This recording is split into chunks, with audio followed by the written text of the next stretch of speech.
Okay, so I'm not entirely sure how to explain all of this without sounding like a maniac. If it was just a one-off random incident, I might be able to comprehend it and figure it out. But this is multiple events throughout my life that I have no explanation for, culminating in one final thing that happened to me around a year or so ago that just really shattered my worldview. I'm coming here for any semblance of an answer, but first, let me explain. Let me start basic. I had a normal upbringing. I had an amazing relationship with my father. He was more like my best friend, and we would do all kinds of things. Mom was cool too, but not really interested in the same things as me, so cared for me from afar, and we didn't have that same strong bond. She got sick when I was really young, and had been fighting for years to no avail.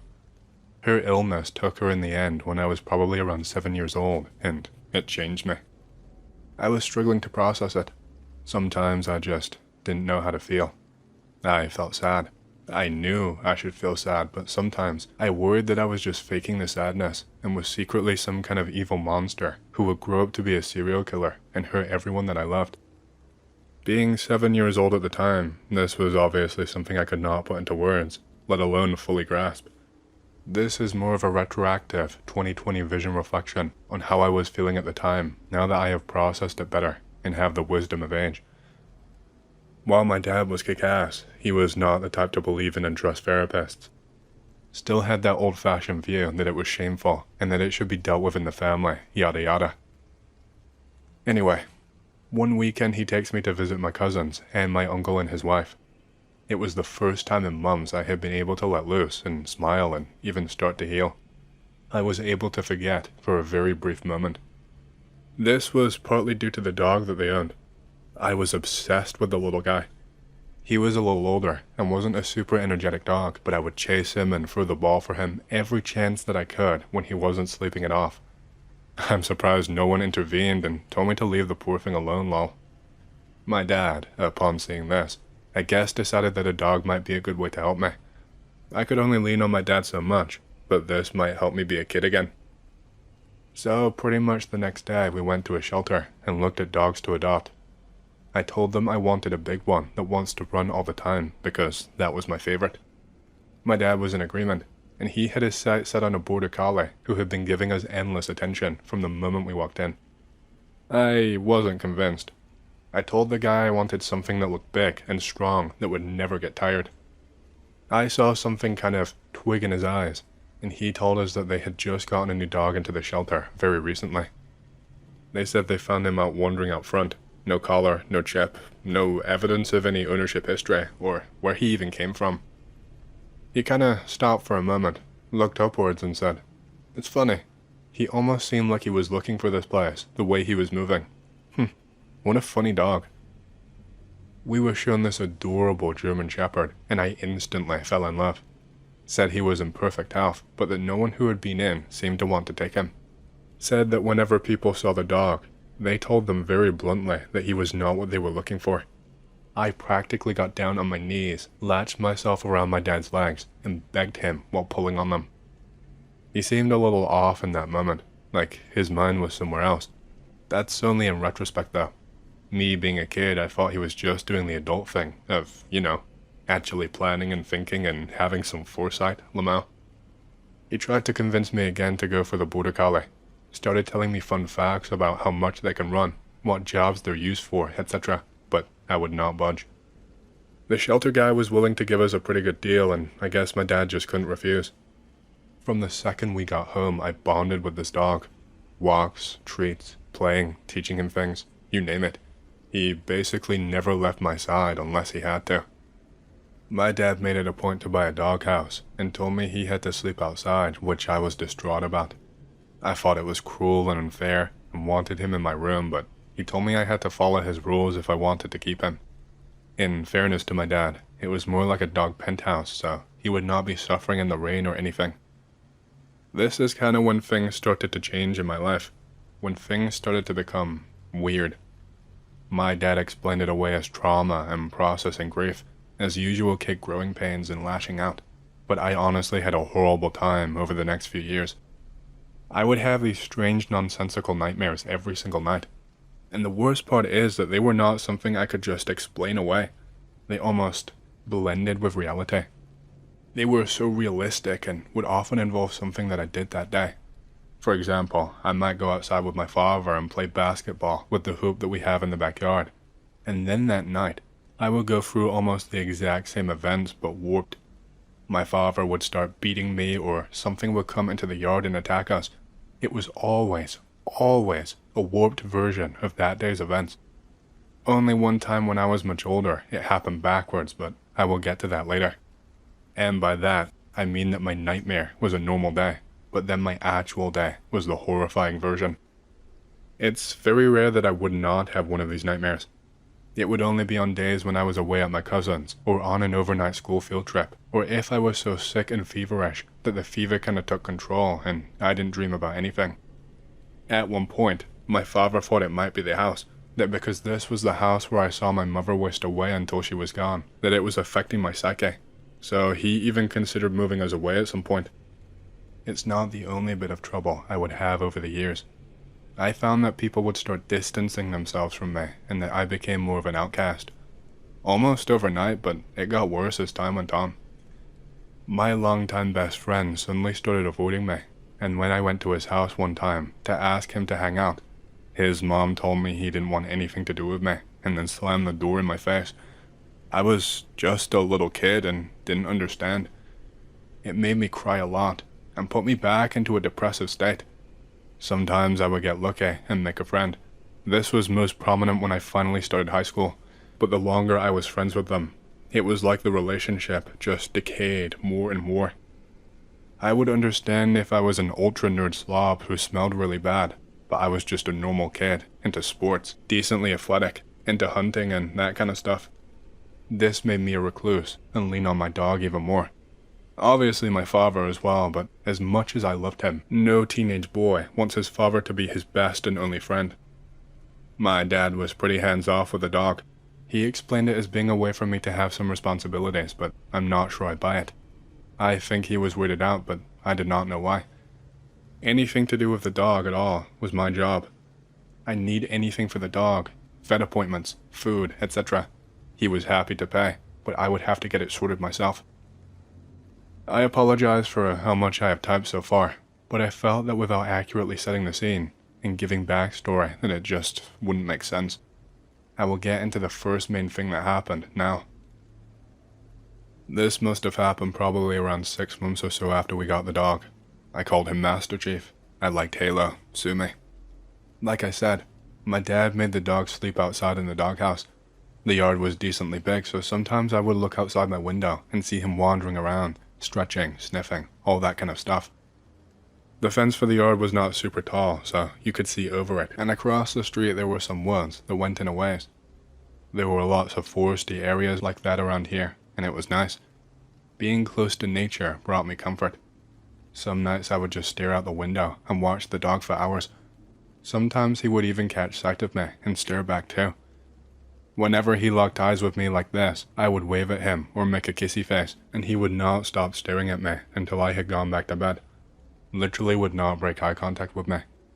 I tried to be clever and play peekaboo with him, tried hiding for a few minutes before popping back up, but he never ever fell for it. I just thought he missed me and was waiting desperately for the next time that we could hang out. The night this happened, I was really sick.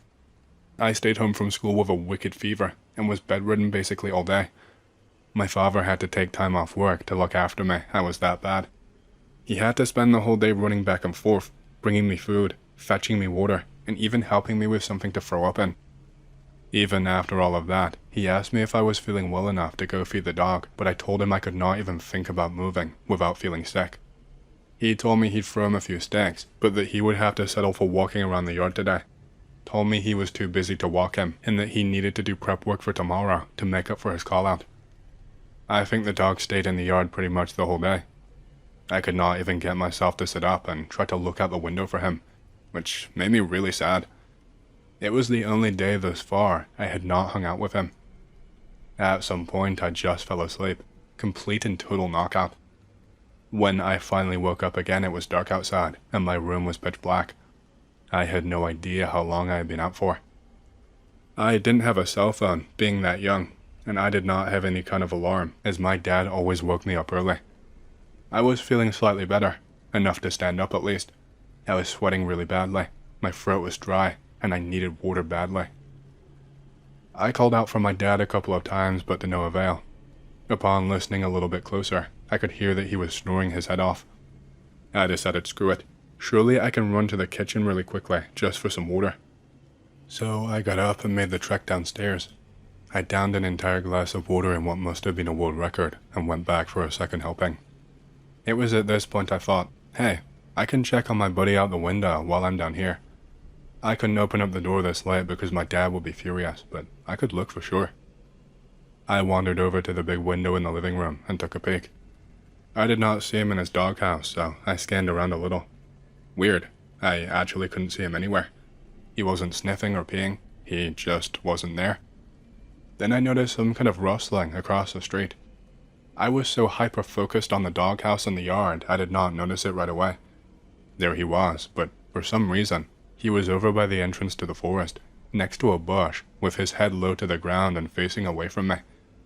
I'm not sure how he got outside.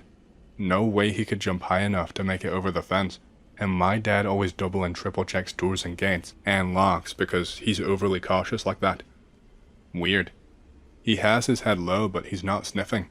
He almost looks like he's eating something. Whatever it is isn't super small, but I can't make out what he's eating. I must have stared at him for maybe 5, maybe 10 seconds maximum. And then my dog's head shoots up from whatever he is eating, and he turns and looked directly at me, and began staring. I'm not sure what had gotten into me, but I instantly shot low to the ground and got on my belly as if to hide. Some primal instinct inside of me told me I needed to hide, but I don't know why. It's just my dog out there. I crawled all the way back up the stairs and went straight back to sleep. When I woke back up, I assumed it was another warped nightmare that just felt too real. There was another detail I could not shake, but because I was so young and because I hid so quickly, I'm unsure whether to trust it. In that moment, when my dog turned around, I saw something red around its face, just hints of it, and when it turned and the look it gave me. This won't make sense and I don't know how to explain, but his expression looked so human. He looked concerned. Maybe that isn't the right word. Annoyed? I don't know. I would have the odd thing happen here and there. Small stuff would add up over time and make me ponder. But this post would be much too long if I rattled off every minutia of detail. I want to focus on the big events, the ones that are a giant, red, flashing an unignorable question mark in my head. This next event must have happened when I was around 10 or 11 years old maybe. Since I was getting older, my dad had taken to letting me wander the neighborhood a little bit on my own. Either to play with friends, for the little time that I had them, or to go out on my scooter or my bike or my skateboard. I had to keep my athleticism up somehow, and while I enjoyed video games, I could not sit and play them all day long. If I wasn't walking him, I was not allowed to bring the dog. My father didn't want me to witness another tragic death due to me being too busy trying to hit my first ollie outside of the backyard. He knew anything negative involving my beloved dog would just break me. I made sure to hang out with him and pamper and treat him enough before I would go out, but he would always whine and seem so sad. It's like he could sense I was leaving. This day he was worse than ever. Just wouldn't leave my side, kept barking at me any time I went for the door, kept coaxing me over to his toys in an attempt to get me to throw them. At one point though, he almost seemed to become annoyed with me.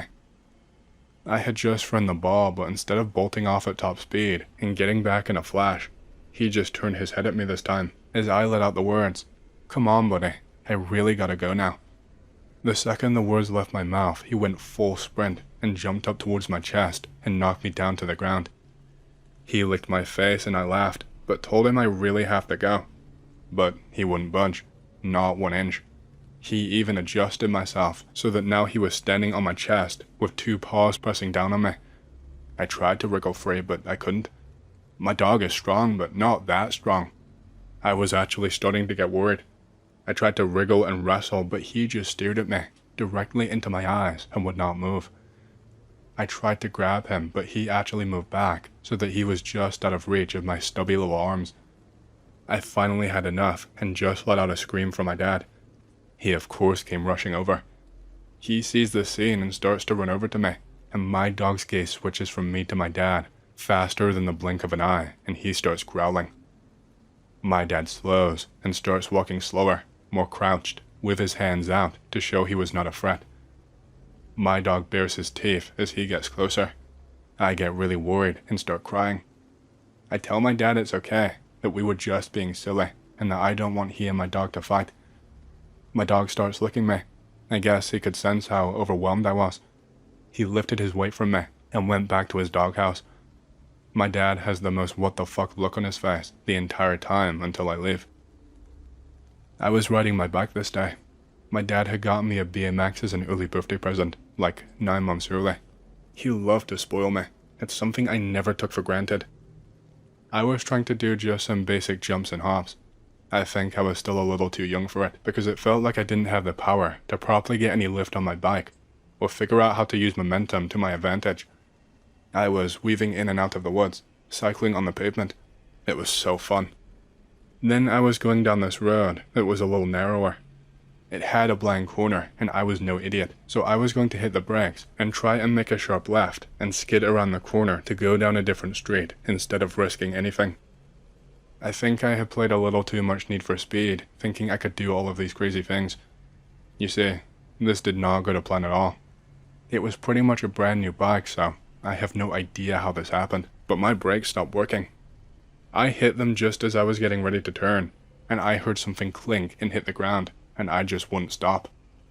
At the same moment, the bike chain came loose, so I could not even use the pedals anymore, and the worst thing that could happen happened. You see, there were some asshole older kids who lived a few miles away, but they loved using our nice quiet neighborhood as a venue for the stupid street races. I don't know what car they had, but it looked expensive. I never saw it coming. 1 second I'm hitting the brakes. Within seconds I realize they were toast, and hear something hit the ground. My reaction time was too slow to make the turn properly, so as I turned the handles and shifted my weight, I was caught off balance. This sent my bike toppling over, and me skidding along the ground with it, hurtling down into the blind corner. And as I am sliding with my bike, in those few seconds, 2 cars come racing around the corner, both almost side by side, barely fitting on the road due to how wide these cars are and how narrow the road is. And bam, everything goes white, and then that bright white very slowly fades into blackness. I don't even know how I remember these shades because I was not even conscious, but I remember it. I don't know how long the blackness stayed with me, but after however long, I started to feel this sensation. Something wet. Did I piss my pants? I know that happens when you die, but why can I feel it? And then I hear that all too familiar whining. And then I realize that the wetness I can feel is on my cheek, and that I am being licked. I open my eyes to see my dog standing over me, licking me. For a second I start to smile, before my memories all come rushing back at once, and I jump up in a fright. But then I realize I am nowhere near that blind corner anymore. Those cars are nowhere to be seen, and I am actually halfway down the street that I was trying to turn onto. And my bike? It's just lying on the ground, but it seems to be perfectly fine. Not a scratch on it. The chain is back on. My pedals are working. I pedaled slightly and tested the brakes, working perfectly again. I could not shake the unease that I was feeling. I did not bother to ride my bike back. I just walked it the whole way. What had happened to me? And now that I think about it, how is my dog here? I kept giving him confused looks the whole way back, and where at first he was looking at me all happy with his tongue out, I could see that look of concern on his face again. The same look of concern from that night that I wrote off as a nightmare. I never told my dad what happened. He would not believe me, and he would not trust me to be safe out on my own again. He probably wouldn't believe me about the dog either, and no matter what, I did not want him to be taken from me. Nothing major happened again until I was around 17 years old.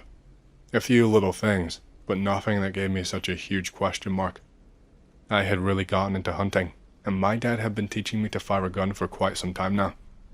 During the summer, when I was done with school, he surprised me with an impromptu trip. We would be going out into the wilderness together and camping for a night. He was going to give me first-hand experience hunting for rabbits and deer. I was excited. I begged him for us to be able to take the dog.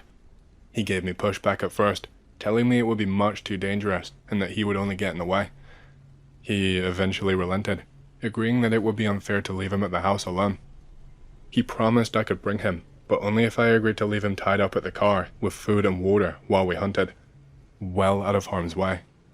I agreed to this. The drive was not too far out, as we were near forested areas already. My dad brought me to a trail he said he had hunted on as a boy, with my grandfather. I never got the chance to meet him, and that he felt excited to continue the tradition. He said he hoped I might get the chance to continue it in the future too. I'm not a gun nut, but I knew the basics. My father was carrying a bolt-action 30-06 Springfield. Pretty powerful rifle, so he could defend me if need be, but it was just a precaution. He told me his goal was to not shoot once, to not make a single move, and just watch me in silence. He wanted to give me a real chance to show what I had learned. I was carrying a Marlin Model 60 that my dad bought especially for this occasion. It made my arms ache a little, but I was growing more used to it by the day. We left our dog behind with plenty of food and water and would not be gone long. I was eager to camp, but my father said he would decide once he'd observed me. Said we would come back and check on him before we went to sleep. And with that we headed up. Not before getting many loud barks in protest as we left the dog behind. I swear, his barks were becoming louder by the day. Fast forward a little, and we had been following these tracks that were clearly a deer for a few hours. I was doing my best to remember what I had been taught about how to move, how to tell which direction it had gone in, how long ago it had been through here, and stuff like that. The test started before we had even left, when my dad gave me no guidance on what to wear. I had to plan and decide for myself. The only thing he didn't let me do was prepare and load my ammo. He trusted me, but he is a really, really cautious guy. The search went on, and it got really eerie. We were starting to lose light, and we had not heard so much as a bird singing. The place was just dead silent, and the deer track seemed to go on forever. Not in a straight shot, though. It was moving more like it was fleeing and trying to evade something. My dad told me it was basically Last Chance Saloon. Few more minutes go by and we hear some snapping and rustling. We've come out to a bit of a clearing, and we're sitting down. I'd basically given up and was really disappointed in myself. My dad started to kneel down to reassure me that I did everything right, just like he taught me. Just as he was explaining that it's just how it goes sometimes. Boom. Branches snap. We hear growling. And all of a sudden, there is this huge brown bear staring us down, walking slightly diagonally as it studies us. I am frozen in fear, but my dad instantly readies his rifle and takes aim just as it begins to charge. My eyes are split between my dad and this bear. All of my survival instincts have gone out of the window. I can see my dad is shaking. He shouts over to me and tells me to shoot. He takes a shot, but does not hit the thing center mass. It continues on charging. I am fumbling with my rifle, backing off slightly from my father and isolating myself. And this thing goes for me instead of him. My dad sprints as fast as he can over to me and dives to push me out of the way, but we don't get far enough. Within 2 seconds, the bear is right upon us, and neither of us are ready to fire. My dad puts his body in front of mine, and I put my arms in front of his face and close my eyes, bracing for impact. I'm waiting for my vision to go white again. I'm breathing so hard, but nothing is happening. I open my eyes and I cannot believe what I am seeing. The bear is right in front of us, mouth wide open and baring teeth, but it's just not moving. It's not moving an inch. It's like time has just paused. It doesn't make any sense. I think I'm in some sort of limbo just before I die and move on. I turn to try and shake my father, but he is like a statue. There are no sounds going on. Nothing is moving. I can smell something though. That's the one thing that stands out. I can smell something strange. It smells like some steak that had been left out in the sun. All at once, all of the sounds of the world start back up again, and it's like time has restarted, and instead of being mauled by the bear, I hear a quick sound for an instant. It sounds like a knife cutting through flesh, like the one my dad had shown me how to use when skinning animals. I see the splash of red, and some of it even hits my face. The bear lets out an insane grunt. It sounds so pained. Then it just turns heel and sprints away back from where it came, sounding almost like it's crying. It only takes a minute or so before we hear bounding feet and barking. My dog has somehow broken free and managed to track us all the way down out here. This dog isn't trained to hunt or track. I seriously don't understand how the hell he managed to get here so far away. I shot a look over to my dad for answers, but his mouth is just agape. He is literally speechless. Every time I looked at my dog, probably with the same expression as my dad, he kept turning his head to the side. He wasn't smiling or panting or wagging his tail anymore when he looked at me. I swear, I could see that same look of concern. Sorry for how long this is. I will wrap it up with this final one. This last one happened probably around a year ago. Ever since the hunting incident, things have been weird. My nightmares had gotten worse, much more intense, and I was barely sleeping. My dad looked tired all the time too. He looked so drained before he'd even set one foot out of the door for work. I overslept and missed class so many times in those years. They were talking about failing me if I didn't get my act together. I just always had this deep-seated feeling of dread. Sometimes I would just shoot awake in the middle of the night, imagining that I could smell the same smell from that day. Most of the time I was too freaked out to even look outside for my dog anymore. But on the occasion that I did, I could never spot him. He was elderly at this point, beyond elderly. He was 15 years old, possibly even older, considering that there wasn't even any history when we adopted him. Not to be morbid, but him living this long was incredibly unlikely. At the very least, he should have been showing signs of weakness in his bones or having less energy, but he was the same as the day we adopted him. I took him for vet checks almost monthly at this point, and every time the vet would ask me if I was sure about his age. He was always in perfect health, not so much as a damaged tooth. When I got home, my dad told me to go and put the dog inside, up in my room. This was odd for my dad. He liked the dog outside of the house as much as possible. I did as he said though. When I came back down, he pulled me outside and told me he wanted to talk to me. I was confused, but was ready to listen. He brings up the day that we went hunting. We very rarely went again after that. My dad refused to let me bring the dog again. Always got someone to come around and feed him instead. This was the first time my dad had brought up that event in years. We only talked about it once before, while it was still fresh, but never in any real detail. He started asking me about what I saw. He asked me if my vision went all white too, like there was a big flash of light. He asked me if my body became completely frozen too. Not in fear. He specified that his body couldn't be controlled. I was reluctant, but I was older now. My dad trusted me far beyond any implicit trust you have with your child. I figured the worst that could happen is he waves it away as being my frightened mind making things up. I started to tell him about the image I saw and time freezing. My dad was facing away from the house. I was facing towards it as we talked. I noticed something out of the corner of my eye as I bring these things up. It's my dog. He is in my room, looking out of the window where I would usually look at him from. He is just staring at me, the same look as all of those other times. I get distracted. I am just staring back up at him while talking until my speech starts to trail off and I forget what I am even saying. My dad puts his hand on my shoulder and without looking back just says, "He's staring from the window, isn't he?" That night was the most sleepless of my life. I think my father had just washed his hands of everything because he did not even care if the dog was in the house anymore. He just avoided him. In the past few weeks, the dog had taken to sneaking into my room after my father had gone to sleep and sleeping on the floor next to my bed. I felt that dread so deeply when he came up this night. He does not lay down the entire night. He is just sitting, staring at me, like he's waiting for something. It goes like this for a couple of hours before I say screw it and go downstairs to get some water. This was just an excuse. I needed to be away and catch my breath for a minute. As I'm sipping my water, I can't help but think about all of the things that have happened. Not just the big things, but the little ones too. I am questioning everything, trying to figure out what is off. I start thinking about that first day, back to what the guy at the shelter said. He was almost looking for the place. We can't find any history of ownership. I felt like I was gonna drop dead from fear. When I turned around to walk back to my room, I almost dropped my glass to the floor.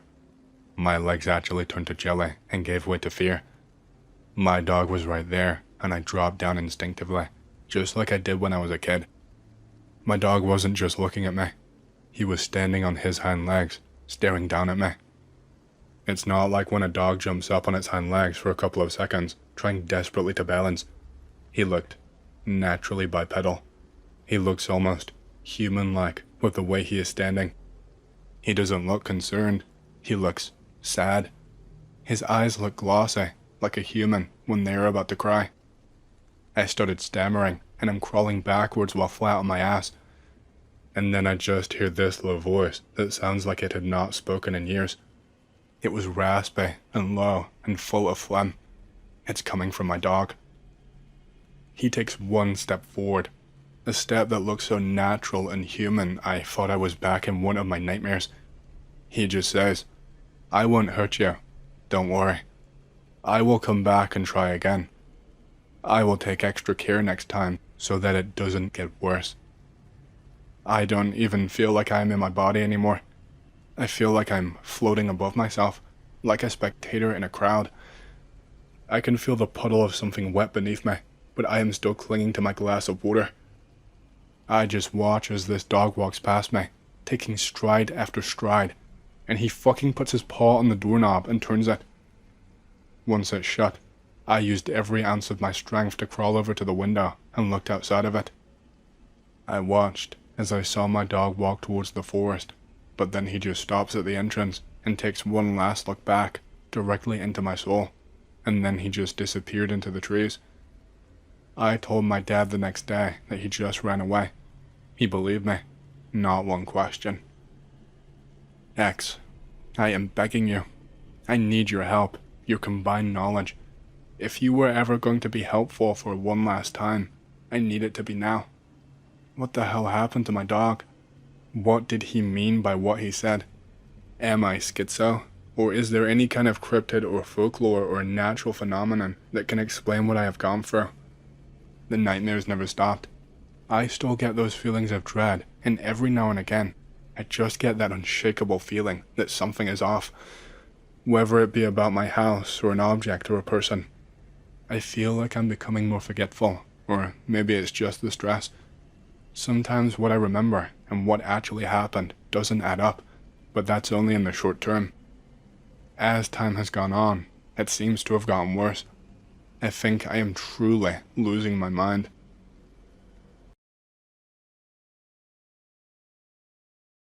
Hello, X.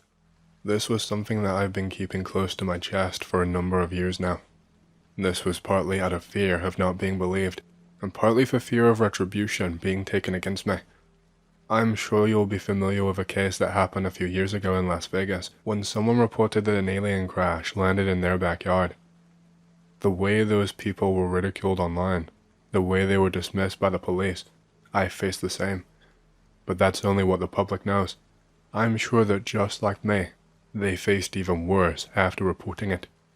But yes, that supposed alien crash landing that happened back in 2023, it's not the only one. I experienced something eerily similar, and yet distinct.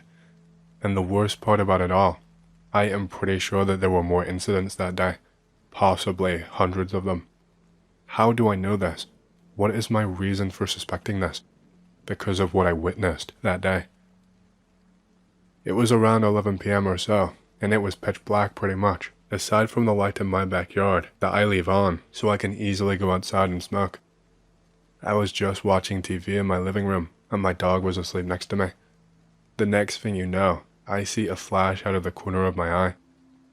For around 1 to 2 whole seconds, the entire sky is lit up pure white like it's daytime outside again, before the light just disappears and it goes back to nighttime. I was instantly wondering what the hell was going on, and I actually pulled out my phone to see if anyone had said anything online about it. I could not see anything though. The space between the entire sky being lit up and what happened next could not have been more than maybe 30 seconds to a minute maximum. All of a sudden, I just hear and feel this massive impact. I feel the weight and the pressure all throughout my body, and I swear, the ground and everything in my house shook too. It made my dog run away into the next room. I watched outside the window and saw dirt and grass fly up into the air in my yard from some kind of sheer force, but there was no sign of anything being there at all. There was nothing in front of my eyes, except for an impression in the ground and dirt and grass scattered everywhere. The sound I heard when this impact hit, I can only describe as sounding like a lightning strike, but I obviously did not see anything in the sky. There were no clouds and no rain, and there was no thunder that day either. It was like something had ripped through the air with an insane amount of force and landed in my backyard, but again, I could not see anything. My backyard was empty. This only lasted maybe a minute or so, however, as I started to see something. I could see something almost shimmering as I watched, and before long, I could see this gigantic pod-like thing in my yard. It started to flicker in and out of my line of sight. 1 second there, 1 second not, 1 second there again, and the next second not visible anymore. All the while it had this shimmer and glint, like some kind of camouflage or cloaking was breaking. This thing must have been taller than my house. It's hard to really get a read on its size, because all of these events happened so quickly, and it was hard for my brain to process it. It had that cylindrical kind of shape like a rocket, but it was nowhere near as big as a rocket. It was much wider, completely silver/grey in color, and it was quite wide. This thing had 4 prongs, I guess you could call them, that jutted out on the front and the back, with these much larger circles at the base of them, I guess to help absorb impact or something, and these must be what kicked up the dirt in the grass. I could also see some kind of sparks or electrical field sparking all around this thing every so often. It would coincide with the flickering of the object, and I would hear this zapping kind of sound. The sparks would sometimes arc slightly and hit right into the ground, or travel down these prongs directly into the dirt. I think I got maybe another 30 seconds to a minute taking in all of these details before I started to see more shimmering. Shimmering that was pacing back and forth across my yard and towards this craft. I would see a long, slender finger appear in the middle of the air, just suspended and moving around. Then it would disappear, and I would see a leg that was wide and chunky and looked like it had a lot of power. Then that would disappear, and I would see 2 almond-shaped, pure black eyes with no kind of iris, just floating in the middle of the air. This was until eventually I could see the entire body. 2 of these things, whatever they were, standing in my yard, wearing some kind of bracelet that was hard to make out. One of these things looked down at this bracelet, slapped it, and then walked over to the other being and grabbed him with one of its legs. The feet on the bottom were, I don't even know. They were insane to look at. It had these claw-like things at the end of these powerful legs that left massive holes in the ground every time it took a step. This thing had the other one gripped around the neck with its claw-like foot and held him up against the craft, and I can only assume they were communicating with each other. That was until I was spotted, because this alien, as I will refer to it now, was being held up against the craft. He had a full view of the window, and me, probably with my jaw on the floor and just staring. I saw him mouth something and nod his head in my direction. The other alien instantly released his grip, turned towards me, and looked directly in my eyes, and in that same instant he put his palm out in my direction with its arm outstretched. The second he did this, I felt this massive wave of pressure travel through the air and hit me like a sack of bricks. My front window shattered entirely into little pieces at the sheer power of the shockwave type thing, and I was winded as I was flung backwards onto my back. I landed on it really hard. I could not even scramble to get to my feet and do anything because my back was throbbing and I had a burning feeling running throughout my body. All I can do is watch in sheer terror while laying on my back as these 2 things step into my house through the window, one by one, with weirdly human motion. They just angled their legs and shot them into my carpet and made giant holes in it like it was casual. They looked like they exerted no energy doing this whatsoever. This is when my heart starts to sink, because I hear my dog come running and barking, and I just know he is going to try something. I am deathly afraid of what they will do to him, but I am powerless to stop them. He is just a little Russell Terrier, and the second that he tries to jump at one of these things, it puts its hand out with its palm aimed again, and lifts the dog right into the air. After lifting up my dog, it uses its palm to pin my dog to the wall from afar, and he stays floating in midair even after this alien puts down its hand and looks away. The second that is done, the other alien rushes over to me, making these huge and heavy stomps as its feet clamp into the ground each and every time. I could feel the floor shake with each movement. That is how heavy and powerful these legs were. It is then standing over me, and I just close my eyes as I feel like my life is about to end, and I am so scared. But then, all of a sudden, I feel two ice-cold hands touching my face, and before I know it, this thing is trying to pry my damn eyes open. It's using its incredibly long fingers to do this pinching motion to pin my eyelids open, and no matter how hard I try, I cannot close my eye. This thing has insane power in just its hands. I instinctively grab this thing's wrists with my arm that isn't pinned down, but it will not budge. I cannot get this thing off of me. This alien is like an immovable object. The alien takes its other hand and reaches over, and I am forced to watch with a feeling of dread as it places its fingers actually onto my eyeball with that same pinching motion. The other alien has also come over now and is making sure that I cannot move my legs whatsoever. It is pinching my eye with this vice grip with just one hand, and I can feel pressure and force as this thing starts to squeeze it and starts to pull it. My mind is freaking out and thinking of anything at all that I can do to try and escape. All the while, I can feel and hear squelching and ripping and the white-hot pain inside my eye. This thing's hand is so close, all I could think to do was bite down with my teeth. I bit down as hard as I could, and I could feel a crunching sensation as I managed to sink them in pretty deep. While strong, the hands did not feel like they had much in the way of depth, and so my teeth just sliced right through. I could see that I had drew blood and instantly tasted something like gone-off orange juice, just incredibly sour. The blood looked to be a purpley blue sort of color. This thing does not make a single noise. It doesn't scream or cry out or anything like that, but it does look incredibly angry. Instead of reacting, it just leaves me attached to its hands by my teeth, and in one swift motion, all I can feel is that searing white pain, and a squish and a squelch, as all of my vision on that side is gone, and this thing is holding my fucking eyeball in its hand. The second it ripped, I got this intense headache, like the sheer pain and trauma had numbed me, and I could feel it everywhere. At this point my memory ebbs in and out, and it is really hard to get a sense of time and how everything flowed, and at what point things happened. The sheer trauma of the injury really messed up my head, and just staying conscious was borderline impossible. A lot of these next events feel dreamlike when I try to recall them. This thing seems to come right up close to my face, almost like it is trying to taunt me, and then it puts the eyeball directly into its mouth. It has this furious-looking stare as it stares directly into my eyes. It chews and crunches my eyeball for, I want to say, a minute straight. It never broke eye contact with me while doing that. Of course, after taking my eye, I could not keep my grip with my teeth, and I instantly loosened my bite, and that is how it was able to pull away from me from what I can remember.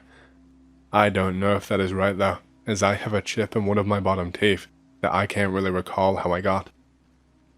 My dog is still floating in midair against the wall, crying and whining. At one point I saw him relieve himself all over the floor, out of sheer terror, I imagine. This thing aims its palm at me again. I feel my head become incredibly heavy, and I start to see this flashing white light that has come out of nowhere. I can taste pennies in my mouth, and there is a tingling creeping from my toes all the way up to my body until I can feel it in every part of my body. I feel complete and utter dread, and then I feel my body making these jerking movements. After being examined by a medical professional afterwards, they concluded that I had a seizure. After that, I can just remember blackness, complete and utter black vision for what must have been a very, very long time.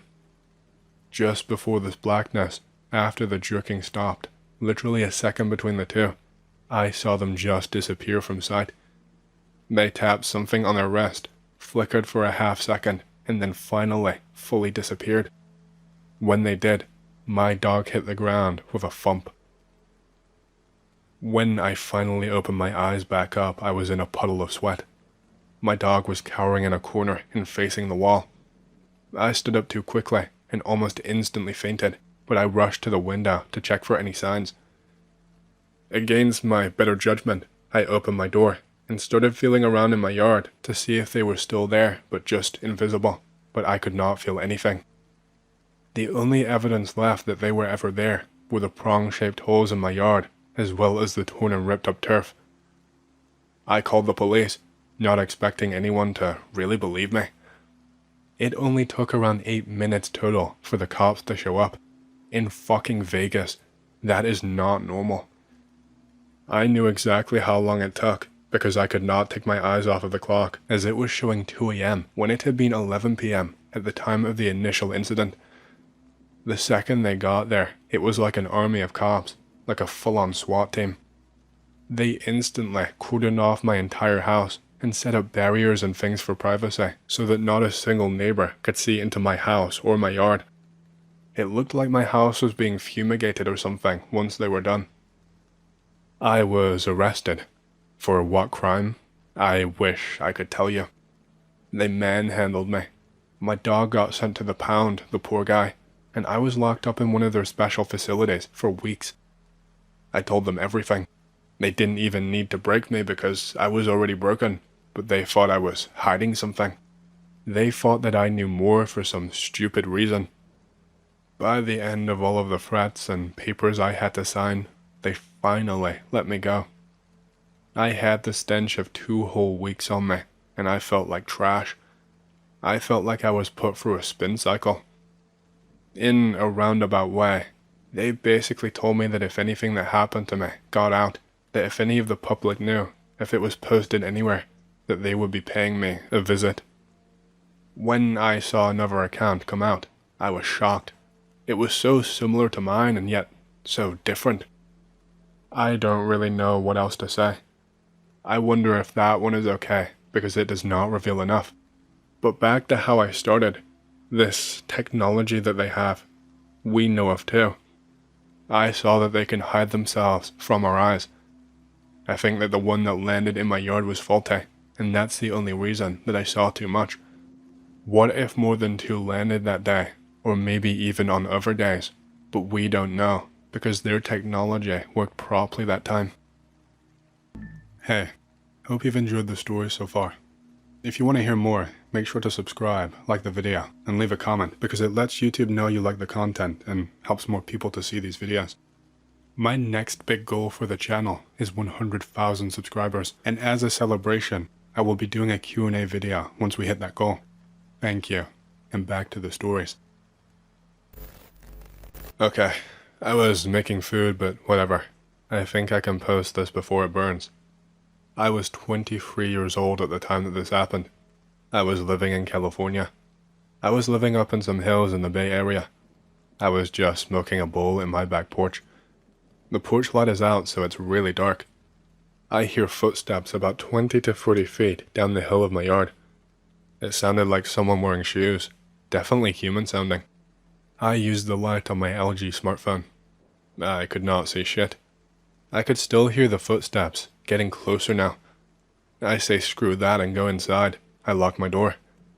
I was not allowed to smoke inside, as it was my family's house. I say screw it, and smoke weed in the garage. I can still hear someone crunching around in my yard. The yard was very big and slanted, so you could easily lay down or hide behind a tree. I come back outside with a more powerful light, and my bastard sword. I scream at the top of my lungs and charge the tree where I heard footsteps. I start chopping at the tree, lopping off branches. I am being full-blown crazy and say get the hell off my property or I will cut your head off and violate your dead body. I heard someone run away into the neighbor's bushes.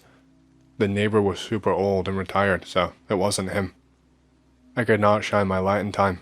Whoever or whatever it was very fast. A couple nights later, I saw a pale naked humanoid, kind of like in my previous post, jump my other neighbor's fence. Saw that one from my bedroom though, which was in the garage.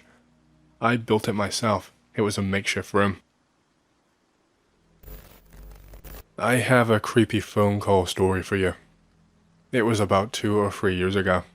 I was sitting in my dorm room watching Godzilla movies. Godzilla vs. Mothra, I believe. It was about 3 in the morning, and I get a call on my cell phone. I pick it up, and this girl whose voice I do not recognize starts giggling on the other end of the line. Hello? I say after a few moments. Hi, Anon. Do you know Miss Angie? I was thinking, who the hell is Angie?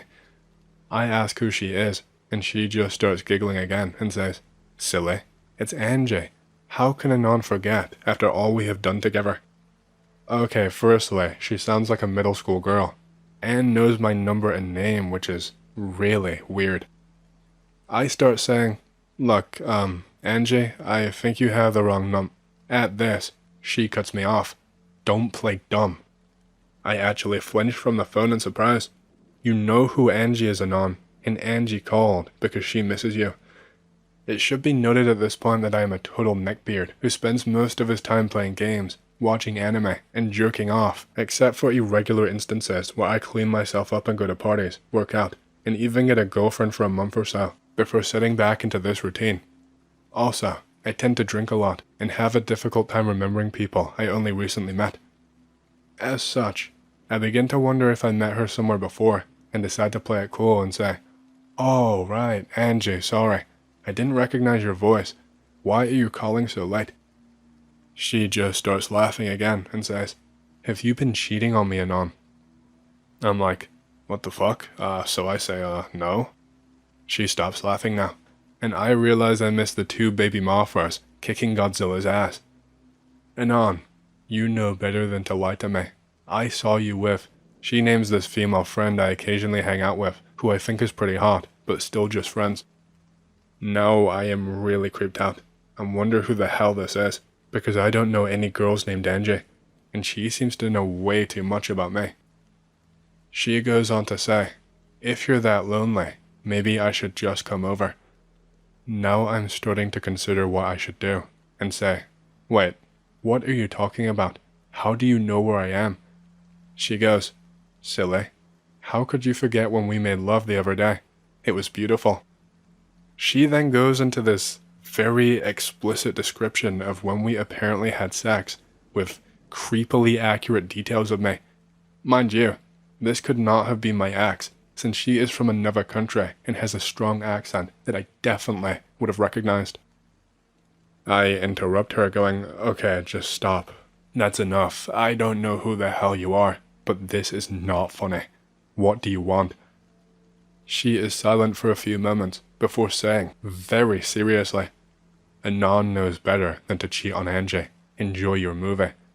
At this, she hangs up and I bolt the door. Can we get a creepy driving stories thread going? Here is my creepy driving story. This happened to me last year. I was 17 years old. I had my own car.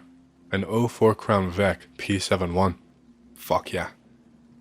I started to drive all the time. Anytime a friend didn't have a ride, I was there. One day, I get a call from a friend who lives somewhere upstate. He's moved away from there now. This place is really far out from the main road. I don't really care. He says he needs a ride to JFK so he can pick up a friend who will be staying with him. Sure thing, bro. I set up my GPS and my dash cam. I head out.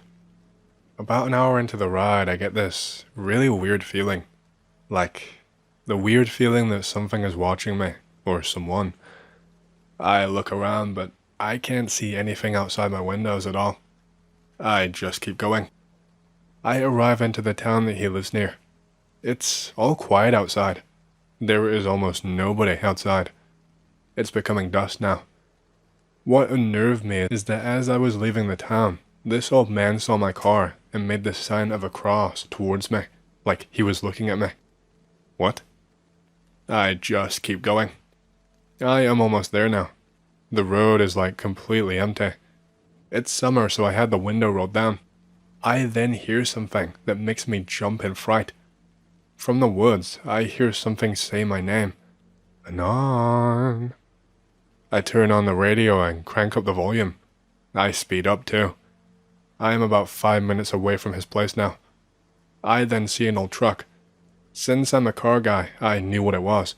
An early 50s Ford F-Series truck. It's rusty and slow moving. I pass by him. I look in my rearview mirror and I can't see him. He didn't have his lights on, so I didn't think much of that. I see my friend's driveway now. It's a really long dirt road. I have my high beams on. The road looks cool because trees arch over it. At the edge of my light's reach, I can see something. It looks like a human figure. This human figure walks into the forest. I'm getting that weird feeling again. The road looks like it's infinite. I go faster. I see a dead deer on the rigs where I saw that figure. It's all torn up. There are claw marks all over what's left of the skin. I drive even faster now. I then see a man in the woods right to my left. He is really, really tall. That's it. I just floor it. I see the guy again. Now I hear my name being whispered from the back seat. Anon. I am not looking back. Anon. I am crying now. Look at me, Anon. I glance into the rearview mirror. This guy is in my back seat. I scream. He is screaming my name. Again and again and again. I start to see my friend's house. It stops. It's quiet again. All quiet. I run right into my friend's house. He does not believe a word that I say. He says that he should drive instead of me. I relent. I let him. He drives back too. I never go back there. Like I said, he recently moved into my area. That face when my dash cam ran out of battery and I could not hear anything. I'm not crazy. I've never had any hallucinations before. This is the scariest thing that's ever happened to me, and it still gives me chills a year later. This isn't from me personally, but my grandpa, grandma, uncle, and mom all swore/swear by it to this day. It was in October of 1986. Said relatives live in rural North Texas on a ranch/farm in a town of roughly 200 to 300 people. Family is in the living room at night. They are just chilling. The dogs start barking. The dogs run up on the porch, crying in fear.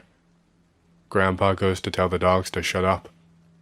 There is a huge light moving slowly across the field towards the house. It makes absolutely no noise. It gets right over the house, just hovering there. It's a UFO. It's silver and metallic looking. It's covered in bright lights. It's the size of a football field. My uncle is super excited. He wants to get a shotgun just in case. Grandpa tells him it's a bad idea to piss off aliens, so he leaves the gun behind in the house. My uncle walks all over the yard looking at it. He walks to the edge of the yard and sees that it has a bunch of different sized antennae on top of it.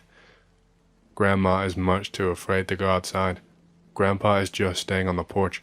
My mom is trying to get her Polaroid camera. Mom takes a picture of the UFO. It immediately shoots off at extremely high speed into the sky and is gone, making no sound at all when it flew away. The picture comes out totally black. Grandpa calls the cops. They said that 2 teenage girls also reported a UFO that night while driving home from Dairy Queen. The reason I'm so inclined to believe it is that my own mom and uncle swear by it to this day. My uncle is a no bullshit, skeptical type of guy who would never make things up. My uncle says that he would not even believe the story if he did not experience it himself. I think reading about skinwalkers was my biggest mistake ever in my entire life. It reminds me of something I never ever wanted to think about ever again. It gets more horrifying for me to know that other people experienced something similar that I did. I am a kid at the time that this happened, and I play outside a lot with my friends. I live in a village that is right next to a forest. The nearest house to the forest wall belongs to a friendly old man. He gives us candy and treats us like his grandsons. As time goes on, he becomes weaker and he has to use a cane to walk. One day, his attitude just abruptly changes. He sits in his rocker on his porch, staring into the village. He doesn't even recognize us anymore. He sometimes stands up to go inside. This goes on for something like a week. My parents tell us to leave him alone because he is facing death. We still ride our bikes past his house. One day, a kid notices that he doesn't use his cane to walk. His movements are very stiff though. The other kid moans that he does not get candy anymore and that we should observe him to check if he is eating them himself. Kid logic. Hide in a bush behind a window and peek inside. The old guy just stands up straight, something we thought he wasn't able to do, in the middle of his living room and has an emotionless and blank expression on his face. I still remember his hands weirdly gesticulating with nobody. All of us get creeped out. We run back to our bikes. We hear a door opening. The old guy comes out and opens his mouth, but no voice can be heard. The reasonable kid asks if he needs help. He does not reply, but gets on his knees and pulls sticks covered in candy cane paper out of his trousers. He's crazy, a friend commentates. We leave. Next day, the ambulance and police investigate the house. Apparently, the old man has been found dead in his bed. I overhear a conversation between the paramedic and a cop. I remember it like it was yesterday. Unfortunately, he has been dead for over a week. I think it's strange since we saw the old man alive just a day before. The village is shocked about the death, but everyone believes that the paramedic made a mistake. I ride my bike days later, past the grandpa's house. I see a human-like figure standing in the forest, watching the house. I go home and develop sleeping problems. I put it down as a weird childhood experience that could be explained with logic, but many things are characteristics of skinwalkers. Thanks, X. Be me. I was 19 years old at the time. I eavesdrop on conversations on family dinner because my phone is dead. I hear the tale of how the house of my great-grandmother began feeling heavy after she died. I have been there multiple times. It checks out. It turns out, this psychic friend of my uncle visited once and pinpointed the location to one of the mud walls of the house.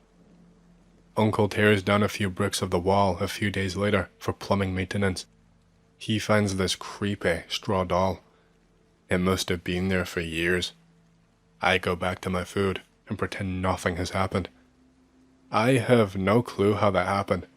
The house is around 100 years old, and it has always been a ghost-free and curse-free space. All I know is that the doll was there, and no one remembers placing it. I have one that I can share that, to this day, still trips me out. I'm gonna show my age a bit with this one, but I have been searching for answers for most of my adult life. This happened to me back in the year 1985. I was working as a lighthouse keeper in North Carolina. I was stationed at a lighthouse near the Outer Banks. By this time, lighthouses were starting to become more and more automated. By the 90s, lighthouses basically did not have people there anymore, unless it was like ultra remote. It felt incredibly isolating where I was. It felt like I was the last of a dying world that was about to shift. The job was easy, but boy, was it really rough on your psyche. You had to find comfort in the little things, and find little distractions to keep your mind off of things. If you didn't, then the days would start to feel twice as long, and you would feel your brain turning to goop. Anyway, I think that's enough ranting backstory. I'm sure you all know the gist of what lighthouse keepers do, so I don't want to bore you. It's pretty late at night during the week, and I am exhausted. I've been having trouble sleeping the last week or so, and it was really starting to get to me. I'm not really sure why, but every time I tried to sleep, I would have these horrible nightmares. About the lighthouse collapsing, about boats crashing because the light stopped working. Time would slow to a crawl in these dreams, but when I woke up, only maybe an hour at most would have passed, and then I would not be able to sleep for the rest of the night. Anyway, so I was getting ready to sleep. I was falling asleep while standing up and almost falling over. I was doing my usual checks, just to make sure that everything was in order. I had finished making notes in my log and headed out to the balcony for one last look and one bit of fresh air. I am just looking outside and admiring the view when I see something off in the distance. This massive flash of light, like lightning had flashed down and lit up the whole area. But there was no projected storms, no rain, and no sounds of thunder, or even of the lightning strike itself. Just pure silence in a big flash. I was like, what the fuck is that? I just stood there dumbfounded for a while, trying to look out to the horizon to see if I could spot anything else. Out in the distance where I saw the flash, I can see one small light. It's like a bright, scorching white, and it's so bright, even with it being quite a distance away. It honestly felt like I was looking directly at the sun. I had those weird black spots in my vision after a while. It was just bobbing up and down and left and right across the horizon line. But then I notice it is starting to get closer. I can't really make out any of the details. It's just this vague blob, and the black spots did not make it any easier. The closer it moves, the more I can start to make out faint details. At first, I think maybe it's like some sort of unmanned vehicle, like one of those UAVs or whatever they are. It wouldn't really make sense for it to be out there though. Back in the 80s, these things would only ever be used for military purposes, and they weren't like super common. They were expensive as fuck, so for one to just be floating out here did not make any sense. It gets closer and closer, and I realize it's much too big to be anything like that. This could not be an unmanned vehicle. This is hard to explain, but as this thing gets closer, it gets bigger. I don't mean because of the perspective shift. I mean like, it's actually physically growing in size as it comes towards me. Like, I see parts of it expanding, and the metal of it moving to be larger. It just keeps coming towards me, and I am freaking the fuck out. It eventually gets basically right up to my face at one point, and I can make out every single detail now. This thing is big enough to almost blot out my entire view of everything in front of me. I can see slightly below and to the sides, but that's about it. This thing, it's hard to even describe. The thing was huge, but not in a way that made sense. Like I said, it had already grown in size when it moved, but even just hovering there, it was like expanding and contracting. Almost like the hull of the ship, UFO, was breathing or something. There was almost like a distortion in the air where it hovered, like the air itself was rippling and you could see it. The outside was not shiny or smooth, and it did not look like any kind of metal I had ever seen. It seemed really, I don't know, sophisticated. There weren't any windows or lights, but there were lines underneath it that glowed and that faint bits of light spilled out from. It did not make a single bit of noise either. The entire time there was no hum or mechanical sounds or anything. It was entirely silent. The way it moved towards me as well, it was almost like it just skipped forward instead of actually moving. Like there were frames missing or something. So it stops right in front of my face, and I am frozen to the spot. I am way too scared to move or try to get help. I'm in my head just thinking, this is it. I am going to be taken and never see my family ever again. But then, out of nowhere, it just emits this giant flash of light again. My vision is pure white and I cannot see anything.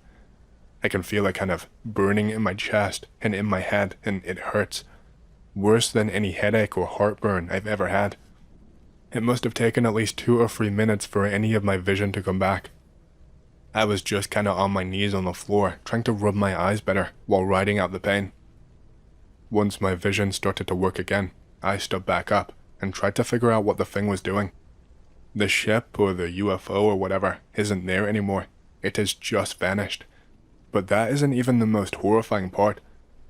It's hard to describe, but I was not looking out over the ocean anymore. I was still standing in the lighthouse on the balcony, but I'm now looking out into some kind of a boxed room. The sky, the clouds, none of it is real anymore.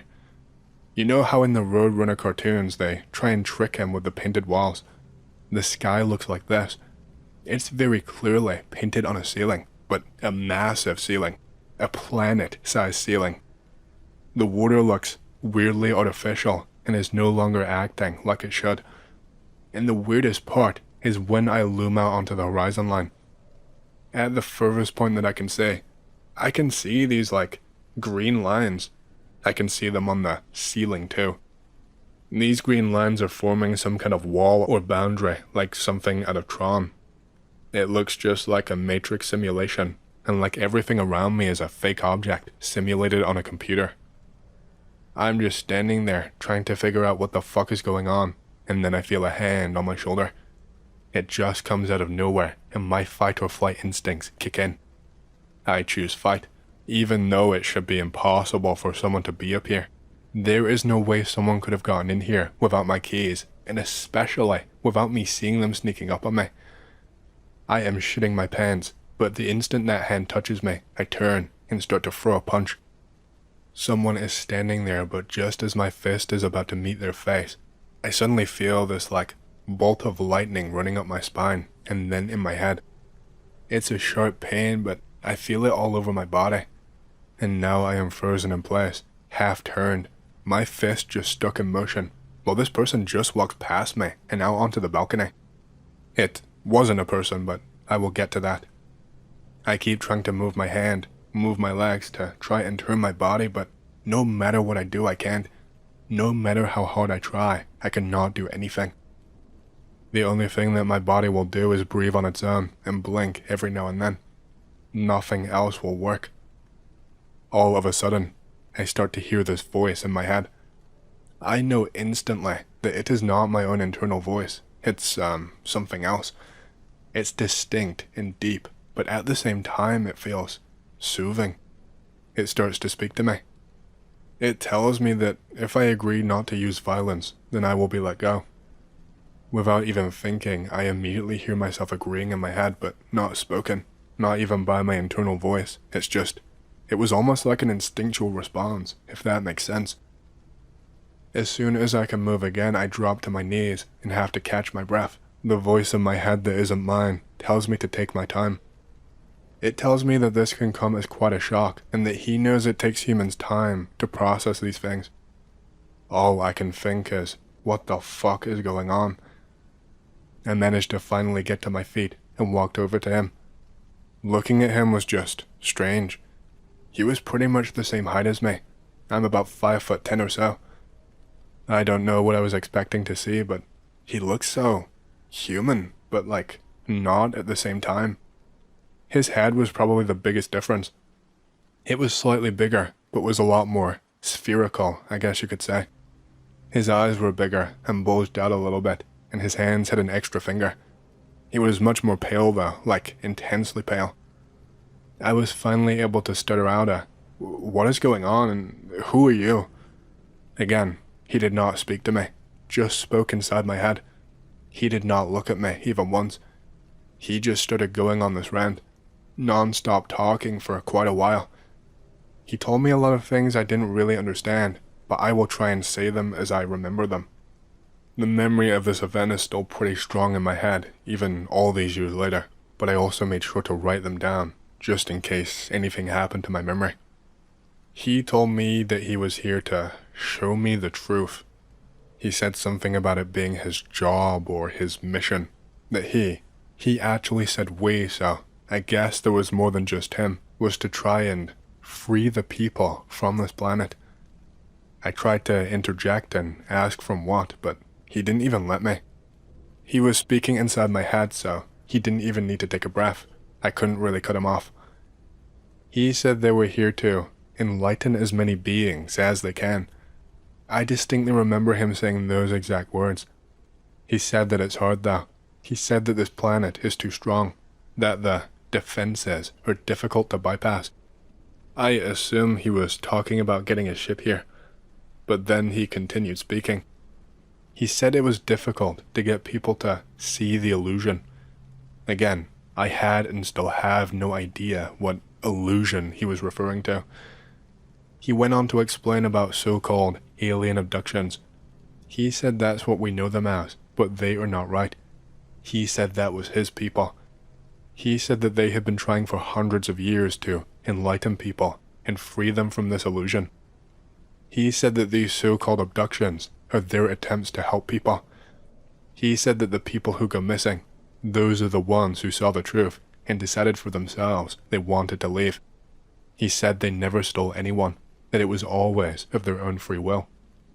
Even taking people up to their ship, these people always asked and always had the option to leave, but that if they chose to stay, then they could not allow them to remember the ship. Otherwise, the illusion would remain shattered, which would go against their choice. For the first time in this whole exchange, this alien or whatever he is turns to look at me. He looks at me directly in my eyes and asks me, with his own words this time and not in my head, "Do you want to leave this planet?" He told me it was up to me to make a choice, but that I had to decide now. I was still shitting my pants. I still half thought that I was seeing some kind of hallucination or something, and I was also thinking about when people are dying and they see visions. I thought if I said yes, that might be me dying and giving up, or that I might never see my family again. I didn't speak to it, but I think he could sense or read my thoughts, because again, I did not respond consciously. It was more like a subconscious response. He just said he understood and respected my decision. I tried to ask him questions, but he said that was all he could do for me. He said that if I changed my mind, then I would have another opportunity in the future. I am still trying to barrage him with questions, but he tells me he has to leave. And then I start to see something. Just below the lighthouse, I can see the waves starting to ripple and move. I can see something lifting out of the water and droplets dripping off of it. It's silent aside from the water splashing back down. It's the ship from earlier, the one that blinded me.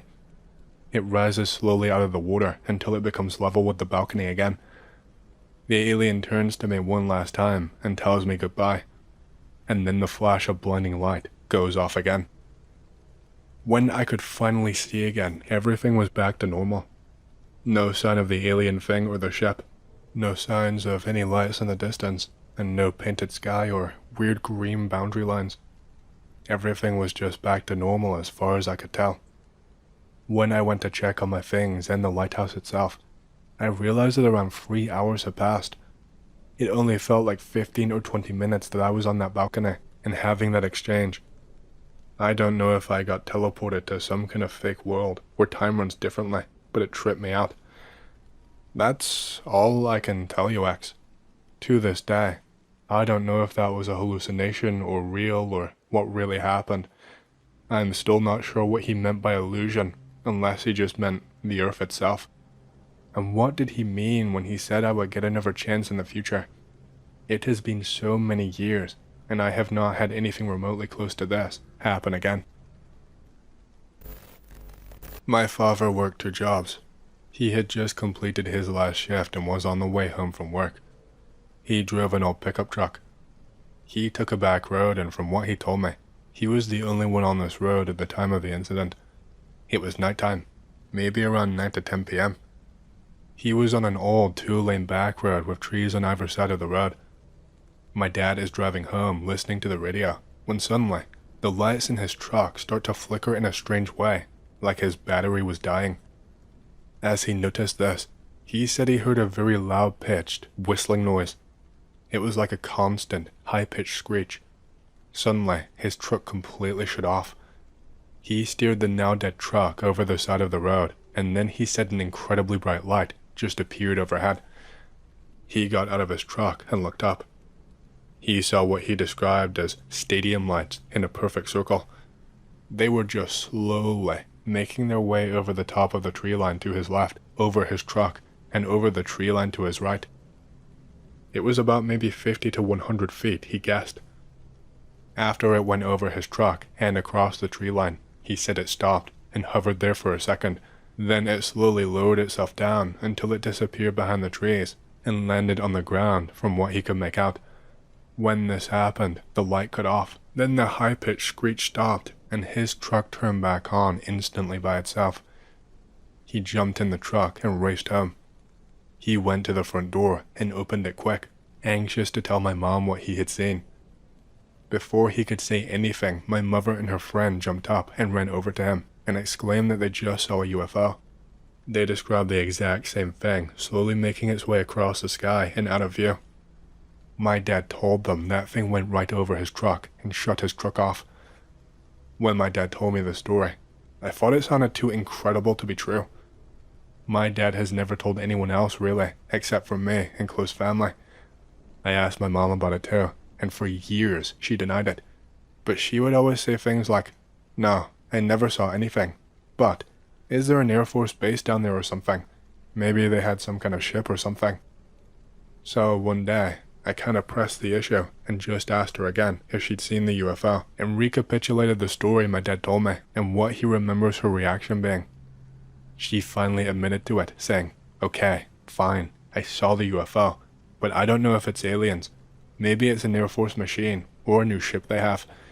Maybe it was. But I've never seen a perfectly circular hovercraft that's as bright as stadium lights hover over cars and shut them off, lol." I don't know, guys. What do you think of the story? This is one of the best UFO stories I've heard from someone that I actually know and can trust. This is my first time I ever tried to write this down. This is my first time telling anyone outside the family. I'm leaving out time and location and some other details because I'm still scared of what might happen with it publicly, I guess. It's the summer before 8th grade.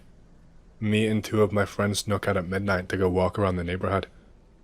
We went to go see these girls on the next block who were having a sleepover. We turn a corner in our neighborhood and there is this huge, black blimp-shaped thing in the sky. Like picture the Hindenburg, but bigger than that and as close, if not closer. Completely silent and the size of at least 4 to 5 football fields across. No exaggeration.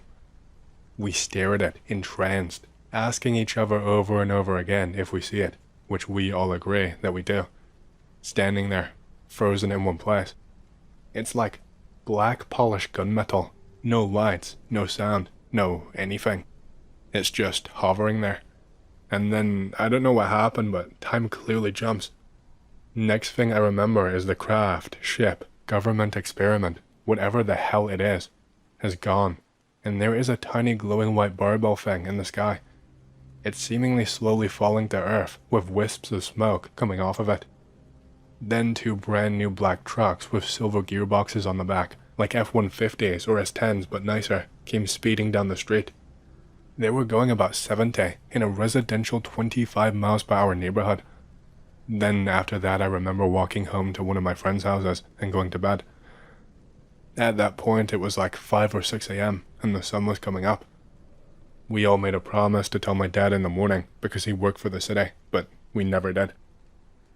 I don't know what happened later in my life to one of my friends who was there, but the other was my best friend, and we sort of made an unspoken pact never to talk about it. I don't know how or why we did that. We all grew up and I sort of lost touch with him too. Looking back on it now, there is no way we could have been the only ones to see it. It wasn't that late at night, and it was over a heavily populated suburb of a major city. The idea of this has always scared me more than any sort of possible abduction scenario. That there were others, and we are all voluntarily suffering a sort of collective amnesia, except in how we're not. I've thought about hypnosis, but that scares me too. Plus, I'm not sure if I would trust the results. I was just a kid then, and I'm not sure if I could trust the hypnotist. What I do know, again, is that there is no way that it was just the three of us who saw it. We are talking a huge thing hovering in the sky directly above hundreds of houses just after midnight on a summer weekend night. But nothing on the news, nothing in the paper, nothing on TV. No word spoken about it again, ever, by anyone.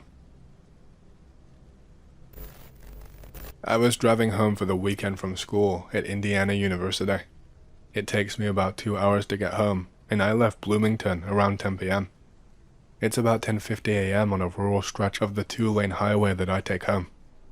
I noticed what appeared to be flashing lights behind me. I thought, great, I'm getting pulled over, so I turned onto the next country road about a quarter mile from where I noticed the lights.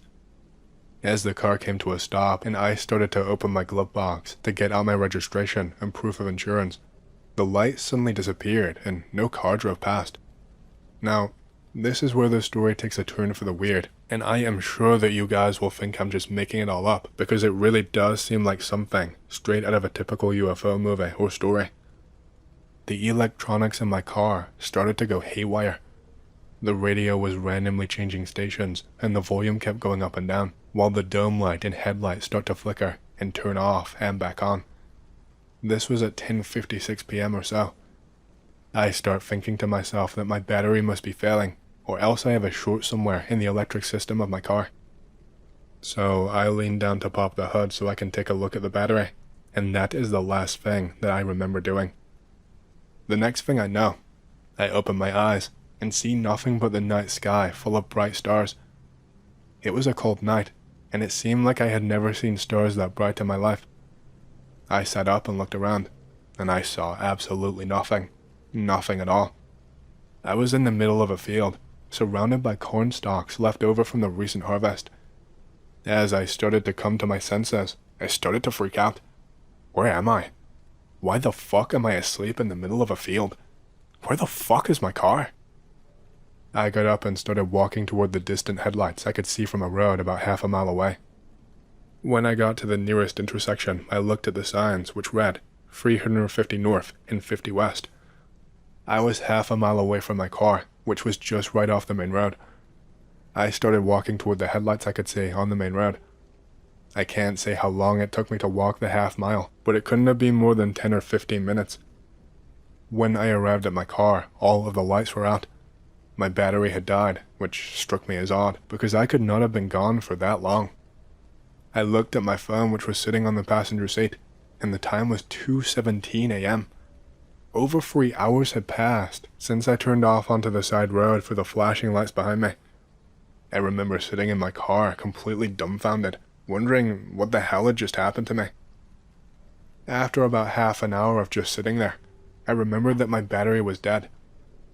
I got on the phone and called AAA to come out and give me a jump. It took about an hour for them to get out to me, since I was a good distance away from the nearest town, during which time I just sat in silence. I was running through the possible scenarios in my head concerning what had just happened. To this day, I couldn't really tell you what happened to me that night.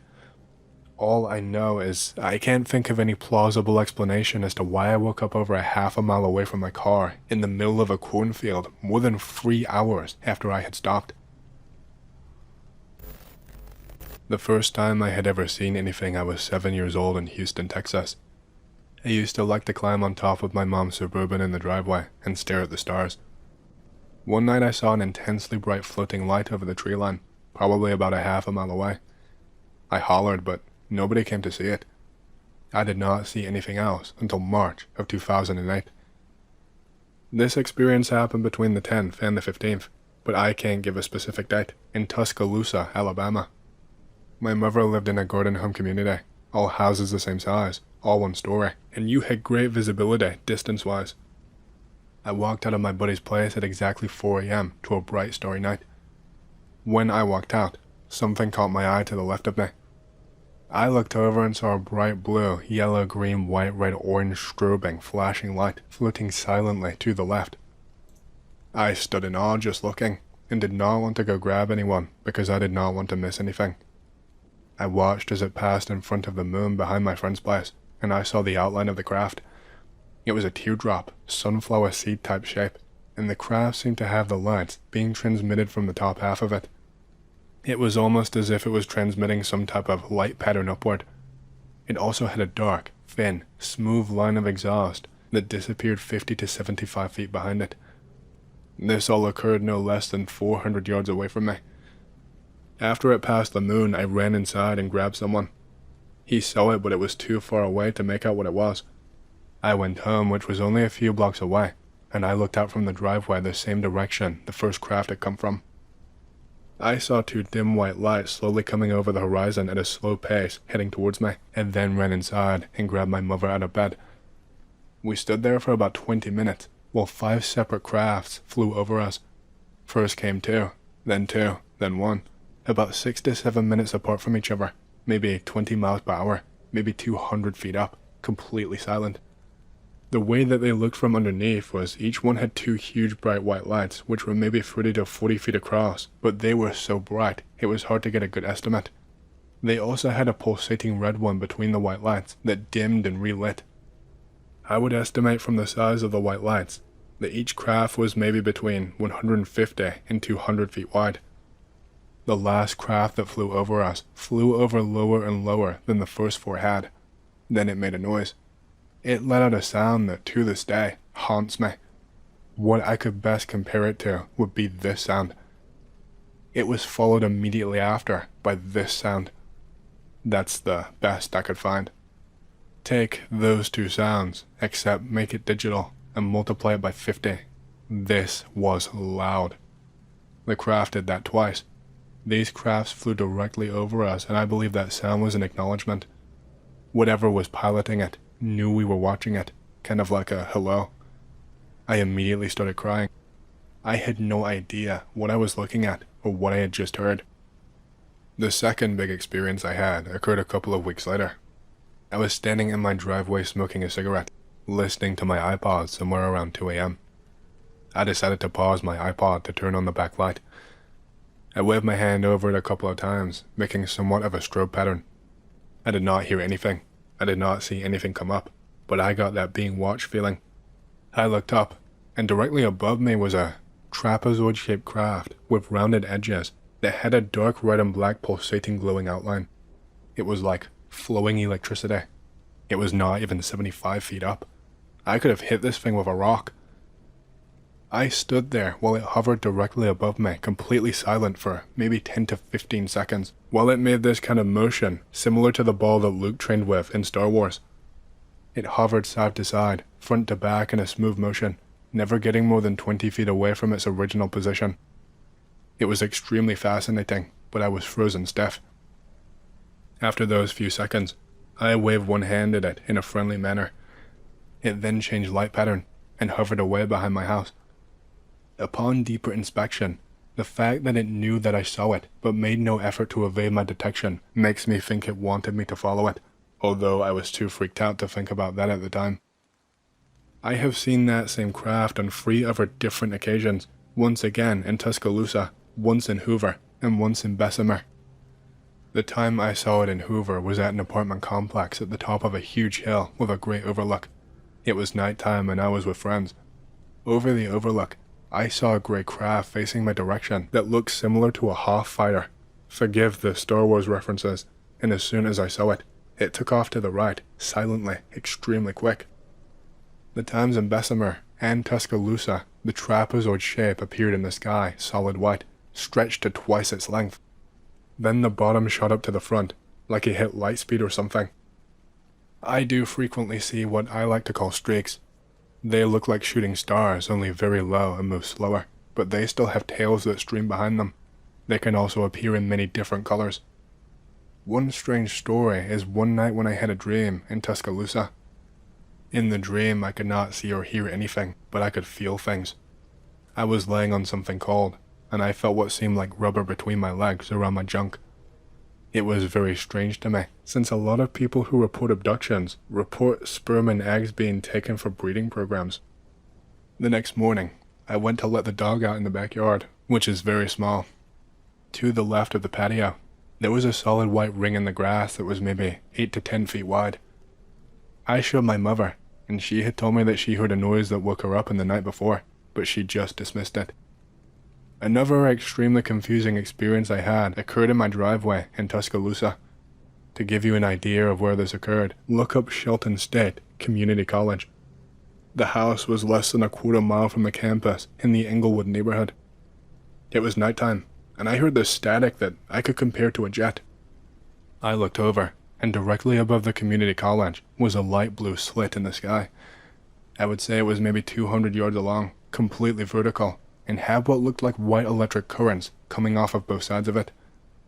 I looked at it, and maybe about 25 white fangs shot out of the slit to the left. They shot out one at a time at a quick pace, leaving the trail behind it that I previously talked about. After they passed, the bottom of the slit went upward until the slit closed, and it made a strange sound, and then it was gone. I hate people who come on this board and belittle people who have had encounters with aliens and the paranormal and things like that.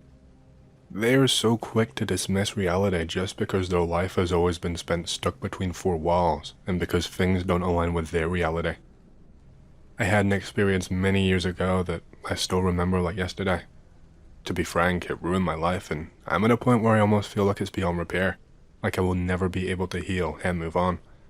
I will try and green text it. Be me. This happened around the mid-90s, when I was in my late teens/early 20s. I lived in a really remote community out in the Midwest. I don't want to say which in fear of doxing myself, but if I'm honest, I think it is mostly abandoned in the current year. I think most people had to move on due to the economy and people leaving for a better life and better opportunities. It was actually a really nice place to live. Everyone was pretty tight-knit and leaned on each other. It was almost idyllic, like how you imagine America should be. Anyway, I'm way too off topic. I was still young and had learned to drive quite recently. So my favorite hobby was just to drive around the area, sometimes going just that little bit further than last time and expanding my tiny world. The freedom it gave me felt otherworldly, and it just gave me a rush knowing I was getting further and further away from my little bubble and seeing things that I know I had never seen before. The world really was my oyster. The community I lived in was pretty developed, but had a lot of forests nearby that are pretty dense. Combine that with lots of rural roads that get narrow and windy and seem to go on forever, and you get some pretty unbelievable views. These were my favorite. It was like getting lost in another world. So this one morning I am driving around really early. It must have been maybe 6 a.m. or 7 a.m., and I just wanted to get away for a couple of hours. So I picked a direction that I had barely explored, and I just drove. I had a Ford Escort that had seen better days. We're not especially wealthy, and as soon as it got too run down for my father to use for work, he picked up something else on the cheap and passed it down to me. He taught me as best as he could to fix things up and patch them to run just a little bit longer. It hadn't failed me so far. The sun was just barely in the sky, and I was driving down this really long stretch, forest on both sides, big towering trees, and it was like I was boxed in on both sides. I wasn't even driving very quickly because I like to take my time and take it all in. And then I hear this thump, and then I hear some kind of screeching. And before I know it, I can hear metal scraping against the asphalt and sparks flying up in front of me. And then I see one of my wheels rolling down ahead of me at maximum speed. All I can think is shit as I hit the brakes and pull over at the side of the road. I wasn't sure exactly how far out I was, and I did not have any phone with me. Poor from a rural community, so we didn't really have cell phones still in the 90s. I made a complete stop and pulled right over to the side of the road. I just watched as the wheels pick up momentum before slamming full force into a tree and causing it to tremble. Like, you could actually see the force of it. Then I heard the sounds of some birds flying away, and something kinda caught my eye. Something really dark, not super tall, but taller than say a dog or a wolf, it looked like, dropped down from one of the trees. I didn't really fully see it. It was incredibly fast and mostly blurry. I thought I was just imagining things, or maybe I knocked down a loose bit of bark or whatever. I am sitting there cursing under my breath, hoping the tools I have in my trunk would be enough to help me out.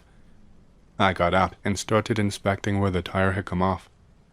I wasn't an expert by any means, but it looked like I had a lug nut missing, and the others were loose. Shit. This was probably completely my fault.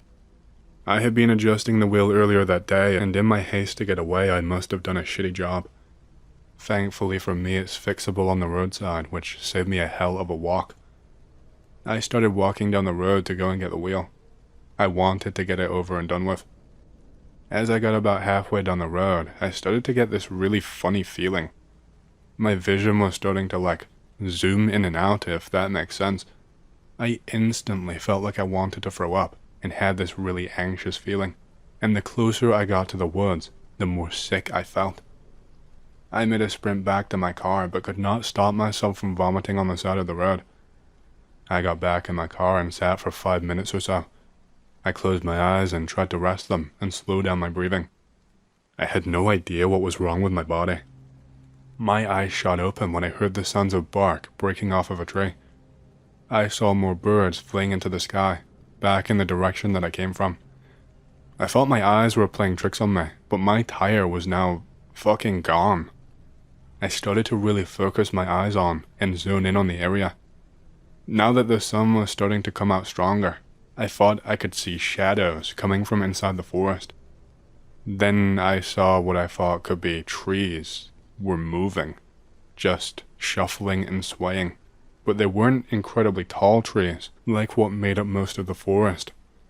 And then I realized that the shade was much too dark, almost pure black.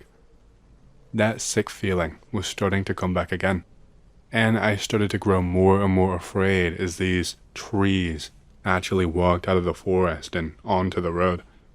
There were 2 of them. The only way I could describe them as is long and gangly. Their arms hung down almost all the way down to their feet, and their legs were pretty long too. They must have stood at maybe around 6'5" or maybe 6'6". They just walked so oddly, really slowly and methodically, and seemed to be taking their time. They didn't have any eyes or facial features or anything like that I could make out. Just these long limbs accompanied with slender fingers and toes, but no features across the rest of their body. I could not tell if they were looking directly at me, but they were definitely walking toward me. They were dragging their feet a bit, and the walking motion was so awkward. I could feel my hands trembling on the wheel, and I had to actually slap myself to snap myself out of shock and actually move. They were slow now, but I did not know what they were truly capable of. And with no car, there is no way I would have been able to keep up a sustained sprint all the way home. So I did the best thing that I could think of, which was rushing to my trunk and grabbing a ball-peen hammer that had sat in there since my father gave the car to me. I did not own a gun. I'd been shooting with my dad before, but we only owned 1 firearm that my dad kept with him when working. What can I say? We were dirt poor. After I grabbed it and shut my trunk, I could see through my windshield that they were almost up on the car. They had started speed walking. They were no longer hunched over and dragging their feet with their knees bent. They had stood up straight and were preparing to do God knows what. I feel threatened, and like I have no choice. I decide that I need to make the first move here. I take the hammer into my hand and step forward, and use this step to put all of my weight into swinging it. I aim for the head of the one on the right who is slightly ahead of the other. I make contact with the head. I hear this pop that sounds gooey and wet. It sounded like jelly squelching, and I felt something hit my face. And in that moment, I noticed that the hammer was now wedged into this thing's head, like the head had not resisted any of the impact, and instead had just given way and absorbed it, and allowed it to pass through, if that makes sense. I tried to pull it back out, but it was just stuck, and this thing, whatever it was, put out a hand to reach for me. I let go of the hammer and fell onto my ass and tried to turn and scramble away. But before I knew it, I had 2 hands clamped firmly around my ankles. I tried to fight and to struggle, but this thing just picked me up by my ankles like I weighed nothing. I had to watch upside down as they carried me towards the forest to a tree near to where my tire hit. I had made myself dizzy from struggling, and that sick feeling was stronger than ever. This thing holds me upside down, up against the tree, and I watch as the other one approaches. He puts both hands out and reaches them towards me, and I feel a sharp pain go through each one of my ankles and another pop and squelching sound. I screamed out in pain, and the thing holding me let go and stepped back. I was confused at what was happening, but then I felt a couple of drops of blood hit my forehead. I had terrible core strength, so I could only lift myself slightly, but I saw that something completely black had been used to pierce both of my legs into the tray and hold me in place. At that moment, I think internally, I just kinda gave up on living because I wasn't screaming or cursing or fighting anymore. I just started sobbing, really, really hard. I knew I was going to die to whoever or whatever these sick fucks were. It was weird though. They could have just killed me so easily. It was clear they had the strength, but they had strung me up and were just standing and watching me for what seemed like forever. I assumed they were watching me anyway, from the way that they would pace around me and touch different parts of my body. They would grab my arms and squeeze them, hold my eyelids open and poke my raw eye, which felt like it was burning afterwards. All I did was try to keep my eyes closed tightly and was just sobbing.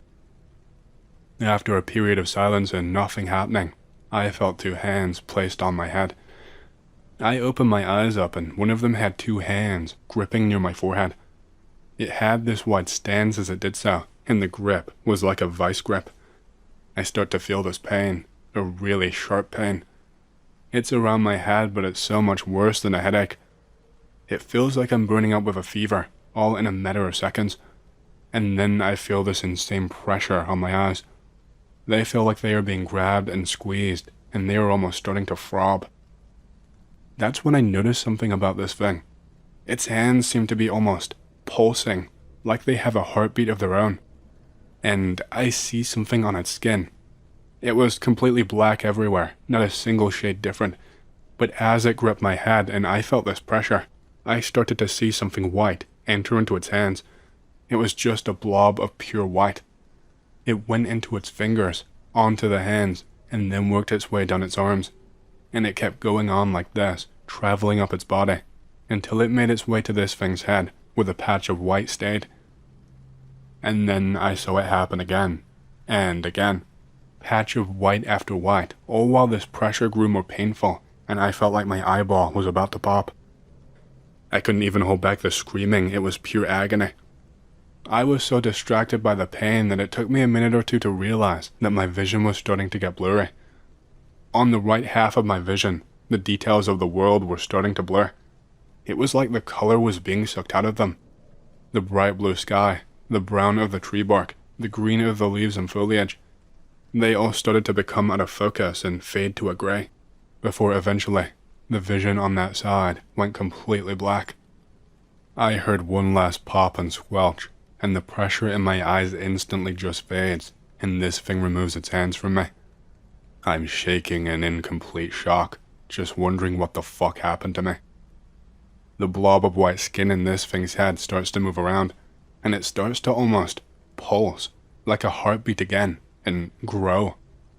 And I watch as the skin starts to sink in around the top of its face, and I watch as the skin rips, and I see a white bulge growing out of this rip. And I start to feel vomit rising in my throat as an eye, a human fucking eye, starts to look back at me. The same iris color as my eye, only it's in its forehead instead of where an eye should be. And this thing just stares at me while using it, analyzing me, looking me up and down. And he turns to the other creature, and the other creature starts to poke it and tilts its head to the side like it's fascinated. At this point I am just hoping to wake up, hoping I am just trapped in some sick and twisted nightmare. I'm feeling sick just typing this to the point where I don't think I have the energy to green text it anymore. The other thing, which I'm still not sure what the fuck to call them, put its hands on my forehead just like the other. The same pain and pressure in my head, but stronger. Thankfully not in my eyes this time, but I can feel it in other parts of my body. In my wrists, in my chest, in my throat, and it stings so badly that I just can't hold back the tears. I see something red flowing into its palms as they vibrate just like before. It flows around its body, but it doesn't morph into anything or stay on its body. After flowing around its limbs and then up to its head, it just disappears. As it's doing this, I feel like I am growing more lightheaded and on the verge of passing out. Just thinking about anything at this point is causing me a great deal of trouble and pain. While before, I was trying to be in my happy place, to think about driving around, to think about hunting with my dad, to think about my mom teaching me how to drive. I now can't. It hurts too much. Trying to think about all these things at all becomes harder and harder until I just forget to. And then, somehow, it got even worse. This thing starts speaking. It wasn't directed at me, at least I don't think so. It was just pure broken English, just a random assortment of words. Something like cow, farm, meat, drink, milk. Just basic words like this, but less connected than that. Just pure nonsense. The other thing begins to put its hands on my head too, and before long, it is doing the same thing. I am barely conscious at this point, and everything is just fading in and out, and really does feel more like a dream than reality. But as the minutes go by, and this could just be made up by my brain that was on the verge of passing out, and thought it was going to die, but they started to make more sense. I could have sworn at one point, just before I hit lights out, that the thing with the eye turned and looked at the other and said, "We need more." When I came to, I was in a hospital about an hour away. Doctor told me I was very lucky and that a driver had found me just in the nick of time. Said I had a really weak heartbeat and that if I was left any longer, I might not have made it. They had a hard time figuring out what was wrong with me. I was in a coma for a month and my memories were mashed potatoes by the time I woke up. It wasn't total amnesia, but I forgot a lot of basic things about myself and my life. I had forgotten basic motor skills, and they had to give me physical therapy for months before I could walk again. The doctor's diagnosis for me was pretty cut and dry. They had one working theory, and since I didn't want to mention what actually happened, for fearing of being institutionalized, I went along with it. My eyeball was gone, missing from my skull, like it was just plucked out. They told me I had been attacked, but they were clueless as to how my eye was actually lost in the ensuing struggle. There weren't any signs of blunt force trauma, no scratches or signs of a knife or other weapon being used to remove it. They suspected that I had been knocked out and it had been extracted medically, but at the side of the road by what were presumably criminals or traffickers. They had no idea how it was done so cleanly. The police were clueless as to the purpose. They asked why they wouldn't just take me whole, why they didn't take other parts of me. They knew that something was up, but I just had to play dumb. I mean, what else could I fucking do? They found what was left of my car. I told them the story about losing my wheel, but they never found it anywhere nearby. My car was ripped to shreds. All the seats were torn or pulled out. Someone had gone in there and pulled out the gear stick by pure force, and my car keys were bent almost completely. All of my tools were missing from the back too. I don't know why those things would do that, unless they were intelligent enough to know that it would make it look less suspicious. That thought scares the heck out of me. There is one other thing too. When I woke up, I couldn't talk. They had to do surgery on my vocal cords because they were damaged in a way that they couldn't really explain. It took a long time for them to heal and for me to be able to talk again. To this day, my voice sounds nothing like it did, and you can still hear how weak it is. My throat gets dry really quickly, and I can't talk for long or very quickly. You might not believe me, but that's the story of how an alien encounter ruined my life. I can't think of any other thing to call them. After that, I was a wreck and a shut-in. I never went driving again.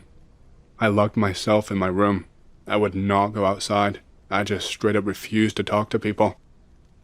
I prefer to stay inside my house because it's the only place I felt safe, where I felt comfortable. It's the only place where I felt like they would just not appear and try to get me again. I am deathly afraid of the outside now. I think, if I'm being honest, my parents would have preferred if I never woke up from that coma. I'm a fucking disappointment. All I do is sit in this room and drink and eat and use this stupid computer and watch TV. I am almost 50 years old and I've done nothing with my life. My parents are barely still alive, and yet I still don't get off my ass and help them because I am scared to go outside. When they are gone, I will have nothing and no one, and I can't help but feel if I didn't encounter those things that day, then I would not be like this at all. Please someone tell me they have an explanation for this. I was around 17 years old in South Carolina, driving up from Charleston to Dorchester for a party with a friend of mine named Kyle. I was the driver and he was the passenger. Now, I lived in South Carolina for 7 years and spent another 6 in Sevierville, Tennessee prior to that, and I was in love with the wilderness. Nothing creepy had ever happened in all that time, regardless of how rural or backwoods I had gotten. So, driving up there, the hour got late. We were on a stretch of lonely road with nothing but woods and swamp on either side of the road. No buildings, no houses, and no real civilization for around 40 miles ahead and behind us. Conversation was typical 17-year-old dude conversation. Dude, we're gonna get so wasted, dude. I haven't seen these guys in forever, dude. And so on and so forth. I have my eyes on the road, however, in order to make sure I don't slam into some random wildlife crossing by. With no lights in the woods, at 1:30 in the morning, visibility was fairly shitty. As I'm talking, I spot something around 500 feet up the road, walking along the side of the pavement towards our car. As my mind is on driving and convo, my first thought on the figure was probably some hitchhiker or maybe someone's car broke down. However, as soon as I heard how strange both of those possibilities sound, I started to watch the figure more closely. It's 1:40 in the morning now, middle of the fucking woods, with no civilization for dozens of miles in either direction, and the road is one way. I haven't passed a car or seen another car in over an hour. Conversation slows down as the figure gets closer. I realize something isn't quite right, because it's way too tall. Now that it's closer, I am 5'10", and my friend was 6'1" and 245 pounds.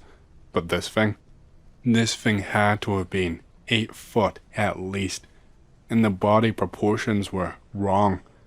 The arms dangled far below the hip, with human-esque hands with way too long fingers. I could not make out claws, but who knows? It was dark. The head was bald. The skin was pale gray-white, like a maggot, and mottled brown splotches, which may have been dirt or natural coloration, were mixed in. The eyes were black, large, and reflected light in a predatory way when the truck's lamp shone on them. The legs were bent oddly at the knees, but were quite long nonetheless. I couldn't make out the feet, but the hands were humanish, so I presume the feet were too. The worst part was the mouth. Imagine a human mouth where the lower jaw has been stretched and distended all the way down to the chest. The teeth were yellow and sharp. The mouth was red, but had no visible tongue lolling around. Conversation stopped dead. I flicked the high beams on, as it seemed to be quickening pace as we approached, moving in a very jerky and halting manner. And when the high beams hit, it shrieked in a weird, two-toned way, and made to move across the road. Which was bad, because my reaction had been to slam on the accelerator in order to pass the thing by. We locked eyes as I approached, and I introduced that gray-skinned motherfucker to a Ford F-150, doing about 70. When we collided, everybody screamed. Me, Kyle, and Stretch Armstrong. And the thing made a pleasingly solid thoom upon impact with the right corner of the hood and bumper. The shrieking stopped abruptly and turned into a squalling moan, and the impact sent it hurtling into a tree on the roadside. We kept going. There was no blood and only minor damage to the truck. I love steel. As we passed it, I told him to check our 6, and he said, "It's down. I can see its legs. It's not moving." I nodded once and stayed quiet for another 5 minutes. My friend, who was used to being a badass and playing high school football on the D-line, was visibly shaken. He was in his seat and was hyperventilating. I drove the rest of the way in silence, got to the party, said hi so I could get through the door, locked myself in the bathroom, looked myself in the mirror, and probably cried for about 15 minutes. I have no clue what road it was on. I live in Miami now, and I am 27. I don't really care whether anyone believes me. I know what I saw, and I saw it way before I even heard 4chan existed or knew what a skinwalker was. I was a huge nerd, very much into D&D and other crap, so part of my issue was trying to figure out what fucking monster I even saw.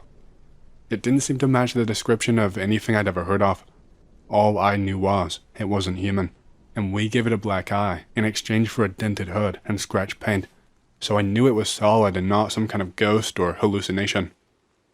I actually decided to share the story because some of the Skinwalker posts have mentioned them as being grey-skinned naked men, which synced up exactly with what I saw. It's actually comforting to know other people have encountered them, and I hope it comforts people who have encountered them to know that they don't seem to enjoy being broadsided by 3 tons of steel at 70 miles per hour. Dude, you probably killed a normal person. That's fucked up. Let me guess. No one ever found the corpse or any other sign of it. If it was a person, they are dead now. Sucks for them.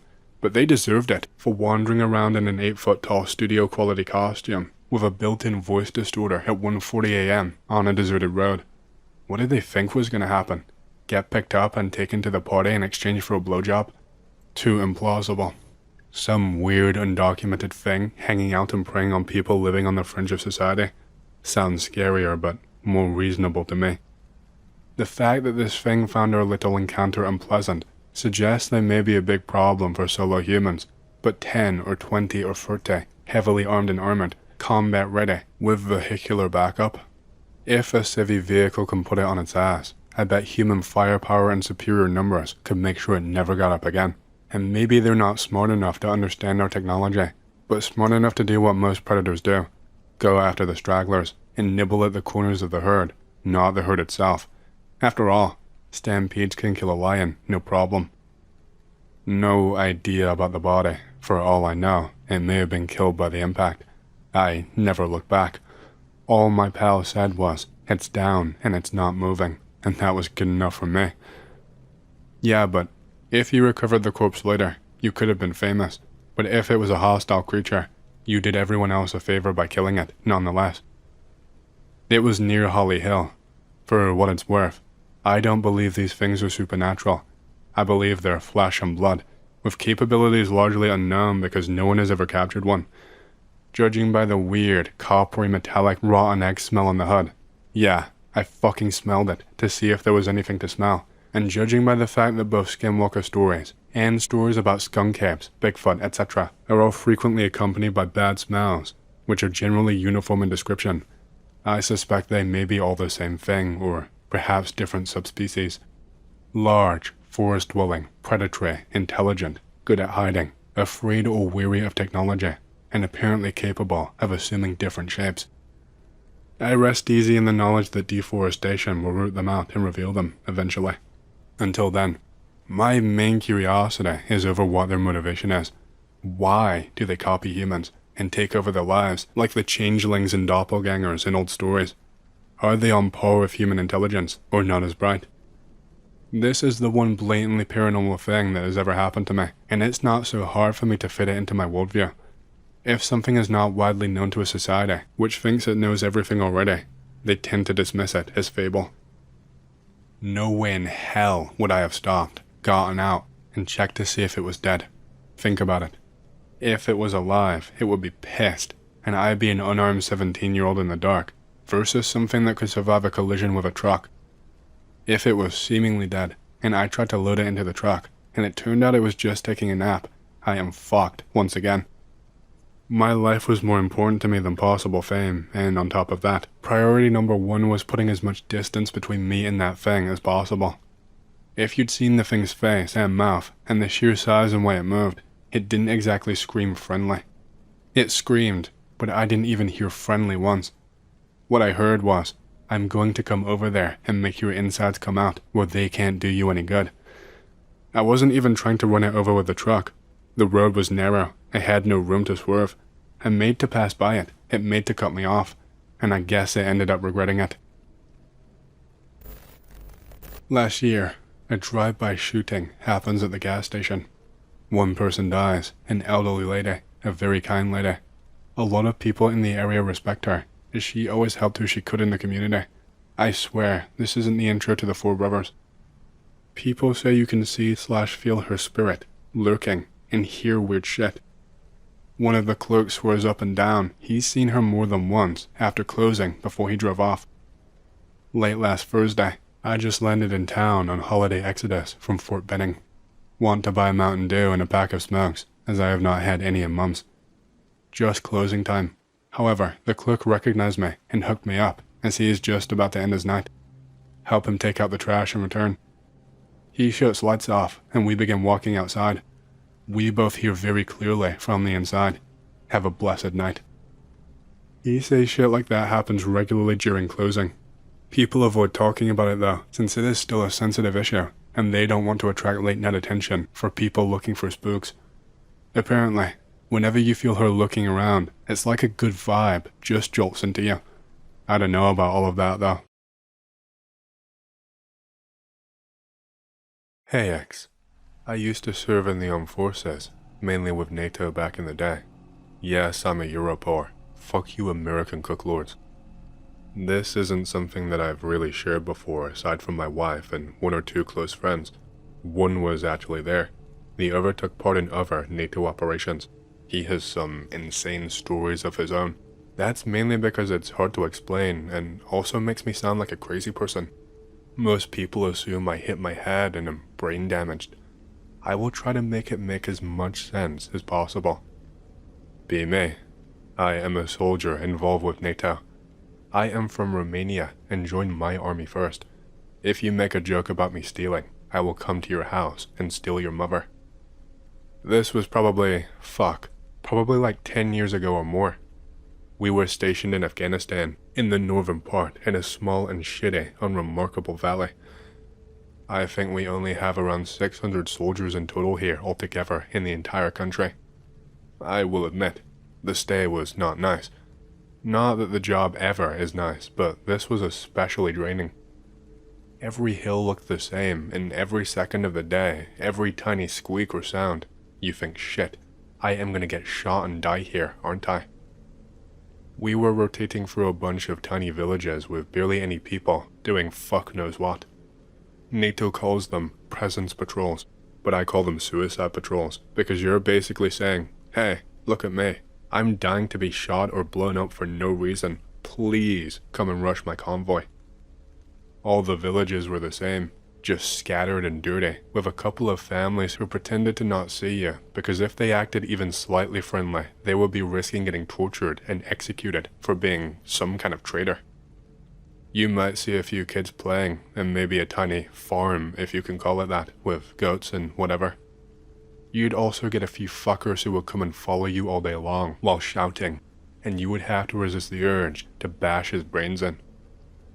Our squad at this time was probably around 8 people in total. Like I said, we were spread pretty fucking thin. I was the guy in charge of communications and radio equipment. All that meant was that I was the jackass who had to carry an extra 15 or so pounds of gear. And I also got shouted at if a radio so much as crackles. So, anyway, this op was half presence patrol, mostly as a cover, and half scouting out some intel we had been given to see if it was bunk or not. We got a short briefing about possible insurgents using a cluster of abandoned compounds near a dried up irrigation ditch. The job was to stroll through a nearby village and just happened to swing by that way. Make it seem inconspicuous so that we did not get blown up on the way. It wasn't some big operation or bust, just literally, take a look and don't die. Maybe pictures if you can manage it.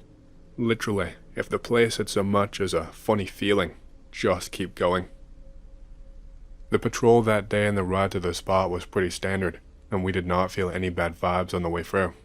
No one was acting shifty in the village, or anywhere nearby. I remember it being hot that day though. I woke up drenched, and even just taking one step had you melting, especially once you had all of the gear on. Visibility was not the best, especially for a spotting and recon op like this day. There were some strong winds that were flicking dust up everywhere, which meant seeing out into the horizon or even more than a little ways ahead of us was impossible. It meant that we had to be extra cautious, but this also meant we had to put ourselves more at risk. There was this kid who I will call M. He was our machine gunner, and I could tell he was nervous. Couldn't stop himself from humming some song from his country. He always hums a song when he gets like this. It set me off too, if I'm honest. I could feel the tingling running up through my body. We reached the compounds probably around noon, after our precursory pass through the village. It was quiet as fuck when we got there, unsettlingly so. We were greeted with the sight of mud brick walls, with roofs caving in on themselves. The place was a shit show. We thought if anything was going on, they would be squatting deep inside one of these places, maybe somewhere dug out underground. The lieutenant is shitting bricks, and makes us stack up and do a whole proper routine, like we were breaking down a war room. I don't blame him. Actually gave me a bit of comfort, even if it wasn't much. We hit 2 idiots on rear security. They weren't bad lads, but there was a bit of a language barrier, so since their only good English was things like help and enemy and need a shit, we figured they could handle that. I was just ahead of them, since I had all of the comms equipment. Point man is given the go-ahead. Breacher takes it down with a shotgun. This was fucking overkill, by the way, but the LT wanted to play it by the book, so we did. If I'm honest, I could have blown on that door and it would have fallen over. As soon as that door went down and we cleared the first room, we were hit by an overwhelming smell. Something fucking rotten for sure. Also smelled a bit like wet clothes or a dog that had been out in the rain. Hard to pinpoint really, especially after so much time has passed since it happened. We moved through each room methodically. Everything was trashed. There was a mattress crawling with ants and pots and pans smashed around the room. One of our guys, I will just call him T, called out from one of the smaller rooms. He just told us we needed to see this. Sounded like he was trying to compose himself, like he was stopping his voice from breaking. We all crowded in, making sure to position some at the rear and at vantage spots to protect if needed. It was a tiny room, barely big enough for 4 people. T, me, the LT, and M. I took one step in, and my foot went through some weak and rotted wood. I instantly saw the crawl space that T was standing over. Fuck. He opened it up and showed us. It wasn't very deep but had a few feet of space, enough for 3 bodies. I got down low with a flashlight for a closer look. LT got us to pull them up for closer examination. All 3 were men, and they looked like locals. What was left of them anyway. They were stacked up like firewood in that crawl space. They were all tied up with some flimsy rope and their knees tucked against their chests. Their faces, I'm not sure how to describe it without making it seem like I'm writing a cheesy novel. They were just wrong. They were dead, obviously, but it looked like someone had tried to peel their fucking faces off. The skin was torn, around the mouths, around the eyes, near the cheeks. Some of it was red raw. Around other spots it was torn and hanging a little bit loose, like something had ripped into them. But there weren't any teeth marks or the signs that an animal had got to them. Fuck, I don't think any animal could with them buried underneath the crawl space. Their eyes were still left open too. They say the eyes of a dead man can tell a whole story.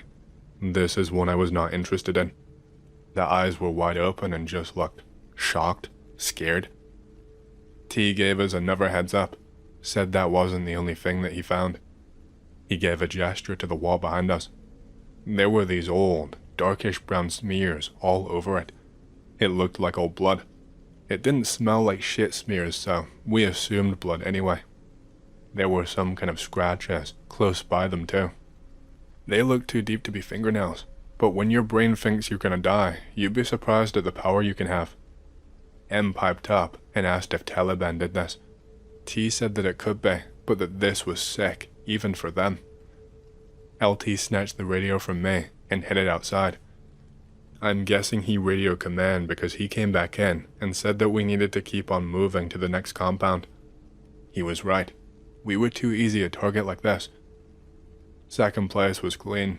Way too clean. Still dead silent, but looked almost like it was cleaned recently. You could even see faint footprints and some dust that was missed. Aside from that, there was no other signs of people. Why the fuck would they clean an abandoned house like this? Before any of us had a chance to speak or speculate, we heard some kind of a thump. Sounded like somewhere further in, but we were not sure because it was quite soft. The LT motioned for us to sweep and clear as usual. I could hear my heartbeat thumping. I was shitting my pants, and it wouldn't even be me being shot at first if it all went to shit. All things considered, I had the easy job. We were moving through this weirdly long hallway, and bam, this guy just stumbles out of one of the rooms near the end. Instant yelling from our guys, all sorts of orders, telling him to put his hands up, telling him to drop to the ground right this second, warning him that we would shoot and we're not afraid to, etc, etc. But this guy is just fucking unfazed. He is not dressed in any kind of getup. He's dressed just like a local again. He was shirtless, stick thin. His ribs were protruding. That's how skinny this guy was. He stands still, takes a few long blinks, and starts moving towards us. He is dragging one foot behind himself like he's mangled it or something. Cue us shouting and screaming at him again. The last thing that we want to do is put down a civvy, but you can't take any risks with sympathy. You never really know who the enemy is out here, no matter how they are dressed. He gets to about halfway, and the LT puts a warning shot into the floor and roof, and instantly, this guy just takes a quick look left to right, and then he just starts running, like his leg is suddenly A-okay. He lets out some kind of gurgled scream, like his vocal cords have been damaged, and like he has a huge chunk of phlegm in there. It happened in the span of 2 seconds, and boom. Few shots rang out, and his legs were taken out from underneath him. He is down on the floor just scrambling around.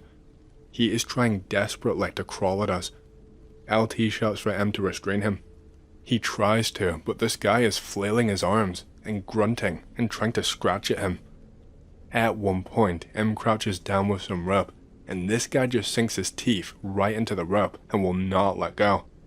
He is shaking it side to side with his head like a rabid dog. We try talking to him, but he is not responding.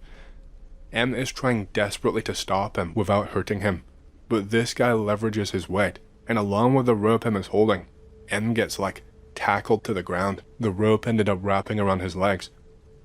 This guy rapidly crawls and ends up on M's chest. Boom. LT just puts a bullet in this guy, and he is gone. He didn't want to, but it was clear that he was out of his mind. We searched the body, and this dude had nothing on him. No kind of weapon, no kind of gear, no knife, no gun. Nothing he could have used to harm us or kill us. We examined the body. The wrists were really purple, like he had something tied tight around them for a long time.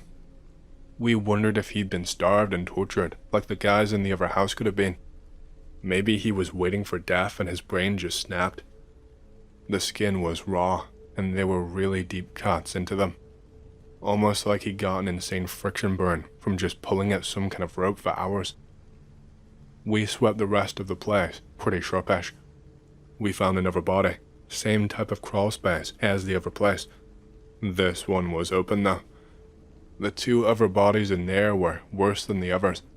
Big bite marks in the neck. One was missing an eyeball. Deep gouges all along the both of them. More tearing at the neck and other bits of skin. When we radioed back in, Command told us that we were done. Told us not to even wait for anyone else to show up. Just get to safety and that they would reassess. That they didn't know any motives of what was going on and that it was too risky for us to be out here. The whole thing just felt so unbelievable, especially with how quick it all happened. We got taken off patrols pretty quickly after that. Told us that the area was too hot right now and that strategy needed to change, and that other NATO units were being juggled to ensure full safety. Not sure I buy that, considering I don't think they've ever changed an entire op just for our safety. Nothing in that fucking place has ever been done for our safety. Before we were reassigned, we got checked out by medics, and they even made us speak to a shrink. Said they had to make sure that we were in a good headspace after what we had seen. I don't know though, X. The whole thing just seemed off to me. Something about the bodies, the way the guy rushed us, and the way the command brushed it off. It makes me think that there's more to the story, but whenever I mention that to anybody, they look at me like I'm stupid, and like I'm some weird conspiracy theorist. I think the Taliban was running some fucked up shit out there that they probably did not want us to know about. I've got a story. My grandparents are from a tiny village in the mountains in Greece. I visited my family in the summer of 2014. I was staying in a farmhouse with my great uncle and my cousin. They are both super religious, Orthodox Christians. My great uncle was a monk for a while. He is very knowledgeable about Greek mysticism, Greek legends, and Byzantine mythology.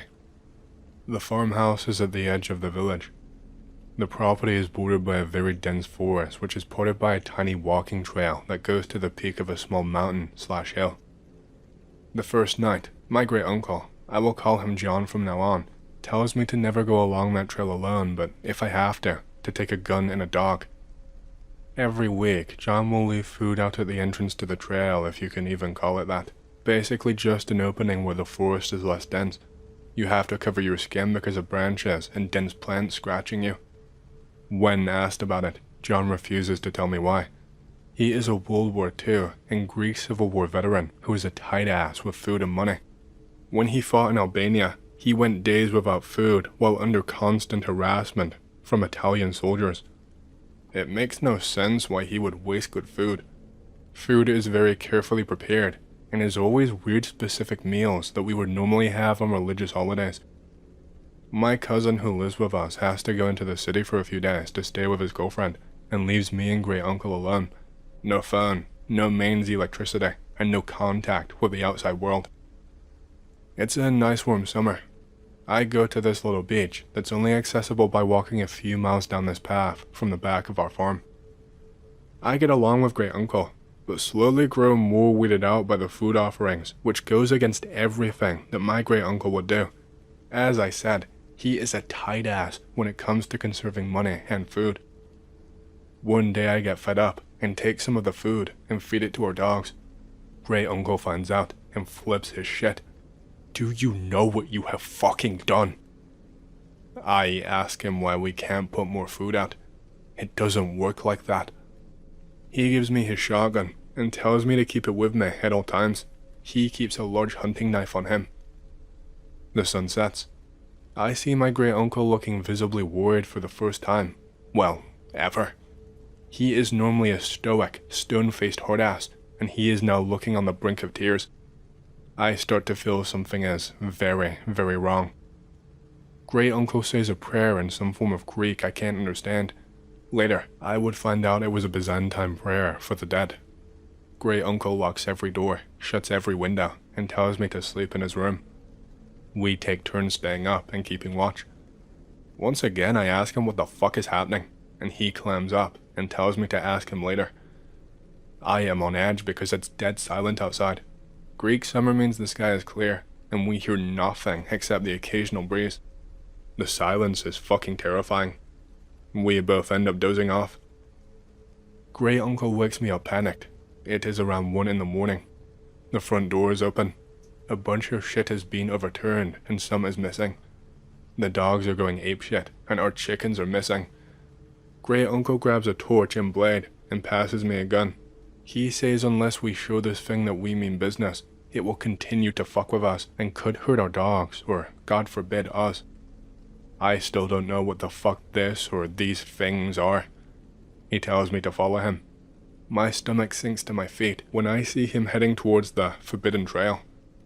The only thing that indicates it is a trail is that the foliage is slightly less dense and there is a chiro, religious symbol, cut into a tree to the right of the opening.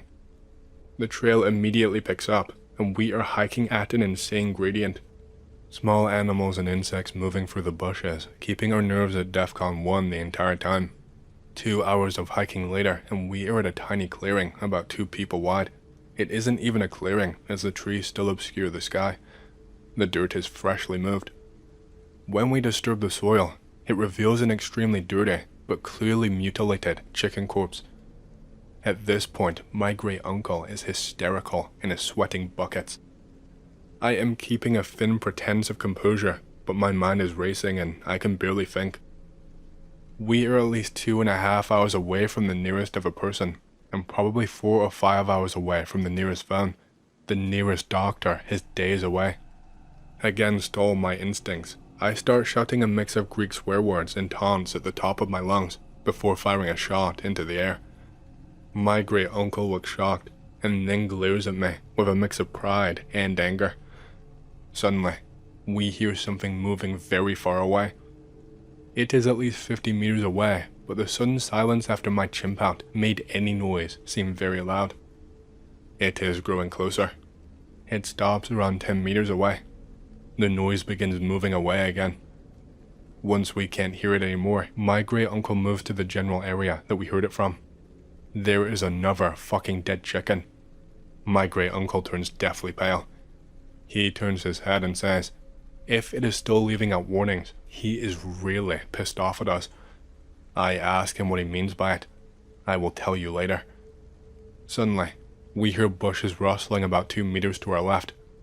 Without warning, my great uncle drops onto his belly and yanks me down with him. It is here I get my only glimpse of this thing. I am looking up in the direction of the sound as it grows more distant, and in a gap in some leaves, I see the edge of a bone-white face and some black straw-like hair for around half a second before it is obscured again by the rustling leaves. The head is around 8 foot off the ground near the top of a small tree for this forest. At this point, I am questioning my reality and am convinced this is a dream. My great uncle does not say anything, but I can tell he saw as well. He silently gestures to get up.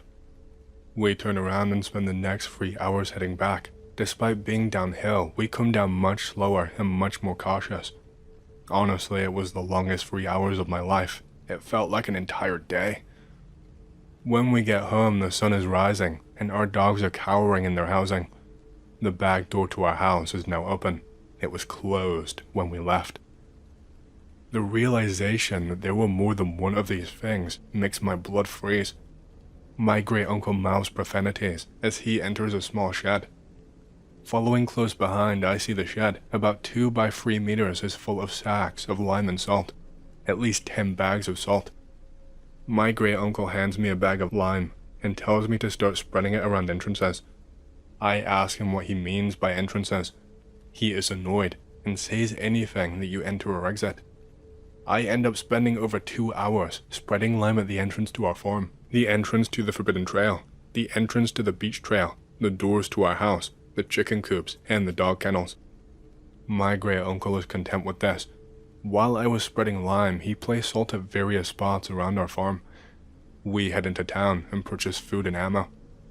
I ask why he can't just stay with someone else for a few days. Great uncle tells me the things will view it as a sign of surrender and will kill the dogs before trashing our farm, and if we re-enter, they will kill us on sight. At this point I am livid and grill my great uncle. He sits down and explains the nature of these things, known to the locals as babaloi. They supposedly take a humanoid form, but are not human in any sense of the word. They are the manifestations of the souls of those who have committed evil, condemned to eternity on earth. They can free themselves by taking the souls of the living, and once they have a certain amount, my great uncle would not say how many, they are free. They are hostile to every form of living thing. Essentially, they are the personification of the malignant, negative parts of a person's soul. They are repelled by limestone, large fires, and white rabbits. They can't feel or see lime, which makes it the ideal repellent. To placate them, you can leave out food or animals for them to eat, and they will repay you by steering clear of you and harassing someone else. If you give them food but suddenly stop, they almost always seek vengeance. They are even more hostile than to people who do not give them food at all, and nearly always either kill or drive off their victims from their farms. The only way to make peace with them is to intimidate them and to fortify your dwelling and its surroundings with limestone, but even this cannot keep them away, and you will need to barricade all of your doors. Limestone to these things is like a dog whistle to a pit bull, and they go apeshit when they come into contact with it. If you don't fortify your dwelling but cast out limestone, you are a goner. If you somehow survive the night, they will track you down and kill you. Legend has it that one man moved from a village in Laconia to Epirus near the Macedonian border, the Greek equivalent of moving from Southern California to Maine, and died during his first week at his new farm. Back to what happened to us. We stock up on high-energy foods, Greek coffee and blockade every door and window with the limestone and the salt bags that we did not use on our farm perimeter. As the sun sets, we start sculling coffee to prepare for the craziest all-nighter of our lives. Literally, as soon as the sun sets, we hear the farm gate slamming and footsteps approaching our first line of limestone. As it hits the limestone, we hear an inhuman sound that I can only describe as a mix between a chalkboard being scratched, but low and dull, and a shitty wooden floorboard creaking. No coffee can wake you up as good as what we just heard. I cock the shotgun. Another set of footsteps is coming from the fence. First thing hits the second line of lime, and this time, it screams in genuine pain. We hear it slowly walk forward a few more steps before turning around. By this point, our dogs are going apeshit. The second being is approaching as the first one moves back into the woods. This fucker is way bigger by the sound of his footsteps. I nearly shit my pants as this thing hits the line of lime and lets out the most inhuman sound I have ever experienced. The sound is so unnerving, it makes the first thing sound like a lullaby by comparison. I cover my ears as it approaches the second line. Wait for what feels like a year. Hear nothing. My great uncle cracks a giant grin. We win. We still take turns as sentry, but we are much more relaxed, at least for grown men who have just dealt with fucking literal demons. As soon as the sun rises, we take the sacks down from doors and windows, and we give our terrified dogs some food before leaving food at the entrance to the forest. We spend a day unwinding at the beach and try to forget about my experience. The next night is uneventful, and the following morning the bowl of food, mostly tomatoes and capsicum and olive oil, is missing. Despite this being the most normal thing to happen in the past few days, I decide to cut my stay short and spend the rest of my trip in a nearby town in a shitty motel with broken air conditioning and spiders in every crevice. As I say my goodbyes and prepare to drive out, I notice one thing which chills my blood to this day. The lines of limestone we left last night have no footprints or anything else that indicates something walked through it. Be me. I am Native American. I am Anishinaabe from northern Minnesota. My grandfather and I are hunting in the woods. It's after an October rain. We are following real fresh deer tracks. We stalk nearly half a mile when suddenly we hear an owl hooting. Ah, shit. Now, in Anishinaabe culture, owls are not inherently evil omens, but messengers from the Great Spirit, Kichimanadu, and other spirits, but in some cases can transmit bad medicine, curse, onto folks when used in wicked ways by medicine men, shaman. Grandfather, being a traditional native, puts down tobacco and advises me to do the same. We continue on our hunt. Suddenly, again, hear an owl. Look up in a nearby tall pine tree and see it. It's really large. It just blankly stares at us. Mind you, this is during the day, early afternoon. Grandfather is staring back at it. He tells me to turn around and head back. We hike back to the vehicle. Nearing the trail we last parked, and suddenly hear a grunting noise to the right in a small clearing by the pond. There is a very sick-looking and scrawny doe about 75 yards away. Grandfather, seeing this animal is suffering, decides to end its misery. The doe is broadside as well. Grandpa is a lifelong hunter, so it's an easy kill. He shoots. He looks up shocked. The bullet went right through it. The deer just lifts up its head and looks up at us. He bolts another round. Click. Bolts another round. Same thing. Click. He is confused as fuck. This is a new rifle and the ammo is right out of the box. Bolts the last round. Fires. Missed. See dirt kick up behind the doe. The doe is just standing there, still facing us. Grandfather, with a look of understanding, quietly shoulders his rifle. Without a word, he heads back to the truck. Get inside. We make our way back home without really saying a word.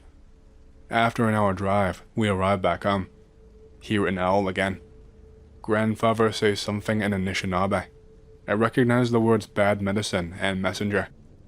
He loads the rifle again, and goes towards where the owl was heard. He wants me to follow him. We are nearing the edge of the yard, when we hear some branches rustling. Near an old oak tree, we see this large owl again, blankly staring. Grandfather stops, aims, and shoots. There is a puff of feathers and an extremely odd noise, almost like a man exclaiming in pain. Hear it fall. Grandfather looks at me. Grandson, go grab it. He turns around and walks back towards the house. Do as he says. I stop in front of it. What the fuck? It is an old owl carcass with a buckskin bag inside of it. Scared shitless, I still manage to pick it up. I walk back to the house and see grandfather gathering wood and tinder for fire. Grandson, someone does not like me. Another fire is started and going good. Toss the carcass in the fire. It burns extremely fast. Even the buckskin pouch is incinerated fast. Smell some really good sweet herbs when it is done. Grandfather exclaims that we have bad luck today hunting because someone sent us a bad messenger, the owl, and ruined our hunting trip by offering us sick game, the doe. He explains to me how medicine men usually use wicked teachings to fuck with other people by cursing them. Sorry if it's a confusing story to follow. Ironically, being a Native American, I am bad at storytelling.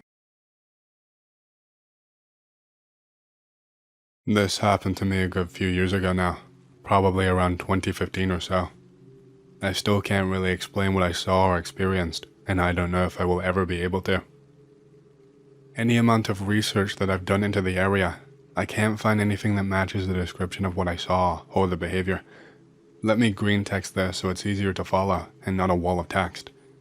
Be me. It was around 2015 or so when this took place. I was freshly 18 years old and was looking to exploit my newfound freedom. My grandfather had just passed away a couple of months before my birthday, and he left me quite a large amount of money. He also left me some property too. He hated his son, my dad, and thought he was a bit of a pussy.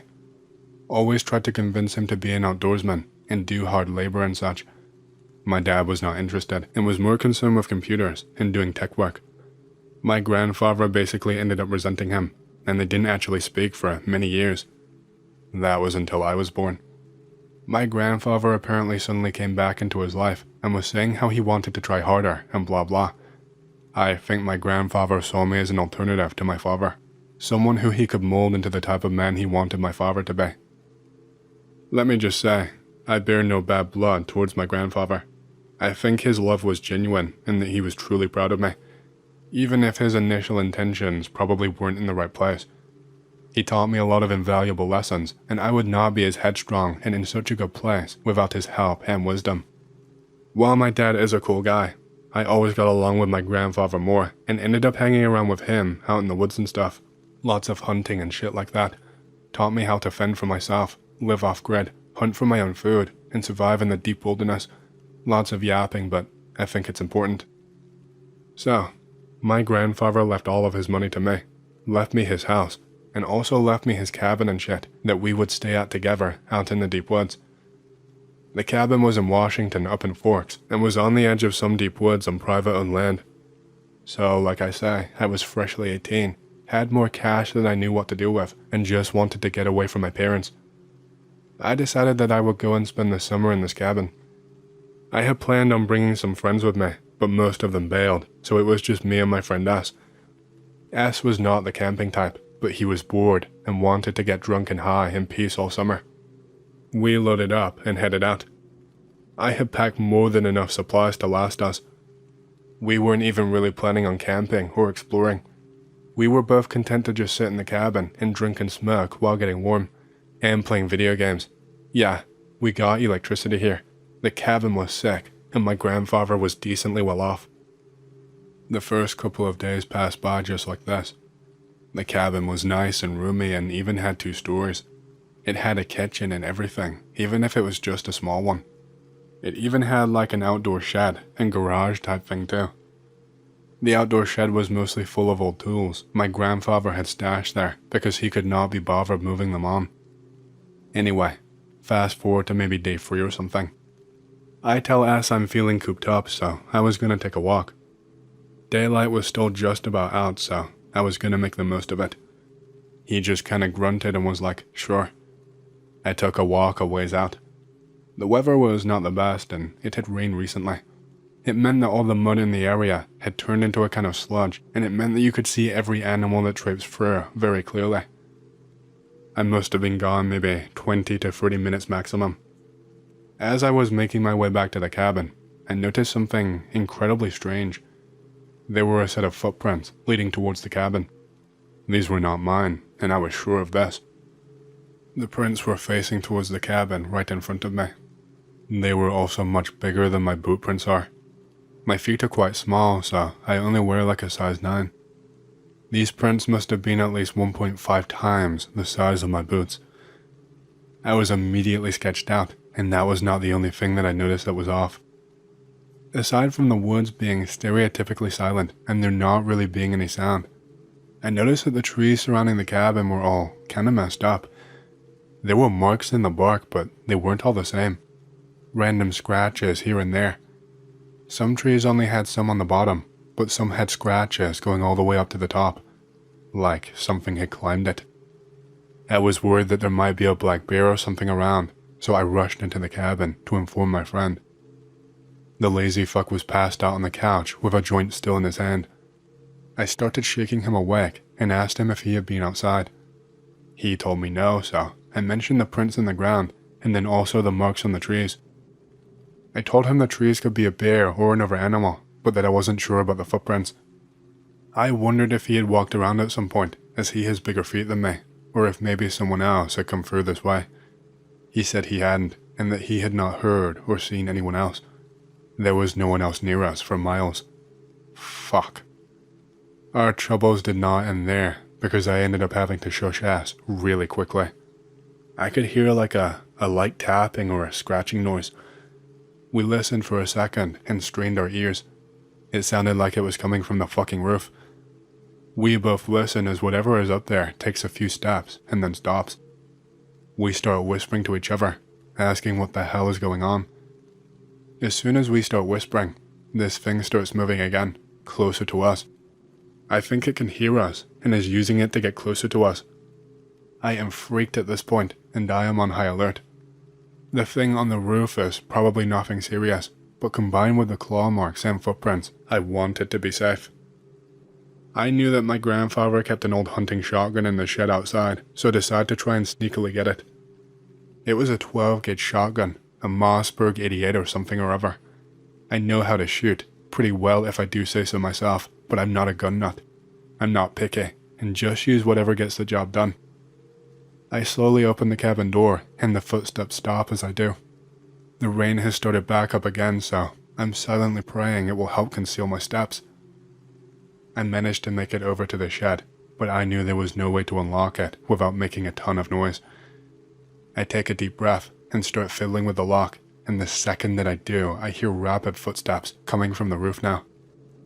My heart is pounding, but I manage to get it open, and I fling myself in and shut the door behind me. I basically dive down to the ground to get this gun, and as I do, I see a hand pierce through the door to the shed. I'm in a blind panic, so the details are a little fuzzy, but I remember the hand being really furry and really sharp. I loaded the shotgun and sent one pump through the hole the thing just made. I wasn't really aiming, just hoping I could maybe scare it off. I hear a scream, but not like a scream, more like a really enraged shout.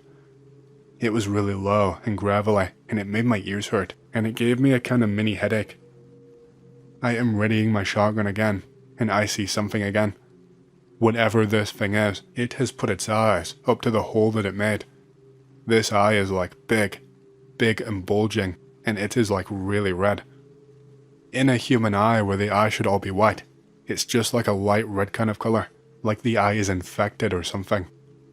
I don't even stop to consider. I just take another shot at this thing's eyes while it is vulnerable. I hear another scream / angry shout, and I just hear bam bam bam.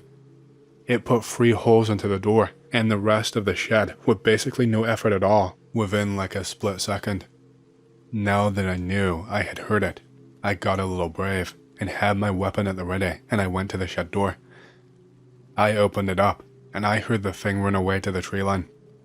All I caught was a blur running on all 4s, switching to 2 legs, and then ascending up the trees in the darkness. I had no words. I rushed inside the cabin to talk to Wes. He was on the floor, gripping a couch cushion, and looked to be sitting in a puddle of his own piss. He was asking what the fuck happened out there, what was that thing, etc, etc. Like I said, he wasn't used to the outdoors and so was shit scared. I did my best to try and comfort him. I told him I had shot it twice and scared it off. I said it wouldn't be coming back after that, but I knew it was a bluff. I was trying to convince myself as much as I was trying to convince S. I told him it was much too dark now and that we would be vulnerable. We would have to wait out the night, and then we would leave first thing in the morning. He nodded okay quietly and went to change and clean himself up. We spent hours in silence, me clinging to the Mossberg, S clinging to the couch cushion. We didn't have the nerve to let our guard down and drink, smoke or play video games. It must have been the first time in years that S was not high or drunk. I think it must have been around 2 or 3 a.m. that S finally fell asleep. My eyes kept drooping, and I felt like I was getting on the edge of sleep and then jolting. I was ready to just give in, until I started hearing noises again. I didn't want to startle S, so I just listened closely. I heard a tap tap tap on the roof again. Sounded quieter or lighter this time. Then I heard a more rapid tap tap tap, and then whatever this thing was jumped off the edge. I heard a twig or a branch snap when it landed. I quietly pushed the cabin door open with the shotgun still in my hand. I creeped out the front and was kind of peeking over and using the cabin and the shed for cover. Once my eyes finally adjusted to the darkness, I spotted something up in the trees. In a branch, probably about 40 feet or so away, I could see something up there and crouched. It looked almost like a human, like a man just squatting down. But it wasn't wearing any clothes. It was covered in patches of matted fur. I could see partially healed wounds from where I had struck the thing with the 12 gauge. One in its chest area, not fully healed but mostly, one eye missing. How the fuck was it still alive? And how did it heal a gunshot wound so quickly? It had long claws coming off from its hands, only 4 fingers or finger-like appendages anyway.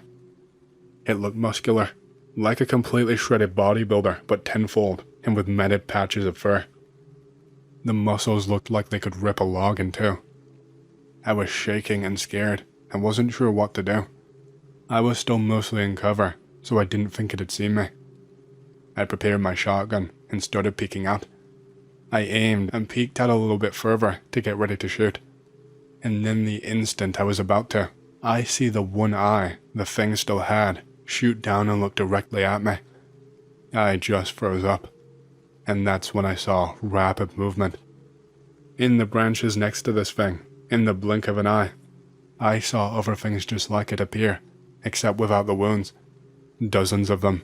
I don't know exactly how many. They were all just sat crouched down on the branches, with their eyes locked on me, like some kind of fucking army. I didn't drop my shotgun. I was preparing to die, for one final stand. I took one step forward, basically accepting my fate, and this choir of deep and low growls just started up, basically warning me they would kill me. I was just standing there trembling, and I started to move my shotgun. In the instant that I did this, I heard a quick snap and a blur of movement, and before I knew it, I saw a tree branch flying my way. It sailed over my head, only just, and I could not do anything except fall to the ground and scurry backwards. I dropped my shotgun somewhere in the mud, and I could not see it in the dark. The growling did not stop, and I shuffled all the way back into the cabin and just laid down with my eyes open for the rest of the night. When S and I woke up the next day, we didn't even say a word to each other. He could tell there was something wrong with me, but I did not want to tell him. I felt like if I told him, then what happened became real. I could not just explain it away as a dream or a trick of the mind anymore. My grandfather's shotgun was gone. I searched high and low and it was nowhere to be seen. I didn't even bother locking anything up. We just got the fuck out of there. If anyone has any kind of answers, X, then it would really help me. The cabin must have been empty only maybe 6 months to a year, and I had never seen anything like those things in all of my years growing up. The way they looked, how strong they were, and the speed that they moved at just did not make sense. I haven't been to that cabin since then.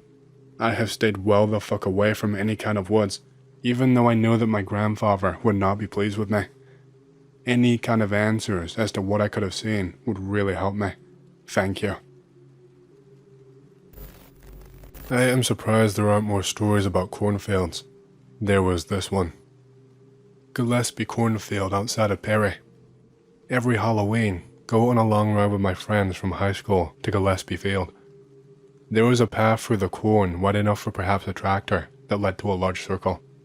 Not quite like a crop circle, but it sure gave off that sort of vibe. I am 17 at the time this happened. It's Halloween in the year 2010. Lots of Marine friends and hunter friends this year. Friends of friends this year. It's a huge ass fucking party.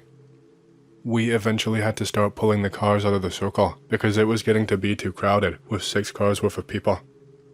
It's getting to be 2 in the morning. People are starting to drift out. There's about 20 people left in all. Hang on, come get some of this beer. At age 17, you can imagine I was pretty thrilled to be allowed in on the older kids' games and all that. There was this super hot chick, Trina, I don't remember, who was all over me. Drunk as a fish in a whiskey barrel, but all over me. Too shy to initiate anything, but I did get to see her boobs because she took her top off. It dwindled down to about 10 or so people. Me, 5 hunter friends, 3 Marine friends, and 2 civilians, not including me. Let's make a fucking bonfire. 10 minutes later, there's a huge fire pit going, and we're dancing around it, pretending to be doing a ritual, laughing and having a good-ass time. No big deal, right? This kind of hush washes over everyone. We all got the same rush of sudden unease and anxiety. Everybody freeze, more or less in the positions we've been dancing in. Goofy as shit, but nobody dares to make a sound. The only sounds are the sounds of the giant fire in the pit. Standing around for almost a minute before somebody whispers, What happened to all the crickets and shit? No wind, no crickets, no birds, no nothing. So we stop dancing, thoroughly put off, and my buddy Joseph, a hunter, goes, "Guys, I'm gonna go get my rifle." There is a murmur of agreement. The other hunters break off to go with Joseph and grab their shit. Mostly pistols and knives besides Joe. Marine buddies, Kate, Samuel, and Ed, sit down in what I can roughly describe as a perimeter sort of thing around me and the other no-training folks. At this point, we are too nervous and anxious to talk. We are barely breathing. There is not a noise, just the fire pit's crackling and a slight rustle in the corn, and it's starting to get a little bit disconcerting. We sort of stuck close together and kept wide, worried eyes on the stalks. Kate says, something is not right. Mutual agreement, but nobody can put a finger on it. Ed sucks in a breath and everybody jumps a bit and looks over at him. If the wind is gone, what the fuck is making the corn stalks rustle? I swear to God, I nearly pissed myself right the fuck there. We're all about 5 seconds and a sneeze away from needing a change of clothes when Joe comes back, white as a sheet, alone. Joe is pulling the bolt back on his rifle and sprinting back to the campfire circle. He tosses his pistol to Ed. "Joe, what the fuck happened? You look like you saw Sam's mom." Joe sort of glares at Ed and then hisses, "Don't you fucking joke right now. There's something in the corn." "You what, mate?" "There is something in the corn. I am not fucking around." Now, see, around here, we're used to big dogs, large crows, even the occasional oversized cat. So everybody sort of gave Joe this narrow-eyed, "the fuck are you saying" sort of look, like he's trying to freak everybody out more. We keep trying to get him to tell us where the others are, what happened to the other 4 that he went off with. He says they stayed at the cars to protect them. There is rustling in the corn. Joe immediately wheels and takes a shot.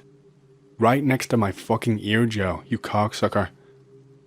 Immediately, the feelings of fear and anxiety intensify. Some sort of low whimpering noise is coming out of the corn now. Joe is gibbering like a drunk, muttering incoherently. I'm about to take the rifle from him, when I notice he's got some sort of black slime smeared on his pant leg. Then I nearly shit myself again, because what crawled out of the corn was not a dog. Not in the strictest sense, I guess. It was shambling sort of awkwardly, with what looked like a broken leg, maybe a dislocated shoulder. It looked like it had, at some point in time, being some sort of hound dog, a black or dark brown bloodhound. There was chicken wire wound around its neck like a noose, and it was coated in flies. There was black sludge dripping from its jowls and oozing out of a bullet hole near its right eye, which was itself drooling that same black crap like tears. Joe lost his mind at this point. Sam and I had to wrestle the rifle away from him. No more green text, it's hard for me to keep up. This still gives me the shakes to this day. It kept shambling out of the corn towards us, wheezing and spitting that black stuff onto the ground.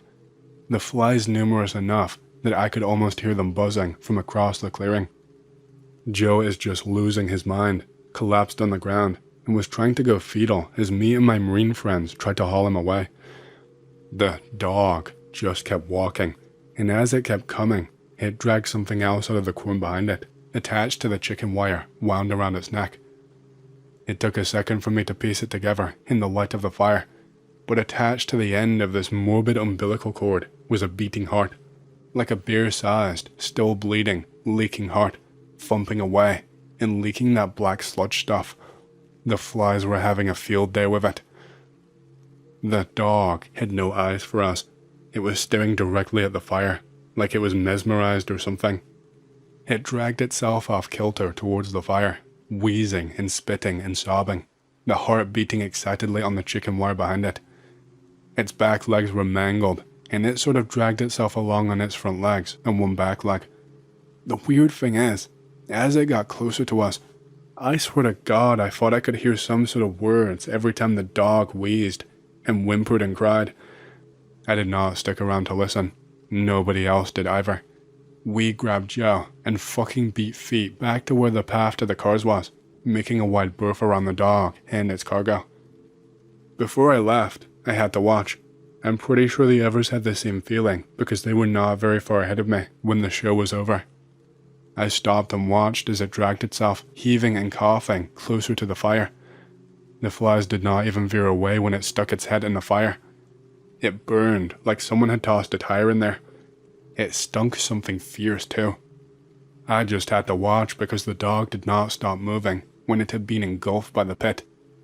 The chicken wire kept moving, dragging the heart into the flames after the dog until they were both gone, and the only way anybody could have known that it was there was the trail of black sludge on the ground and the smell of burning rubber. We were halfway home when I finally looked over at Joe.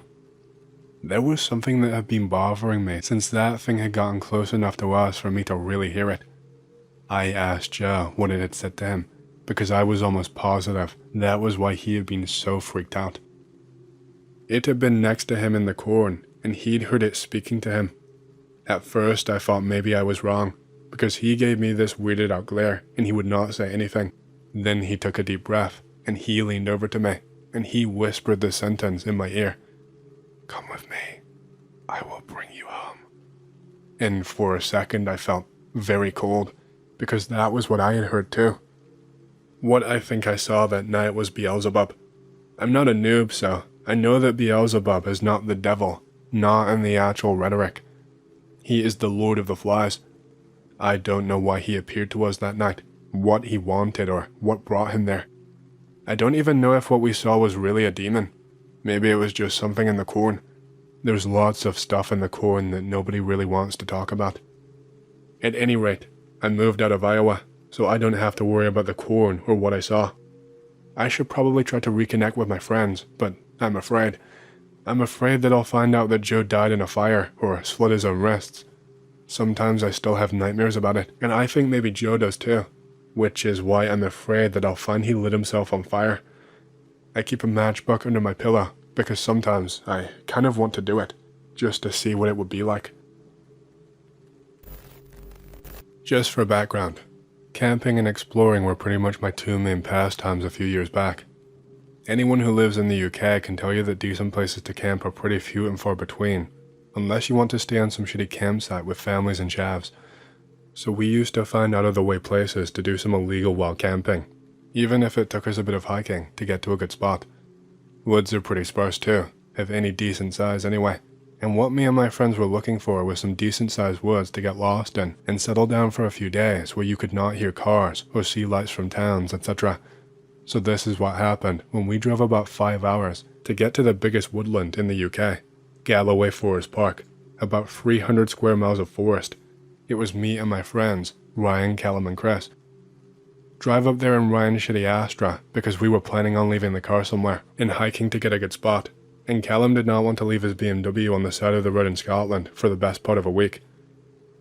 We have a map of all of the little roads and shit, and have figured out that if we park up and walk into the woods for about 6 miles, we have a good spot away from everything.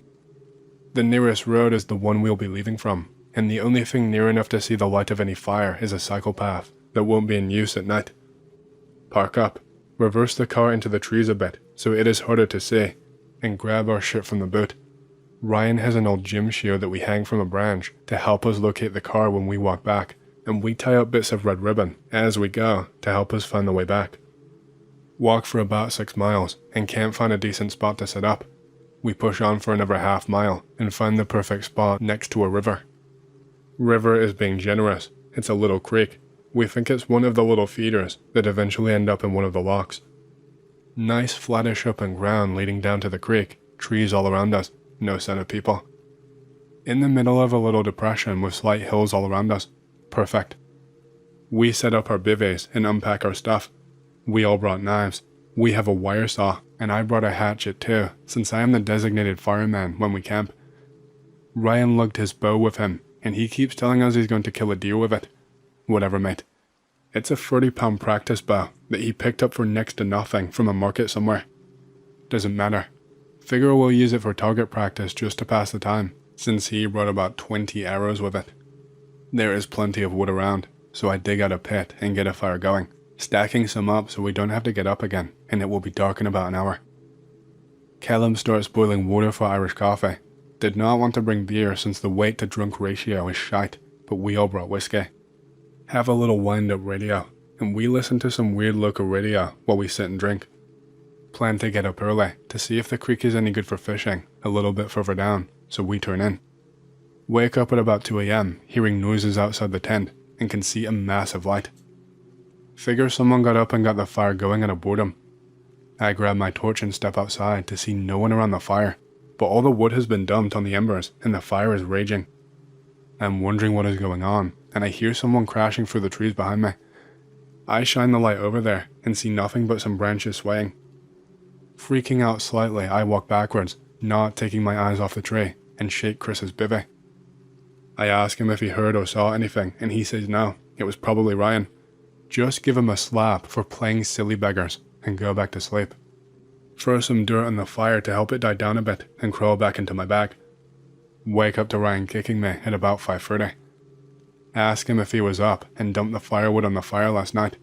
No, don't be daft. Tell him we'll have to get more today, and he tells me he'll help if I make tea. We go and get more wood, dragging shitloads back to the site, and I look for my hatchet to split some of the bigger ones. It's vanished. Look around the site and I can't find it anywhere. I left it next to the fire pit the night before. Callum and Chris are coming back from checking the creek and tell me that fishing is a no-go. See something in the fire? My fucking hatchet is in the fire, handle burned away. Whoever threw the wood on the fire last night threw that on there too. Everyone is adamant that they did not do it. I try and forget it. I'm here to have fun. I go out and set some snares in the woods. Only my second time trying, but I had seen plenty of rabbits around. I get a bit creative and set some spring snares too. Takes about 90 minutes as I circle the woods around the camp. I keep feeling watched, but I shrug it off as nothing. A couple of times I hear shit in the trees but can't see anything, so I figure it's animals out for food, just like I am. I head back to the camp and the others tell me that they thought I was in the other direction, since they heard someone walking around near the edge of the trees a few minutes before. Weird, but figure it must be a deer. Ryan gets excited and grabs his bow, telling us he's going to catch us some supper. Callum goes with him. Me and Chris start boiling water and making soup, talking about the plan we want to do for the day. Talking about nonsense and having a cigarette, when we hear a scream from the woods where the other two went. We grab our knives and run in shouting after them. Find Callum down at the bottom of this dry creek bed, shouting that he's twisted his ankle and that something pushed him. Being watched feeling comes back. I shrug it off. I ask him what he means that something pushed him. He didn't see it. Ryan was running to keep the steer in sight, and he tried to follow him. When he got to the top of the embankment of the dry creek bed, he looked around and something shoved him from behind. Chris goes to find Ryan. I help Cal him up and walk him back to camp and sit him down. Waiting for ages before the guys get back. They come walking out of the trees, and Ryan said he was too busy looking for the deer to see anything. Didn't even hear Callum yell. Said he missed the deer by about 4 inches. Yeah, right. We all start to settle down, and the rest of the day goes pretty smoothly. Keep hearing the odd noise and getting the feeling of being watched. Go to bed that night and fall straight to sleep. Figured to check the snares in the morning since I forgot to. About 2 a.m. I wake up to a scream. Not a human scream, like a fox and a bear combined.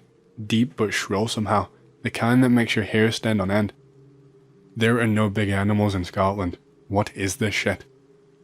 By the time I get dressed, everyone else is up and asking what the hell that was. It came from the east. I set a few snares over there, the opposite side to where Callum was pushed. I hear some branches thrashing and another scream. Chris says something about my snare nonsense actually catching something. Says I should go check it out. I tell him to bollocks. If he wants it to be checked out, he can go do it. I am not going near that noise. It carries on for a few more minutes and then goes deathly silent. No owls, no insects, nothing. Something moving in the woods. I can see a shadow, a darker patch of blackness moving in the trees. Callum says it's a deer. I ask him why it is moving around the camp in the trees when it should be walking away from us in the fire. No answer. Stare at it for about 2 to 3 minutes while it stays completely still. Fades back into the trees and disappears. Decide to stay up in twos in case it was a wolf after our food. Heard stories of a few packs of wolves still in Scotland. Rest of the night passes pretty quietly. The next morning we all feel a bit better, and me and Ryan go and check my snares. One clearly had a rabbit in it, judging from the fur, but it has been taken by something else. Check a few more and find nothing. When we get to the area the sounds were coming from, we get a little bit quieter, and we both have our hands on our knives. It's a mess. There is blood all over the snare, which has been ripped away from the small tree I anchored it to. My face when steel wire is ripped. Blood all over the tree, the floor, and bits of weird, pale grey flesh. Fuck this shit. Start heading back to camp. Nervous as hell. Ryan keeps telling me he can see stuff out of the corner of his eye. I don't even look. Too busy being a pissy pants. I get back to the camp and the others are nowhere to be seen. Our gear is spread all over the campsite. Some of our clothes are in the creek. 2 of the bivvies have slashes in them. Like, one of the sides slash from one end to the other. Full on panic mode, knife in hand. Shout for the guys. They come out after about 5 minutes. They were looking for someone. Said they heard someone shouting, what sounded like help, but couldn't make it out. They freak the fuck out too about our gear being everywhere. Decide to bail it out of there. Pack our stuff up so fast that my pack won't even fasten properly. Don't care. Start heading out. Ryan has his bow out and is scanning the trees like he thinks he's Legolas or something. Get to the first ribbon marking the way back, and Ryan shoots into the trees. Says he saw something following us. Looked like a person, but weird grey and taller. Walking faster. Can't find the second ribbon. Figure we'll just head for stuff that looks familiar until we find the road and work from there. All panicking on the inside now. Chris points through the trees and we see a ribbon on a branch. Doesn't look familiar. But that's why we did it. We are not country boys after all. Follow the ribbon trail for what seems like far too long and still in the forest. I'm close to full on panic when Ryan points off in the distance and we see his old ass gym shoe tied to a branch. The elation lasts about 5 seconds before we notice how familiar the area is. Walk up to the shoe and look through the trees. We're at the campsite, can see the fire pit we didn't fill in, and the flat parts where our bivvies were. It's officially freak-out time. Chris starts shouting into the trees. Ryan is almost crying. Me and Callum just staring at each other. We have to get back to the car. We know we came north from the road, so if we head south, keeping the sun on our right, we can make it back to the road and work out where the car is. Ryan is so close to losing it, asking what the hell is happening. We set off. I take Ryan's bow from him and put him in the middle. Didn't really feel like getting an arrow in the back if he twitched. I'm not a great shot if anything comes for us anyway. Walk like 3 hours. The feeling of being watched the whole way back. Keep hearing twigs snapping roughly parallel to where we were walking. See shadows between trees about 150 meters out. Starts getting dark and we are all tired, but refuse to stop. This sense of total fear just keeps building. Several times I actually jumped when a twig snapped, pure fear. Suddenly stumble on the road out of nowhere. Callum recognizes the bit of road from a fallen tree about half a mile from the car. Practically sprint there. There are 3 big scratch marks down the side of the driver's side, from front panel to rear door. Don't care.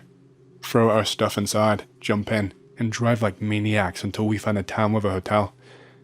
We get 2 rooms between us, but spend the night drinking in one and wondering what the hell happened. So many questions thrown around, no answers. That was pretty much the last time we wild camped.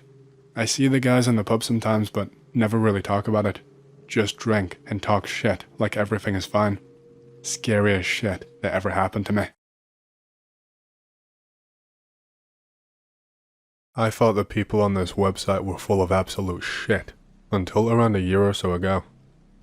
I thought all these stories about paranormal happenings in houses and spooky, unexplainable animals were just horseshit that some bored stone teens decided to write to pass some time, but I am now convinced that there is more to these kinds of stories. You can call me crazy and a liar. I would have called myself one too, but I still cannot shake the fear and the strangeness from what happened to me. For context, I work as a border patrol agent. Be me. Working as a border patrol agent in the scrubland south of Arivaca. It's the part with those long rolling dips that makes everything look deceptively flat. Very easy to lose line of sight out here, but you sometimes don't realize until it's too late. I was far from a newbie and so I knew the drill. It's not like most people think where every night you're chasing down stragglers and doing big busts and whatnot. It's usually just boring and dumb dark nights with the same 2 animal sounds every so often and a few routine patrols here and there. Depending on what was happening, how short on people we were. We usually always were. No one wants to work on the border, Lomao, etc. People will get rotated. Sometimes you'd end up doing paperwork or whatever, so sometimes you ended up solo. The ideal is always to have a partner to back you up for maximum safety, but that's the government for you. Always cheaping out, always understaffed, always run like shit. I'd done solo patrols, basically solo everything, for long enough at this point that it didn't even bother me one bit. Sometimes it was exhausting to have to try and force a conversation, even if you knew the person well. Sometimes just being silent with your own thoughts was the most peaceful and interesting thing. This was another one of those nights alone. I think my partner had family trouble or some shit. No one else was in town or near enough nearby. Bosses basically said we don't care, just get to it. I didn't even bat an eye. Not surprising to me at all. I just got on with my night. It's such a cliche thing to say in retrospect about these kinds of things, but that night really did feel off before it even got started. Just this unexplainable gut feeling that I was gonna run into trouble. My anxiety told me cartel activity, but I really hope not. That's another weird thing. Cartel activity is unfortunately common as dirt around this area. Human trafficking, gun running, drug smuggling, you name it, and I have seen it 100 times over. But this last 2 weeks or so had just been completely quiet. Not a sniff of anything and no kind of intel about anything either. It's like every cartel member dropped off the face of the earth at once. Around midnight, I took a routine patrol. I needed to stretch my legs desperately. The wind was pretty strong out here, and it made hearing quite a task. I always had this intrusive thought that someone was going to sneak up behind me without me hearing. I just had to shake it out of my mind and man up though. I was walking around and checking this drainage area. We had actually found a few prints there earlier in the week, but they never led to anything. There were little bits of torn fabric caught on some branches, definitely civilian, and some boot treads where agents had walked through before. The fabric wasn't new, so it was no cause for concern. I had been out long enough and I made my way back to my truck. and just as I was about to get in, I caught a glimpse of some movement in the side view mirrors. I shit my pants and whipped around and took a look as fast as I could. Further down in the wash, I could see 2, maybe 3 silhouettes speedwalking. They weren't sprinting or trying to get away from anything, but they were definitely moving at a hurried pace. They were probably around 100 to 150 yards away ahead of me, and I started shouting at them to stop. I gave the usual commands, announced myself, blah blah blah, but they didn't so much as look up at me. Weirdly enough, they didn't start sprinting away from me either. Usually it's either one or the other, negotiate or flee. Well, sometimes it's fight, but I was really hoping that was not the case today. I started jogging after them. This was to not tire myself out too quickly, give myself time to react if I ran into trouble, and if you know anything about the Arizona desert, shit gets hot in the summer, even at night. With the uniform and the gear, you do not want to be sprinting if you can help it. I had my flashlight on but kept it low to the ground. There were fresh tracks for me to follow.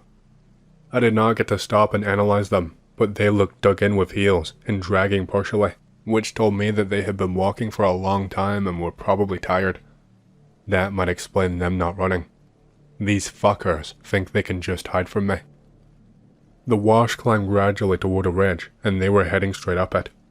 I did not want them to crest the top, because that meant losing line of sight, so I picked up the pace. My lungs were already hot from the climb, and the air felt heavier with every step. When I got near the top of the ridge, I slowed down and tried to listen. I couldn't hear a damn thing. The whole area was just stone silent. No wind sounds, no wildlife, and certainly no footsteps coming from these people. I was beginning to think that they had evaded me. For one last second I thought maybe they dropped down out of view and crossed, so I climbed the last bit and looked over. And that was when it all went to shit, and I froze and shit my pants at the same time. There was no trace of anyone there, but what I did spot, only a few feet away, were 3 glowing blue orb or sphere-like things. They were hanging a couple of feet in the air, floating there, just bobbing up and down on the spot and around, and almost visibly vibrating, like I could see the air around them kind of distorted and almost rippling like you would see water ripple, which I know is completely impossible. The naked eye cannot see things like this. The naked eye cannot see air vibrating. I was just instantly caught in this dumbfounded state. They were probably around basketball sized, and when I first looked over, the brightness from them almost blinded me, but I managed to adjust my eyes, or rather, it seemed like they actually dimmed themselves to allow me to see them. I must have stood there for a few minutes, but it felt way longer. They did this almost dance, but to each other. They would make the air vibrate and pulse in different patterns, while circling each other or moving in different ways. I could actually feel it. The air displacement, the vibration inside my body. It was so powerful that I could feel it from a few feet away actually. I was rooted to the spot, just watching this. I guess you could say they were communicating almost. I mean, that's what it looked like anyway. But then I started to get a really bad feeling in my stomach. Just this existential dread. Their dance had stopped, and even though they were just floating balls of light and whatever else, I felt like they were looking at me. I know that does not make sense, but I could feel holes being bored into my head. And then I felt this aching feeling in my teeth. Just light at first, like a little bit of toothache. And then I felt the sensation, the vibrating sensation, in my legs, traveling up them, up to my arms and my head. I was starting to feel pressure being placed on my eyes, gradually growing more and more until I could swear they felt like they were about to burst. And then it got into my head, to my brain. The sheer pressure I could feel inside of my skull felt like my brain was being picked up and squeezed. I had not noticed because I was too focused on this pain and pressure, but these orbs had gotten closer to me. 2 were just directly in front of me, face to face with me, if they had them. The other was circling around me, doing these patterns, and each time I would feel the pressure grow. Every time they got closer, the pressure in my head and body would become even more agonizing. All of a sudden, I felt my legs gave way, as another joined in on the dance, and all of a sudden, I was on the floor, on my knees. I could not put any power into my legs. I could not move them whatsoever.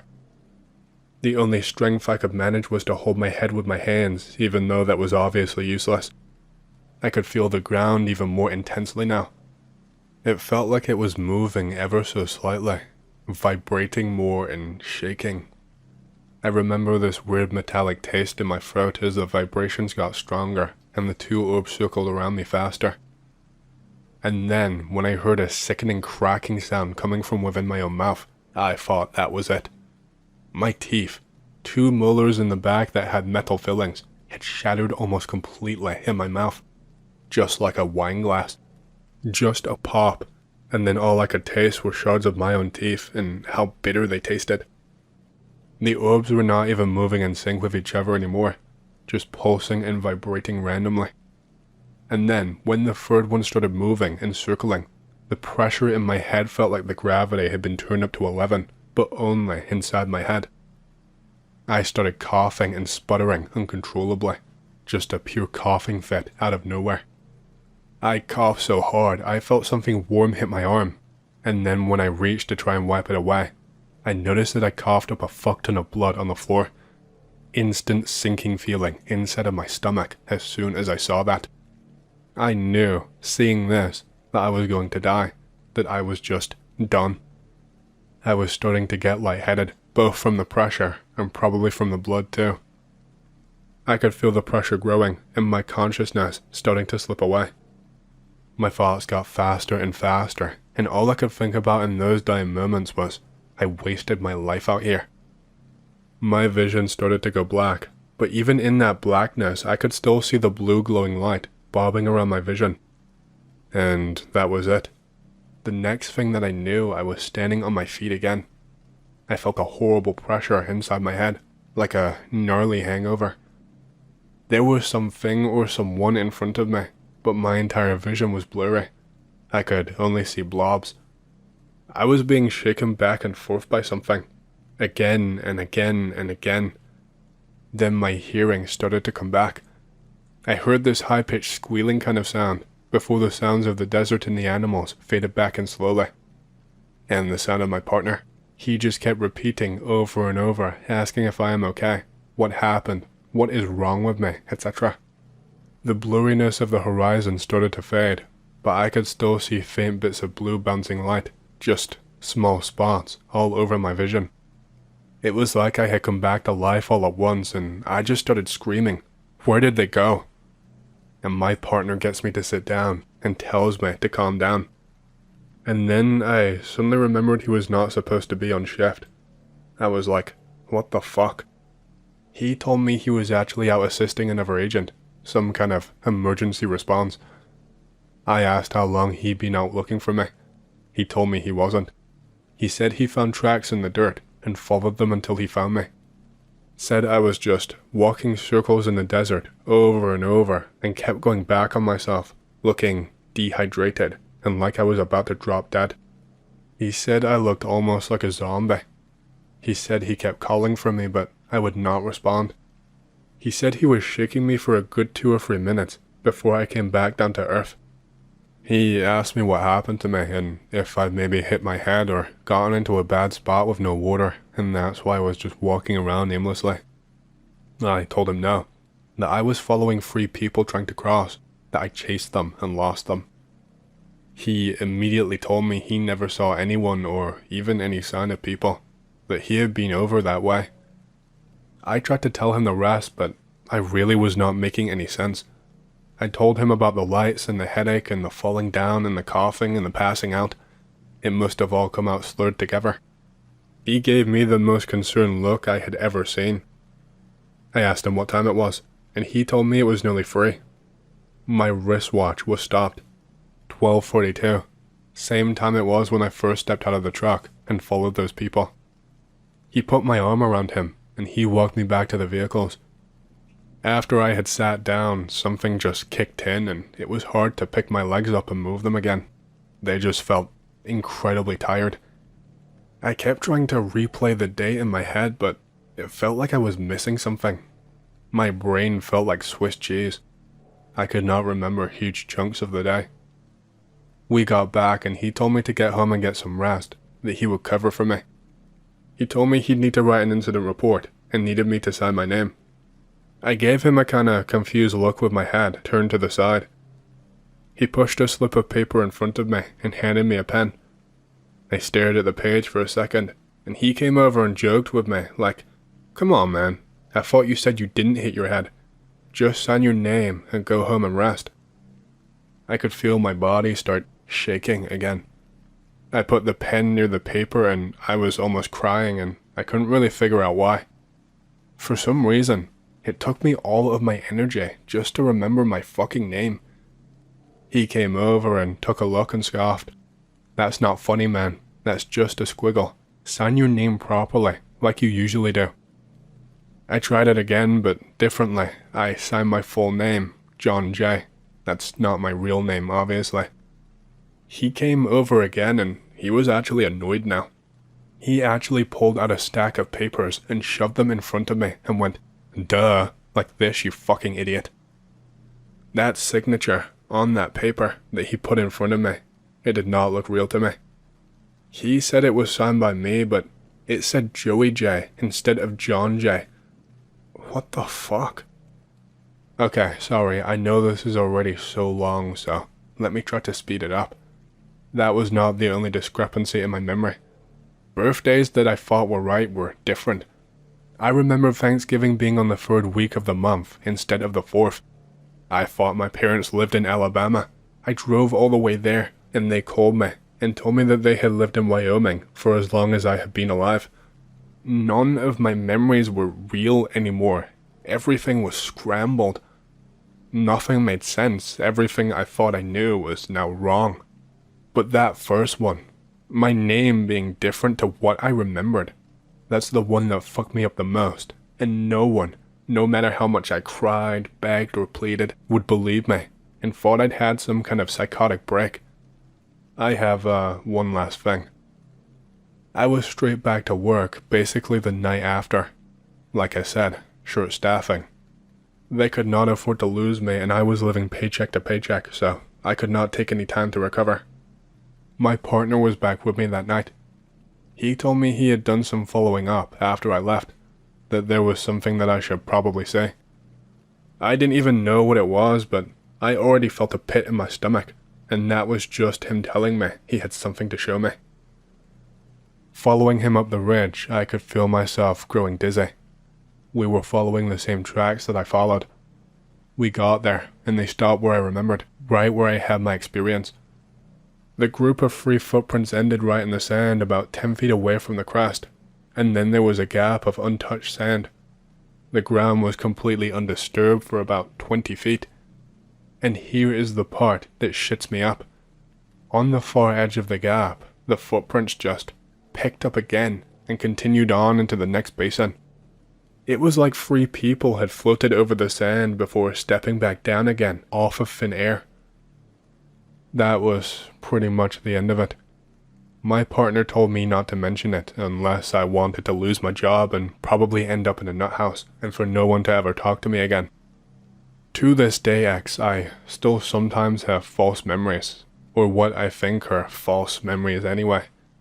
Old friends constantly have to correct me on things from the past, in childhood. It sent me into a bit of a depression, if I'm honest. It sometimes feels like my life isn't really my own anymore, that so much of it is a lie, because none of what I remember or think or feel adds up to reality. I don't know what happened to me, but I feel like a broken person. This happened when I was 17 years old. We moved to a new house that's at the border of my city, in a big forest. We move in and I'm just chilling cause summer is here. After around a month of living there, one evening while in my room, I look out of the window, and I see something weird moving in the forest around 300 feet away. It's around 4 to 6 feet tall, but I can't really make out what it is.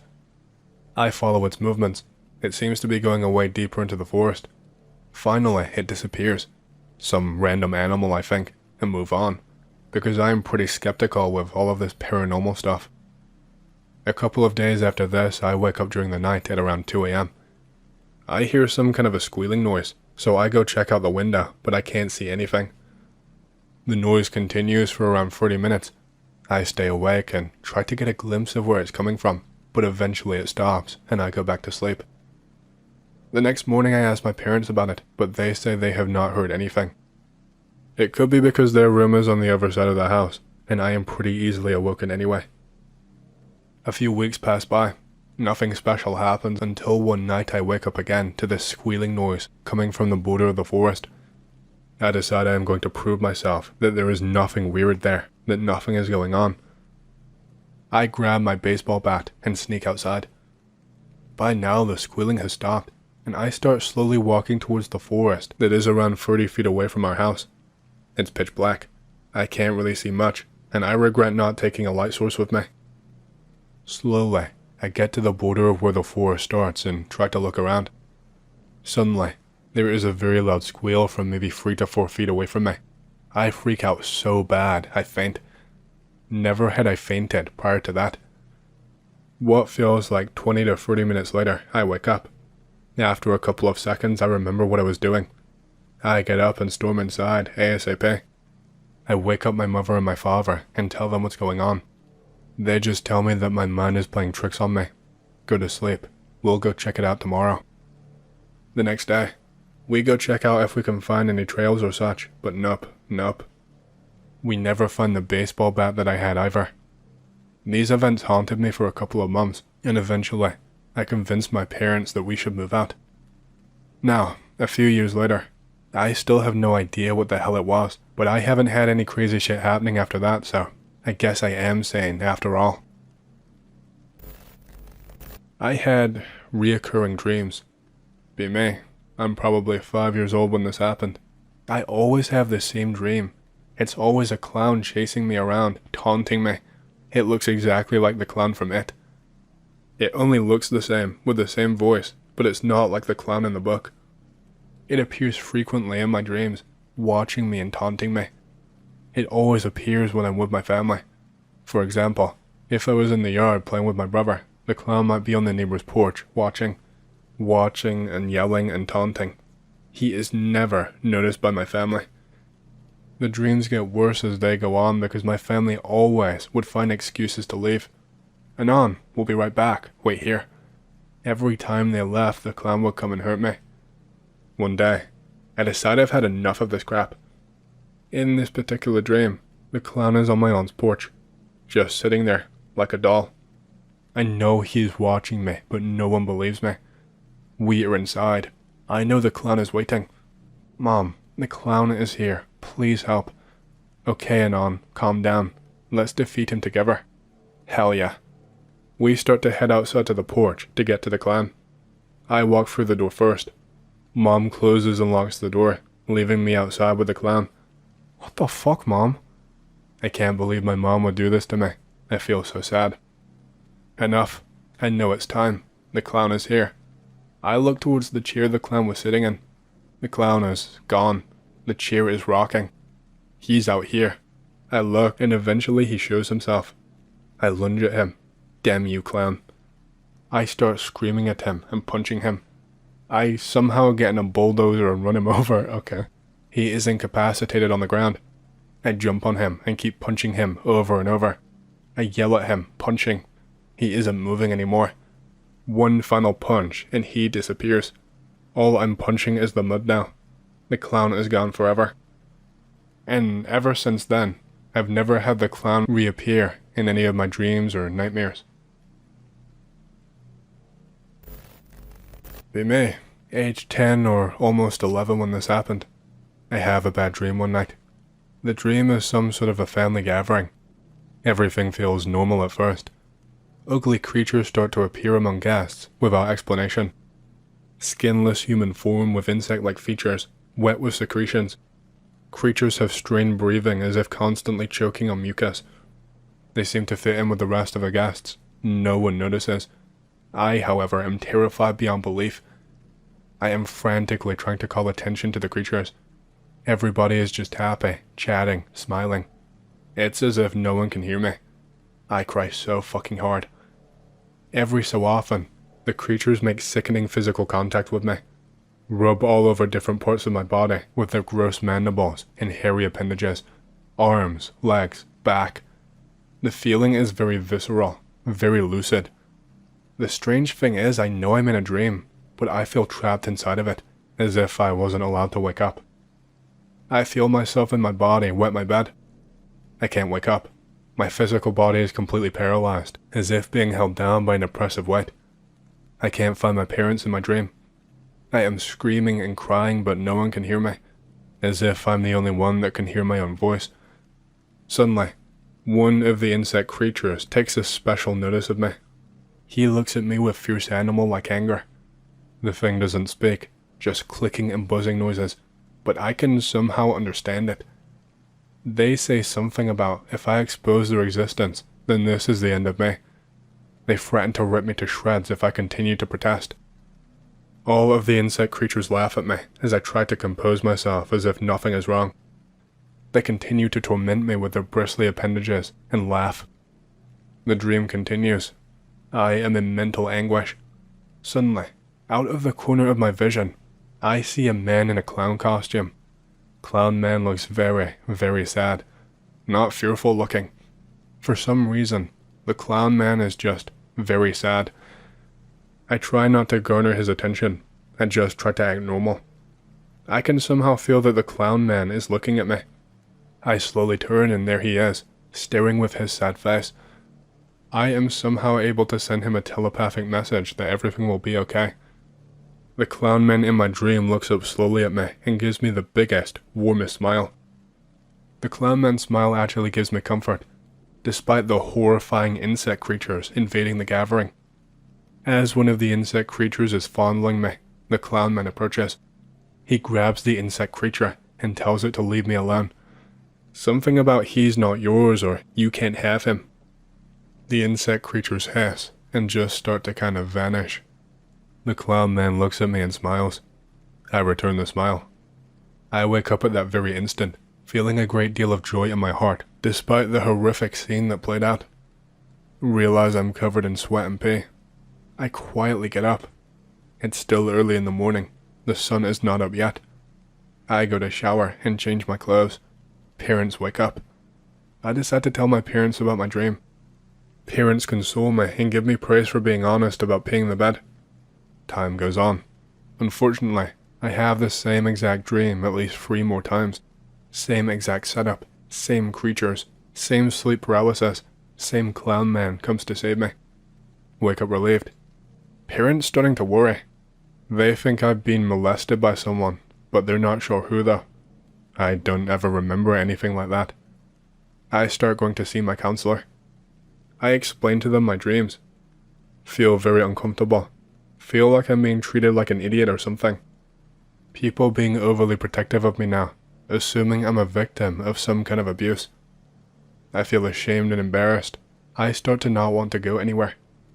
One night, the dream plays out the same as usual, but once the clown man helps me, he says something different this time. Cryptic message. He says I have a gift. He says the only reason the insect creatures want me is because I frighten them. He says I can't wait to meet you. See you soon and on. I wake up feeling optimistic.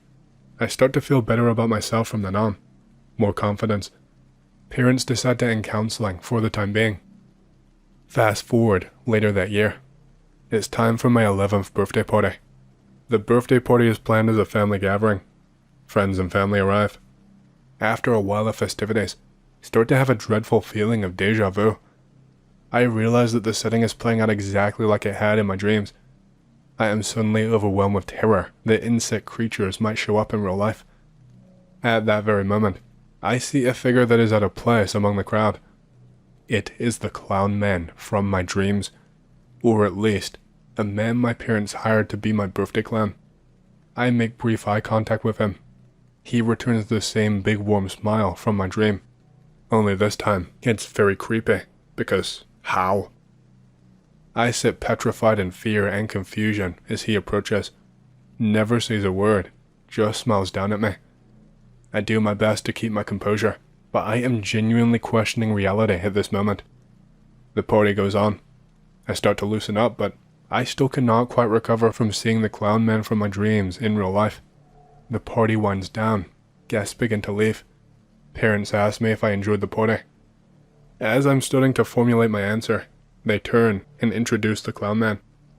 Turns out he's a children's pastor from a church in a completely different state. Also a pediatric psychologist. He is also completely deaf and mute and has a teletype pager that people type into to communicate with him. Heard my dream story from one of his colleges at a conference and decided to come and cheer me up. He smiles at me and waves goodbye. I never see him again after that day. The bad dreams stop happening, and I mellow out as I enter my teens. Fast forward several years later. Have another weird dream. The house is empty. I am alone. I go outside. No one is around. As if I am alone on Earth by myself and no one else. A very ominous feeling of loneliness. Suddenly, I receive a kind of a telepathic message. Behind you. I turn around. It's the clown man. He looks very, very sad. I have to go on, but remember your gift. He turns and walks away down the road. I wake up with a heavy heart, but I don't read more into it because I'm a horny teenager. Huh?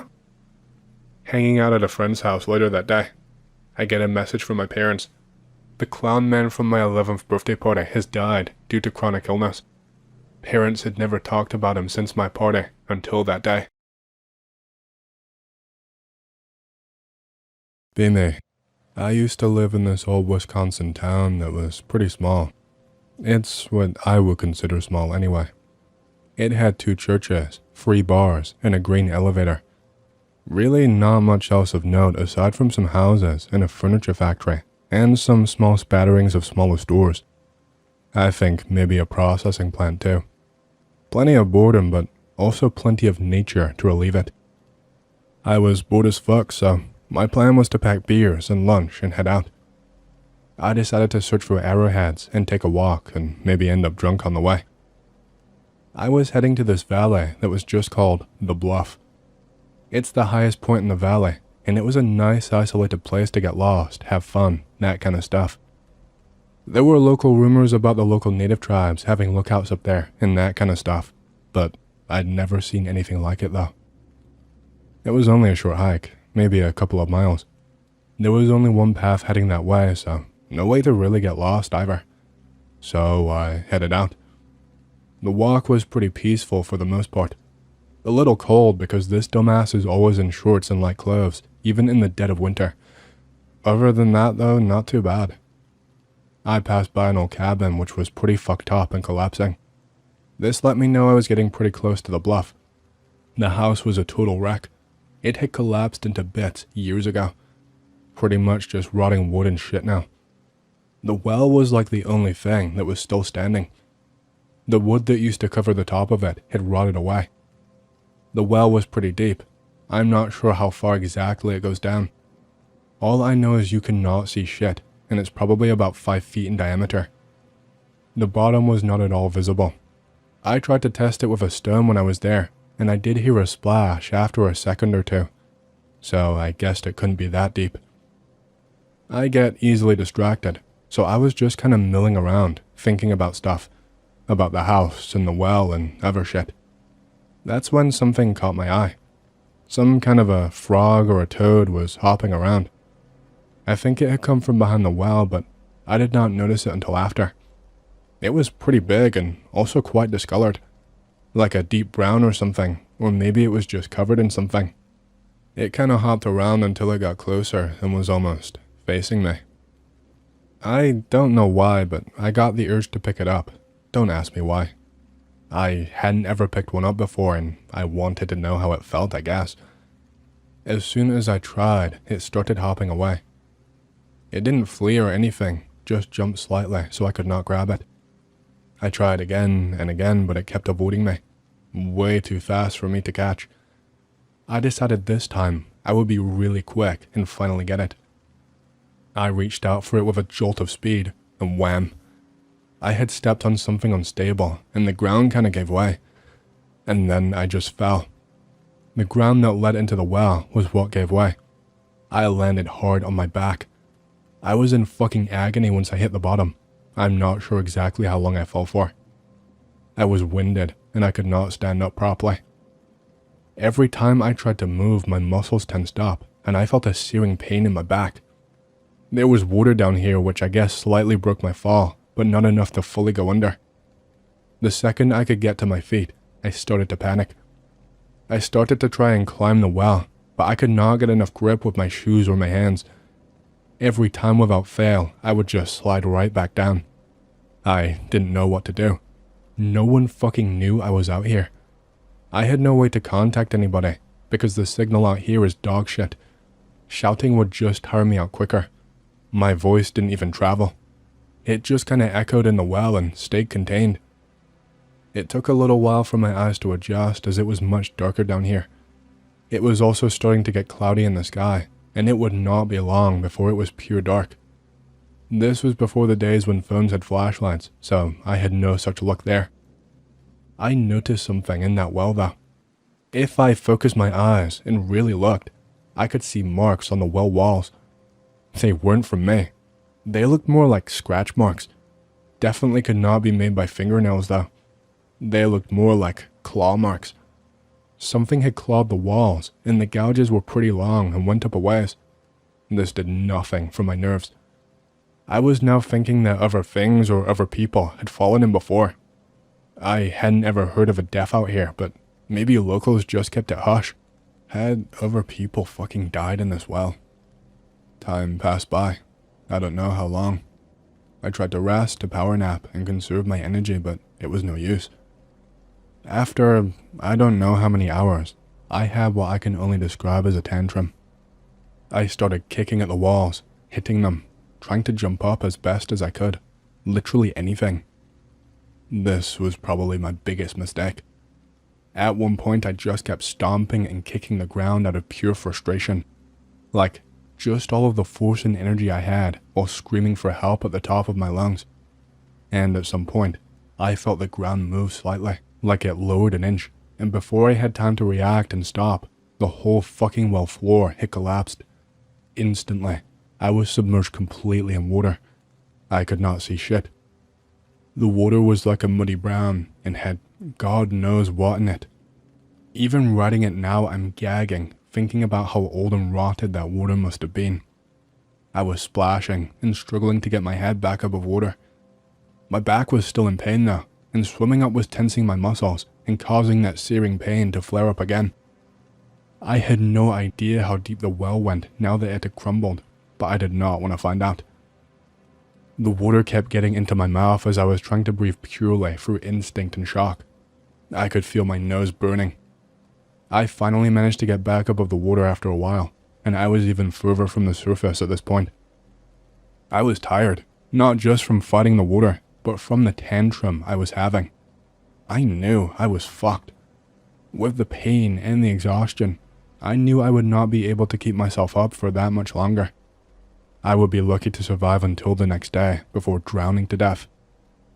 It's a weird feeling to describe, knowing that death is coming no matter what you do, but still fighting against it anyway, struggling with all of your might, knowing that it is hopeless. It's a sense of dread that I hope to never experience again. I must have floated there for maybe another 20 minutes or so, trying desperately to keep my mind off of what was coming. Then I felt something touching my leg. I thought it must have been some kind of junk. I mean shit, the water was already disgusting. It must have been trash or some plant or something, but I could not see anything like that in the water. And the sensation actually moved. It like brushed my thigh and then moved away. I reflexively pulled away and started to splash. I knew I needed to conserve my energy, but I could not help but freak out. Then these like bubbles started to come up to the surface. Just one or two at first, but then more and more started to rise up, and I could smell something horrible. I could already smell rot and stagnant water and shit from the water, but this was something different. It smelled like something had just died right then and there. This just kept happening for a while, and I had no idea what it could be. I did not even have the energy to panic anymore. My muscles were growing tired. The bubble started to slow down, but the water started to move. like a kind of a swirling or something. I could not really see through the water, but I thought I could see the shadow of something moving, like some kind of long and gangly limb. I would have chalked it up to my imagination if I did not feel the displacement in the water. It was moving around below me and then to my sides. It kept touching me, just grazing me at first, but then at one point it grabbed my leg and gave me a sharp tug. I was so tired that I instantly went under. The water was so murky, but I was able to faintly make out something in front of me. It was this hideous face. It looked sort of human, but not quite. The nose was quite long and boiled. The hands and fingers and legs were long and spindly. The skin of the thing looked like it had scales all over it, or something like some kind of a fish-human hybrid. The hair of the thing was quite long, but the face did not look human whatsoever. It had no mouth. It was just skin where the mouth should be. The eyes did not actually have eyeballs, just deep holes that were completely black, like someone had scooped the eyeball straight out. It looked directly at me for a moment, or it seemed to from what I could tell. Then it placed both hands against my temples and I instantly felt this horrible feeling. It was like a kind of electric shock pulsing through my body. My head started to throb and I started thrashing back up to the surface. I was in pure flight mode. Even though there was nowhere to go, I had to get away from this thing. I was taking fast, shallow breaths once I got back up, but I could feel just how tired my muscles were. My body was ready to give in any second. The bubble started coming again. And then right in front of me, I saw the water start to ripple and swirl, and it bubbled more aggressively, like it was boiling or something. Something started to slowly rise out of the water. First the top of the head, and then the rest. It was the same thing that I saw that pulled me underwater. I screamed, but my voice was so hoarse that it cut out. I could see the entire body of the thing now as it hovered above me. It was short, really short, maybe only 3 or 4 foot in total. All of the skin was tinged this reddish brown color, and it was all wrinkled and sagging. There were blisters all over the body and bruises too. It had some kind of a tail that was thin and dangling behind it, but I did not pay much attention in my panic. It was wearing some kind of a small bag or a pouch. It was just black and was tied tight with some old rope and was hanging from its neck. The thing hovered and stared at me for a moment before pointing to the pouch. I did not know what it meant, so I just violently shook my head while trying to fight back tears. It proceeded to make this sort of hissing noise before opening the pouch. It sort of floated downwards but only vertically until it was partially submerged and more in line with my face. It showed me the pouch, basically shoved it into my face. I did not want to look, but I could not even move my head away at this point, even if I wanted to. There was barely any light at this point, but I could just barely make out what was inside. It was a fucking skull.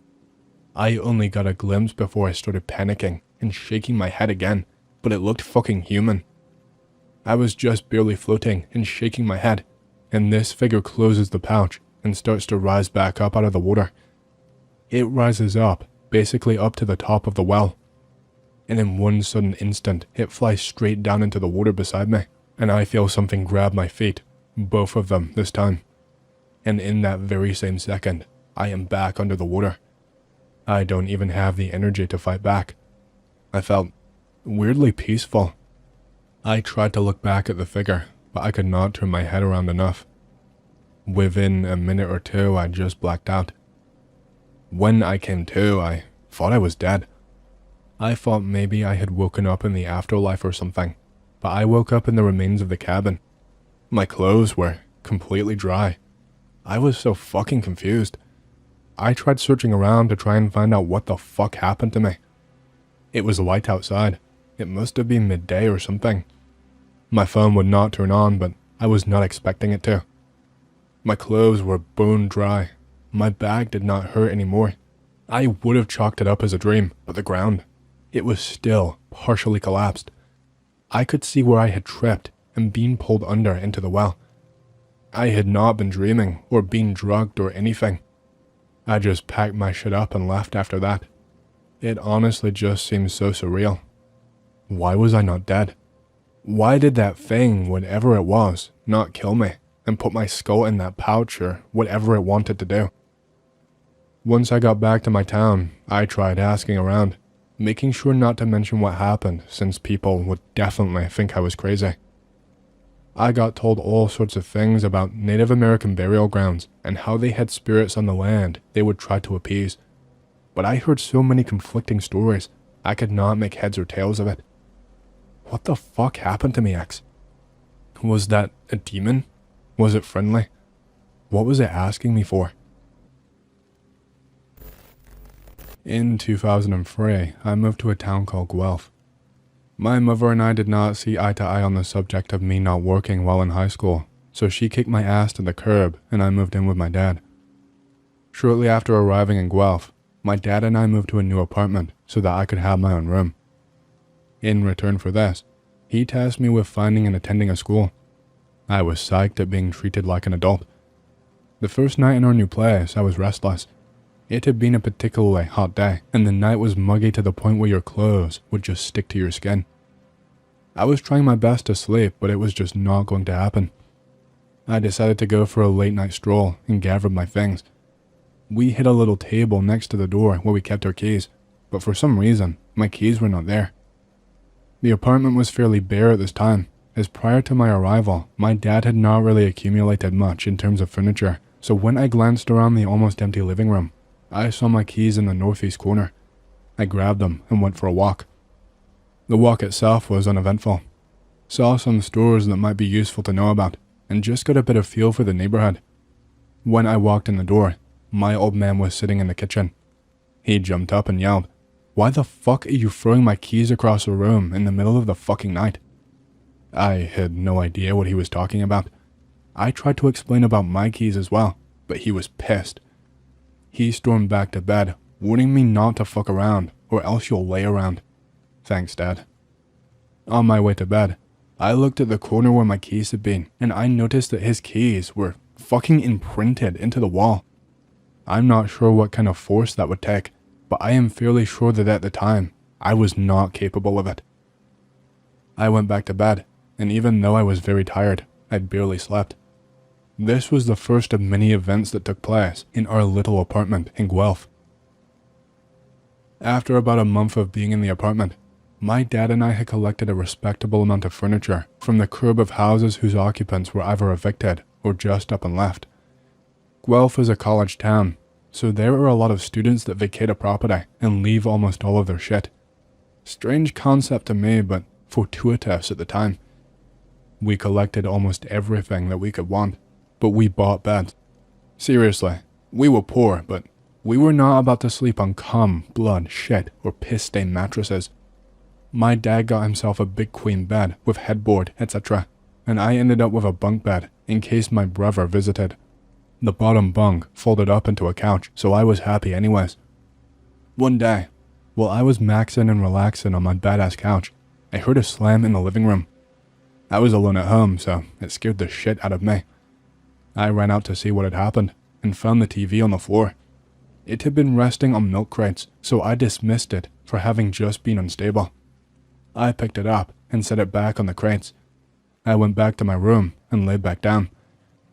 I dozed off but was woken up yet again to another slam. This one was much louder, and again, I nearly shit myself.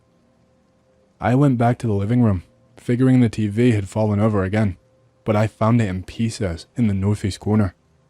The wall had been damaged badly, and I did not know what to do. I went to my room, locked the door, and waited for my dad to come home. When he got in, he flipped and accused me of throwing the TV at the wall. He knew full well that such things were far out of character for me, so when I tried to explain what happened, he listened this time around. We both agreed that someone, for some reason, was coming into the apartment to fuck with us, so we agreed to keep the door locked at all times. We cleaned up together, had dinner, and went to bed. That night, I had dreams of an elderly woman who was wearing a yellow sundress. She was short, thin, and looked to be incredibly frail. Her face is what bothered me most though. Her eyes were sunken and cold. Her skin had been cut up, and jagged scars were left behind. Her mouth was just a black pit. She stood in my dream, in the northeast corner of our living room. She shrieked, and I woke with a start. I was sweating all over, but felt incredibly cold, despite it being a summer night. The summer passed, and I had no more incidents in the apartment aside from my keys moving to that corner. It now scared the hell out of me, so I found a stick on one of my walks and kept it inside to retrieve my keys with. I know that it sounds absurd, but that's what I did. Come September, I was enrolled in a nearby high school.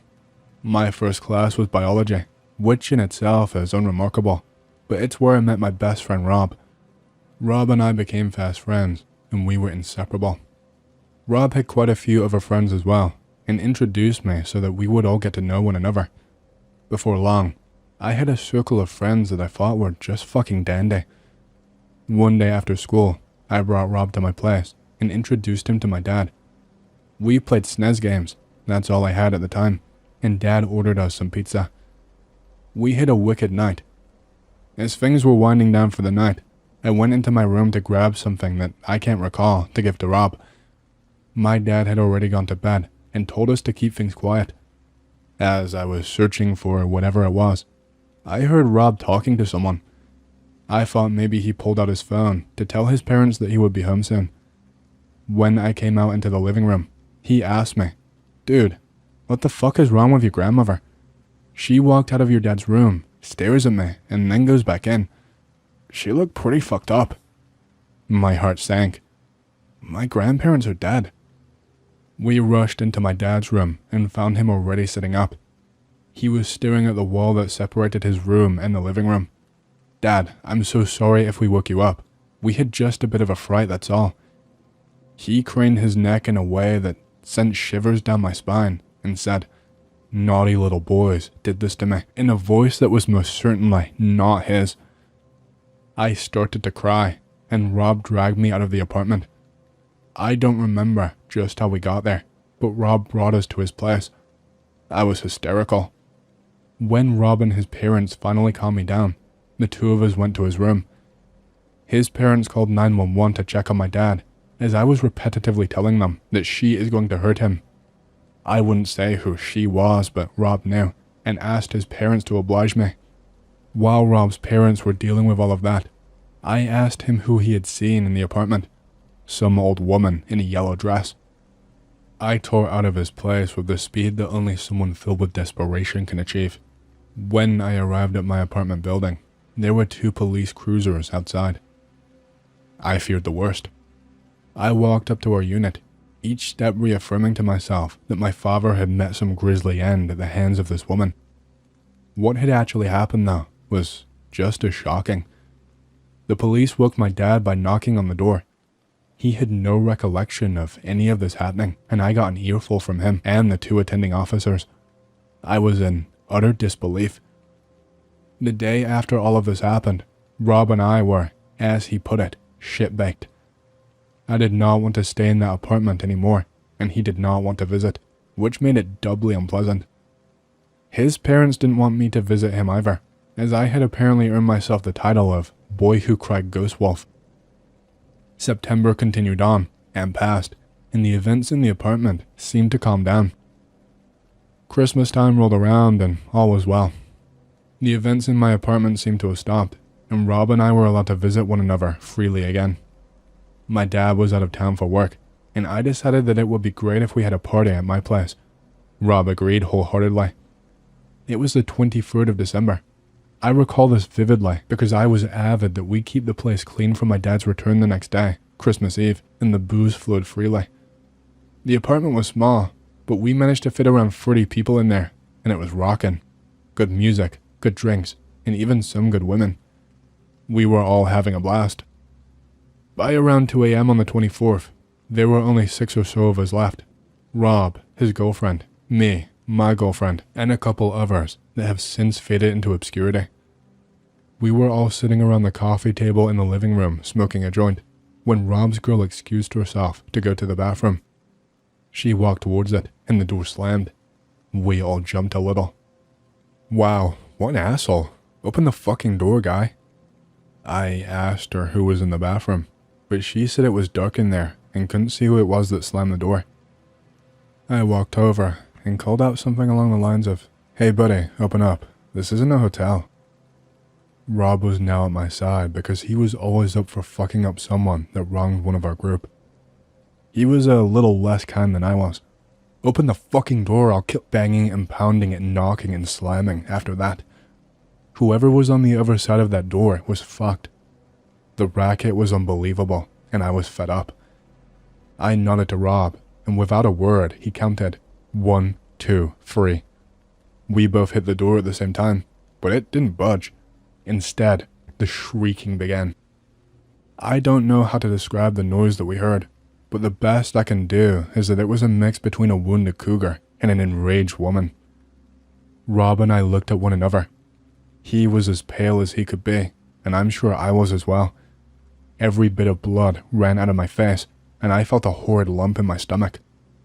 The pounding on the door and the shrieking continued, but somehow I managed to muster the courage to do this.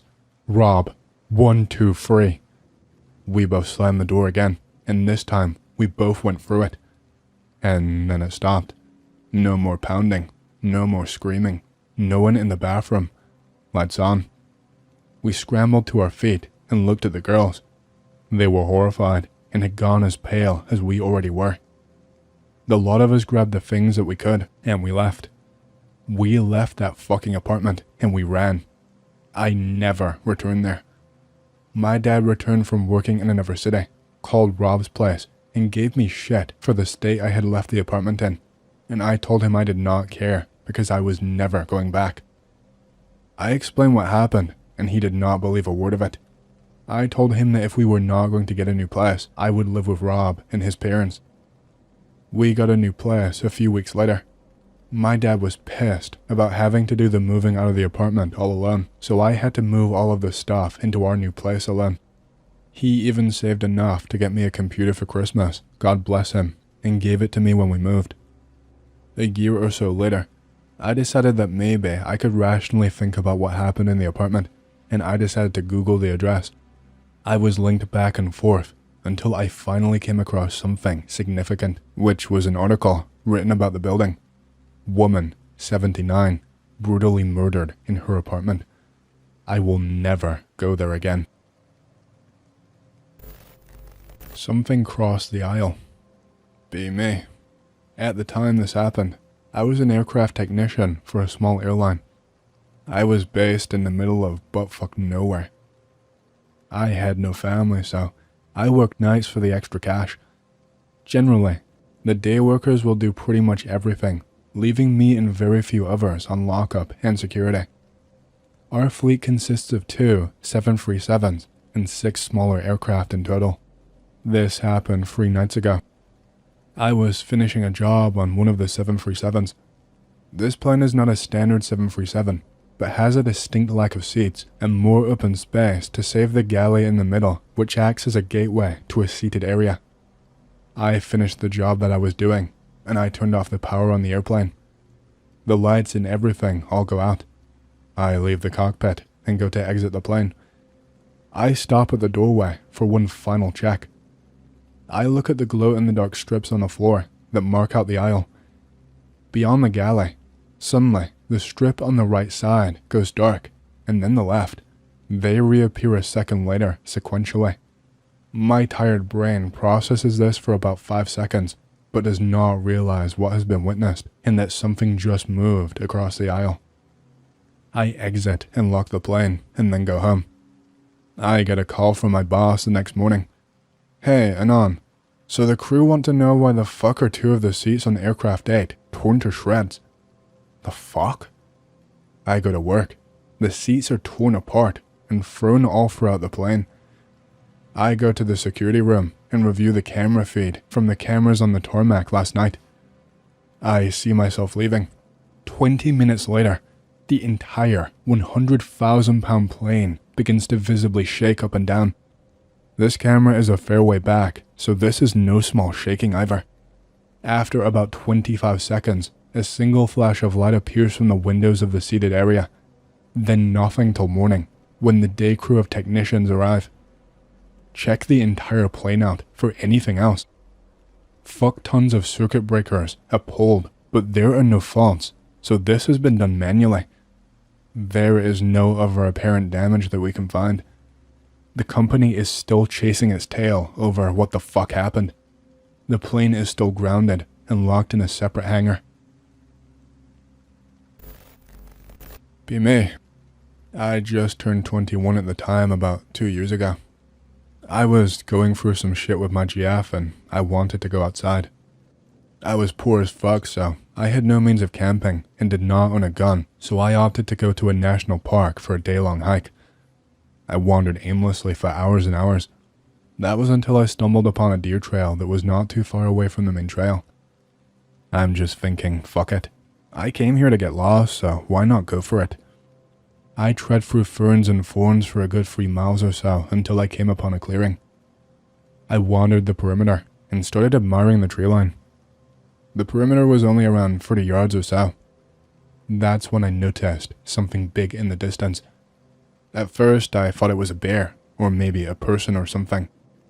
I thought this because whatever I could see was walking upright on 2 legs. As it keeps walking and gets closer to me though, I notice that something is just wrong with this thing. It stumbled for another 10 yards or so close to me before it just stopped and took a look at me. I think it just wasn't expecting to see anyone here. It was probably close to 6'8" in height, and it smelled like fucking death. Its skin looked like it was made of tar and roadkill, and it had a face that reminded me of an orc from Lord of the Rings. The area was still, but I had only just noticed that since I was fixed on this thing.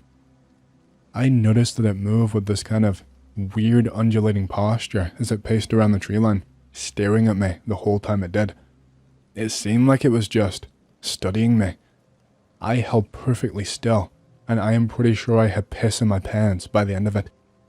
I have never been more scared in my entire life. I did see an opportunity to take a photo though luckily, only once it had gotten bored of staring at me and began to walk away though. The quality is terrible, but it's the best photo that I have, and the only proof of my story ever happening. Hey, so this is weird, but there's this guy who's only ever left 2 comments before on this channel, and both times he's asked me to say the phrase, buttered toast?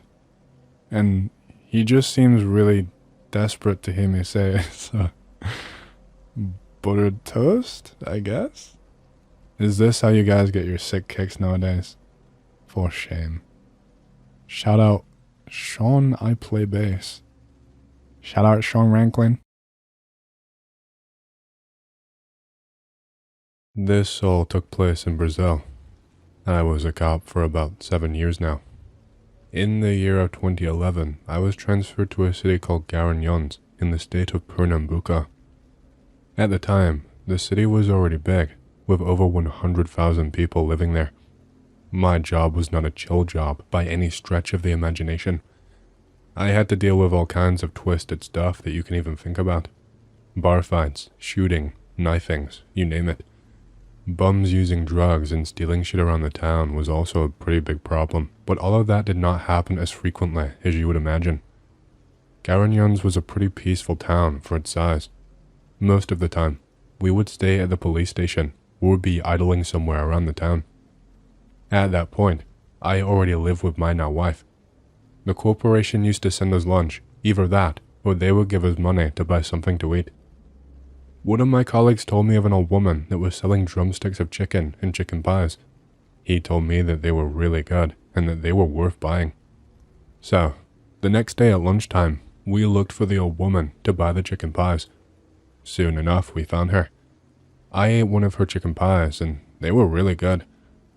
I told the old woman to go through the police station before lunchtime, as I knew many of the officers there would absolutely love the pies. She thanked me, and I got back to the vehicle. She started going to the police office to sell some of the pies once or twice a week. By the 15th of March, we received a complaint from the parents of a girl. She had disappeared 2 days ago, She was only 20 years old. From what we could gather from the situation, they were from another neighboring town. Apparently, their girl got a job offer as a full-time nanny, and that the client would pay 1.5 salaries for the job. That was an abnormally high payment for a nanny. They even told their daughter that, but she came to Garanyons anyway. They had no news of her by that point. As messed up as it was, that was unfortunately all the information that we had to go on, and so there wasn't all that much we could do. They did not have any idea of who hired her or where the nanny job even was. We forwarded the case to the investigations department, but with little hope that anything would even come of it. We had seen that same story play out way too many times by now. Parents don't pay attention to their kids' lives, and they turn up dead in a forest. She was 20 and an adult, sure, but fuck that. I would not let my daughter go out like that if I had a daughter. They registered the case there and went back to their town. In my opinion, having someone disappear is one of the worst cases that you can have. Worse than burying someone dear to you, because there is no knowing if the person is still out there. All we could do was just wait. It wasn't until the 8th of April we were told that someone had a lead on the case. While the investigation was still ongoing, the victim's credit card was used in a store in the city. The police got in contact with the store, and with the camera images, they could identify the person who used it. There was a man and a woman at the store. The woman was not identified, but the man was. The man was called George, and he lived not too far away from the police station. On April 11th, just 3 days later, we got a mandate for searching and apprehension in George's house. We went there. My heart sank when I saw that the old lady who sold us the chicken pies lived there. 3 people were taken to the police station. A 5-year-old child was with them and had to tag along since he had no other family to watch him. George was about 50 years old. His wife Isabel was 52. There was also another woman called Jessica. She was just 18 years old. Isabel was the old lady that used to sell chicken pies for us. We decided to interrogate Isabel first, as was procedure. She looked to be under a lot of stress. I didn't think she was involved, so I thought this part would be over very quickly. They actually had found the used credit card in George's stuff. As the interrogator began talking to her, she began to stutter on her words. I was listening to the interrogation, but I was not in the room. It was a surprise to me when she stopped talking and started to cry. The following sentences were taken straight from the audio file of that interrogation. So, you did see Alexandra Falcao? Yes. Where? I saw her on a bus. So you talked to her, but did you know her? Yes, no. What do you mean by that? We talked about a job offer. A job offer? Yes, my daughter. She needed a nanny. Daughter, you mean Jessica? No, the little girl. Is she your daughter? Yes, I take care of her. Is she or is she not your daughter? She is. So did you get in contact with Alexandra? Yes. After the bus incident? No. How was the credit card there then? She went to our house. Oh, so you did see her later then? Okay. Did you do anything to her? No, not me. What? So, was Alexandra harmed in any way while she was there? Yes, she was. What did you do to her? Isabel began to sob and started shaking. A man went in there and gave her a glass of water. At this point, I couldn't believe what I was hearing. A completely innocent old lady was somehow involved in all of this. However, nothing could prepare me for what I was about to hear. George, he did it. What? What did he do? It made us do it. Is Alexandra dead? Yes. What did you do to her? She was impure. What do you mean by that? We had to do it. Please answer the question. George killed her. Were you present at the time that he killed her? Yes. Was Jessica present at the time this happened? Yes. Was your 5-year-old daughter present at the time? Yes. How did he do it? He cut her throat. And what did he do with the body? We had to purify her. What happened to the body? We buried part of her in the yard. part of her? Did you cut her? I didn't, but George did. So, he buried her in various parts of the yard. No, we kept it. We kept it. Kept it? What do you mean by that? We ate it. He said it was the only way to purify. At this point, the interrogator stopped and looked at us outside. He was pale and sweating a lot. We stopped the interrogation. What followed next was a literal storm. We found out that Jessica's documents were not hers. Jessica was a woman that disappeared in 2008. Coincidentally, she had a daughter of 2 years old at the time. That led us to believe the worst by now. After the interrogation, we found out that her real name was Bruna and that she was involved in all of this. She confessed that they had killed other girls before and that they had consumed their meat. That is all of the info that she told us before she went quiet. Bruna was very cold and did not display any emotions. She even laughed at us sometimes. George just straight up refused to talk. When we mentioned that his wife Isabella told us everything, he said that she was senile. When we mentioned Bruna, he did not answer. They were kept in jail, and the next day, Isabella was interrogated again.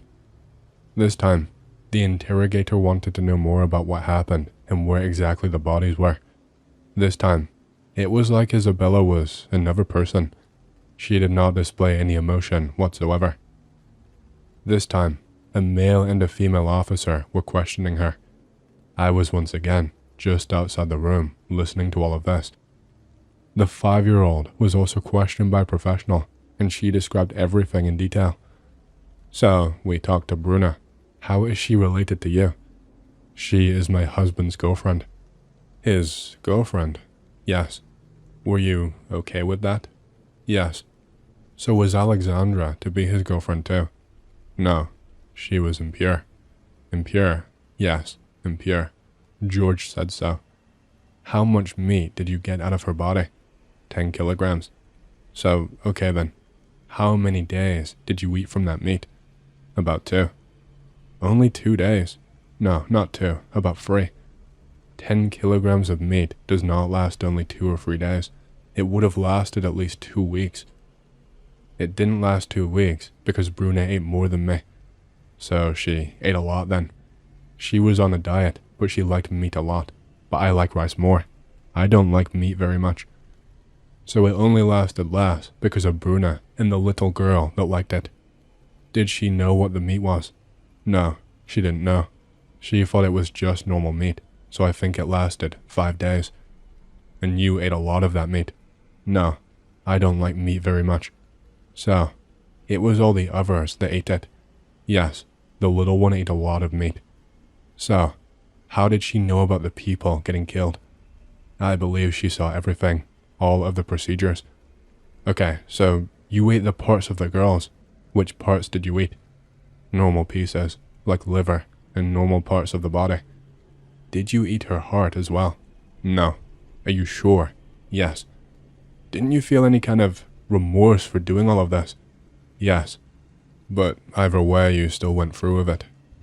You used that meat to make the pies that you were selling, didn't you? At the time, I was selling peanuts. But you were also selling pies at that time, weren't you? Yes, but I was selling peanuts. But Bruna said that you used the meat to make the pies. That was a lie. Bruna did not say that. He told her that to make her speak, to rile her up in the interview. But these were made for our home. So you made them for you to eat. Yes. And how would you differentiate the ones that you would sell from the ones that you would eat yourself? Because I was selling peanuts. That's a lie. You were selling pies. I saw you selling pies here. I know I sold to you once, I think. So, you used her meat as filling for the pies, right? Yes, I used it. Okay. And you did the pie? Yes. And sold them? Yes. So why don't you confess then? But, I sell peanuts. Yes, you sell peanuts. You sell cotton candy. And you sell pies. And you made the filling with the girl's meat and made other people eat it. So why don't you just fucking confess? As she remained silent, the female interrogator left the room. The other interrogator then continued. Tell me something. The pies you sold here, They were made with the meat of which one of the girls. On the second? Was it Alexandra? Yes. And where else did you sell those pies? Everywhere, even at the hospital, but it was only that one time. The rest was peanuts, and I only used a little of the meat. It was more sauce than anything. After I heard that from sitting outside, I went to the bathroom and vomited. I remembered the pieces of meat that were in the pies. Now I wanted to kill that woman. It was clear for me now. They were 3 cold-blooded killers. They lured 2 other women there and killed them in the same way. The first one to die was Jessica in 2008. She was living on the streets, and they lured her, killed her, and took her daughter. Then 2 more had died that year. As the population became aware of the case, and the press started reporting on it, the population got angry and burned their house down. All of them refused to go outside, since there was a constant angry mob at the door of the police station. The one person that showed us where the bodies were, that was the kid. We had to take the little girl there, and she pointed where in the yard the corpses were buried. An investigation was opened up on George, and they found a very disturbing thing. George graduated in physical education and was by no means illiterate.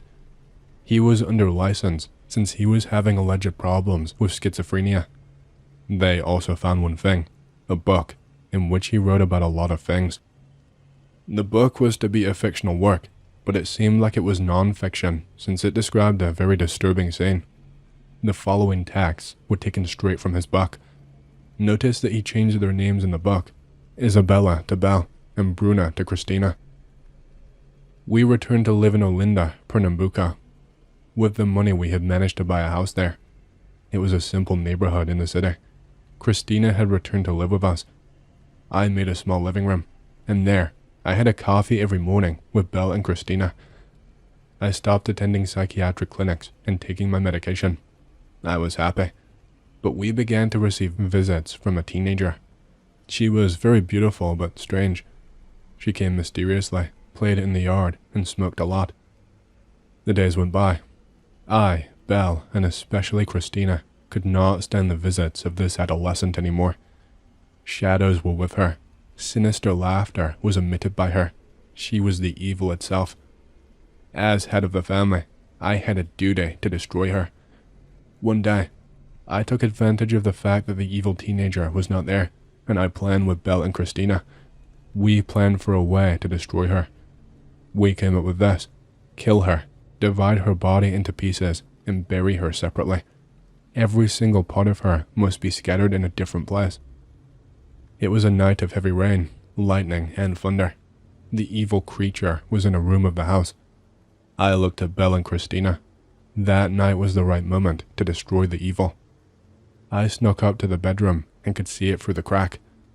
When I opened the door, it creaked, and before the evil teenager had the chance to react, I immobilized her. Christina also entered the room to help me while Belle ran into the kitchen. She returned later with a knife. The screams of the adolescent evil are muffled by thunder. I took the knife and gave a strong and precise stroke, striking its jugular. The blood sprayed. At the same time, I felt a hot liquid dripping down between my legs, which wet my feet. I realized then that she urinated. She slowly unfolds in my arms. Then I let her fragile, slender body fall. It made a deep sound as it hit the ground. I saw that body laying there on the floor. Christina suspected that she was still alive. I take a rope, make a gallows, and place it on the neck of the body. I drag her myself into the bathroom and turn on the shower for the rest of the blood to flow down the drain. As I look at the already dead body of the evil teenager, I feel relief. I took a sheet and began to remove all of its skin, and soon after, I divided it. I, Belle, and Christina fed on the flesh of evil as if it were a purification ritual. The rest I buried in our backyard, each part in a different place. The police managed to trace this book because in 2011, George tried to publish it as a book named Revelations of a Schizophrenic. At this point, they interrogated George again, and this time he actually spoke. "So, George, we found your book." I say, "It's really well written. Thank you." "So, in it, Is this girl you mentioned, Jessica? Yes, but I didn't do it. I don't remember doing it. You don't remember, but you still did it. Yes. So, this is all real and not a bug. Yes. How come you don't remember then? I have flashes. I never killed anyone. I always respected life. I say, then it was exactly as described here. The voices, they made me do it. Voices? Yes, from the cartel. Cartel, as in the drug cartel? No, the voices. So, you did the same thing to the other girls. I have, but I don't remember. I am speaking the truth. And why eat their meat? Why chop them in pieces? It's the 4 elements and the 5th element. Water and earth are the legs, air and fire are the arms, and the 5th element that is God. It's a purification system that the voices tell me. And what does it have to do with the killing? To bury each part, and each part be blessed. Did you feel any pleasure while doing it? No, I felt pain and sadness. Why did you eat their meat? It was a purification system. Tell me more about the cartel. They are the voices. Who are they? The interrogator stopped there, noticing that he would not talk anymore. Other things happened after that. It was noticed by the psychological evaluation that all of them were very cold, and that George was not as insane as he wanted to make himself seem. Another search was made in what was left of the house, and many candles were found. A notebook was also found. It was Bruna's diary. In it, she detailed all of the murders, as well as her everyday life with Isabel and George. She detailed times that George would also disappear for days and then reappear. Some papers written in English were also found in the house. They were handwritten, but also burnt, so there was no way of reading more than a few words on the pages. It was then that George's brother looked for the police, saying he was being threatened by someone. He was offered police protection the next day, but he just point blank refused. He did not say why. He didn't say who was threatening him either, or why. Both Isabel and Bruna were giving mixed answers about the cartel. They said that either they did not know about it, or never heard about it. This was definitely a lie. Also, butchering a human being is not an easy task, and we were starting to become suspicious that someone taught him how to do it. In the middle of the investigation, we received an order from higher up. The case was to be closed, as they had more than enough evidence for a conviction. To me, that was bullshit. There was still a lot that we did not know. In the end, you can believe in the official story or in my theory. The official story says he is just a crazy psycho. My theory is that there is a kind of a cult out there. The cartel thing that he talked about. He tried to seem crazy, like he was just hearing voices, but I think he slipped up. We don't know about it, and there are people hiding it from us. I don't even think it's a Brazilian thing. I think it runs much deeper than that. Think about how many people disappear around the world every day. It's not a stretch of the imagination thinking that there is something like that out there. Either way, I asked to be transferred soon after this incident. I have some old Australian Aboriginal folklore stuff, like Min Min Lights and stuff like that. Story 1, be me. I was just a young lad, living in far southwest Queensland in the bush. My mom, brother, and mate were driving home on Friday night after visiting the town that we go shopping in every few weeks or so. The town is about 114 kilometers away from the little town that I live in. There is roughly about 60 people in total in my hometown. Around 9 p.m., it's dark. Stars are outside in the sky. Suddenly, on the horizon, there are dozens of lights. They come towards us and then back away multiple times. My mom keeps driving and says to just ignore it. There is a bright light above the car now, following above us for what seems like ages. The lights finally leave. I've got a few more UFO type stories that I will post as well. Here is story 2. I am dating this gothic headcase chick who loves horror stories and ghost shit. She claims that her and her housemate were out randomly driving through all of these back roads late at night. They are both insomniacs. They apparently came across this old bridge. They both have the urge to stop and get out of the car. They park the car in the middle of the bridge. They both get out and are now looking over the edge. They both suddenly get this weird urge to jump off of the bridge. They look at each other as this weird feeling fills the air. They jump back in the car and speed off. As they do, GF looks in the rearview mirror and sees a girl in all white, soaking wet, standing in the middle of that bridge that they were just on. They nope the fuck out of there when they see this. I am really skeptical of stuff like this, personally. One night, we are all driving around, being idiots as usual. I used to work the graveyard shift until 1 a.m, and afterwards, we would drive around until I felt tired. We're out driving out on country roads this time. I'm in the back just chilling. Her and her housemate are up front. We start to come around this corner, and I start getting these weird chills, and I can feel goosebumps and my hair standing on end, so I ask everyone else if they are cold too. It's weird because it's in the middle of summer in Australia, so I should not be feeling this cold.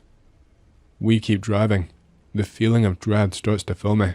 I just can't shake this uneasy feeling. We come around the corner, and there is the bridge. I'm like, why did you bring me to this place? They go, we wanted to see if you feel anything or see anything. You don't believe in this stuff, so we wanted to say. I tell them, let's just keep driving. My girlfriend says that she feels sick.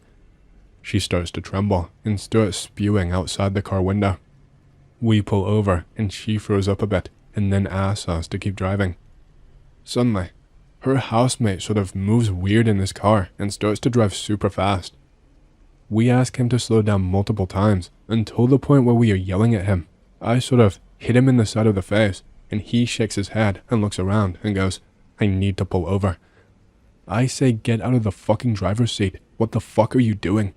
He complies and sort of slowly lumbers out of the car and gets into the back seat, and I drive us the long way home. We never went back to the bridge. I heard similar stories from other locals and other people that go driving out to the skid pad near there. This final story did not happen to me, but an old friend of my great-grandpa. This dude was a drover back in the settler days and was out droving cattle and sheep from one large outback station to another. It was a 2-week travel on horseback. Now, this is back in the days before Aboriginals were put on the missions, the reserves, and were still migratory people. There are these dudes riding along, and some sheep get spooked and take off for the scrub. He starts off after them full pace on his horse. He is riding through the trees and hits a tree hard with his arm, and he goes off his horse and he wakes up surrounded by Aboriginals. There is an obvious language barrier, etc. His arm is in pain. He looks at it. It's clearly broken, swollen up, and filled with infected blood. He is sort of in and out of consciousness and has no concept of time. He remembers at one point an old Aboriginal elder chanting and stroking his arm, and then the infected blood running out from under his fingernails. The next thing he remembers is getting woken up by one of the other drovers that he was with. His arm is in a splint made of buck sticks and some sort of fiber twine. He had been left horseless at a watering hole that drovers and Aboriginal tribes visit. They told him he had been missing for 1 week, and after he rode off and never came back, they searched for him for a day or so and then continued on, as they assumed him dead. I think I found some sort of subterranean tunnels to the center of the earth when I was a teenager. And yeah, I know it sounds like some weird schizo shit, but hear me out. So, we had this shed in the back of my yard when I was a kid. There was a big old pine tree next to it, and these big cement pavers. I flip them up sometimes to find bugs and stuff. One day I do this, and I find there's a hole about the size of my fist underneath it. I prod it with a stick the length of my arm from the tree. The entire stick just vanishes. So then, I take a shovel from the shed and dig around a bit until it's big enough to fit through. I've broken into some sort of tunnel that runs at a gentle slope down deeper into the earth. So, immediately, my adventure boner gets rock hard, but I am not a fucking idiot. So I go grab a flashlight and a walking stick that I whittled into a spearish thing before I head further down. I hop into the tunnel and head downward. It seems man-made rather than natural because the walls are mostly dirt / loose rocks held in place by a coarse white cloth. As I head further down, I begin to feel invigorated and energetic, probably mostly because of the adventure, so I take a running start. I chuck the spear down and start sliding down the tunnel, and that's when everything went very, very, very wrong. Just as I started to pick up some speed on my slide as the tunnel tilted downward, my light shines on these 2 reflecting points of light further down the tunnel in midair, and then those 2 eyes turn into a whole bunch more smaller ones. A giant fucking spider. So fucking huge, its body pretty much takes up the entire tunnel, and the tunnel was a good 5 feet tall and 5 feet wide. I immediately try to stop sliding, and in a panic, I drop my flashlight while skidding to a halt. Just as I do it, I see the spider fucking well, you ever seen a really fast spider? One of those long-legged fucks that just moves like a blur. It did that thing. The light was not pointed down the tunnel for maybe a single whole second, and that thing must have covered the entire distance in time, because when I get the flashlight back up, it's just sitting there in the tunnel, staring at the light, doing that stupid fucking creepy ass shit that spiders do with their mandibles. I am literally pissing myself at this point because I fucking hate spiders, while slowly trying to get to my feet. I think it must have been blinded / mesmerized by the light somehow, because it had absolutely zero reason to not just murder me. I slowly back up out of the tunnel, and the fucker started following me. I think its eyes were getting adjusted to the light because it started acting more predatory. I can't really explain how a spider can act more predatory than it already was, other than it sitting still and moving in extremely fast bursts, each one ending closer to me than the last. I will thank every saint and holy man on earth to have ever lived every day of my life for the moment my foot hit the stick spear that I had dropped earlier. I slowly, very slowly picked it up while keeping my eyes on light on the spider at all times. I kept going back up the tunnel with the spear, braced in front of me at all times. The spider kept sitting still for several minutes, then doing the most pan-shitting, causing charge straight towards me at a warp speed before stopping a couple of feet away. I think I must have actually shit my pants at this point, and I had no idea how far I was from the entrance because I did not dare take my eyes off of the spider. The next charge it did, it only stopped about 10 feet away from me, and I somehow just knew in my gut that it had finished sounding me out or whatever, and would go for the kill next time. I had the spear and all, but I was smart enough to figure that a spider that big, with all that speed and weight behind it, would probably smush me even if I stabbed it first. There was a standoff of sorts for a minute, where we just stood still and stared at each other, and I could fucking swear I saw just a glint of something in that fucker's face. Intelligence, rationale, something. I don't think it knew what I was. Probably was also used to probably running and shitting the pants instead of standing their ground. I am still not sure how I did that to this day, though admittedly, I did do the whole pants shitting thing. So, at this point, I am pretty sure I'm going to fucking die, and not just die, get eaten by a goddamn giant fucking spider. It's that sort of weird combination of scared shitless and pissed the fuck off that can give someone strength in a bad situation. So I decide fuck it. If I die, then I die fighting. So I chuck the flashlight at the spider, take my spear in both hands, and charge the fucker in the dark, stabbing and screaming like a madman. There is a bunch of weird rustling noises, and then my spear connects with something solid and moving.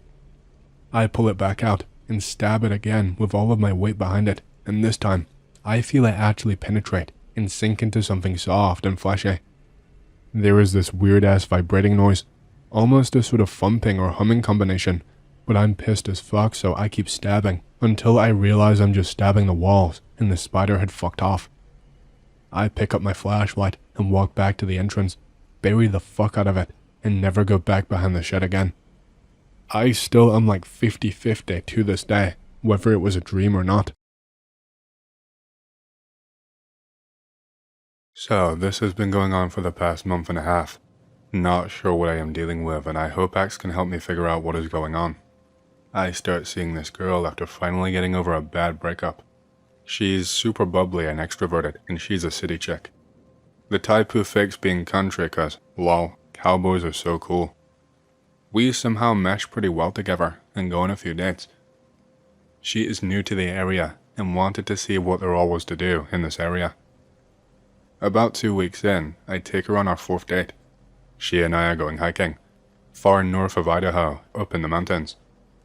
Hike is going well for a good long while. This fog/low cloud rolls in out of nowhere and we get separated because she had gone to the bathroom. I start calling out to her, but I get no response at all. I am staying put cause I don't want to get lost in the fog or cloud. This super bad sense of impending doom pulsing through me. About 40 minutes later, the fog has passed. I head off in the direction that she went. I managed to find her about a mile off from where I was. She is super quiet and does not want to talk about what happened. I shake it off as she is probably just scared about being lost. She has remained super quiet since then. Whenever we talk, she is using short sentences. Text messages have gotten super dark, like making jokes about wanting to eat people who annoy her. I have her over for dinner one night. I make venison backstrap with roast carrots and baked potatoes, as well as a salad. She only eats the meat and says, "Not rare enough." I cooked it rare. Have the next day off.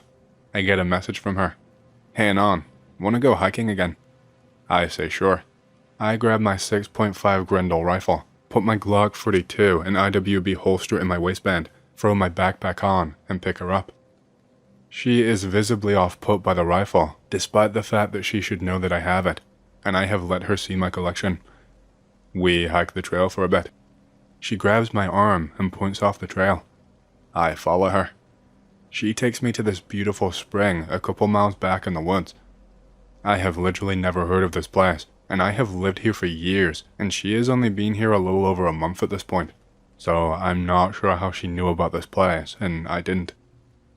Grab some food out of the backpack. I offer her some trail mix. She refuses. She grabs the beef jerky out of the backpack and eats all of it. 1 full pound of beef jerky in like a minute, just scarfed down. I tell her it's time to head back as it is getting dark soon. She does not want to leave. She doesn't say anything, just stays there. I start walking back. I get about maybe 100 yards away from where she was. I turn around and still see her standing at the spring. I keep on walking. That sense of existential dread returns. I unsling my rifle and just keep on walking. The feeling of dread is getting near unbearable. I start running back to the main trail. I hear footsteps behind me. I stop and turn around, expecting to see her. There is nothing there, not that I can see. I yell out, "If you are fucking with me, you better knock that shit off, or you might catch a bullet." The woods are dead silent. No sound, nothing, not even the leaves rustling. No one replied back to me. I hoof it back to the trail as fast as I can, as the sun is below the mountains and there is barely any light. I make it back, and she is standing at the spot where we broke trail. She looks at me and says, "Have fun?" Still high on adrenaline, I ask her how the hell she made it back before me. She shrugs and gives me a very unsettling smile. I tell her I'm leaving, with or without her. I start walking back to my rig. She grabs me in a hug and says, "Stay." I tell her I'm heading back, with or without her. She reluctantly follows me back to my rig and gets in. Since then, she has still asked me to head back to the woods with her to hike and camp. We've hung out in person once since then, and she did not say anything at all to me aside from wanting to go back to the woods and complimenting me for cooking steak right, literally bloody red. She also still sends me those odd messages about wanting to eat people like loggers in the forest and things that annoy her. Are there like any forest spirits out in this area or something? What am I dealing with here? It doesn't seem right for someone to just basically change into a completely different person, especially as quickly as that. I might go back with a few friends and heavier ordnance. My grandpa was big on spook stuff and has 30-30 and .357 Magnum rounds loaded with actual silver bullets. Silver seems to give a lot of spooks bad days, and if it did kill and replace her, well, I feel that I should do something about that. The only other thing that I can think of is maybe something is wrong up there and whatever it is actually needs help. In which case, more dudes can help better than just me, or I'll die. Definitely gonna see what I can find on the area and see if I can get in touch with my old Native American history professor, since she is from a local tribe and super into native spirituality, going so far as to burn sage before every class to remove negative energy from the room. Who knows if I will actually get anything out of her though. OP here for possibly the last time. Managed to get a hold of my Native American history professor today. Her best guess as to what it could be is that it is a tree person. They are spirits that inhabit the trees that can take on human form. They are usually found around sacred springs and sites. From her description, they aren't necessarily malevolent, but will do whatever is necessary to defend the sacred place. If I were a betting man, I would guess that when the girl I was with went to go to the bathroom, she happened to be in a sacred site, and well, but that is just a guess. It would also explain her knowledge of the spring, despite not being here for very long, as well as the fear of firearms, since a lot of people around here blast trees in the forest for target practice, and the hatred for loggers. The only things I don't have answers for are the fact that my professor said they were supposed to have a horrible smell, as well as the fact that they do not like being seen in human form by people, although that may be why she wants to be constantly in the woods. I almost wonder if it feels bad about what it did. I've decided though that I am going to ask her directly the next time I see her.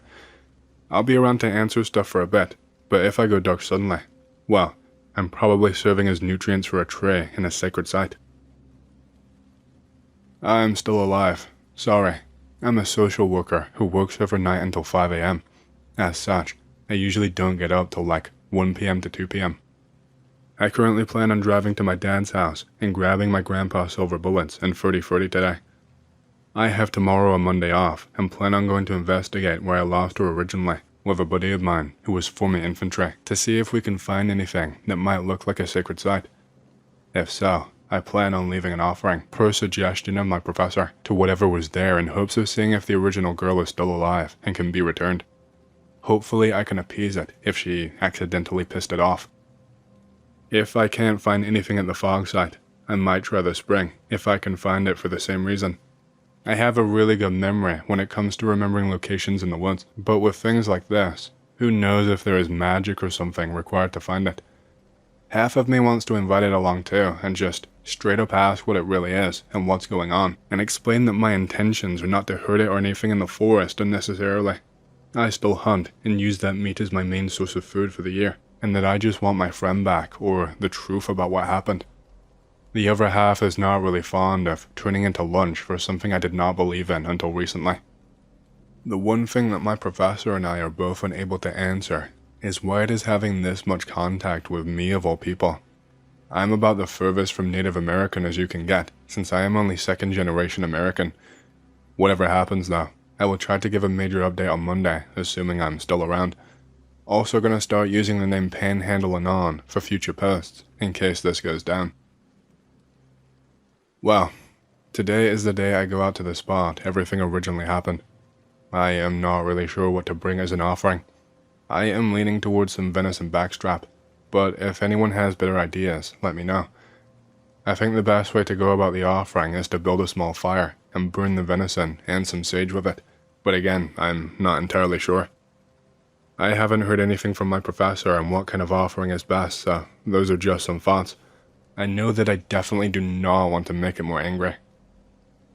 Unfortunately, I was unable to make it to my dad's for the silver 30-30 rounds due to the risk of spreading the Rona, so here's hoping I don't need them. I've got a 30-06 and a 45 Remington to cover larger bore rifles, as well as a few 5.56 rifles to choose from. Definitely going to strap my Glock 32 while I'm out there, since I have seen firsthand what a 357 SIG will do to an animal. Not entirely convinced I need to bring an arsenal, as I really don't feel like it's malevolent, and don't want it to feel the need to attack me out of fear. On the other hand, I don't want to go in defenseless. The plan is to go out there today, set up the camp, get the offering ready, and hike out to the location where she originally disappeared to make an offering, then wait overnight. If that doesn't work, I'm going to go to the spring area and see if I can find it again. If I am not heard from by Tuesday at 6 p.m., I am probably dead. If I get answers or come back empty-handed, I will report when I know. Late start today. Started puking my guts out as soon as I got home from work. I didn't fall asleep until like 8 a.m. Oh well, time to do this. Bit of an update as plans have changed. Buddy and I both decided that he should not be around tonight. Whatever it is interested in me. Him being there might dissuade her or others from showing up, so I took him back home. I also could not use venison, as the last bag I had left in my freezer was freezer burned, so I used chicken breast as it was all I had available. After the hike to the spot, we spent the rest of the time setting up camp. Pics to follow. I will be going out again soon. Just an aside, it's an original Armalite AR-180, not an FAL. This is a picture of the camp I will be staying at tonight. Here's a picture of an impromptu shelter someone left here. It was half destroyed when we arrived. The former resident also left a camp toilet. The scariest part of this whole situation was opening that lid. I will never be able to forget that. Looks like these assholes also left a bunch of trash. I hauled it out when I took my buddy back. I'm not dead, guys. Sorry to disappoint anyone who was hoping that I was. If you want the short Spark Notes version of what happened, they are not hostile, at least, not without reason. Here is what happened. The picture is from the drive back out. I drop my buddy off and head back out towards the campsite. I arrive at around 8 p.m. and start a fire. I heat up a can of Chef Boyardee in the fire. I start whittling a spear out of a piece of firewood while I wait for it to cook. The food is hot, so I put my project down and start eating. I finish eating and hop back in my rig to watch a movie that I downloaded on my phone. My phone dies at around 9:30 p.m. No worries, I brought my guitar as a way to kill some time. I also figure music is usually considered a universal language. I play blues and country music for a bit. It's all I really know how to play. I'm not sure what time it is, but I start hearing flutes and drums in the distance. It's not really in time to what I am playing, but it seems to me that it is trying to be a response to it. The sound gets closer. It's almost deafening near the end of it. I consider grabbing my rifle, but I decide against it as I do not want to be seen as hostile. My fire goes out. The fire was still high and burning bright, but went completely out. There wasn't even any heat coming off of the coals. At this point I think maybe they aren't friendly. I grab my rifle and chamber around. I flick on my maglite and start scanning the tree line about 150 yards away. Maybe a dozen figures dart out of the light or turn away from it. Some appear to be holding clubs, and others have what look like to me either short bows or long claws. My rifle is at a low ready. I yell, "Hello? Who are you?" There is no response. My name is Panhandle Anon. Do you have a name? I'm not going to hurt you. A couple that have turned away cock their heads to the side, similar to the way a dog does when you ask it who's a good dog. At this point, I think maybe the fact that I had the rifle put them on edge. I set my maglite on the ground. I take the magazine out, eject the live round, and toss the rifle on the ground to one side and the mag to the other. I still have my Glock 42 in my waistband. I pick up the maglite. See, I don't want to hurt you, I just want to talk. One of the figures starts walking towards me. Its gait seems normal to me, just really long strides. As it gets closer towards me, I realize just how massive this thing is. I am about 6'4", and this thing is easily 7 feet tall. It stops about 50 feet away from me. Why did you come here without telling me? The voice is animalistic and sounds almost like a snarl. Without telling you? Are you the one who I found in the woods that day? Look away. I do, and a few seconds later, I hear her voice tell me to turn around. She is standing in the clearing where I set up camp. Yes. Why did you come here without telling me? I wanted answers. I think you could tell I was suspicious of you. I have to know if she is alive. She has returned to the earth. Through her actions, She desecrated one of our burial sites and was unrepentant. So, I take it my offering was a wasted gesture. It was appreciated, but there is nothing that can be done for her now. Do you have a name? We gave up names when we came to the forest. What are you? It is not my place to say. I'd like to know. She yells something in a language that I do not understand. 4 figures come walking out of the trees and into the clearing, but stop about 100 yards away. Turn off the light. We do not like it. I'm trusting you here, I say as I flick off the light. I hear them walking towards the camp. My eyes have finally started adjusting to the lack of light. She arrives first and sits down on the stump by the fire pit. A few seconds later, I can see the figures standing behind her. I am just trying to stay calm in everything I am seeing and hearing, but I am silently freaking out. The 5 of them are talking in a language that I cannot understand. Finally, she speaks up. They have allowed me to tell you. They were originally from a tribe called the Amakes. With the bit of research I have done since coming out of the woods, they appear to be one of the various bands of Kootenai Native Americans that were here prior to white people settling the land. According to her, instead of agreeing to go to the reservation that was formed in Montana, they fled into the woods. While there, they called out to the deities for protection and to stay on their land. The response they got was the ability to turn into trees, to hide from those settling on the land, the ability to control nature, more on that in a bit, and change take human form as a way to either throw off followers or lure those who want to cause harm to the forest to their death. Why'd you agree to tell me this? Because you are not like her. Huh? I don't follow. You were with her. We thought you were like her. We thought you were also looking to desecrate this forest that day and wanted you to answer for it. I wasn't planning on it. I like being out here too much. The forest is where I go to relax and clear my head. I could tell from my time and conversations with you. Though I told the others, they were unsure.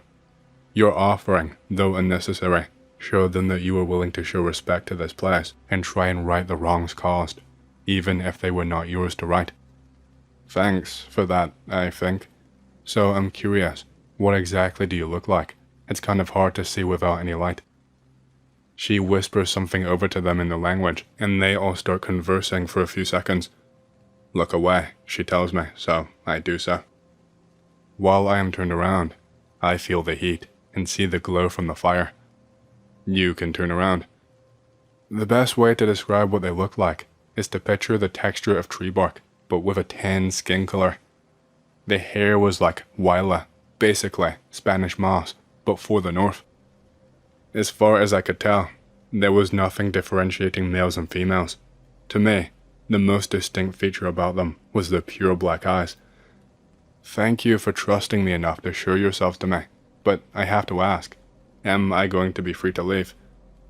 It is painful for our kind to be seen in this form, but you are welcome. She starts talking with the other 4 again. They are clearly arguing, despite the fact that I have no idea what they are saying. After a while, the largest one in the group speaks up. Take her hand and close your eyes. The voice sounds like someone with a stoma trying to talk. 1 second. Since I don't think you are going to hurt me, I feel I can get rid of this. Don't worry, I won't try anything. I slowly remove my Glock and holster from my waistband and set it on the ground. One with a deep voice lets out what I can only describe as a chuckle as branch-like claws extend from his hand and then retract. They say something in their language that I cannot understand, but my guess is that it was something like, "You aren't the only one with a concealed weapon." I take her hand and close my eyes. As far as the skin goes, it feels kind of like tan leather. Not unpleasant by any means, but nothing like human skin. I feel wind whipping against my face. A cacophony of noises assaults my ears. Suddenly, there is stillness and quiet. She tells me to open up my eyes. I'm in what appears to be a cave. There are a couple lit torches illuminating the room. At least 50 of them are in the room. A very tall one approaches me. Has to be over 8 feet tall. Holds out a wooden bowl. They tell me to drink it. I look over at her and she nods. I think to myself, well, it's been a good run. I take the bowl and I drink it. Whatever it is bitter, but also kind of sweet. As soon as I finish, my whole body feels like it is on fire. I don't really remember what happened after that, but I came to in the cave. Several of them are standing over me. You survived. We are surprised. The spirit of the forest normally does not allow that, one of them says. What did you put in that? It is best that you do not know, she says. The tall one walks over to me. The forest has accepted you as one of its own children. We will honor the forest and accept the decision. I'm sorry, I don't know what that means. You have been blessed by the forest spirit. So long as you do not desecrate the forest, you will be protected from any of its inhabitants and keep its blessing. Okay, well, I know when I have. What will the punishment be? You will know, and the forest will take you back. Now go. She offers me her hand. You do not have to close your eyes this time. So, the next part may seem hard to believe, but they are able to bend the trees to make portals or something that they used to travel quickly from place to place. I step in with her. I am almost instantly back at the camp. Several of them are looking through my things. They stop as soon as they see us. The 4 who came forward originally come through the portal behind us, start yelling at the others in their language. The others just drop everything on the ground. Yell something back. They thought you would be dead. I walk up to my things. The rest of them kind of shuffle away from the campsite. Apparently, they realize that something is different. Come closer again. She tells me it no longer hurts when I look at them. We talk for a while. She translates for me. I show Clawhand my rifle and Glock and explain the basics of how they work, as they seem interested in weapons. After I finish talking to Clawhand, she asks me about the music that they heard. I open the back of my Jeep up and retrieve my guitar. I start playing. One of the 4 stares at the fire and says something. The fire starts back up immediately. A couple start playing flutes and one plays the drum. The rest start dancing. I am invited to dance. I politely decline, since I could not dance if my life depended on it. She looks sad. Okay, you win. Laughter breaks out, as my dancing makes Commander Shepard look graceful. You were better playing music, she says, giggling. This goes on for what feels like hours. Eventually, they get tired and begin to leave. I invite her to stay for a bit. Switches back to human form. We talk in the back of my Jeep for a while, discussing how things have changed in the world and human culture. Will you come back and visit? As often as I can. I have to work, and winter is coming soon. The woods out there can get upwards of 5 feet of snow, and even my Jeep cannot get through that. She nods. But you are more than welcome to come by if you can make it. You know where I live. If you need a ride, go to Diner and call from there.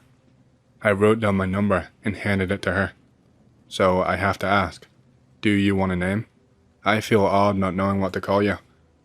She stares at me for a bit and then nods. Why not keep it simple? Just take her name.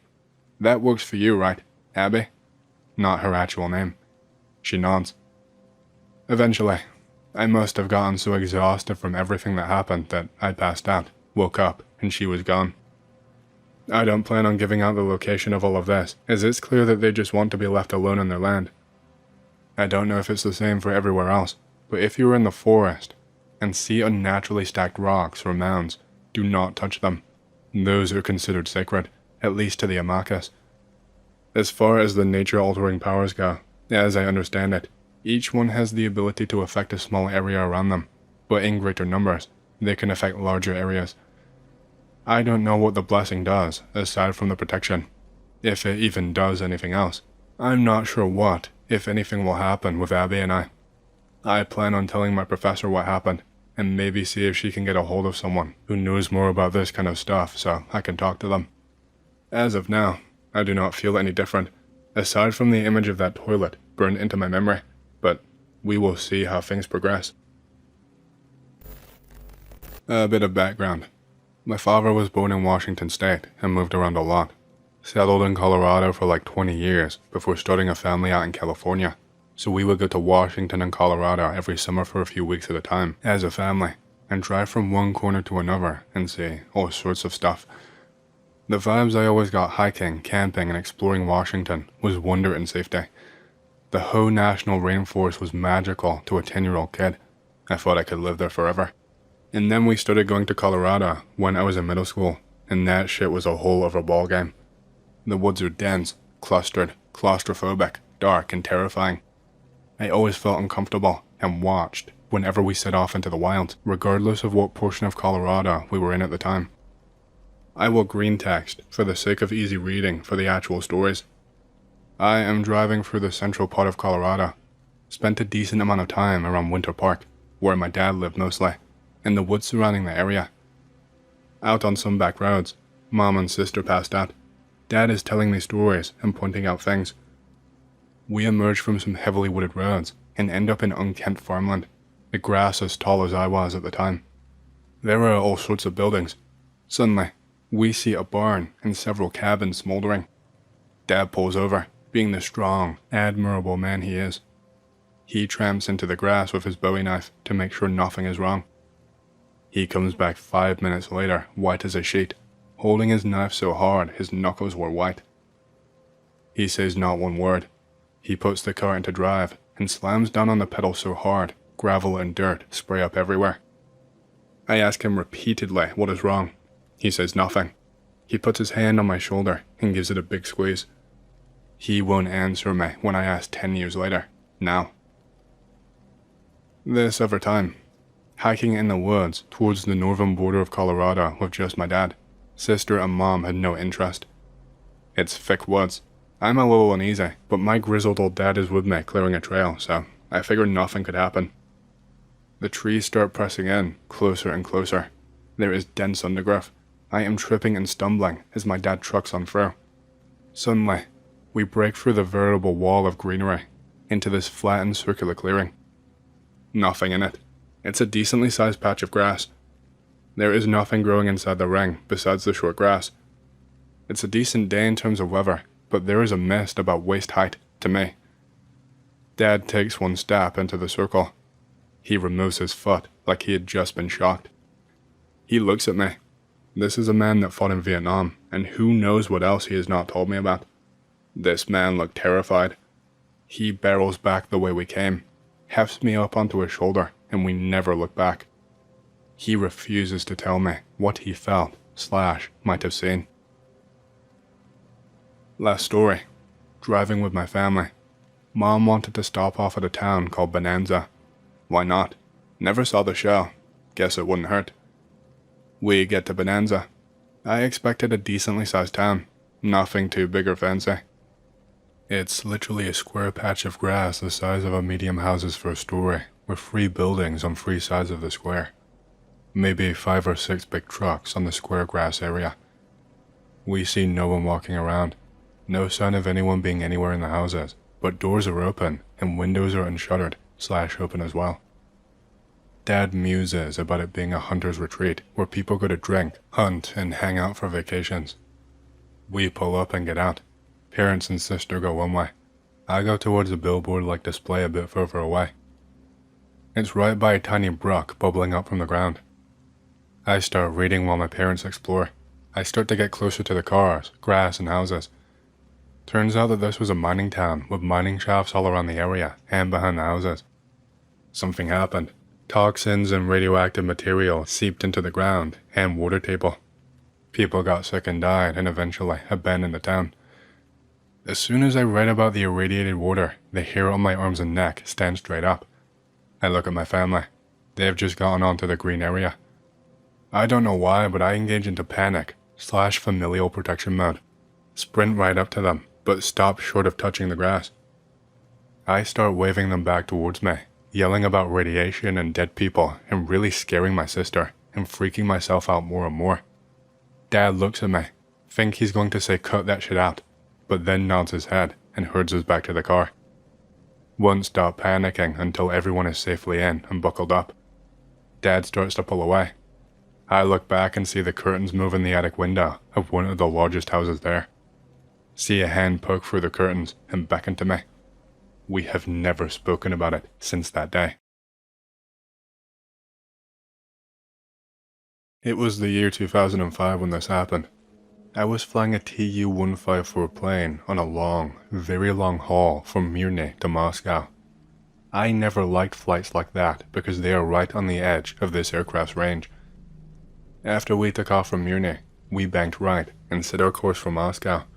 It was a bright morning, not a single cloud in the sky. We almost reached cruising altitude, had our meal, the autopilot was steadily climbing, and our navigator Volodya was chatting with ground control, flipping switches as usual. After climbing almost 10,600 meters in a straight line, a cloud appeared on the horizon, or rather, the sky suddenly became cloudy. Well, these things happen. You can't detour around every single patch of weather, especially when the radar does not show you anything. That meant it should not have been dangerous. What did surprise me was that this cloud was not moving at all. It hung there like it was fixed in place. Clouds usually drift somewhere, but this one just stood waiting for us, as if inviting us in. We entered it. The plane jolted. The instrument showed 1.4 to 1.5 G. The radio compass needles twitched sharply, and the numbers on the NVU, the navigation computer that displays our coordinates, started scrolling wildly. Volodya first said the NVU had malfunctioned, but the system itself was working fine. Then the controller's voice suddenly blasted through the loudspeaker. 655, what the hell is going on? Stop climbing immediately. I reduced our vertical speed to 0 with the autopilot. I didn't understand what the controller was yelling at us for. At first I thought someone was joking around, but it turned out that we were already somewhere over Novosibirsk. Volodya quickly adjusted the frequency settings, and we continued on as though nothing had happened, but all of us were unsettled, after all. It should have taken at least 3 hours to reach Novosibirsk, and we'd passed through that cloud in just 15 minutes, still in the middle of our climb.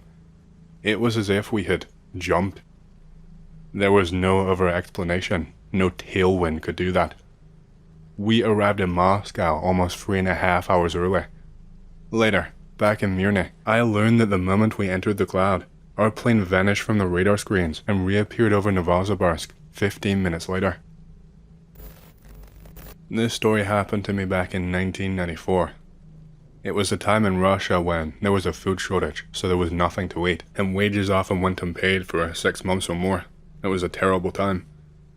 A Norwegian company had just leased several of our airplane's planes for a month for their own purposes, testing equipment like navigation instruments above the Arctic Circle.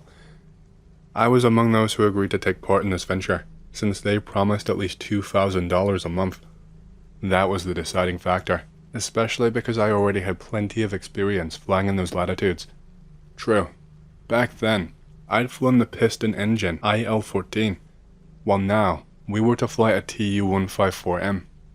Every other day, taking off from the Tigzy airport, we were supposed to fly around the New Siberian Islands for 7 hours straight, even flying over the North Pole once. After 2 weeks of these flights, each one would have seemed routine, had something unusual not happened. Reaching the designated waypoint, we began our standard descent from 9,600 meters down to 5,500. Already in the clouds, the magnetic compass course began acting up. Vitya, our veteran navigator, had already switched his attention to the radio compass, working the autopilot knob and turning it 5 degrees to the left as the needle indicated, but the needle refused to settle and kept spinning. I started to suspect a navigation failure, and a few seconds later that suspicion was confirmed, a perfectly possible occurrence near the magnetic poles. The KNL-90, essentially, our electronic navigator, could not determine our coordinates either, and it turned out that we had lost contact with ground control and other aircraft. The radio was filled with nothing but hissing. As commander, I made the decision to punch through the clouds and switch to visual flight. Valera, our flight engineer, reduced power, and Kolya, the co-pilot, who was flying at the time, pushed the control column forward, holding a descent rate of 8 meters a second. When we emerged from the clouds, I closed my eyes and shook my head several times. It did not help what I was seeing. Vitya asks, "Vasilik, you're seeing this too, right?" Only then did I realize it was not a hallucination, which could have happened from lack of oxygen or God knows what. Beneath us were tropical islands, untouched and pristine, with cliffs, coral reefs, and endless white sand beaches stretching out for kilometers as far as the eye can see. And yet I knew that even if we had somehow strayed toward the Hawaiian Islands, we did not have anywhere near enough fuel to reach them.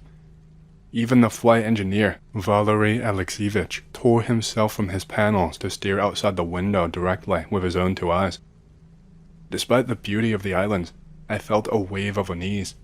What on earth was happening? The navigator wrote down the coordinates of where we had started our descent, and tried to make at least a rough estimate of our position. Since our fuel reserves were limited, we only had enough for maybe 4.5 hours of flight, and we needed to act quickly. Kolya, though clearly shaken, held the parameters steady, nervously asking what this place was. The whole crew waited for an answer from me, and I invented one on the spot, saying maybe there was an active volcano nearby warming these islands, remembering some old film, but I did not believe a word of what I said, and I don't think they did either. The Norwegians on board were terrified as well, trying to find out what was happening, but since I did not speak a foreign language, I somehow managed to convince them that everything was fine, and they just needed to wait an hour. Meanwhile, as captain, I forced myself to not lose my composure, not to panic, and especially not to let my crew fall apart. I decided to descend to the lowest safe altitude and cruise along the coast at a minimum speed to evaluate possible landing sites in case we needed to make an emergency landing, something I had done in my younger days on the AN-2 and IL-14. After that, we could climb again and head inland to look for a runway. After burning half of our remaining fuel, if we had still not found an airfield, we would return to the coast and begin weighing a huge number of factors: how firm or soft the sand was, whether it was better to land with landing gear or without, or even attempt a water landing and choose the lesser of many evils. I told the flight engineer to monitor our remaining fuel closely and report to me every 10 minutes on the dot, as well as track hourly consumption and alert me to any changes. Kolya was to hold the bank and descent rate, and Vitya was to keep a close eye on altitude using the radio altimeter. Slowly descending to 200 meters, which on a heavy, sluggish aircraft like ours had to be done with extreme care, I scanned the beach, where, God forbid, we might have to put the aircraft down. At that point, none of us were thinking about being in the far Arctic anymore. The only goal was to land safely, with as little damage as possible. After flying along the beach, we set the engines to take off thrust, retracted the flaps, and climbed to 2,500 meters, continuing inland. Under the wing stretched only dense tropical forest and occasional cliffs, land seemingly untouched by civilization. I had already decided to turn back toward the coast, since we had about 3 hours of fuel left, when fog suddenly thickened ahead. Entering this fog, the aircraft shuddered. Kolya fought the turbulence, holding the bank in vertical speed, continuing straight ahead. I had no idea what our actual heading was, since all navigation systems were down. Suddenly, the ground collision warning system activated, or, more accurately, began screaming.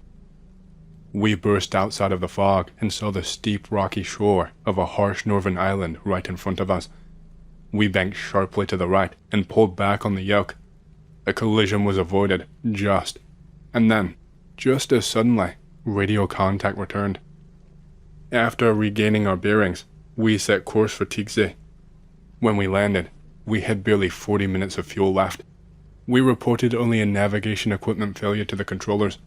No one wanted to lose their jobs over what might be written off as a mass hallucination.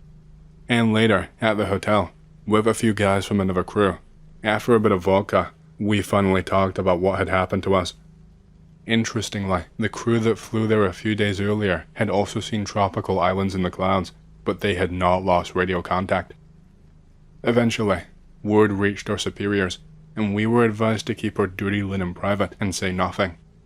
Later, aircraft, helicopters, and ships were sent to that area, but no one else ever saw anything like that. One old pilot suggested that for a short time, we might have slipped into some prehistoric era, back when these latitudes had a tropical climate, or that what we saw was a chrono-mirage from that distant age. It was 1986 when this happened to me, and I had only just recently become a Tu-154 commander. I had not flown many hours as a captain yet, so I did not have much experience at the time. Our aircraft was very sluggish, and the engines responded slowly. They took a very long time to reach full power. With a heavy, slow-reacting aircraft like ours, came the constant worry of wind shear, a sudden change in wind direction near the ground, which is extremely dangerous during landing. The plane can suddenly lose altitude, and by the time the engines spool up, there may not be enough thrust left to recover. This usually happens when a cyclone gives way to an anticyclone, so although it's expected on the weather charts, the chances of a sudden wind shear are considered low. We were landing at nighttime in Vladikavkaz, a mountainous region where approaches demand a certain level of skill. The headwind was only 3 to 4 meters a second. The plane that we had been given was an older model, a Tu-154B-1, with flaps at 45 degrees. The limit speed was 280 kilometers an hour, and with our weight, the stall speed was 230 kilometers an hour, a very narrow margin. But for several reasons, mainly the expected wind shift, I had to maintain a speed between 265 and 280 kilometers an hour. For those not in the know, if I were to hit my stall speed, the plane would no longer be able to produce significant lift and would become out of control and start to lose altitude rapidly, and my flight controls would become much less effective, making flying that much harder. Our descent rate was 4 meters a second. My navigator, Viktor Filaritich, monitored the last few hundred meters using the radio altimeter. 300, 250, 200. Suddenly, someone tugged his shoulder. I half turned and saw an old man of around 75 years old, wearing a checkered shirt and glasses. Losha, the co-pilot, also turned, and the old man said, "Don't get distracted, sons. Here is what you need to do." He stepped up to the center console, grabbed the 3 throttle levers, also linked to the flight engineer's controls, and with surprising strength, especially since the engineer was holding the duplicate levers, he pushed them almost to nominal power. "I'm an old pilot myself," he added. 3 seconds later, the aircraft suddenly dropped. The nose swung about 10 degrees left of the runway. Speed fell to 240 kilometers an hour, and our vertical speed hit 8 meters a second, twice as steep of a descent as before. The ground warning alarm managed to chirp, and Losha and I yanked back on our control columns. The engines finally reached nominal thrust, and the vertical speed eased back to 2 meters a second. We caught the glide path needle again. Out of the corner of my eye, I watched the airspeed slowly creep back up. 245, 250, 260. Now it was time to ease off a bit. There was the runway threshold, altitude 15 meters, right on the glide path. 10, 5, 3, 2, 1. We floated a meter above the ground, gently pulled back the power, and touched down softly on the left side of the runway, with a slight right bank rolling. You are reading this calmly now, but back then, from the moment someone shoved the throttles forward to the moment that we landed, no more than 20 seconds had passed. It was wind shear, and far stronger than expected, and if the engines had been brought to nominal power after the drop had already begun, they would not have had time to spool up, and we would have never made the runway. We would have crashed near the outer marker. But who was that passenger that saved our lives? I asked the flight engineer, and Alexievich said he had not opened the cockpit door, and on these planes, the door opens inward and only from the inside. I asked the flight attendants if anyone had entered the cockpit. No one. After we taxied to parking, before the stairs were brought up, I walked through the cabin, hoping to find that man and thank him. I walked through 3 different times. He was nowhere to be seen. It must have been a guardian angel, or maybe a brownie, a spirit, an aviation one, I guess. It was either 1972 or 1973 that this happened to me. I was a young captain, flying an IL-14 piston aircraft. By then, I had already flown in the north and in the far Arctic. We were on a routine flight from Unizhsk to Kurigina, or maybe somewhere slightly different. I no longer remember exactly, but it was around there anyway. I had flown there at least 5 times before. The weather was perfect, nothing special at all. It was just turning out to be another ordinary flight. We were carrying carcasses of meat, as far as I can recall, Ahead of us, the familiar bend of the Yenisei River and the outline of the airfield were already visible, so we did not worry about the failure of the radio compass, which we normally use to hold our course. It was likely just another problem with their beacon, something that happened often in those days when the power was out or repairs were underway. The magnetic compass was acting strangely though, spinning without reason, and there was no radio contact with the airfield either, and that is when the adventure began. I had wanted an unusual flight, and I got one. Flying over the village, I noticed from above that the houses looked abandoned, and the vegetable gardens were overgrown with last year's grass. Could we have made a mistake? No.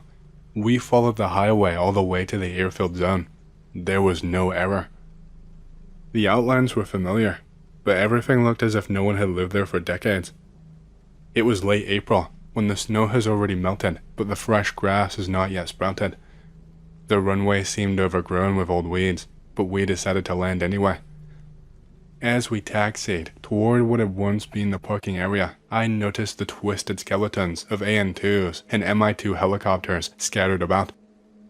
The wooden terminal building stood completely abandoned, as if people had left at least 20 years earlier, but we had been here just a week ago. I was about to climb out and look around, maybe find something interesting, but a light cold rain had begun, unpleasant enough that I hesitated. It had been sunny when we landed, not a single cloud in the sky. I also felt an oppressive silence, an eerie sense of loneliness, almost like a wave of depression. So we got back into the plane and left as quickly as we could. We returned to Yenisejsk late in the evening. We decided not to inform the authorities, saying only that we had made an emergency landing. After fixing the problem ourselves, we took off again safely and returned to base. I flew to that airfield 3 more times afterward, and everything was normal. The village was alive, bustling, with no sign of abandonment that we saw that day. Everything would have been fine. We could have chalked it up to a navigator's mistake or a sheared mirage, but in late autumn of 2014, after I had retired, I went hunting with a few guys in the UAZ, Bokanka, and when we passed the exact spot where the airfield had been in my youth, we saw the very same scene I had witnessed nearly 40 years earlier. Everything was identical, down to the smallest details, the twisted metal, the overgrown runway, the decaying terminal, the skeletal remains of an AN-2 and an Mi-2. Hey, hope you've enjoyed the story so far. If you want to hear more, make sure to subscribe, like the video, and leave a comment because it lets YouTube know you like the content and helps more people to see these videos. My next big goal for the channel is 100,000 subscribers, and as a celebration, I will be doing a Q&A video once we hit that goal. Thank you, and back to the stories.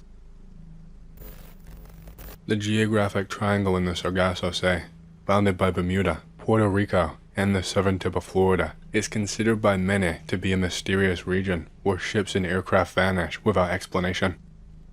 Attempts to understand what happens here produced a wide range of theories, from strictly scientific to ones involving aliens, or even the long-lost civilization of Atlantis. Yet the myths built up over centuries are most easily challenged by facts and statistics. In the case of the Bermuda Triangle, the opinions of Lloyd's insurance experts and the US Coast Guard, who are especially relevant, maintain that ships disappear near Bermuda no more often than in any other part of the world's oceans. Still, captains and pilots are advised to exercise extra caution in the region, since it contains numerous shoals and is a birthplace for cyclones and storms. One of the most famous incidents, one that still intrigues fans of the supernatural, is the disappearance of Flight 19, a formation of 5 American torpedo bombers that vanished in late 1945. Even though an official explanation exists, the circumstances of the tragedy remain unclear to this day. The Avenger torpedo bomber entered U.S. Navy service in 1942, replacing the aging Douglas Devastator. It featured folding wings to save space aboard aircraft carriers. On December 5th, a group of 5 Avengers was preparing for a training flight. The pilots, led by an instructor, were undergoing retraining on this aircraft type. Their assignment was to fly a standard training route over the ocean, including 2 course changes and a practice bombing run. The flight departed from Fort Lauderdale, heading east. The route had been practiced many times, making the chance of major navigational mistakes low. Weather forecasts predicted no difficulties, and the aircraft carried nearly triple the required fuel. Although the flight was expected to take about 2 hours, they had enough for approximately 5.5 hours in the air. The group was led by an experienced pilot, and even the cadets had respectable flight time. Each Avenger had a crew of 3, the pilot, a navigator/bombardier, and a gunner/radio operator. Among them were trainees undergoing basic instruction or preparing for qualifying exams. The aircraft took off at 2:10 p.m., with the instructor following behind the formation to supervise the navigation. The investigative committee later reconstructed the sequence of events using radio logs and the testimony of operators who overheard the pilot's conversations. These sources were often contradictory, but together, they painted a partial picture of what happened. Initially, everything went according to plan. The planes apparently dropped their practice bombs 56 miles away from the base and continued on course. Around 4 p.m., the instructor radioed one of the pilots to confirm the group's position. That was when it emerged that both of the lead pilot's compasses had failed, leaving even the most experienced member of the group unsure of their location after the final turn. Communications were unstable, but by 4:10 p.m., both Fort Lauderdale and Port Everglades, the rescue base, were aware of the trouble. The instructor was advised to hand over navigation to the pilot, whose instruments were still functioning. Instead, he continued directing the flight himself. First, he wanted to be certain they had not inadvertently flown into the Gulf of Mexico, and only then did he attempt to adjust their course. By 5 p.m., the pilots on shore overheard shouting from members of the flight, some insisting that they should turn west, but the instructor persisted in his chosen direction. He never altered course, certain that they would eventually reach land. At 6:20 p.m., he ordered the group to stay together as long as fuel lasted. If the fuel ran out before they reached shore, they were to ditch at the same time. At 7:04 p.m., the last radio contact from the group was recorded, one of the pilots calling to the commander. By 8 p.m., their fuel was completely exhausted and the planes were forced to ditch. Nothing more was ever heard of them. The 5 Avengers had left Fort Lauderdale Naval Air Station at 2:10 p.m. The formation was commanded by one of the trainee pilots. Lieutenant Taylor sat in the rear seat, overseeing the accuracy of their navigation. To determine what happened afterward, investigators examined the radio logs and interviewed operators who had heard exchanges between the planes. Accounts differed, but the following chronology is based on documents referenced by the Naval Historical Center and on I.A. Murmamov's 100 Great Air Disasters book.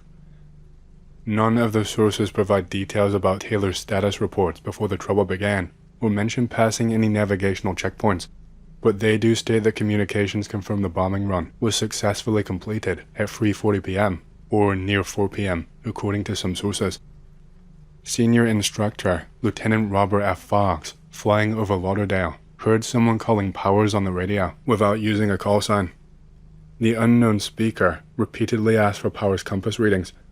After some time, he, or Powers, depending on the source, said, "I don't know where we are. We must have gotten lost after the last turn." Fox established contact and discovered that Taylor had made the call. Taylor said he was over the Keys, meaning the Florida Keys, and he was trying to locate Fort Lauderdale, but both his compasses had stopped working. Communication over 4,805 kHz was faint and unstable. Fox advised turning the plane so that the sun remained on their left and flying that course. At 4:10 p.m., Fort Lauderdale acknowledged the problem, and Port Everglades was notified as well. At 4:25 p.m., Port Everglades made contact with the flight. Taylor reported that they had flown over a small island but could not see any other land. He activated his emergency locator beacon and asked if anyone could see them on the radar. Port Everglades urged him to yield command to a pilot with functioning instruments. At 4:41 p.m., Port Everglades heard Taylor say, "One of the pilots thinks that if we keep heading 270, we will make landfall." At 4:45 p.m., Taylor reported, "We'll hold heading 030 for 45 minutes, then turn north to make sure that we are not over the Gulf of Mexico." Cuban radio stations interfered with communications on 4,805 kHz, so he was asked to switch to the emergency frequency, 3,000 kHz. Taylor refused, explaining that he needed to stay in contact with the rest of the group I must keep my planes together. At 5 p.m., Taylor ordered the group to turn heading 090 east for 10 minutes. Around the same time, people on shore overheard what were likely the voices of two of the flight's pilots shouting, "If we had flown west, we would be home by now," and "Damn it, west, turn west." At 5:15 p.m., Taylor told Port Everglades, "I can barely hear you. We are now heading 270 degrees. He added that they intended to continue on this heading until we run out of fuel or reach land. Contact remained intermittent. At 5:30 p.m., Taylor asked his pilots, "What's that on the left? A craft?" No reply was heard. At 5:50 p.m., radio direction finders estimated the group's position within a 100-mile radius, 29 degrees 15 minutes north, 79 degrees 0 minutes west. At 5:54 p.m., Taylor was again advised to switch to 3,000 kHz. He again refused, not wanting to lose contact with the other planes. At 6:04 p.m., Taylor transmitted, "Holding course 270 degrees. We did not go far enough east. May as well turn around and fly east." At 6:20 p.m., Taylor gave the order, "All aircraft stay close together. If land is not in sight, we will have to splash down. When anyone has less than 10 gallons left, we all descend together." At 7:04 p.m., the Miami Mission Control Center heard one of the pilots call Lieutenant Taylor by his call sign for the last time. Around 8 p.m., the Avengers ran out of fuel, ditched in the ocean, and disappeared without a trace. 2 PBM-5 Martin Mariner rescue flying boats were sent to locate Flight 19. One of them also vanished during the mission and was never recovered. The second aircraft continued searching through the night of December 5th to December 6th, but found nothing. One of the largest search operations in naval aviation history began the next morning.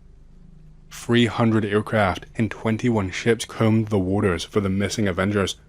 Volunteers searched the coasts of Florida, the Bahamas, and the Florida Keys. The active search phase ended on December 10th, and the operation was fully terminated a few weeks later. The crews were officially declared missing.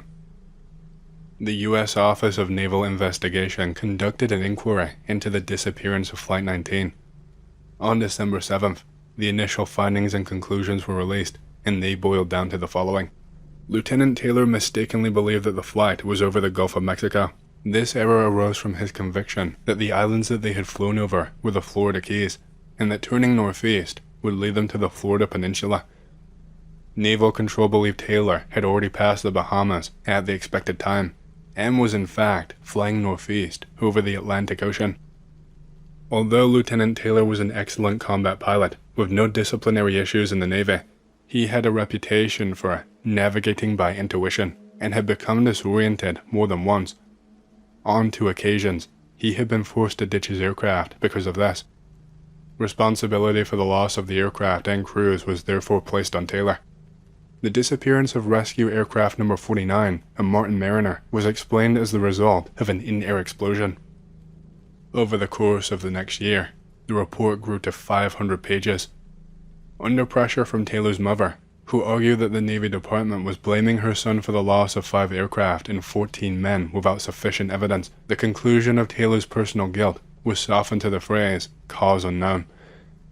In the years that followed, numerous theories, some based on the official version, and others devised independently, attempted to explain the causes and circumstances of the disorientation. These theories share a common starting point. If the flight had indeed been over the Florida Keys, then by turning northwest, they would have reached the Florida coast within 10 to 20 minutes. Therefore, the theory goes, the flight must have actually been over the Atlantic Ocean, roughly where it should have been according to the flight plan, and Taylor had mistaken some other islands for the Florida Keys. According to one widely discussed theory, under the influence of unknown factors, the flight turned right after passing the first navigational point, assuming a heading of about 90 degrees. They then crossed Great Abaco Island, which Taylor supposedly mistook for Grand Bahama, something not impossible, given the similar coastline shapes at that particular point. After misidentifying the second navigational point, the formation allegedly turned north rather than west. Taylor then saw a reef line east of Great Abaco and mistook it for the Florida Keys. However, This theory has weaknesses. The sun, instead of shining on the aircraft from behind, would have been shining from the right side, something at least one of the 14 crew members should have noticed. Moreover, even without the sun, Great Abaco lies beside a very large, shallow bank with distinctively colored water and a maze of small, marshy islands, nothing like the approach to Grand Bahama, where the coastline rises abruptly out of deep ocean water. Another version claims that Taylor simply panicked when he saw the northern tip of Grand Bahama beneath him, and, mistaking it in nearby islands for the Florida Keys, formed incorrect conclusions about his malfunctioning compasses. But confusing this specific stretch of Grand Bahama with the Florida Keys is difficult, given the presence of distinctive landmarks, most notably the Naval Airfield, then operated by the Royal Navy Air Corps. Many sources, including official ones, mention that during the Pacific Campaign, Taylor was twice forced to ditch due to complete fuel exhaustion, supposedly demonstrating professional unsuitability. However, according to the same documents, over 10 months, he flew roughly 2,500 hours in Avengers, around 250 hours per month.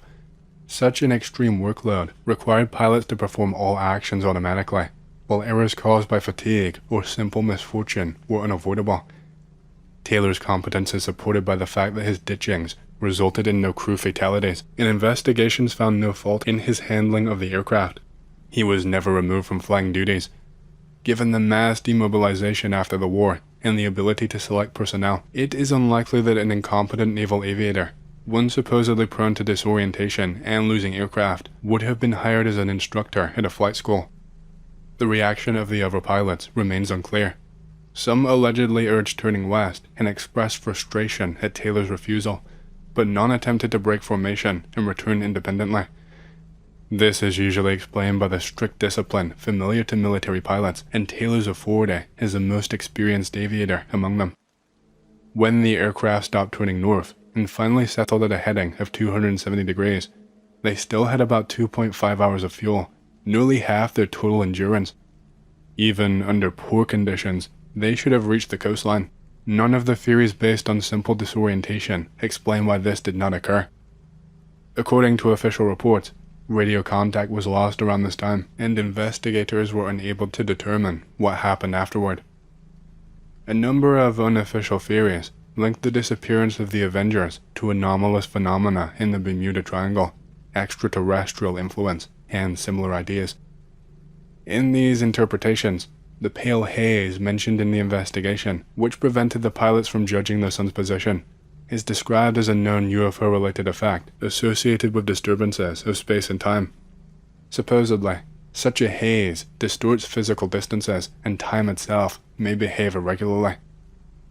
Within this framework, numerous apocryphal radio messages have appeared in books and articles, allegedly sent by Lieutenant Taylor, describing aliens from other worlds, claims that the ocean does not look normal, and so on. Taylor's supposed final transmission is often cited as, "It looks like we're descending into white water. We are completely lost." None of these sensational texts were confirmed during the investigation. They appear only in works by journalists, psychics, ufologists, contactees, and similarly unreliable sources. Others claim that the true purpose of the flight was fundamentally different from what was officially reported. Perhaps the flight was meant to test a new type of weapon, or observe such tests, possibly involving unusual physical phenomena. This could explain why 2 Marine Corps captains were listed as cadets, one of whom served on the Corps' general staff. It is also possible that the real flight route was concealed for security reasons, which would explain why the search found nothing. Some writers even connect the incident to the so-called Philadelphia experiment. One particularly elaborate theory links the disappearance of Flight 19 with the Brazilian vessel Ramona, which also vanished on the same day in the same region. The Ramona was reportedly carrying dynamos from Sweden to Haiti. Supporters of the theory claim that the cargo was actually weapons for Haitian rebels, and that the Avengers were on a combat mission. Because of their limited range, the aircraft could not return to base and ditched, where the crews were supposedly recovered by the missing Martin Mariner. These theories also argue that the famous radio phrase about white water was a staged hoax. In the mid-1960s, an aircraft containing the remains of 2 people was found near Sebastian, Florida. The US Navy initially claimed that the plane belonged to Flight 19, but later retracted the statement. The remains were never identified. In 1986, during the search for debris from the Space Shuttle Challenger, the remains of an Avenger torpedo bomber were discovered off the Florida coast. In 1990, aviation archaeologist John Weir discovered several pieces of wreckage, believing it might be part of Flight 19. However, the Naval Library later confirmed that the aircraft did not belong to the missing formation. In 1991, the crew of the research submersible Deep Sea, led by Graham Hawkes, announced that while searching the ocean floor for Spanish treasure galleons, they had found the remains of 5 Avenger aircraft off the Florida coast, but the tail numbers they were able to read did not match those of Flight 19. In 2004, Hawke returned to the site with improved equipment as part of a BBC documentary project. This time, he was able to clearly identify one serial number, 23990. Investigation revealed that this aircraft also did not belong to Flight 19. It was another Avenger that had crashed on October 9, 1943, from which the entire crew had survived. Hawke was unable to determine the serial numbers of the remaining aircraft.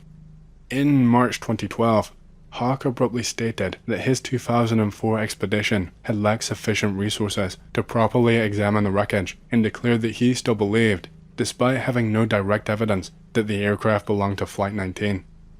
However, special reports show that between 1942 and 1945, 95 training flights from Fort Lauderdale ended up in accidents. Because of this, there is no certainty that the 4 unidentified Avengers that Hawke found were connected to Flight 19 at all. Contrary to popular belief, the Sami people live far beyond Lapland. In fact, the majority of Norwegian Sami reside in Oslo. But seriously, the Sami have traditionally lived throughout most of Norway, except for the very south and southwest. The Southern Sami, for instance, live in Trøndelag, and they speak a distinct Southern Sami language, which is unintelligible to Northern Sami speakers. In the village of Trøndelag, where I stayed for a while, there were only 2 Sami families who roamed the mountains with their reindeer once a year. Sometimes, they would send their children down to the village to buy food. One of those Sami families owned a sawmill in the village. The man's name was Lasse. His name was unmistakably Norwegian. I met him in the village reading room, and he invited me to his mountain for a beer. We hopped on his snowmobile and traveled for a long while until we arrived at a pair of tents surrounded by reindeer. There was not a tree in sight. The snow was so blindingly white I almost could not see, but Lasse lent me his sunglasses. In one tent, he kept all sorts of provisions, and it was cold. In the second tent, where he lived with his family, the warmth was almost like a bathhouse. Soon, he was planning to leave, but for a while, we just sat in the tent, sipping beer. He was a man of a few words. Even in the library we barely talked. We simply sat there, drinking, staring at the box of beer that served as our table. 3 hours passed, and I started wondering why I had agreed to come all the way out here for this awkward beer session. Finally, he took me back to my village, giving me a piece of venison as a parting gift. He remarked that I was a good guy for being able to drink silently. He added that his only constant company was his wife and 2 young sons. Without a proper goodbye, he left. In June of that same year, 2018, I decided to go fishing for salmon trout at a mountain waterfall. The place was high up, so there were no trees, and snow lingered in most places. Few people knew that salmon trout lived so high, so only locals ventured there, and even they did not go often, since the wind was harsh and cold. It was just my luck that the rain had caused a surge in the salmon trout population, and they were swarming in the waterfall. Having caught a bucketful, I decided to rest and drink some cognac to warm up. As I settled down, wrapped in a sheepskin, I suddenly noticed a bearded man in ragged clothes running toward me, shouting something and waving his arms. He approached quickly and spoke with a heavy Sami accent, urging me to hurry down the mountain. "There's a snowstorm coming," he warned. I was immediately surprised. What kind of snowstorm happens in June? Moreover, Sami people in Trøndelag had long since stopped speaking with such an accent, and even the homeless in Trondheim did not wear rags like that. But what could I do? I wrapped up my fishing rod and cognac in the sheepskin, grabbed the bucket of salmon, and reluctantly followed the men. When I asked who he was and what the storm was about, he did not respond. Not even a minute passed before the wind picked up and the drizzle turned into snow. Soon, I could not see further than an outstretched arm. The men motioned for me to follow, and we walked for about 20 minutes, but rather than heading downhill, we moved along the slope. I could not object. The wind drowned out my words, and there was no one else to rely on except for this strange figure. Besides, he seemed to know about the storm in advance. Suddenly, he shouted over the wind, "We've arrived." I couldn't figure out where we had arrived. After stumbling forward another couple of meters, I saw a barn door, completely invisible until that moment. How had this man been able to find his way when we could not even see the barn from 2 meters away? We managed to stumble inside, and there was nothing but a bare floor. I spread out the sheepskin, we sat down, and I thanked the Sami man for saving me, offering him some cognac. I had always placed the wall side of the sheepskin facing up, as a matter of habit, but he looked at me oddly and commented in broken Norwegian, "You, Dara, non-Sami, are big weirdos. Who would spread skins with the wool facing up? Both reindeer and sheep wear wool on themselves to stay warm. Have you ever seen a reindeer or a sheep with the wool inside?" It struck me then. Lasse had spread the skin in his tent with the wool facing down. I realized that the wool protects the skin from the moisture of the earth, keeping it dry. The man, whom I now knew was Sami, did not answer any more of my questions. At first, he would not even tell me his name, but eventually introduced himself as Mons Piasso. The storm died down, and the sun began to break through a crack in the barn wall. With difficulty, we opened up the door, now covered with snow, and stepped outside. The snow was so blindingly bright, it was hard to tell which way was up or down. Thankfully, I still had Lasse's sunglasses. I thanked Mons Piasso again, and we parted ways. That winter, I ran into Lasse again as he stopped by to check on his sawmill. I told him the story about the strange Sami man I had met. I asked him who the man was. He thought for a moment and said, "There are no Sami on that mountain. There never have been. The place is too windy." Then, after a long pause, he added, "It was my great-grandfather you met. His name was Magnus Peterson. He died there in his 40s, caught in a snowstorm while delivering provisions to the partisans." He nodded thoughtfully, and without another word, he left. I am not good at green text, but I want to share this local story from my homeland. Be me, an 8-year-old Norwegian kid. I'm on a Sunday hike with my family, 'cause that's what Norwegians do. We get to a small hunting cabin right by a lake. It's old as hell. Uncle gathers up the kids and says, "Do you know why that cabin is abandoned?" The kids don't know anything, so we just shake our heads. Because Hans Holdra haunts this lake. Holdra are a type of Norwegian fae/troll. Think the Norwegian version of a siren. Looks like a beautiful woman, but has a bovine tail. Pick related.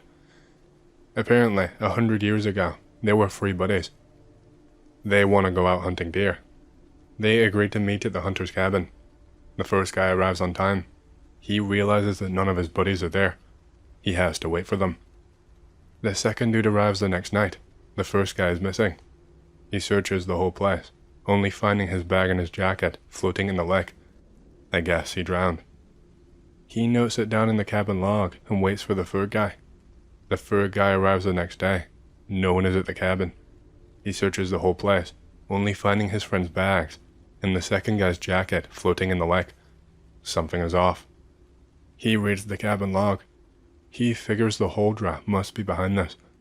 It's getting dark. It's way too late to go home. The third hunter keeps himself awake. He doesn't light a fire as to not alert the Holdra of his presence. He starts cutting the back of his hand to stay awake in the dark. Suddenly, he hears a sound from outside. The hunter is quiet. He is clutching his knife, knowing cold iron can be used to negate fey magic. He slowly stands up and gets next to the door. He's listening, hoping it's just a fox or something. He hears the noise again. It's the sound of someone sneaking towards the cabin. I am not going to get attacked by a horny troll wench. The hunter kicks the door open, throwing the knife at the shadow and books it into the woods.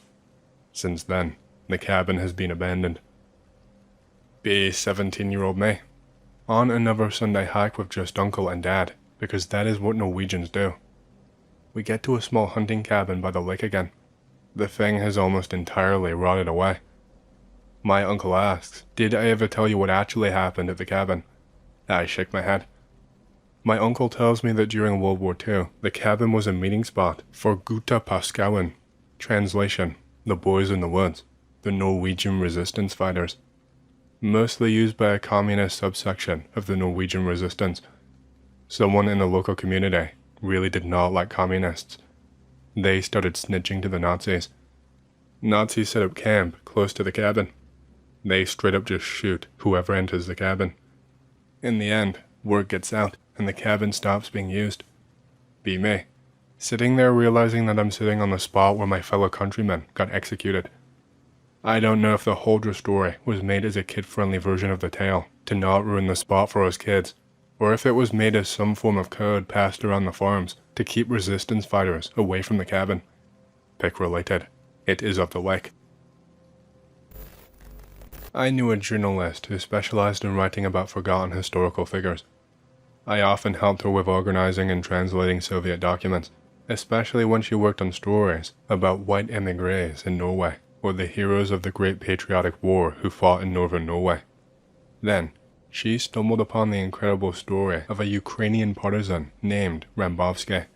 This Ukrainian Rambo had been captured by the Nazis and brought to Norway to help build roads alongside Soviet and Serbian prisoners, but he managed to escape, acquire a weapon, and began fighting as a partisan in the forests. He had no knowledge of the area, and for 3 years, he hid right near a German military base. Neither the Germans nor Rambovsky knew of each other's presence. He also did not hear the news of the war's end, and the information did not reach the Germans in that remote wilderness for some time. On May 12, 1945, a German patrol finally caught him, but he escaped again into the forest, taking 2 rifles from the Germans in the process. That evening, those same Germans learned about the war's end. To their shock, a mysterious submarine arrived from the shore and took Rambovsky away in an unknown direction, an event witnessed by local peasants. While the Germans eventually made their way to Argentina, as historical record suggests, the locals believe the Germans instead hid in Antarctica, constructing flying saucers. The story took another strange turn.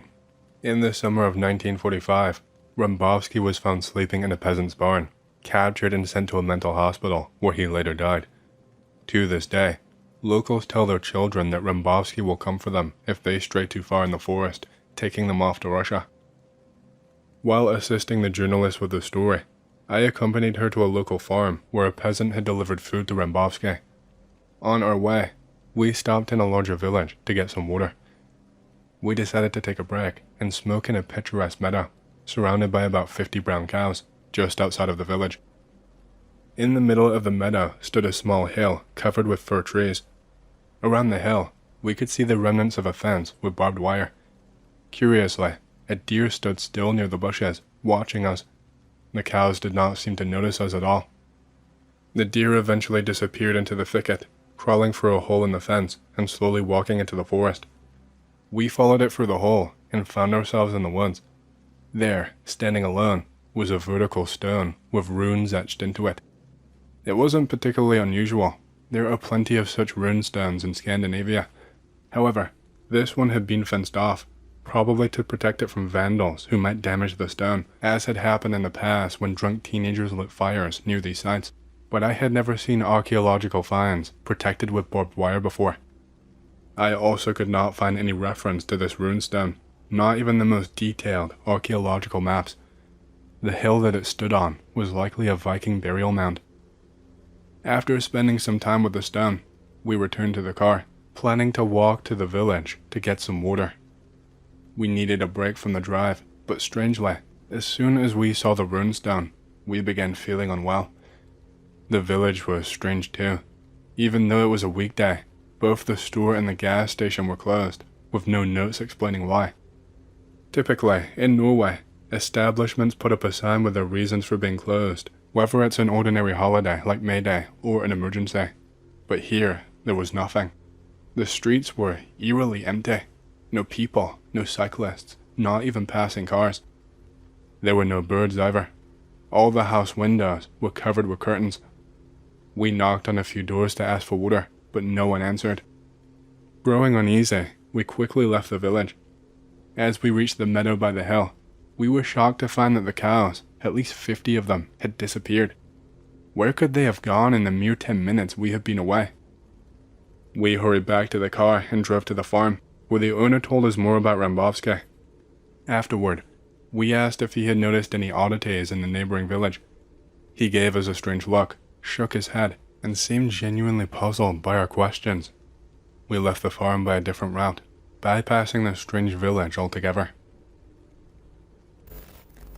In the north of Norway, while working as a gardener in a cemetery for a couple of weeks, I heard from gravediggers about a mysterious incident that happened a year before the Second World War. After a storm, a corpse washed up on the shore. 2 local guys came up to it and identified it. It was a fisherman from a nearby fjord. The fisherman's name was Stian Setter. They decided to call the adults to transport him to the church cemetery or to call the police. The nearest police station is still a long way away, as is the cemetery where I was working. They temporarily dragged the fisherman's corpse to the edge of the coastal forest.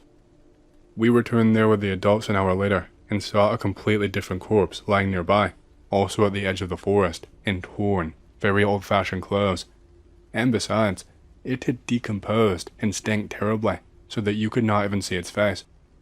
Corpses, of course, do not know how to change clothes, and they can't decompose in an hour, especially since it was cold and cloudy. You could have thought that the seagulls had mutilated the corpse, but the seagulls had not yet flown in for dinner, and the seagulls could not change the corpse's clothes. In general, the adults did not understand what the hell was going on. They decided that the kids had mixed something up. The body was taken away. Stian Setter, as it turned out later, had disappeared after all. The police, without thinking twice, solved the problem simply. Buried the found body, and write on the tombstone that it was, they say, Stian Setter, although it was clear to everyone that it was not him at all. Only one old man believed the guys, said that such a phenomenon often happens if a corpse drowned in the sea ends up near the forest.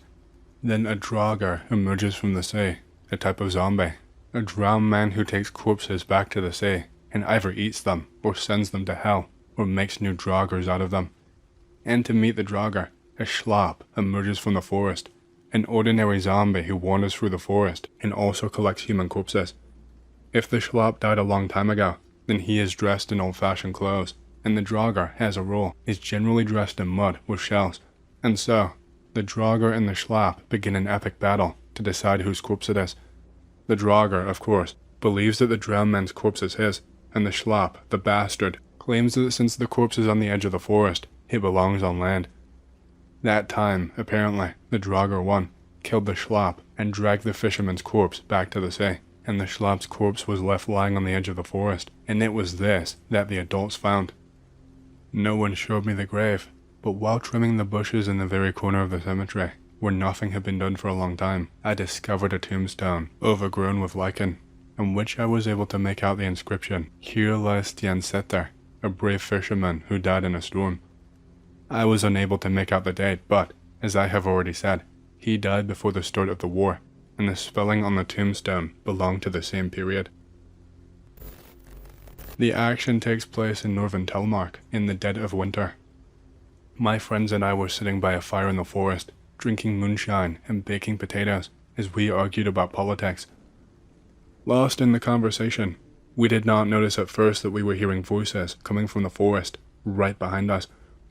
We assumed that locals were skiing through the woods and might join us soon. The voices were male, coming from about 200 meters away. We could not make out what they were saying, but the sounds became increasingly strange, like school children mocking one another. Laughter, roars, grumbling, and shouting echoed through the night. But, like idiots, we kept chatting, dismissing it as nothing more than some drunken locals skiing through the forest without flashlights.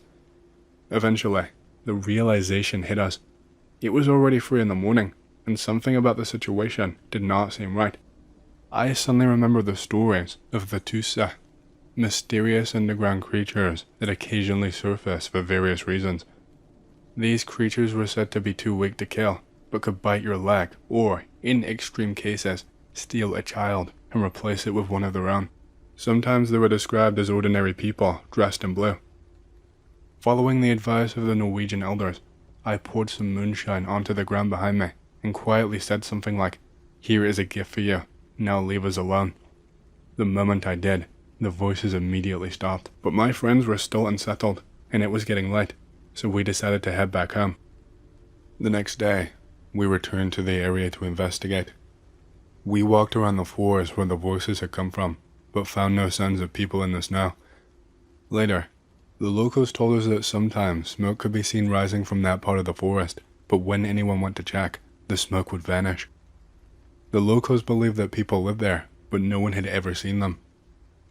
A couple of years later, I witnessed something strange. I saw the forest owner, chainsaw in hand, cutting down pine trees to build a bathhouse. Before starting, he shouted, "Beware of falling trees." When I asked him who he was warning, he simply replied, "In my family, it's customary to warn the Tusa, and then continue cutting the tree as if nothing happened." Here is another story connected to the Tusa. A farmer near Stavanger shared this tale with me. I worked in his barn and spent the night there once. Every week, he poured a can of beer onto the ground behind the barn, telling me he would explain why later.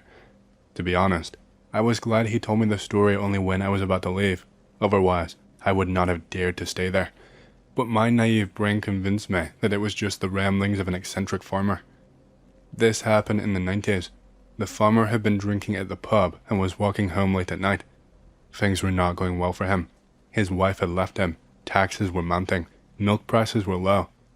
As he stumbled home, a strange group of individuals approached him. Men with enormous noses, warts, crooked eyes, and toad-like mouths. They spoke in an archaic way, though they didn't have the typical local lisp. New Stavanger, everyone has that. They invited him for a drink, claiming a neighbor had just moved into a dugout nearby and was having a housewarming party. The farmer thought this was odd, but drunk as he was, he followed them. They walked to what appeared to be a huge dugout, filled with raucous sounds of violins and people celebrating. There had never been a dugout in the area, though, and the farmer thought it was strange, but did not question it. The men assured him that they had recently moved in. They were his new neighbors, they said. The farmer agreed to join them for a drink. Inside, the dugout was full of even more grotesque people. Some were lying on the floor, vomiting, others were fighting, and a musician was playing a cacophonous tune on the violin. The air reeked of filth and vomit, and a massive sword with a golden handle hung on the wall. Despite the chaos, the farmer thought that they might be some kind of religious sect. He told himself that if they were drinking, they must be alright, so he joined them. Then, something dripped from the ceiling onto him. He sniffed. It was urine. The men told him it was normal. The dugout was built in a mound under his barn, which was why cow urine dripped from the ceiling. The next thing he knew, the farmer woke up face down in the barn, surrounded only by cows and pigs. It was morning. He was not particularly scared. In his drunken state, he assumed it was some sort of devilry. From then on, he started pouring a can of beer on that mound every week to keep the Tusa happy.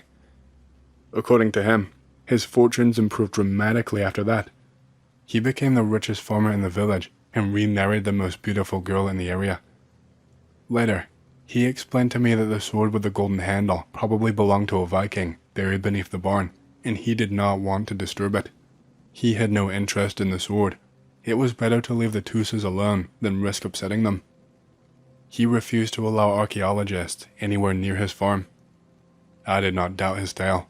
I come from the Urals myself, and my great-grandmother used to leave offerings at Truchki burial mounds, icons, porridge, kvass, and she would incense them with slowly burning pine cones instead of using incense.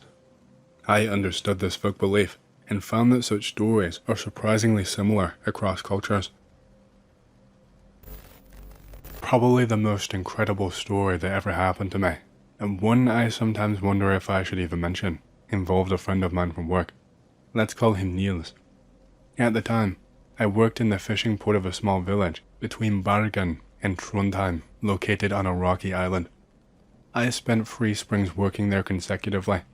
The island was primarily inhabited by fishermen, but there were also more Poles, Lithuanians, Siberians, and Belarusians working in the port than Norwegians. Then, the port burned down, and now only the local alcoholic fishermen remain. The island itself is grey and unremarkable, except for the presence of Viking burial mounds. Once there was a quarry there, but it went bankrupt back in the 80s. The only beautiful spot is one particular beach where, on Easter, the sea becomes an emerald color and the water warms up enough to swim for hours, but that only happens on Easter. Niels was like the island, unremarkable, grey and stooped, but with a deep love for moonshine. He was a local, though he grew up in the mountains. In his youth, he was friends with Varg Vikernes, who would come and visit him at his cabin, since their parents knew each other. But they eventually fell out, as Niels described Varg as a whiner who always complained about life. He said he would kick Varg out in the middle of the night sometimes, just to let him go skiing in the winter or cycling in the summer, hoping it would calm him down. Having learned of my interest in history, Niels once showed me a stone in the basement of his house. The stone was about the size of a football and resembled a type of ancient artifact. I knew such stones were found by archaeologists throughout Norway, but I was taken aback when Niels told me that his late grandfather had once offered it various treats: booze, grease, tar, and even chicken blood. He had taught Niels' mother how to perform these rituals, although she had never followed them, instead hiding the stone in the basement. Niels explained that his grandfather believed that these were Christian rituals, and the stone supposedly came from the site where St. Olaf had died. He said it was a sacred family heirloom passed down through generations, and one should never speak of it lightly. But that's not the main part of the story. One day, after a long day's work, we were sitting in a village pub. There was no hostility between the locals and the Eastern European migrant workers, but due to language barriers, Norwegians usually sat together, while the migrant workers kept to their own groups. Being of indeterminate nationality, I had the freedom to sit wherever I liked, and that day, I sat with the Norwegians. Niels then began telling us an interesting story. He said he had won the lottery and decided to visit London. He hung out in pubs, got thoroughly drunk, and one evening, when he was not too far gone, he found himself lost. An hour later, he found himself on the other side of the city, which seemed impossible to do on foot in such a short time. He made his way toward the city centre and decided to climb over an iron fence. Suddenly, he found himself on the roof of one of the extensions of Buckingham Palace. He even showed me a photo, but it was so dark that I could not make out any of the details. However, another colleague who frequently visited London confirmed that the view in the photo was from Buckingham Palace. Again, this was a considerable distance from the outskirts of London to Buckingham Palace. Niels could not climb back up, so he decided to climb down a pipe. It wasn't high, and acting calm and casual like a worker at the palace, he simply walked out through the main gate, passing the guards in their tall hats. And it worked. The next day, he was expelled from London because he had completely lost his mind from drinking. He had stripped naked, stolen someone's jeep, crashed into a kiosk on the outskirts, and demanded that the vendor give him free cigarettes, declaring that England had once been ruled by the Vikings, and he had come to restore the ancient glory. When Niels told us about his time at Buckingham Palace, he was so drunk that it seemed impossible to believe. At first, I thought he might have just gotten incredibly lost. The following working day, he denied saying any of it. We all laughed, calling him a master of making up stories. The only one who still seemed to believe he was not lying was that same London specialist who had confirmed the view in the photo. But the story took a bizarre turn the next evening. As I was preparing to leave, Niels called me back to the entrance of the port and quietly said, "Okay, I really did end up at Buckingham Palace, but don't tell anyone. Do you want me to show you a magic trick before you go? Just don't tell anyone." He disappeared around the corner of the port building, and a couple of seconds later, he appeared around the corner of another building in the distance, effectively teleporting. I did not understand what happened at first. I was just finishing my last cigarette when I saw Niels reappear at a distance, And then, when Niels was already out of sight, I realized what I had just witnessed. Teleportation. I stood there, dumbfounded, for a long time, though nothing truly terrible had happened. I had just witnessed something that defied all reason. The next morning, I sailed back to the mainland and never returned to the island. I never saw Niels again. To this day, I am convinced that I should not trust my eyes in situations like that. I've come to believe that Niels was simply a magician and a storyteller, though a small part of me still wonders, what if he really could teleport? And could this strange ability somehow be connected to the family heirloom in his basement? P.S. I do not use illegal substances. I have no idea what I saw. I was having trouble finding a place to live again, so I took a weekend job at an old man's bucket shop. In return, he let me sleep in his attic. Besides making buckets, the old man sometimes worked at a private gold mine in the Trøndelag Mountains. He told me all sorts of stories about a gold-bearing river where he used to pan for gold. For him though, prospecting was more of a hobby. He and his crew lost way more money than they ever found. The river runs through remote, mountainous terrain. It's so out of the way that, according to locals, people were still using runes there 100 years ago. The mining crew worked in the river's upper reaches, but their camp was at the river mouth, deep in the forest. Even there, the river is shallow. You could wade across it without getting your knees wet. The base had all kinds of makeshift setups to help them relax after spending all day waist deep in icy water. I remember two in particular. One was a bath in the middle of the forest, where they would just build a fire under it to heat the water. The other was a short, cleared slope they used for skiing in the winter. The strange stuff started happening when they were still setting up the camp. One of the guys kept losing his things. At first, they thought there was a kleptomaniac among them, but soon it became obvious that things were vanishing from everyone, and it was costing them real money. The weirdest part was that stuff would disappear even when no one was at the base. It couldn't have been thieves either. There were no houses nearby, and no one could have snuck in by car or on foot without being noticed. Also, whenever someone walked alone up the river to the mine, they would get disoriented and wander off course until nightfall. That should not even be possible. The terrain is open tundra, and if you were following the riverbank, you literally could not get lost. But somehow, the bank would vanish, and the prospector would end up somewhere totally unfamiliar. Thankfully, no one ever went missing for good. The guys were so committed that they even panned for gold in winter.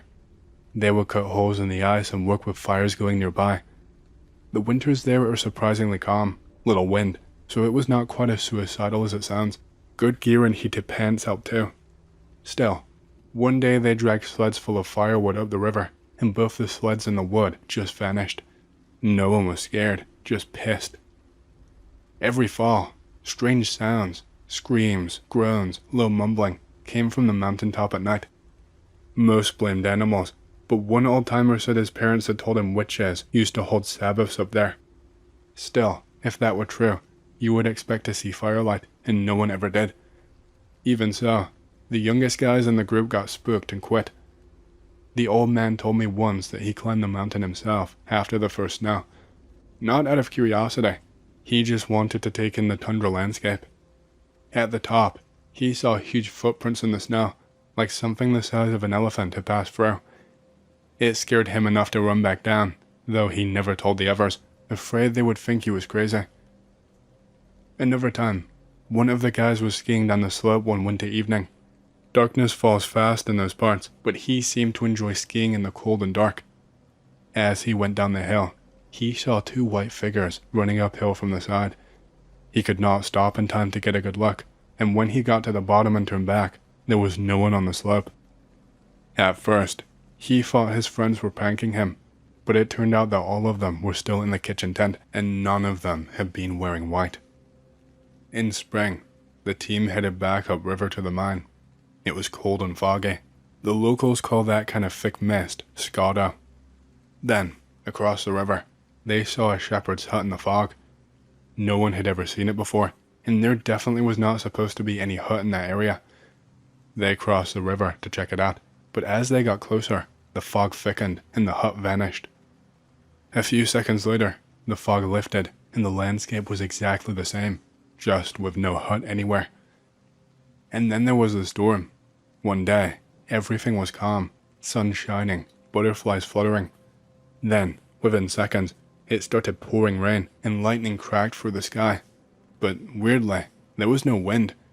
The shallow little river swelled into a roaring flood, washing out almost the entire base. The tents somehow were not touched. The ski slope collapsed into a mudslide. The bathtub, some equipment, and a few cars got swept away. Then, as fast as it came, it all stopped. The area near the mouth of the river has been flooded ever since. Despite all of this, the group did not even consider giving up. They bought new equipment, relocated the camp, and kept right on prospecting. They even found and repaired the cars that had floated off. The river had not carried them more than 10 meters away. The bathtub, though, was not found until the month I worked with the old man.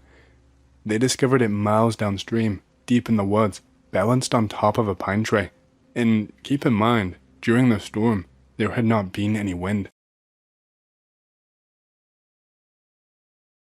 The context for this is that it happened in a hamlet, which is about 100 people and smaller than a village in a rural area, prairie land. My parents' house is about 5 kilometers away from the town, which is a one-street strip of little shops, post office, because there is no mailman. Most houses near theirs are abandoned or boarded up, and there is only 6 or 7 houses on their stretch of road. I was house sitting for my parents a few winters ago. It was an old farmhouse. I absolutely hate it, but my mom offered to stock the house with groceries in exchange. Alright then. I am home alone for a week and a half. The upstairs kitchen looks out over the backyard, with big windows and a sliding glass door. I hole myself up in the basement. I mostly play music plus TV real loud to distract myself from getting spooked. I am psyching myself out, thinking stuff like, man, that'd be creepy if X happened. I do this for 3 days. I barely go upstairs. I am jumping at every shadow. Good job, moron. There is big snowfall overnight. It's still snowing steadily. It keeps snowing these big heavy flakes throughout the day.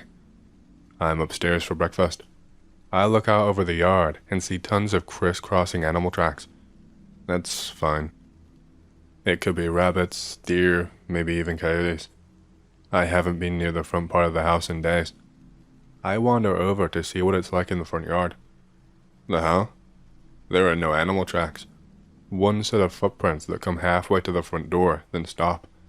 Not turned around, just a dead stop. I grab a bunch of food and hole up in the basement, running it over again and again in my head.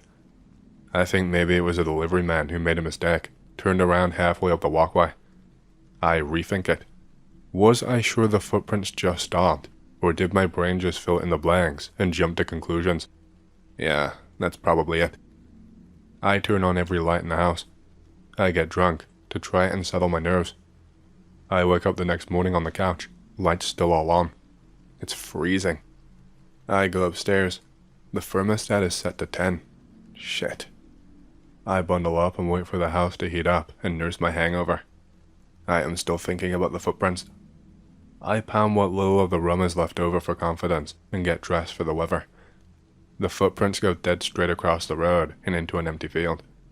I stop following them after about a kilometer. The prints are still going dead ahead. There is nothing in the distance but more flat-ass prairie. Fuck. I speed walk back to the house, check all the windows, locks on the doors. The snow is still falling heavy, filling tracks in. I hide back downstairs. My parents will be back in 4 more days. I stay up most of the night. I keep pausing music and TV because I keep thinking I hear hushed voices and the crunching of snow outside. I sleep erratically that night, waking up super disoriented. The next morning I don't even want to look outside, but I cannot help it. Out back, there are new animal tracks that litter the yard, but none cross one set of footprints that come up all the way to the sliding glass door of the kitchen and then stop. This is just some more backstory and context if you're interested in fleshing out the setting. Skip to the green in the next post if this does not appeal to you. I actually tracked down roughly the exact area of my parents' house from satellite imagery, because there is no street view as it's a dirt road.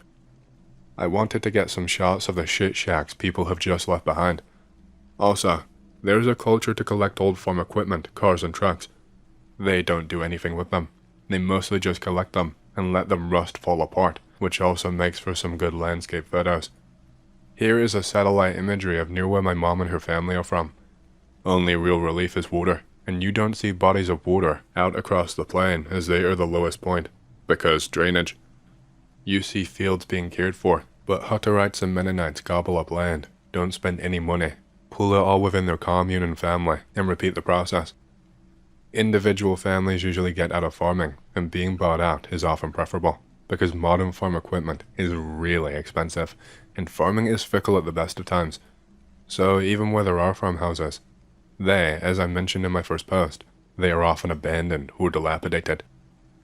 I stand there staring at the last footprint leading up to our door for an indeterminate amount of time, thinking about how little it would take to break the glass. I look out over the rest of the yard, maybe just someone messing with me. I notice animal tracks all run around in a tight, semi-concentric circles / spirals, like flies buzzing around a light source, but they are cleaved in half like a hairline by those footsteps all the way to the horizon. Not a single one will cross those footsteps. I haven't even checked the front yard yet. I just realized I can see my breath. I readjust the thermostat. My parents always set it low when they go away. They probably schedule to reset back to that temperature every single day. I try fiddling with it. I think I might have gotten it to hold at a decent temperature. I am taking my mind off of the front yard. I go and get a blanket and wrap it around myself. I wander around the house half-assedly, checking for other signs of attempted break-in or entry. Snow is still dumping. Look out front and get it over with. I have to pass. Look out front and get it over with. My teeth feel furry. I haven't brushed in days. There is no bathroom downstairs. Look out front and get it over with. The front yard has me in near hysterics. I force back the tears I can feel stinging the rims of my eyes. I bunch up the blanket to my mouth and scream and bite down and gnash my teeth against scratchy cotton. I compose myself to examine. I bite down on my knuckles and stare at it for a good 5 minutes to try and compute. In the middle of the yard, about 10 meters across, are a series of orbits traced in the snow, like the rings of electrons in the Rutherford atomic model. If this was one person, then it must have taken all night. The tracks are not just one pass, but tens of them, stamping down the snow to form an uninterrupted ring, like they had shuffled their feet instead of walking, or passed so many times that it had achieved the same effect. Think spirograph, pick related, vaguely what mine looked like. There are about 15 of these rings. Trying to count them makes my vision blur. Try counting the rings on the spirograph from my last post without placing a finger or a marker, spaced with such precision. Just so that they are all distinct but packed so tight that the effect would be stunning if it didn't make my whole body tense up and shudder. In the middle of the spectacle is a pile of gnarled, bone-white branches stacked into a mound about 6 feet high, with a burrow at the base which is facing me. There's a lump in my throat that I can't swallow. I paw and bat at my face with open and closed palms. I fall to my knees. I dry heave. I retch. Repeat. I asphyxiate. I collapse on the floor. I force my eyes shut. Breathing is shallow. My mind drifts. I awake hours later, cramped and muscles are sore, as if I were running in a dream. Booze that I had rationed from my time here is dry, so I started on my dad's final batch of wine bottled downstairs. He gave up making wine after that because it was so foul. He has not touched it or thought about it since then, about 3 years back. It really will not be missed. Fast forward to an hour later. I keep doing laps around the house to nowhere in particular, clad in blanket, clutching it with one hand, and a magnum of dog shit wine in the other. I am downing the wine in swigs to get it down quicker. I start to talk out loud to myself and whatever is messing with me. I start to take back the house in feigned confidence. My laptop is upstairs in the kitchen, with an external speaker playing music. Basement is the main TV, on a playlist of movies and TV. Main level in the living room is an old TV that has a 16 kHz squeal that I cannot stand, but it had a DVR attached to it, so why not? I'm already kinda buzzed, and liking any dipshit idea fly to fancy, and keep floating from one camp to another, never wanting to be in the area of the house without aggressive sound of my making. like a ward of burning sage, and exactly as much bullshit, but it calms me down somewhat. I am kinda enjoying myself and getting pretty sloshed, and turning a blind eye to everything. It's 2 p.m. I polished off Magnum. I am staggering around. My memory is spotty. I decide to put sheets over the windows in the kitchen, backyard view, and in the living room, front yard. I can't see you, you can't see me logic. New problem. The cold air can't hold any moisture. My dry lips are cracked and frayed. I catch myself chewing and gnawing loose strands and flax when I'm anxious, i.e. awake and asleep probably too. I am itchy almost constantly for the same reason. I scratch and pick at loose skin with my fingernails often, without even noticing it until I bleed. My mantra at this point is basically, hands busy, lips busy, more wine. I am now very drunk, and this is exacerbating all of these effects. I need to rehydrate the air. It's 4 p.m. I have taken any vessel that can withstand contact heat. I fill it with water. I shove it on/near any element on the stove. Whatever will not fit goes in the oven. Dials all full tilt. I keep doing my rounds, and my short-term memory is out the window, on my second magnum of wine. I can't remember when I last ate. I lay down just for a minute on the couch downstairs. I awake with a start, felt like a second later, to the sound of glass shattering and the smell of smoke. The lights are all off. Did I turn them off to sleep? I scramble back upstairs to the kitchen. There is steam billowing out of some pots and pans, and from the seam of the oven. Most have boiled dry. One glass lid burst from doing so. I lunge to turn everything off. I lunge to the window to drag down the sheets. It's the dead of night. There is no moon. I can't see anything. How late is it?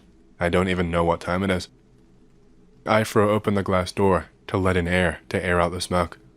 I look back over my humidifier lab. Only steam. I run to the front yard. I pull down the sheets. It is pitch dark. The branch mound's flame tears into the night sky, sending off sparks as if to be embers that become stars. This night sky is barren of stars. This fire will populate the new one. I know what I have to do. I wake up on the basement couch, naked besides briefs. I am curled up, with my knees practically tucked under my chin. Bleary vision. I feel like a husk. It's colder than any morning so far. I am used to it. The house is silent for once, except for that wind howling, with an undercurrent of moaning coming from upstairs. I swing my legs over the end of the couch onto the floor. My feet find no purchase, unexpected carpeting. Snow. Reflexively, I shudder and pull back. I glance at the stairs, leading up out of view to the main floor. Lining every step is 6 inches of unbroken, fresh-fallen snow. Riser, tread, nose, all of it, smothered, as though someone had downed it with a trowel and cement like for brickwork. I come upstairs. Kitchen. The wind is howling. All furniture is gone. All the appliances are gone. All the cabinets, shelves, fixtures, they're all stripped bare. Only that new upholstery of snow, top layer turned to crust by the constant tide of wind. I get a full view of the backyard and fall from the kitchen window. Everything is where it should be, set up and installed outside. Oven's gas line snakes out of view. That needs fixing.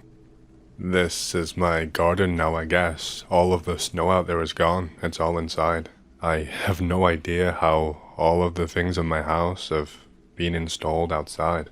All I know is my parents were pissed when they came home. Yeah, sorry for the weird, abrupt, and weak ending there. Basically, the story did have a continuation, but it was pretty obviously not the original OP.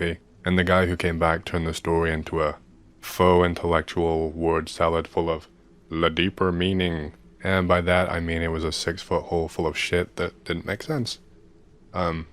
Very annoying when you read for 15 plus minutes and get ass blasted by dog shit, but whatever. I'm used to it, I guess. The next story better be fucking good. This was my first post ever on here, so I might mess some stuff up.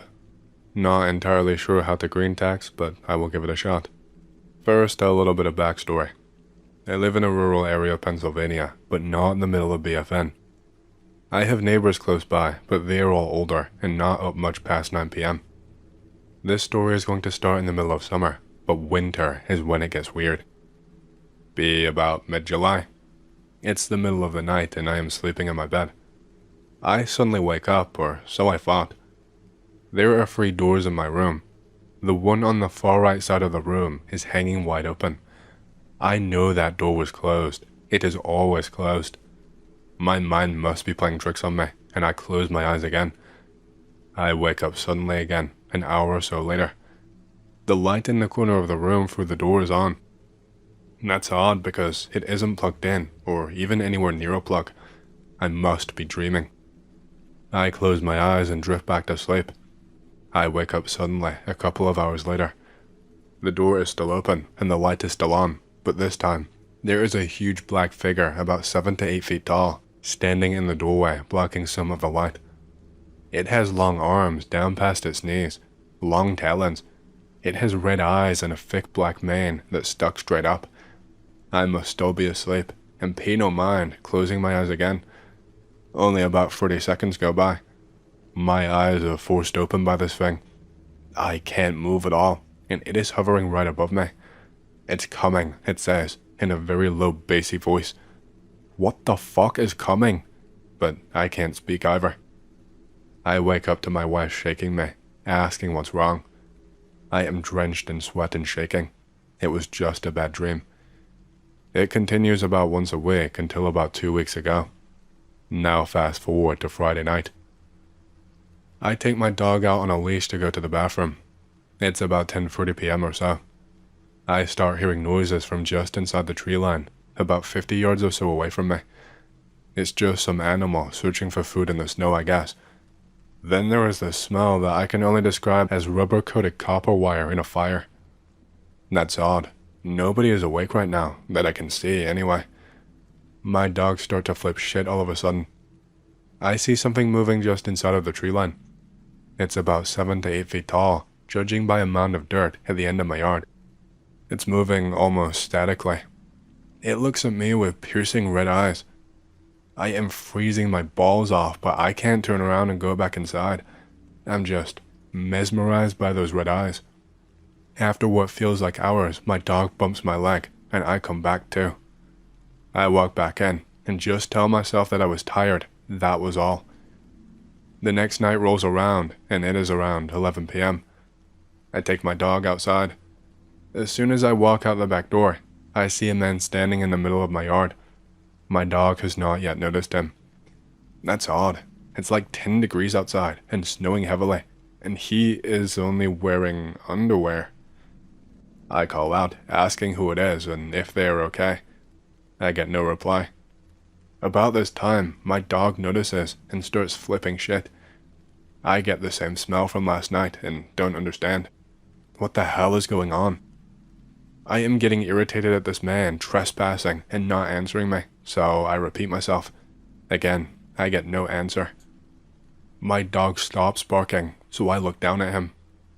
I look back up to see this man shift into the same red-eyed creature that I saw yesterday. I see it more clearly now. The red eyes, the long arms past the knees, the 4-inch talons, the thick black mane. What the actual fuck is that? Are you okay? In a distorted, human-like voice comes out of the thing. Who are you? Dog starts to whimper and whine. It takes a step, and I turn around and book it back inside. I grab my shotgun, load it with a few slugs, and go back outside.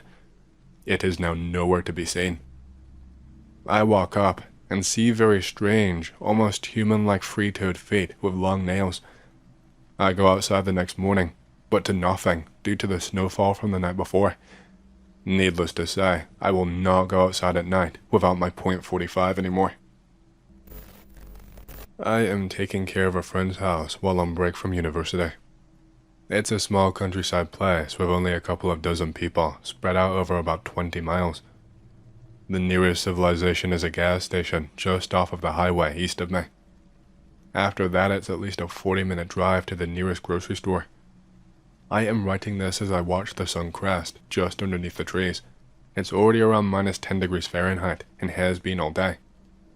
I would take a picture, But my phone is dead, and the nearest charger is upstairs in my sleeping area, and I am not prepared to make the trek upstairs. I am alone apart from my dog and a female friend sometimes. I am spending my time working on an old truck and reading/playing Vidya. First nights, I am not feeling spooked at all. It's not my first time being alone out in the middle of nowhere. Still pretty warm, to be honest. It's an old farmhouse. The owner says it's one of the oldest out here. Various parts of the house have been remodeled at different points and in different styles over the last 100 years or so. It's very cobbled together and hodgepodge, especially the newer solutions to the ailments of an aging home. I hole up on the top floor, as it is easier to heat. There are 4 other bedrooms, and most of my stuff is just in one of them. I don't have much with me, but there is this gigantic, glass-topped oaken desk. I set up a new 4K monitor and toaster desktop. Speakers, like new mattress dragged in from other room. My clothes, enough food to keep me a couple of weeks at least. One iffy satellite internet connection, and a Mini 14 with one full magazine, and another 60 or so rounds in a box. Very cozy, living the dream. I am still warm enough to walk the dog around, and we explore the farm. We are rummaging through the barns, and there is not much there. Someone used to work as a plumber, maybe for the locals. The other barn is used to store cattle, but the roof is caving in, and at night, you can hear some of the aluminum roof panels clattering to the ground in sharp gusts of wind. At most, have to go check on some bump in the night noise that usually ends up being clattering ice, or get woken up by the clattering boom of an aluminum roof panel that comes crashing down. Sometimes I can hear cars on the distant freeway, but most nights there is nothing but bitter silence. Never know if some yokel might have cracked before me out here and is just waiting to drop a brick on some unsuspecting, sleeping college student. I keep my gun loaded and somewhere handy. The first few weeks go by smooth. A little bit of boonies paranoia, but no major incidents. Christmas is suddenly around the corner. It's time for drinking. It is significantly colder than when I first got here. The sun is starting to set, so the wind is picking up.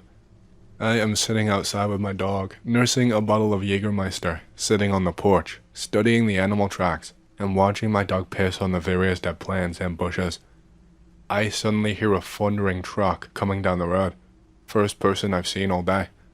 It's a tow truck. He drives steadily by. I know he can see me, but I can't see him in the cab at all. Watch him go by and listen to see if he turns. Nope, he's straight on through, and I lose him somewhere in the distance. As I'm eyeing the direction that he went in, I suddenly see a light just over the treetops, kind of like a star. I don't think anything of it as it hangs in the sky, but I watch it for a minute. I start to realize it's not shaped like an undefined twinkling star, but has a clear egg shape to it. It's not nearly as far away as I first thought, and it appears to be just over the top of the tree line to my southeast.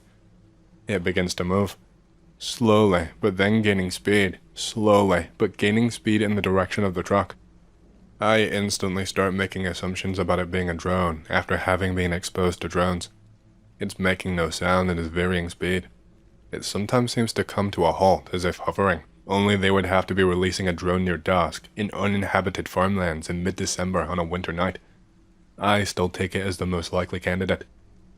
Another possible candidate being a misidentified aircraft at a further distance than I am assuming. But then he would have to be turning into me and away from me erratically so as to appear to hover at times. Whatever it was, as it was about to descend back down into the trees, and it stopped moving. Starts flashing various colors and patterns. Red, flash, flash, flash, 3 times in a triangle. Blue, slowly fading to a white, and then white, breathing in and out faster and higher in intensity every time. Once it was flashing quickly, it slowly got dimmer and dimmer until I could no longer see it. I am still not sure about what conclusions to draw.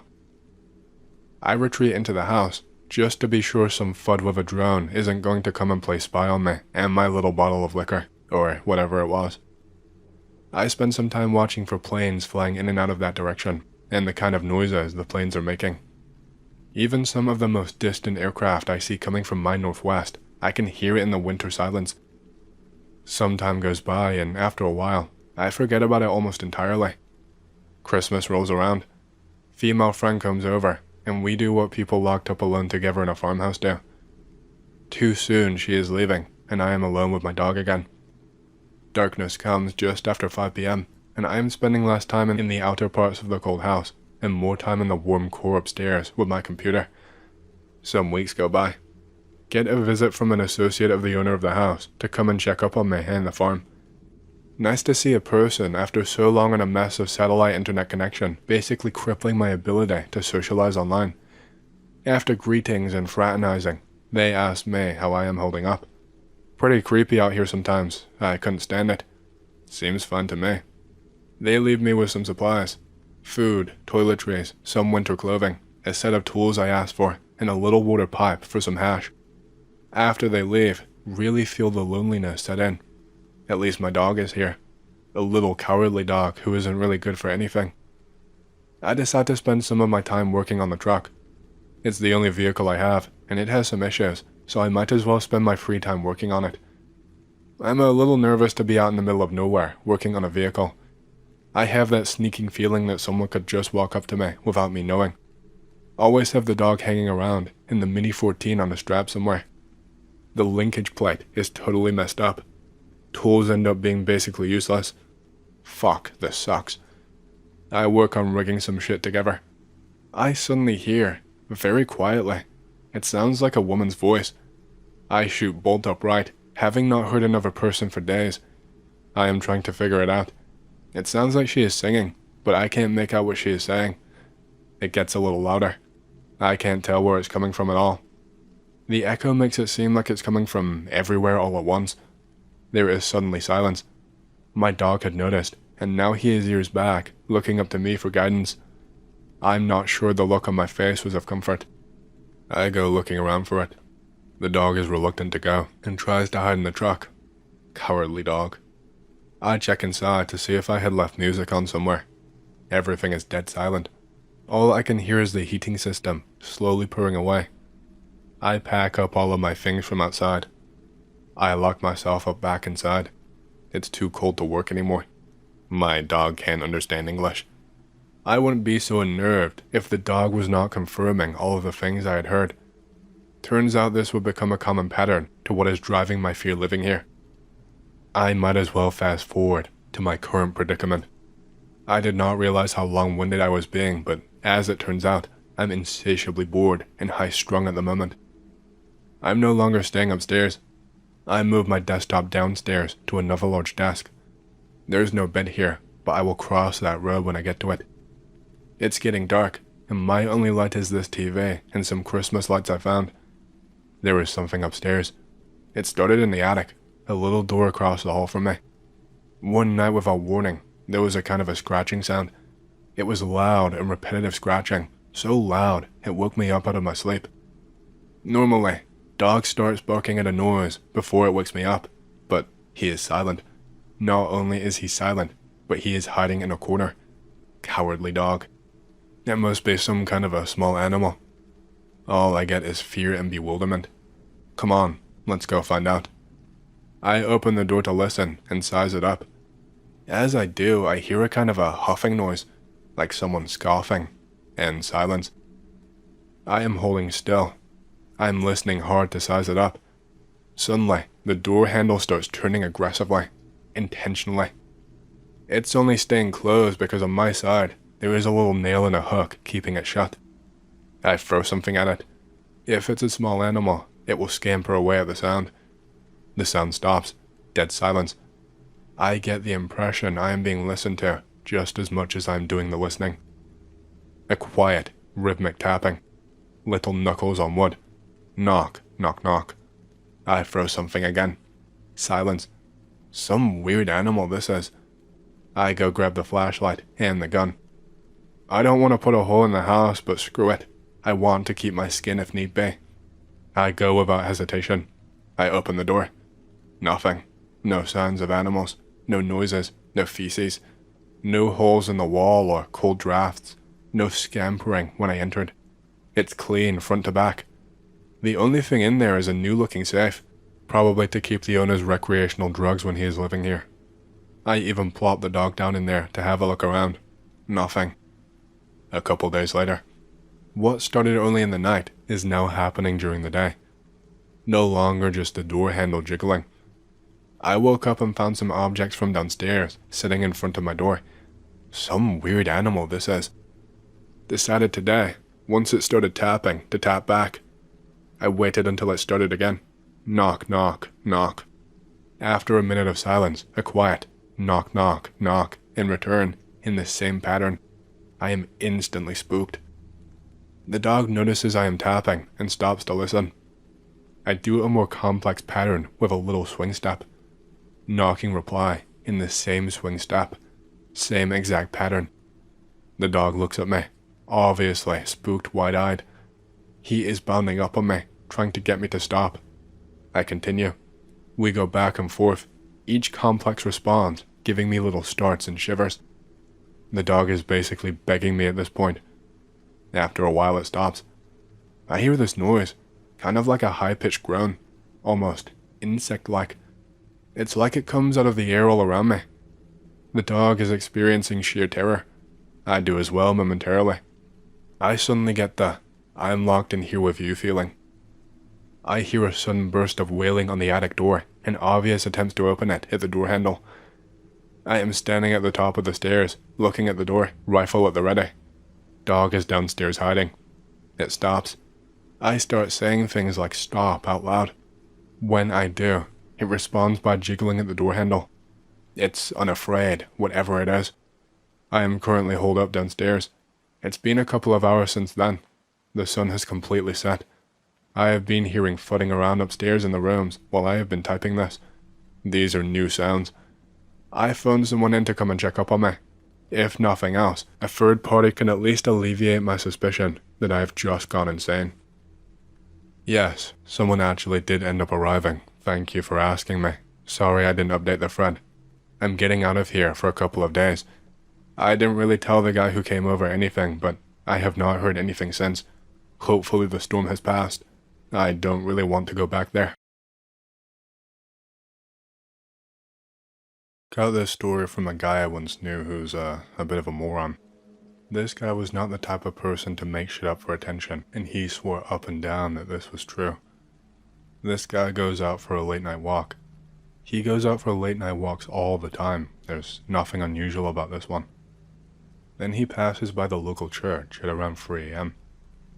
He sees a dark and shadowy figure standing on the sidewalk, right in front of the church doors.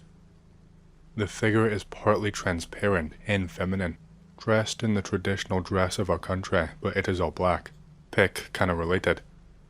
He said that the bottom half was normal, but from the hips up, the figure split in two, as in, two separate, distinct, but identical upper bodies sprouted from its waist. They were of a woman as well. He said that it looked like the two upper bodies were trying to exist in the same space, but were physically conflicting, like when a video game spawns two separate meshes in the exact same place, and they glitch out. The phantom just stood there, spasming and vibrating and twitching, and was completely silent save for faint, indecipherable whispering. The guy who told me this said that the whispering seemed to have no source, almost like it was coming from within his own head. This guy moves to the other side of the street and avoids looking at the figure as he walks past. He did not get a good look at its face, but then and there it looked humanoid to him. He walks straight home. After that, he feels shook up and just goes to bed. I assume he just wanted to forget about whatever it was that he saw. He goes to sleep. He falls asleep no problem, but has a strange, foreboding dream that night. He said he had the distinctive feeling of popping into the dream as soon as he fell asleep. It wasn't like when falling asleep normally, where you fall asleep and the dream just sort of starts and you were strung along. He felt like this was premeditated, like he was being summoned or something. He finds himself in an averagely sized, featureless room. There are murky white walls, and they are evenly lit, despite there being no light source. He is sitting on a chair that looks like one of those cheap plastic chairs you'd see in a communal area. There are rows of these chairs, and he is sitting in the middle of the front row. He looks around the room and his family members, both close and extended family from both sides, are sitting on the chairs. They all seem to be in a daze, hypnotized, staring straight forward at the wall. In front of them is an empty projector, projecting a blank image on the wall in front of them all. Standing next to the projector is the shadowy, feminine figure he saw earlier, but this time, it looks, different. It is dressed in the same attire, but it is all one body now, completely solid and still female. The body looks human, very gaunt, but the figure's head was that of an anglerfish.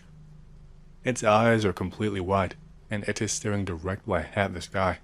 He cannot explain it, but he just knew it was the same figure he had seen in front of the church.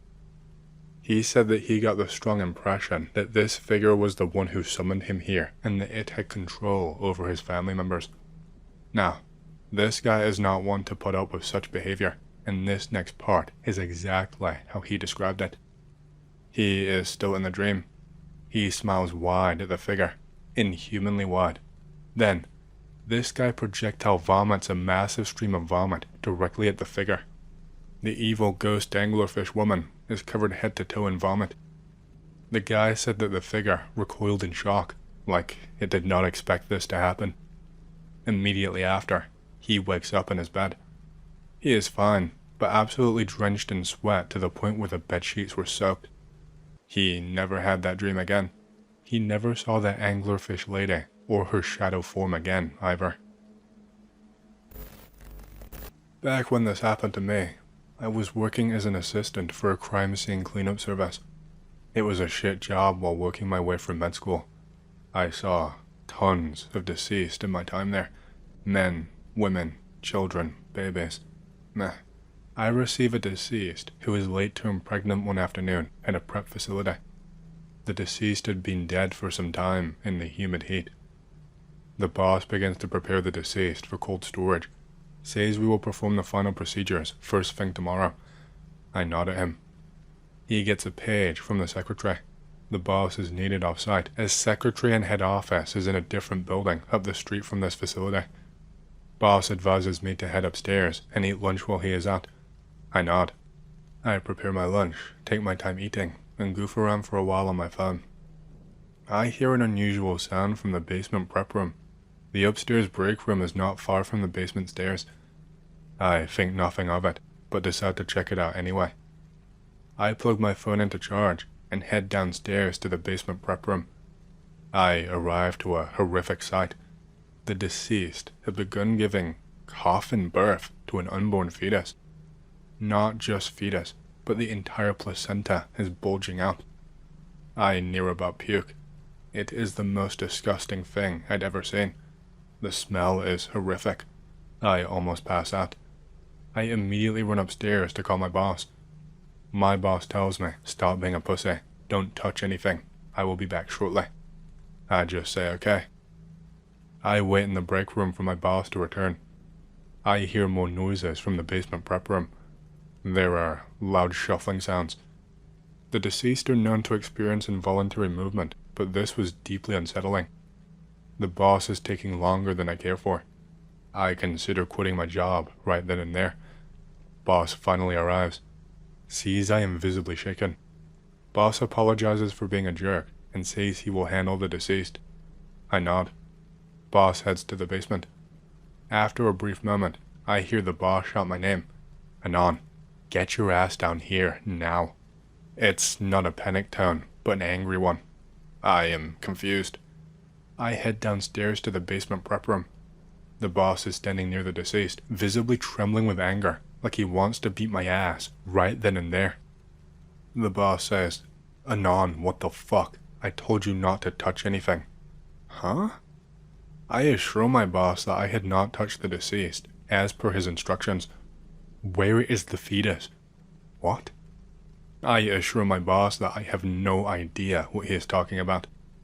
Boss says something like, this isn't a joke, Anon. I swear if I find out that you were pranking me, it's over for you. Boss threatens me with severe legal repercussions, says these kinds of pranks will ruin both of our reputations.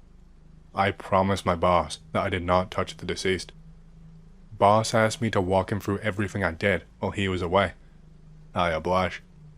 Boss still seems skeptical, but is now at least not looking like he wants to kick my ass. Boss tells me to stand still like a scolded puppy and begins looking around the prep room. I ask if I can at least wear a face mask, but I am met by a cold shoulder. After an exhaustive and repetitive search, the boss is finally calm. The boss insists I stand still while he examines the deceased. I wait, still trying to choke back gag reflex. Boss had been doing this kind of work before I came on board, so the smell and horrifying visage does not bother him one bit. After a thorough examination, Boss determines that the fetus was removed before arriving. Only the placenta and afterbirth was left. Boss determines natural decay in the deceased caused the afterbirth to be ejected. Boss apologizes. No big deal after all. Except, I promise you, I clearly saw the placenta intact and the shape of the baby's head within. Now the placenta is deflated and empty, a clear rupture where the fetus was removed. I begin to think I'm losing it, but I don't say anything to my boss. The boss offers to process the deceased, says I can take the rest of the night off. I oblige. I head home. I do not sleep well over the next few days. I have all the lights on and the radio on blast. I still have horrific night terrors as I try to doze off. I tell myself to just be an adult and get my shit straight. Several days later, I am called into work in the late evening to receive a deceased. The deceased was involved in a traffic accident, so not the usual crime-related stuff. I arrive to the prep facility before my boss. I go through the usual routine, scan my badge, enter the door code, disable the alarm system, turn on the lights in the AC, put on a pot of coffee in the break room, etc. I go sit on the couch in the reception area and start goofing around on my phone. I hear loud noises coming from the basement. The noise is indistinguishable, but somehow human and intentional. Nope. There are only two ways into the basement, either from upstairs or from the rear garage door. No one else is there. The alarm is still armed. I fuck the fuck out of there and go wait in my car. I don't bother to turn anything off, I just leave. I consider quitting again. Boss finally arrives with transport service. Anon, what the fuck are you doing out here? I am usually inside, goofing off. I tell the boss I heard noises coming from the basement prep room and nope the fuck out of there. The boss laughs and hurls the usual insults at me and tells me to assist in prep work for the deceased. I oblige. The deceased is in really bad shape. Male, early 30s, crushed between car and truck while riding a motorcycle. Boss and I work feverishly because it's late and we want to get home. Boss suggests that we take a quick break. I agree. The boss and I head upstairs. I go to the break room. Boss steps outside to smoke. I start to prepare a coffee and plan to join my boss outside because fuck being in here alone again. While making a coffee, I hear a distinct, deliberate, and very loud thump from one of the lower cabinets behind me. I immediately think of zombie fetus crawling around. I squeeze my ass cheeks to keep from squirting a turd. I scramble to the bathroom, literally clutching my ass cheeks together. I make it just in time to blast pure fear-driven dump into the crapper. I hear a similar loud thump in the hallway leading to the bathroom. I barely wipe my ass in a panic. I pull up my pants. I hear a pronounced thud on the bathroom door as though someone is trying to get in. I admittedly squelch out in fear like a total bitch, crying and sweating. I cannot shake the thought of a zombie fetus crawling around. The bathroom door thankfully locks from inside. I grab the plunger and wait for another sound. I go for my phone with my other hand and realize I left it in the break room, trying not to shit myself. I figure if I wait long enough, my boss will come looking for me. Unless the boss gets bitten by the zombie fetus. I stand in terror, holding the plunger like some kind of a makeshift sword. I listen intently for a long while. No more noises. I realize that I'm a grown man standing in the bathroom with a plunger because I almost shit myself thinking of a zombie fetus crawling around. I start to collect myself, but I am still holding the plunger out in front of me because fuck it. I slowly go for the bathroom door. The hall to the bathroom is not very long, but in a U-shape and no overhead lights. It seems, unusually dark. I have to turn a blind corner. I am not looking forward to it. I step cautiously towards the corner. I hear a loud thump from behind me on the bathroom cabinet that sits beneath the sink. Fucking nope. I haul ass for the break room to grab my phone and head straight for the main door, swinging the plunger like an idiot the whole time. I drop the plunger in the foyer and exit the main door. I look around for my boss, who looks up at me from his smoke break with the look that a confused puppy gives. Boss notices I'm acting disheveled and acting like a moron. What the fuck is it now, Anon? Tell my boss I think I've finally seen my last caller, which is slang at my job for when people who do this kind of work can no longer deal with it. Boss insults me, but in the kind of way to cheer me up. I still consider quitting right then and there. Boss assures me that he understands, but asks that I at least finish processing this last deceased. I find my boss's tone reassuring. I consider that maybe I am just being a big pussy. Remember that I almost just shit myself and tried to defend myself with a plunger against a zombie fetus. Remember that I just left a plunger in the foyer, now outside, trying to find comfort with another man. Realize I'm being really stupid about this. I agreed to help my boss finish prepping the latest caller. We shoot the shit for a minute. Boss tells me his usual assortment of incidents from the past. We decide to head back in. I walk ahead of my boss in order to grab the plunger so as not to embarrass myself. I scurry with it to the bathroom. I drop the plunger and turn. Notice that the fucking cabinet door beneath the sink is gaping wide open when it wasn't before. I freeze for a moment, trying to figure out what to do next. Cannot stop myself from imagining a zombie fetus emerging from the cabinet. I force myself to look away from it and hurry for the bathroom door. Make my way downstairs to join my boss. The boss is not downstairs. I neurotically scan the floor for zombie fetus as I go back upstairs. I see my boss over in the break room making a coffee. Tell my boss I finally see my last caller. Overwhelming desire to just go home at this point and never go back to that place. Boss glares at me with a look of deep concern. Says something like, "It's late, Anon. You look like shit. I will finish up here. Take a while off and think about it, okay?" That is the nicest my boss has ever been with me, as if he can tell in all of his experiences that I am done, that I have seen my last caller. I apologize to him and leave him there to contend with the zombie fetus on his own. I get in my car and head home feeling like a total loser, again with the horrific night terrors. All lights on, radio on blast. I cannot sleep. I lay with my blanket pulled all the way up under my nose. I stare at the ceiling. I try to take my mind off the horrific chain of events I just experienced. And then, thump, the same sound as before, same intensity, same intentional sounding humanness, loud and audible from the hallway just outside my room, very distinctly against the baseboard against the wall.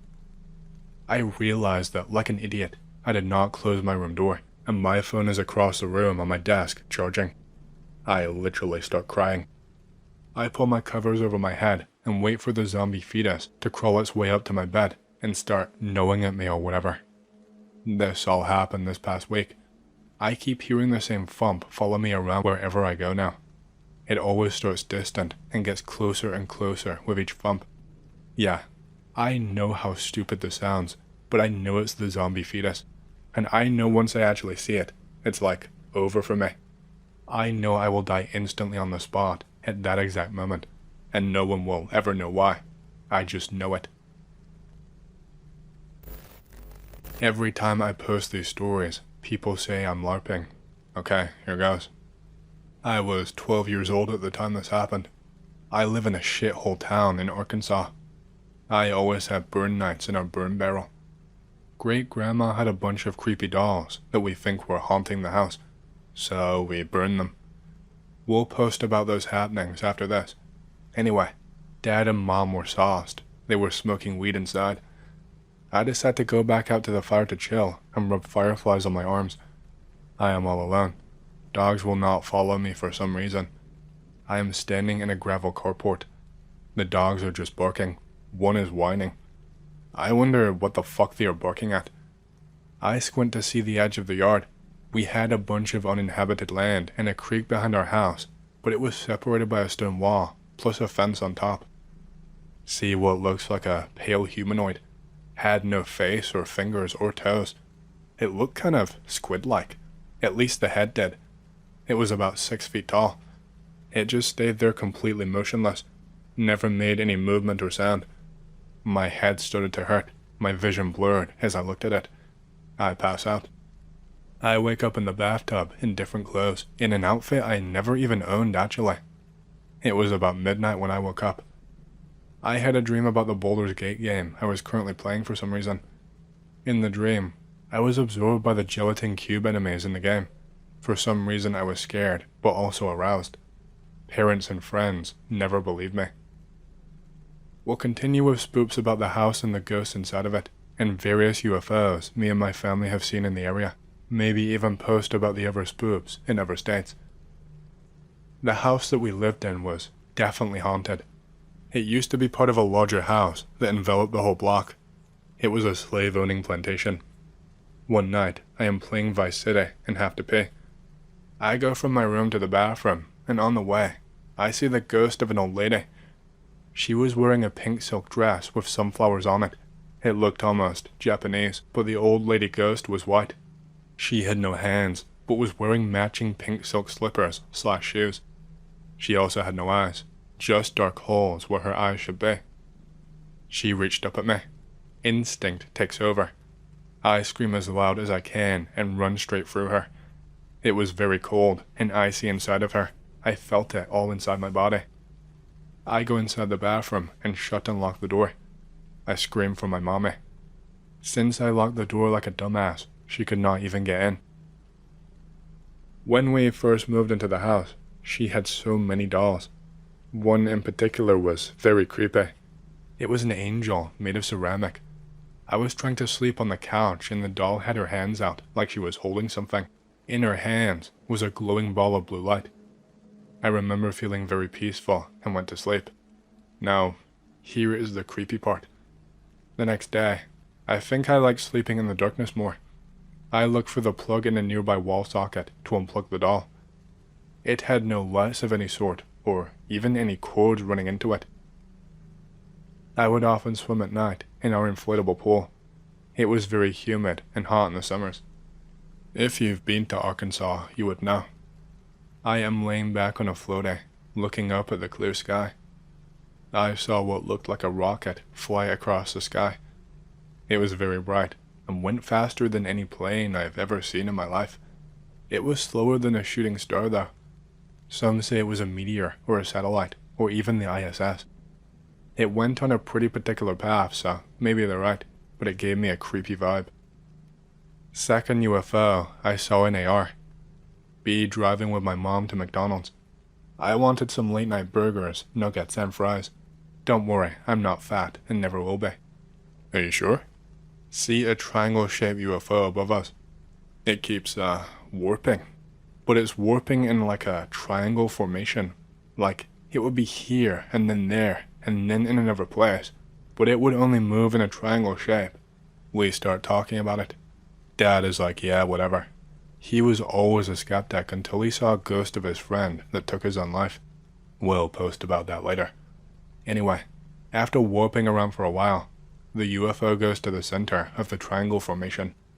Each of the 3 lights shoots off, each in the direction of the triangle formation it was making earlier. Could be, military shit. Who knows? Okay, I will post the rest of the spooky shit now. Definitely not everything that's happened to me. We'll post lesser spoops if I feel like it. My dad lived in girlfriend's house. Her mom took her own life because her brother died years ago, and she just could not take it anymore. Since she took her own life, so did her boy. Dad goes out for dinner. Friend says, "You go on without me. You will see me when you get back." When Dad gets back, friend is hanging in the closet, dead. Dad is not afraid of the dark, so he's chilling in the dark of a dead man's house. Sees the guy's ghost with no eyes. The ghost walks into a mirror in the hallway. Later that night, or just later on, he had a dream about the guy who took his own life. He kept saying, "You gotta get me my eyes back. My eyes." Apparently, his eyes were donated to a kid in California so he could regain his sight. I've had repeated contact with an alien visitor or entity since I was a kid. I don't know any other way to explain what I've seen or what I remember seeing. Be me. I was a little kid at the time this one happened. I go and get a drink of water. I see Bob the Builder digging around in my garden through the window. Because I'm just a kid, this doesn't faze me somehow. I don't even question how it's possible. I pop outside to say hi. I ask him what he's building. He smiles and says he's making a sandbox for me to play in. The next day, my dad says he's going to start building a sandbox in the backyard for me and my brothers to play in. Thank you, Bob. I grew up a bit. I don't see Bob for many years. One day, the adults are very worried and all in the TV room talking. I think it was when 9/11 happened. I go outside because I am bored/scared. It's fucking Zobumafu from the Crap Brothers swinging on my swing set. But I can tell it's Bass Bob. I sit on the swing next to him and ask him where he's been. He points up to the moon and gives me a cheeky lemur puppet smile. I ask why he's here now. Said he wanted to check up on me because some stuff happened. I thank him for the sandbox. He laughs and swings away into a tree like a moron until I cannot see him anymore. Long time. Many years pass with no visits from Bass Bob. I begin to think it was all my dream/my imagination. Parents think it's a cute story when I tell them. I am finally learning to ride a bike. I am slow at learning things, and I really should have learned years ago, and I am still bad at it. Dad is always telling me to check both ways before I cross a street. I keep forgetting. I'm crossing the street back to my house. I hear a noise out of nowhere, and all of a sudden, I am on the ground. Bass Bob is wearing an Iron Man suit, the silver one, and has gently lowered me to the ground. My bike is completely mauled to shreds under the car. Thank you, Bass Bob. Okay, time for a little bit of sad shit. I was trying to keep it light, but there is some not so fun stuff in here. My parents abused me and all my siblings when we were growing up. They were pretty religious and crazy about a lot of things. It changed in one aspects over time, but they definitely followed the whole spare the rod, spoil the child mentality. I somehow ended up being the black sheep of the family because I'm kinda slow and stupid and stubborn, and I daydream too much, so I got beat way more than any of the other kids. Anyway, back to the story. Dad finds out about the accident and the destroyed bike. He asks if I looked both ways. I lied and said I did. He knows I didn't. I'm not sure if he's mad about me being in danger or the bike being fucked, but he is just pissed. I get the ass beating of my life. It hurts so fucking much and is going on forever. I am just screaming at this point. I begin to scream and beg for Jesus to help me. All of a sudden, my dad stops hitting me. I cry into the bed for a few minutes before looking back. My dad is frozen in place, looking terrified as fuck. It's Bass Bob, hovering in front of him, looking like his OG builder self again. The spoon my dad was using to beat me literally disintegrates into a million pieces. Dad's eyes are bulging as his wrist begins to bend backwards. Snap, crackle, pop. Bob looks at me. He says he's sorry for not doing something sooner. Can almost see the tears in his eyes. He floats through the ceiling and fucks off. My dad never beats me again. If you're watching out there, Bass Bob, thanks for the help. Come back and visit sometime.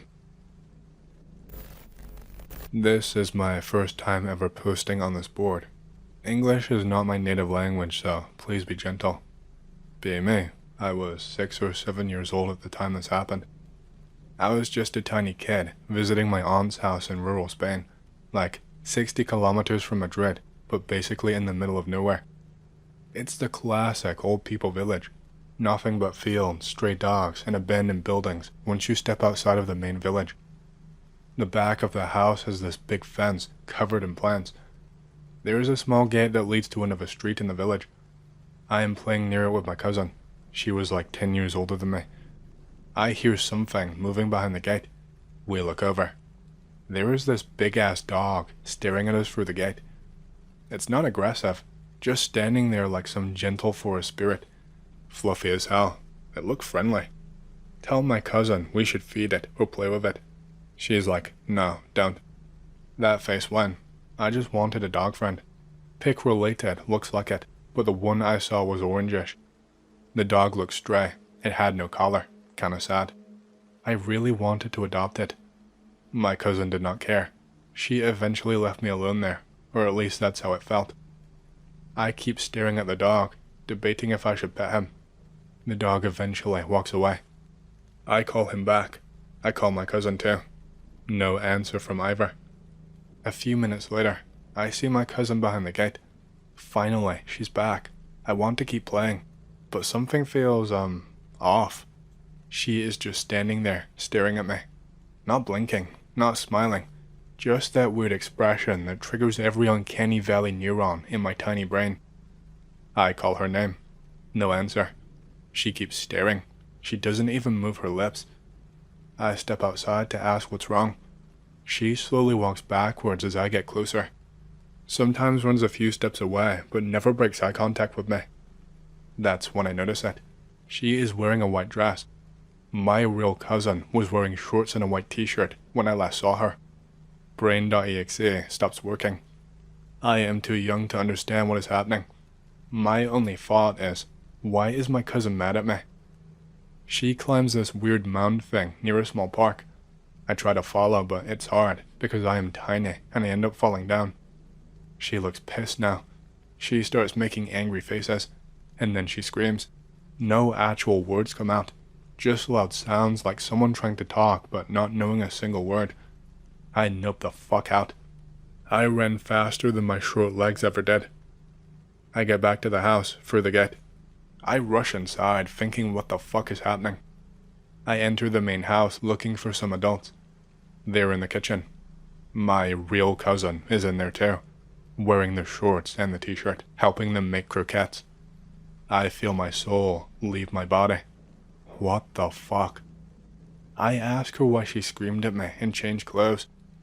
She just stares at me, confused. Aunt and Mom think it's just kid imagination shit. Apparently, she had been in the kitchen the whole time since the dog showed up. The dog never came back either, nor did the whatever that was wearing her face. I never saw it again. I still don't know what the hell I saw. Maybe some random girl who looked exactly like her and was just weird. But why the same face, same hair, same eyes, and that dress? Doppelganger? Skinwalker? I don't know, man. I was just a kid. It has been 20 plus years and it still freaks me out. Does anybody know anything related to Spanish/South European folklore that could be related to this? Hi X. Today I for the first time want to share with you my story with all of you, even though it told me not to speak nor write down its name. I will try to green text it all, but bear with me. I will probably also write something in detail outside the green text limitations. 16 years old at the time this happened. I was a normal kid. Didn't really have many friends, just the usual 2 to 3 close ones. I live in the country. Hunting is one of the main entertaining things to do out here. My father taught me how to hunt. Birds, deer, moose, you name it. I always looked up to my father. We were out hunting for forest birds on this day. Don't know the English name. It's summer, the sun is shining, and it is hot outside. We walked through the forest. Not much luck with the birds, but I love spending time with my dad, so I didn't really care. We arrive at a small lake, decide to take a break, eat some food and drink some water. My father spots an old beer bottle kinda hidden in the grass. There is no signs of human activity in this forest, so it kinda was a little strange. Dad jokingly said, "One day, Anon, when I'm gone and dug down in the dirt, I want you to find this place, open this beer, and drink it while thinking of the days that we went hunting together." Dad puts the beer bottle down on the grass. Under the tree he found it again. We get up and leave. This beer bottle would become significant later, so just bear with me. Okay, so fast forward 2 years. My dad unfortunately died. Natural causes, heart attack. Be 18 now. Visit my parents' home where I grew up. I moved to the town across the fjord to go to school. It's wintertime by now. I'm happy to see my mom doing well, even though my dad recently passed away. I decide to spend the weekend. When I wake up the next day, Saturday, I suddenly remember the old beer bottle my dad and I found while hunting back in the day. The days are short. The landscape looks a lot different when the snow covers up the trees and ground in the winter. and I had not been into these forests for quite a while. I decided to go anyway. I grabbed my dad's old hunting equipment, including my old rifle. After driving for maybe 30 minutes in my dad's snow scooter, I reached the thick part of the forest. It's too thick. I have to walk the rest. I figure it wouldn't take long to reach the lake that me and my dad sat down by 2 years ago. As I walked through the completely white landscape with snow up to my waist, minutes turned to hours, the wind was picking up and it started snowing. Fuck. I decided to turn around and get back before shit hits the fan. Too late. By now it's a full-on blizzard. The trees around me support me some cover, but the thick snow coming down from the sky makes my vision really bad. I get lost and it's getting darker. Fuck it. I decided to build myself some kind of a shelter under a tree, remove some snow, build it into a wall to decrease the wind flowing through my shelter. The wall goes around the trunk of the tree, leaving me a little bit of space. I break off some of the branches and put them on the ground, just to isolate and prevent loss of body heat. I am now laying on the ground with little to nothing to cover myself with. I figured this trip would not take long and didn't really take any survival gear with me. I know, fucking stupid. It gets darker, and the blizzard eventually calms down. Now only big fluffy snowflakes slowly surf down from above. The side is kinda comfy, even though I'm sure I will die if I don't engage in some type of activity to prevent even further loss of body temperature. I start doing push-ups, sit-ups, some squats, but doesn't really help. Can't stay here anymore. Need to get back or I'm a goner. My tracks are gone, as if no one ever even walked out here. Fuck. I chose the general direction of where I thought I came from. I start walking. In like what seemed like forever, I bathed in snow up to my waist, just the same as before.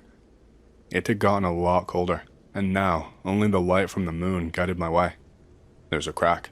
Wait, what? It sounded like a fucking avalanche, and then I realized. I am on top of frozen water. As fast as I could, I threw myself down and spread my limbs, as to try and spread out my body weight to stop it from cracking. Too late. Crack. I fell through the ice.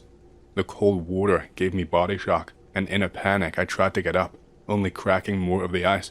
I started hyperventilating, and I could feel the weight of my clothes drag me down. This is it. I am dying out here. How fucking ironic. Trying to celebrate my dad's life, I will die myself. After some time, hard to say how long, it all felt like an eternity. My feet slowly lost their ability to move. I just thought to myself, just give up. No one will help you. And just as I said that last word of that phrase inside of my head, I saw it.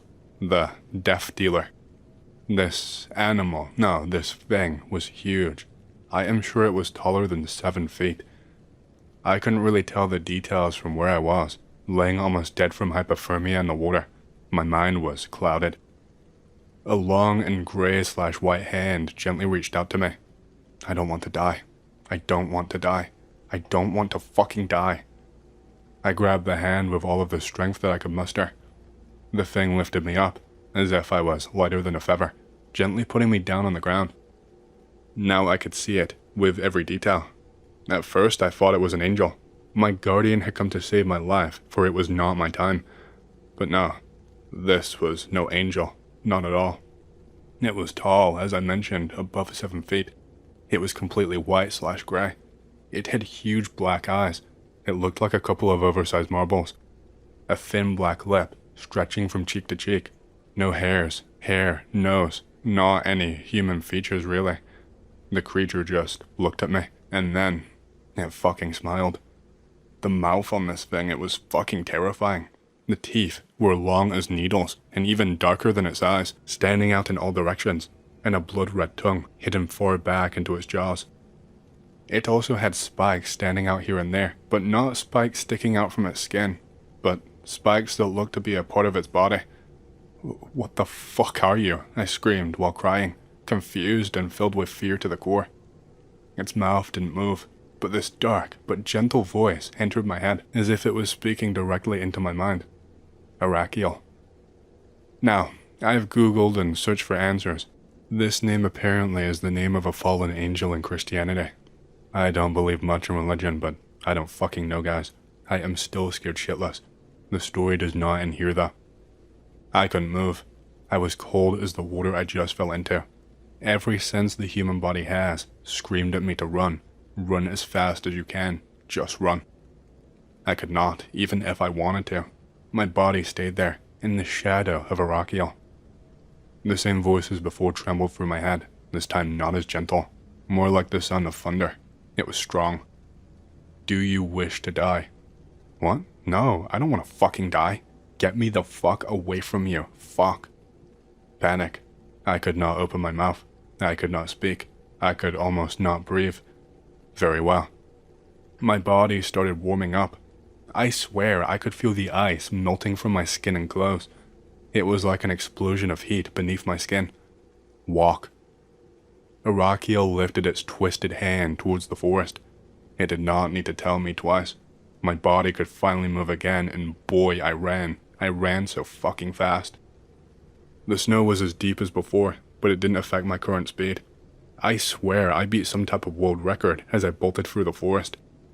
I wasn't sure what to expect though. I just wanted to get away from that thing. It was so out of this world. Nothing I have ever heard about or seen before. At that point, I only accepted the fact that I was alive and that Arakiel saved me out of kindness, but I could never have been more wrong. After running for a long time, I could feel the forest loosen up, not quite as thick and dense as before. And there I saw my glorious stallion, the snow scooter, covered in snow, almost invisible, but I saw it. I jumped on, started it up, and headed back to my mother's house. My mom sitting in my father's old chair, crying, was the first thing I saw, then my neighbors and the local police officers. "Where the hell have you been, Anon?" my mother said, then hugged me as if it was the last time she hugged me. "Son, you have some explaining to do," one of the officers said. So I sat down and explained the whole story, except the part about Arakiel. "Thank God you're alive, son. In this cold weather, most men would have died after breaking through a frozen lake like you did. Thank God," I thought to myself. God had nothing to do with this creature in the woods. There was something sinister about it all. The police officers and the neighbors left. My mother went to bed and so did I. Before finally getting a good night rest, I took a last look outside the window in my old room, second floor. And there it was, standing, not quite tall enough to reach my window, but its face was looking straight at me. "Speak off or write down my name, and what has been given will be taken. You have a debt to pay." The same voice as before, as powerful and clear as a presidential speech. This sentence is burned into my memory, and I pray to God that writing this won't put me in any kind of trouble. And then it vanished. Where, you probably ask? I don't know. It just fucking disappeared into the dark night. Now, to this day, I have met with Arakiel several times, in my dreams and in my life. I'm not quite sure what to do. My mother fell sick not long after the first time I met the creature, and once again it approached me, asking if I wanted her to die or live. I of course said I wanted my mother to live, and not long after, the sickness was gone, as if she just healed it away in one night. I fear I have taken choices which are not mine to take, and I fear for my life/soul, if we have a soul. This death dealer seems to prevent life from being taken away, but I am certain it can take life too. It is as if Arakiel is using me, only as a vessel to fulfill the creature's purpose, to seal deals with it, so that it can take the souls of whom it has a deal with when we die. And that's why I fear my life, my mother's life, and all of the other lives I've had the chance to save or let go will ultimately fade away when I do. Thanks for listening, Anons. Please let me know if you've heard of anyone else with any similar experiences. I am now 24 years old. I hope to live long, but I'm not sure, as Arakiel is always watching me, waiting in the darkness. I never went into those forests again, for the fear of my life.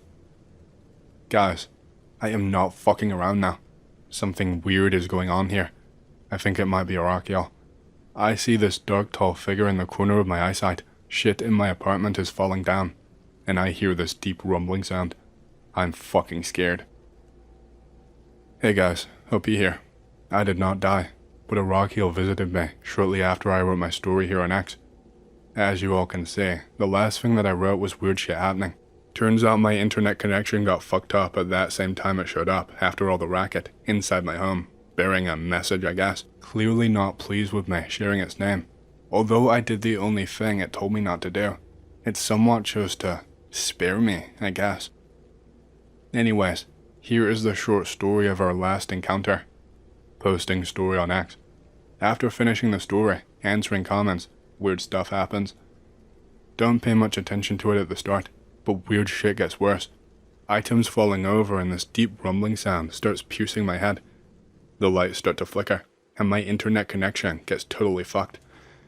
The shadow figure appears. It slowly turns into the figure I met years ago in the forest, but smaller. It's about my size now, a little taller. When I said it was slowly turning into the figure I once met, I mean that Arakiel was formed from the shadow itself. At least, that's what it looked like. The same features as before. This old eternal being stares at me, light flickering ends.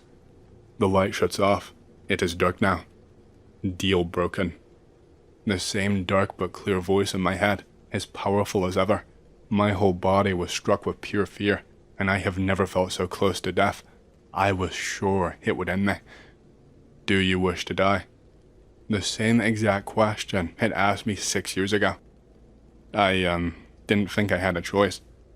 As the same sensation of being strangled, I could not muster a word, but all I needed to do was to think of the answer, just as before. No. Deal restored. The debt is still to be paid. I don't understand. Did it spare my life once more? How? What did I do? Today I got a phone call though. I don't get many phone calls. Anyway, my mother has fallen sick again, with the same fucking disease she mysteriously was cured for overnight all those years ago. I don't believe this is a coincidence. I think Arakiel has decided to end what should have ended years ago, my mother's life. To restore the deal we have, it needs a form of payment, which can only be life, I assume by now. I feel guilt. I don't want my mother to die. She is practically my only family left, but I think it's inevitable, and it's all because I postponed it. This happened about a month ago. Be me. I am 19 years old and Aspie, so I only have one friend IRL. She's a pretty hot girl, but she has schizophrenia, so she's limited to being friends with me. Her co-worker's middle-aged divorced dad rents us his basement in his house in the woods. It's mostly just us though, because he be out doing midlife crisis shit. Friend is always experiencing weird shit, but she is psychotic, so for the most part, it's just silly to me. I notice she is being especially quiet. I ask if she is upset about something. She says she feels like she's being watched. Of course you do. Hear a noise outside, like someone running past the window. I take the dog outside to check. We circle the property and find nothing. I go back inside. The dog stops dead in his tracks at the stairwell and point blank refuses to go down. Whatever. I assume he just wants to go play with the neighbor dog, so I enter without him. Friend is laying flat on the kitchen floor with her arms and legs up in the air. What the fuck am I looking at? I am still not that creeped out because she does weird shit sometimes. I laugh, but it's a bit nervous now. I ask her what she's doing. Submitting. Yeah, okay. I try to get some sleep, but she stays there like that all fucking night. I'm getting concerned enough about her, I don't even realize the dog has not come home yet. At one point I get up to piss. I hear a commotion, like crashing and smacking and gnashing. I come out and she's gone. What the fuck? The fridge is open and her weird food. She is allergic to both gluten and onion powder, so she has a strict diet. It's strewn about everywhere. My frozen buffalo wings seem to be the only thing absent. As I am looking around for her, I hear another crashing noise from the window in my bedroom. My window is open. I feel like I'm in a horror movie. We have no cell phone reception in our home. I accept death. The dog pokes head in through the open window. He seems excited. I don't feel any safer in the house, so I follow him outside. It's like 3:30 a.m., so I decide I should go looking for her and follow the dog up into the woods. After maybe 25 minutes, we find the clothes she was just wearing hung from a tree branch, like high up in the tree. I climb up the sturdier tree next to it and grab them. They are radiating an awful smell, and there is little drops of blood on them. I drop them and nope the fuck out of there. I run home. I find her in the kitchen, cleaning up all the food mess. She is wearing new clothes. She looks at me like she's seen a ghost, and after a long pause goes, "Anon, what the fuck is this?" I wanted to ask you the same thing, but you took off into the woods or some shit. She insists that while I was outside with the dog the first time, that she heard me calling her and followed my voice into the woods. Then she tripped over a branch and smacked her head on a tree, then got up and couldn't hear me anymore, so she came back and I was there. She said I wouldn't say anything except submitting, like I would say it with different inflections as if I had an abstract thought, and only that one word was in my vocabulary. She asked me why I made such a mess of the fridge, and if I would help clean it up, and all I said was submitting. But she's so used to weird shit, she just got frustrated with me and started cleaning up herself.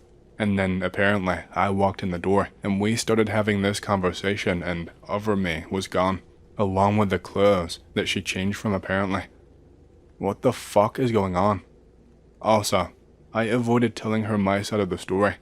I didn't want to freak her out too much by saying I chased her off into the woods and found her bloody clothes.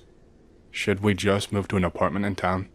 I'm used to weird shit dealing with schizophrenic best friend, but this was a little much.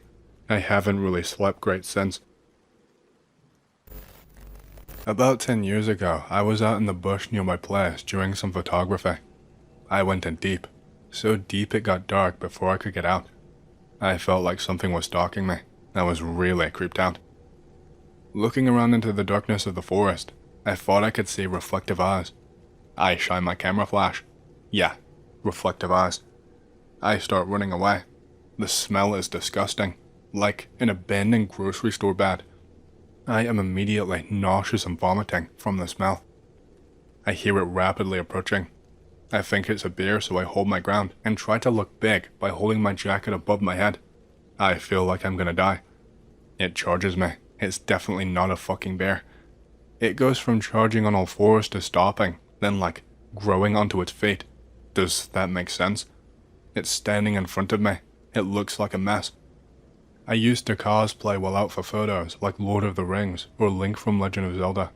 I had a metal cosplay sword, not sharp or anything, so I hold it out. I don't know. I'm fucked at this point anyway, and it's all I really have. I figure even if it doesn't cut, it should be like a blunt object strike. It lunges and goes to bite me. I drive the sword into its mouth. It starts screeching. My fucking ears. I am suddenly surrounded by a group of people asking me if I'm okay and telling me to get out and that they will take care of the rest. I get the fuck out. To this day, I don't know what the fuck or who the fuck. It was the middle of winter when this happened. Live up north with a good chance of aurora borealis. In the city, the light pollution makes them look like shit. One night, I have insomnia. Fuck it. I decide to drive up north into the countryside to maybe see the northern lights properly. I bring a camera along with me. It's an old piece of shit, since this story takes place in the early 2000s. It's cold as fuck outside, under minus 20 degrees Celsius. Car is old but reliable. Still a little sketchy to go out alone, so I pack warm clothes, food, etc. just in case. I drive down small back roads to a nice spot in the middle of nowhere. It's a small valley with short pine trees. The visibility is great. There are no clouds at all, so even without the aurora borealis, you can clearly see space. I take a long exposure picture of space. I also take a picture of my car for fun. While taking the picture, I hear a loud pig-like groan from the forest. I freeze. I hear the sound again. This time it's higher pitched and sounds like a banshee. It's coming from close by. I look around, but all I see is pine trees covered in snow. I hear the groan for a final time and a tree shake. I wish I had taken the gun with me, since it might be a bear that failed to hibernate. I wait in silence, just listening to my own heartbeat. I eventually calm down. I investigate every tree close by but find nothing. I walk back to the car, willing to just forget about it. I check the final tree right next to the car. Instantly, I see a swollen, purple and red woman's face in the tray. Its eyes are wide open eyes, staring right back at me. I almost pass out from the fright and almost punch it. I come to my senses and realize it's a person and they need help. I dig them out of the snow and bring them to a hospital. It's a snowshoe hiker that went missing 2 days ago. They tripped in the middle of nowhere and just got fully stuck, wedged between tree and snow, left to die. They had to amputate toes, etc., but she survived. That's my dad's story. I saw his picture of the car as a kid, and the woman's face was clearly visible in the picture. It was, fucking creepy. Summer had come by at the time the story started, and I didn't want to repeat the experiences of last summer, so I decided to go on a road trip with my friends to the East Coast. We got started early, and we've already made it to Virginia. I've got lots of stories, of course, but few of them are like this. One of the places that my friends wanted to explore when we first got to Fairfax County, Virginia, was called the Bunnyman Bridge. Long story short, around this area in the early 1900s, there was a lunatic who escaped from an asylum, dressed in a bunny costume. He hung out here and killed a lot of people. Supposedly, he was run over by a train while running from the police. On Halloween night, his ghost comes out of the overpass where he was killed and slaughters anyone stupid enough to be out here. Being me, I said no, but the larger group was persistent, college-aged, and attracted to nothing so much as a scary story. My one friend Jim argued that it wasn't Halloween and that we would not be going at night, but the other two members of our group, Robert and Clark, said screw that. According to them, if we did not go at night, it wasn't worth going. So there I found myself at Colchester Overpass near the middle of the night. Honestly, I can see how ghost stories formed in this place. It's creepy as hell, like just about all East Coast forests at night. There's something about those trees, the way their larger branches droop, and their smaller ones form spindly webs that just barely obscure everything behind them. That would be bad enough if the overpass tunnel didn't look like some kind of gateway to hell. It's short, but there are no lights, and the opposite entrance looks like a tiny black hole. I remember Clark bemoaning how it was not Halloween, and Jim shooting back that this place was probably packed at that time. I argued, if it's packed at Halloween, when this guy is supposedly around, and no one sees anything, don't you think the odds of running into a psycho bunny ghost are slim? To which someone said, slim but not impossible. Meanwhile, Robert knew all the stories, and he told them to us as we waited.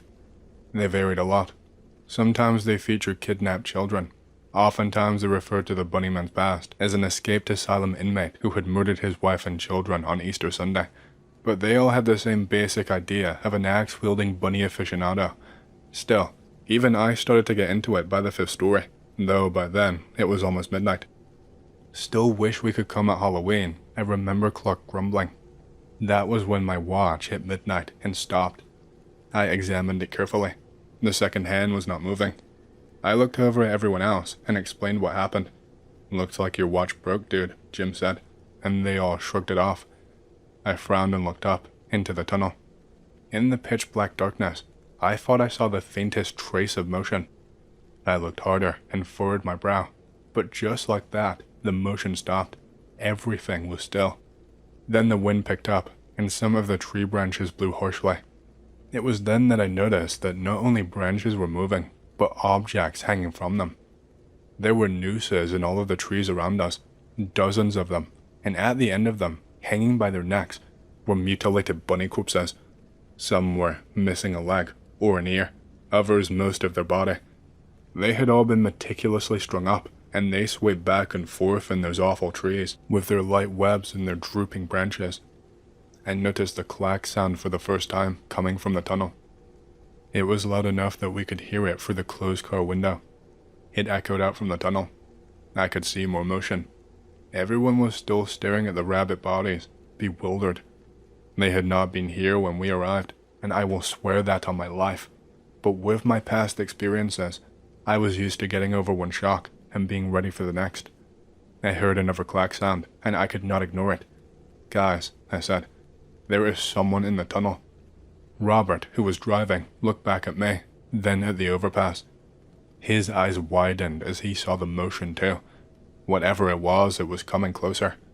We watched in silence as it finally left the tunnel, and kept moving closer. Robert turned the lights on. What I first noticed was not the figure in front of the tunnel. It was what we had not noticed in the trees. Closer to the trunks, formerly hidden from us by the dark branches, there were not just bunnies, but human corpses, mutilated just the same way. They were all of varying age, race, and sex, but they all dangled from nooses, and they all wore blood-stained bunny costumes that were floppy and empty in the places where their limbs were missing.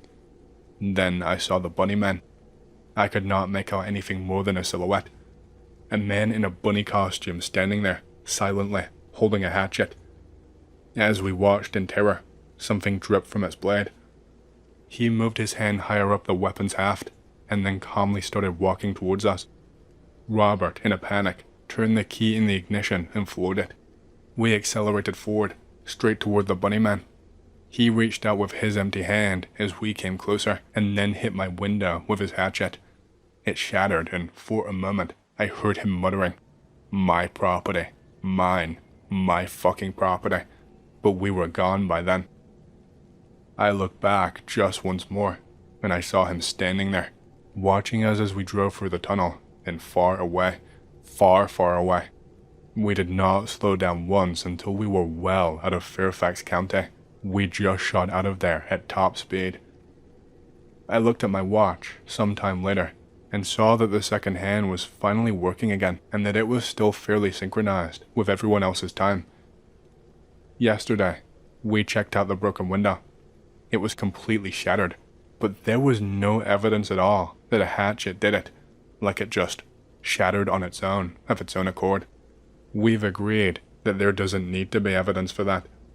Everyone we know will get the story that someone tried to break into a car. Still, I figured this is as good a place as any to spread the word. Do not go to Bunnyman Bridge late at night, on any night, not just Halloween. It's a bad place, and I've been to some bad places. But what truly terrified me was not the bridge itself. It was when I got back to the hotel room and looked outside my window. Standing in the glow of one of the streetlights, holding his hatchet and waving with his free hand, was the silhouette of the bunny man. I did a double take, and there was nothing there after that. I even rubbed my eyes and looked again, but still, there was just nothing. It was probably just the lack of sleep getting to me, but I knew right then and there that I was not going to be getting any sleep that night, or any night in the future. It was the hash-slinging slasher. Ah! Got a few stories my mom told me a while ago. Thought you all might like it. She worked as a doctor for a very long time. She retired at 92. I don't want to say what specific branch because she was a big name player too. If you work in the field, you would know her name. She has been all over the world, mainly South America and Europe, and she said her favorite story was when she lived in the USSR for a whole year to train some doctors as part of some medical program. It was a while since I've heard these stories, so they might not be accurate entirely though. Be around 1955. Be my mom. She is about 22 years old when this happened. She just finished a 4-month Russian language program in the US. She steps off the plane in Moscow. She gets interrogated by the secret police. This will become a theme. She always described the interrogators as being nicer than she expected. She assumed that they did not want to do anything too big to an American. Anyways, after like 2 hours of questioning, they let her go.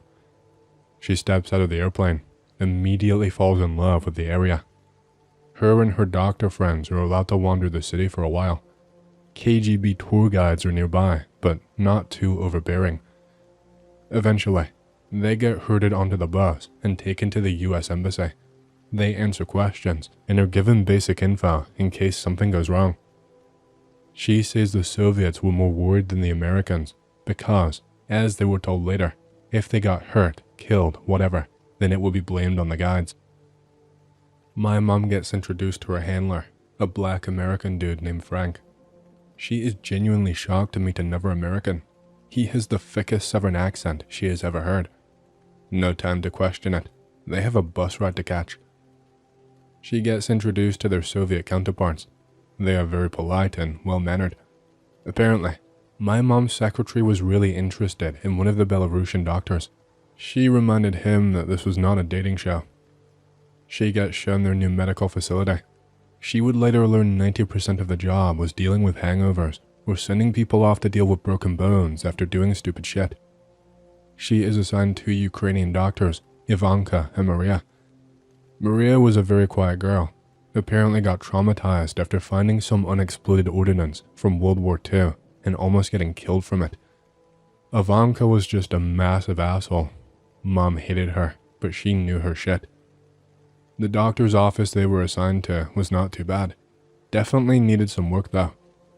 Mom gives Ivanka and Maria a basic quiz on how to prepare an office for patients. Maria just copies what Ivanka does, sanitizing beds, organizing tools, basic shit. Mom chuckles to herself as she finds an old copy of the Communist Manifesto in a cabinet. Has to stop because of the first patient coming in. Just a heads up, I did not become a doctor, so I'm just parroting what I remember. I don't actually have any medical knowledge. It's a Russian dude who broke his foot. He is absolutely howling with pain.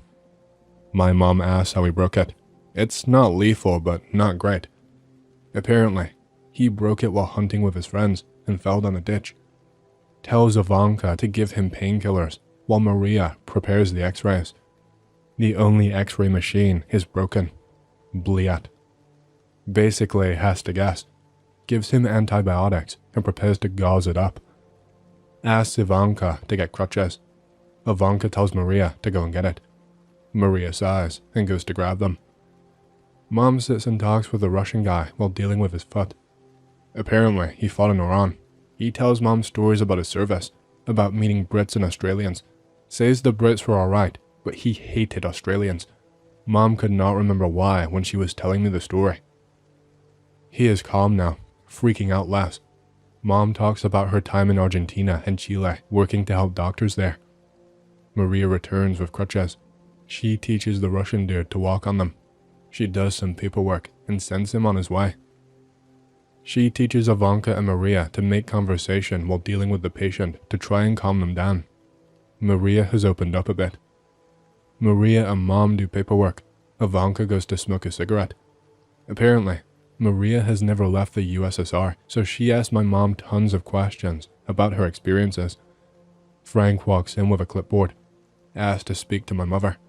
Ruh-roh. She expects to get a dressing down for talking about the outside world. She liked Moscow, but she wasn't stupid. Instead, Frank just asked Mom about the US. Apparently, he immigrated to the USSR when he was 19 in the 1930s after getting tired of Jim Crow in the South. He was curious how the US was holding up. Talks about the shitty scene in the US, about how much he loves Soviet Russia, etc., etc. Mom talks about FDR, Truman, and Eisenhower and the stuff they have done. Frank is not impressed with any of them. She asked how he joined the KGB. Can't talk about it. Oh well, back to work. Fast forward about a month. Ivanka can basically do the job herself. Maria is making good progress. Maria is really good at talking to patients. Ivanka has increasingly begun chastising Maria for being too talkative. If it was something political, it would be reasonable, but Ivanka is just being an asshole. Mom figures Ivanka is good enough to do her own work, so she requests that she be given a duty station on her own. It's granted. Ivanka is much happier. Mom sees Maria breathe a sigh of relief and starts doing much better. Still incredibly nervous though. Mom invites Maria out to dinner to cheer her up. Maria warns her about Soviet restaurant quality. Mom thinks she's exaggerating. Damn near breaks down like twice in the restaurant. Decides to just buy food and cook. Copies a recipe she learned in El Salvador for pupusas. Maria is flabbergasted on how she can afford the ingredients. She is being paid an American wage in Soviet Russia. It's about 10 times as much. Mom was told not to go bragging about it for obvious reasons. Makes like 40 for the entire band of doctors. KGB guys are confused why they smell like they just got back from a Taco Bell. One has to leave the room laughing after one of my mom's doctors rants about the specifics of how to make proper pancakes. KGB general is not impressed. They get reassigned to Vladivostok. By the way, this has all been a precursor to the main X part. I had to build up because it's all essential and also funny. They get relocated to Vladivostok. Everyone hates it. They negotiate with the US company that sent them, so it's decided that they are only going to stay for about 2 more months instead of the normal amount of time. She works near some merchant section of the port treating sailors. She gets given an address for the clinic that they are supposed to head to. After about half an hour bus ride after getting off the plane, she finally makes it to the area. It's not there. The building is fucking missing. The drivers are fucking flabbergasted. It isn't cordoned off. It isn't destroyed or under repairs. It's gone. The driver makes a call. In like 10 minutes, about 50 cops turn up. Mom says she got questioned for about 5 hours in a nearby office. She mentioned that most of the intelligence guys that she talked to were usually calm but hard to read. But these ones were just as confused as they were. She is sent back to Moscow. Same work. Mom eventually meets back up with Maria. Maria is overjoyed. Mom takes to befriending Frank. After a few months, she decides to ask about the incident. Frank apparently heard about a bridge near Omsk when he first moved to the country that did the same thing. But the KGB really does not like when their officers talk about stuff like that. I'm wondering if anyone else has heard stories like that. Also, if anyone's curious, after the USSR collapsed, Maria came to the US and met up with my mom. Apparently, they still send each other letters. If there's any other questions, then I will be willing to answer them. Fuck it. I will tell the Walls of Jericho story. Walls of Jericho is a canyon in northern Alabama, located right on the state line between Alabama and Tennessee, and is formed from a river that turns into a waterfall at the top of the canyon. It's a beautiful place, but you have to hike down into the canyon to then hike up to the waterfall. It's honestly a mild hike. Going down is not too hard, but with a lot of gear and lazy people, it's pretty tiring. Before we hiked down, we decided to sleep near the cliff edge that drops off onto another cliff face, etc. We found a great spot that already had a fire pit dug out and a lot of good wood still in the pit. Like someone had collected way more firewood than they needed and just left it there. This spot is barely off the road, and it took probably 10 minutes walking there, so we assume they just packed up and left. It's not super pertinent, but there was also a whole change of clothes, female, that we found in the fire pit. Anyway, spooky starts at night. We are sitting around the fire, drinking, smoking, talking, when we hear a scuffle in the little valley below us. The girls get scared when Josh starts talking about wild animals and how this and that totally lives in these woods. Whatever, man. We are people with weapons and tents. Nothing will fuck with us. And that night, it was like everything was just fucking with us. Sleeping arrangements leave Chris sleeping in my tent, no homo. And we are talking about what we would do if X showed up, or if we got attacked by Y, then we would do this. When this fucking weird-ass howl goes off in the valley below. It was like a mix of a person angrily crying out of frustration and a straight-up wolf howl. That was spooky, but the quiet afterwards was deafening. No more little yips from foxes, no more bugs chirping, no hoots, just dead silence. We are waiting when it howls again. As an onomatopoeia, it sounds like "aroo" or something. I don't know, I'm not a fucking wolf. Chris just says, "Man, that coyote sounds weird, but I've heard plenty of coyotes in my time, and that did not sound like a simple coyote." When I tell him this, he just says fuck it, grabs the flashlight, and goes out into the darkness, leaving me to fumble around for my knife when that same howl goes off again, and I hear Chris yell, "What the fuck is that?" I rolled out the tent to see Chris standing at the edge of the cliff, looking down into the valley with the light. As I'm walking up to him, he turns off the light and says, "Look down into the canyon and keep looking until I turn on the light." I did as he said, and when he turned on the light, all you could see were dozens upon dozens of sets of reflective eyes looking back at us. Now, I know that animals will watch you in the dark, and it's not uncommon to see this with spiders in the tall grass. But this was a cliff face with a clearing beneath it, and dear God, it got quiet. I'm saying so quiet, we could hear one of the couples trying to bang at the other end of camp. So quiet that when the next howl went off, we almost fell backwards off of the cliff. See, before, the howl was down in the canyon, but each one was getting progressively louder until the last one sounded like it was at the edge of the camp. It was so loud that the rest of the group either woke up or stopped fucking and started to pour out of their tents, asking who was yelling like a moron. I remember that question echoing in my head.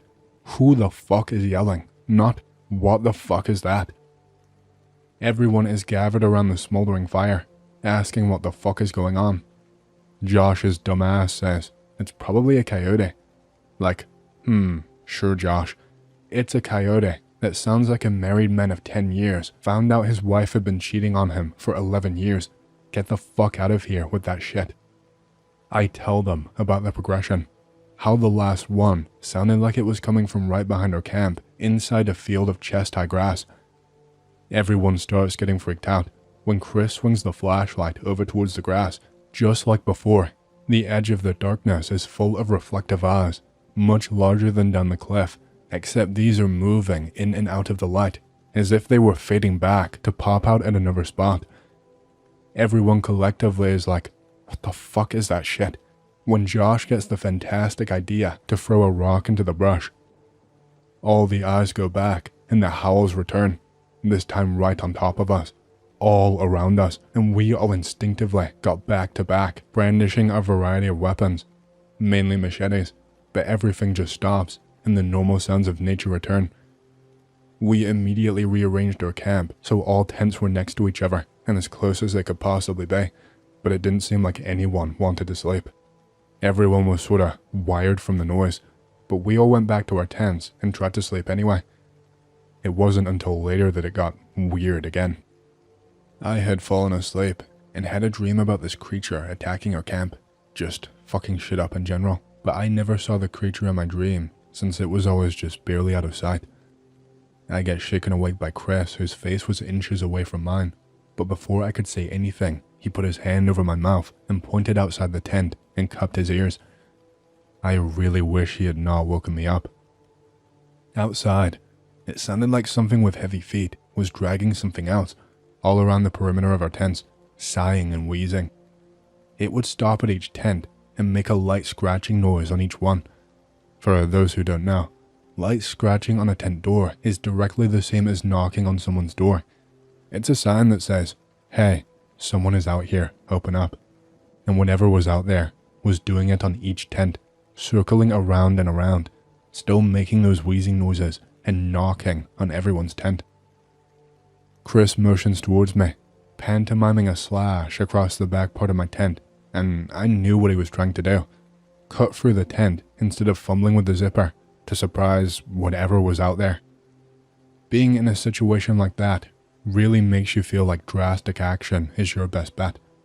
I don't know why, but we tore through the back of my tent like it was butter. This time, instead of a howl, there was a lot of wheezing, like someone constantly out of breath. We both hit the two exits to camp, down the cliff and in towards the brush, and to this day, I still don't believe the shit I saw, and I only saw the back half. It was like a hunched over old lady, covered with tattered black cloth. One arm was out and looked like bone wrapped in paper skin.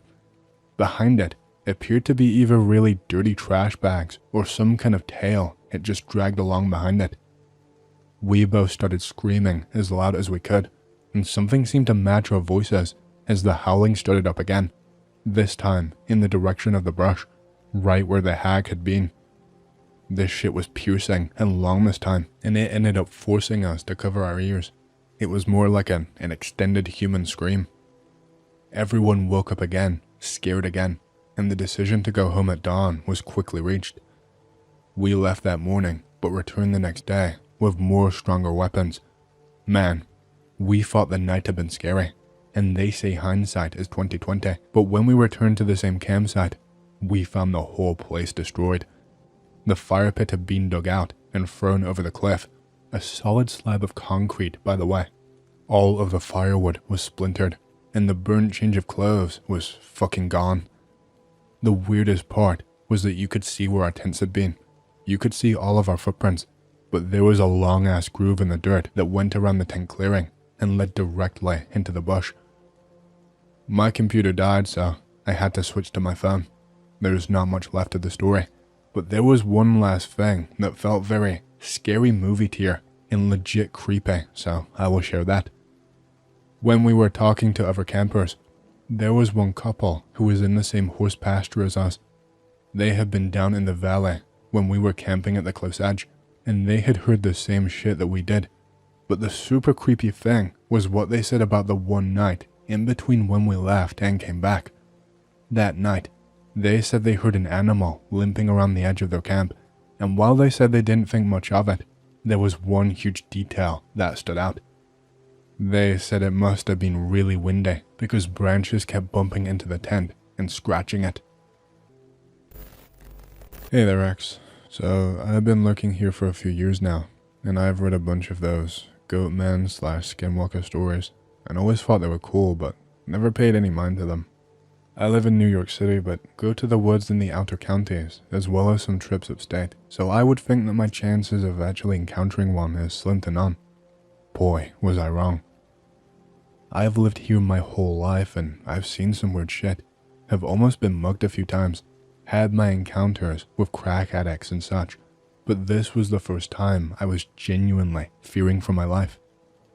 I doubt this isn't human, but I am still weirded out that this is what goes down in the tunnels. I am going to green text this shit, and forgive me if I'm slow, but strap in, because this is a doozy. Be me. I was heading home from work after closing the store at which I slave away. Typical shit. It's around 11 PM on a Sunday night, so I'm not too worried about my ride home. I decide to take the local train home and relax, since I don't have work the next morning, and I can sleep peacefully in the afternoon. I put in my headphones and take a fat rip off of my weed oil pen. Feels good, man. I go down the stairs to the subway tunnel. I see a homeless guy with his pants half off, passed out on the stairs. No biggie. I walk past him. No, don't go there. I hear him slur. I ignore him, thinking he's on crack or something. I get down to the platform. It's empty, just like it usually is. The train usually comes every 8 minutes or so at this time, but for some reason, the timer said 19. Oh well, just have to wait, I guess. About 5 minutes in, a sharp, rancid stench starts coming from the tunnel. At first, I think nothing of it, because nasty smells aren't an uncommon thing in the subway, but then I think about it again. It's not one of the typical stenches. It doesn't smell like literal shit, vomit, rat carcasses, or trash fire, so I start worrying. It's more metallic. It smelled like what blood tastes like, and had a hint of vomit to it. Oh shit, some homeless dude probably pissed on the third rail and exploded, I thought, but there was no sound. I hear a rumble. I think it's a train going in the opposite direction, but there was no PA announcement. I think nothing of it, and go back to enjoying my well-deserved high. I notice that there's another person on the platform now, but like, really far away from me, so I'm like, cool. This guy was off though. He was standing at the very far back end of the platform, the part that the back of the train touches, and the entrance is only towards the front. He was also small, about the height and width of a 5th grader. He is also facing me, and not the track like most people do, almost as if he's staring at me. I swore I saw his eyes. Oh fuck me, not another crackhead. I get my pocket knife out of my bag that I keep there for this exact reason. This thing has saved my skin twice, and I have never left my house without it after the second time. The train is coming down the tunnel, and I get up off the bench. I stand near where I think the door will stop.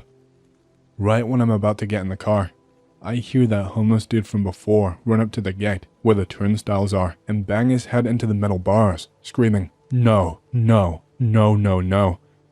Fuck, okay. I look down the platform. The guy is still standing there, evidently still staring at me. I am super spooked, so I get on the train and make my way through the cars while the train is moving to the front car. The train is pretty desolate in the first 3 cars. I don't really care. I like being alone. I sit down and relax.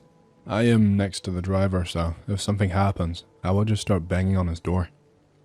I remember that dude at the platform. I start to feel really uncomfortable with that psycho on the same train as me. I get off at the next stop to take the next train so that I could rest easy. Before I continue, let me describe the station I got off at this time. I got off at 14th Street Union Square on the 6th train, which runs on Lexington Avenue. The station is a transfer stop for the Broadway line and the L train, the train that all the hipsters take. The 6th train platform is curved and has certain sections of the edge that come out so that people do not fall on the track and to make shit look cool. I wait for the train to leave, so I just sit on a bench because I am tired from work. As I take another hit from my pen, I am looking at the train squeaking and screeching away slowly, and then I see him again, in the last car. He was staring right at me. I tactically self-soil. He was wearing a hood, but I could see right into his eyes, sunken. He had deep black bags, but they were yellow where it should have been white, and his irises could have just been holes.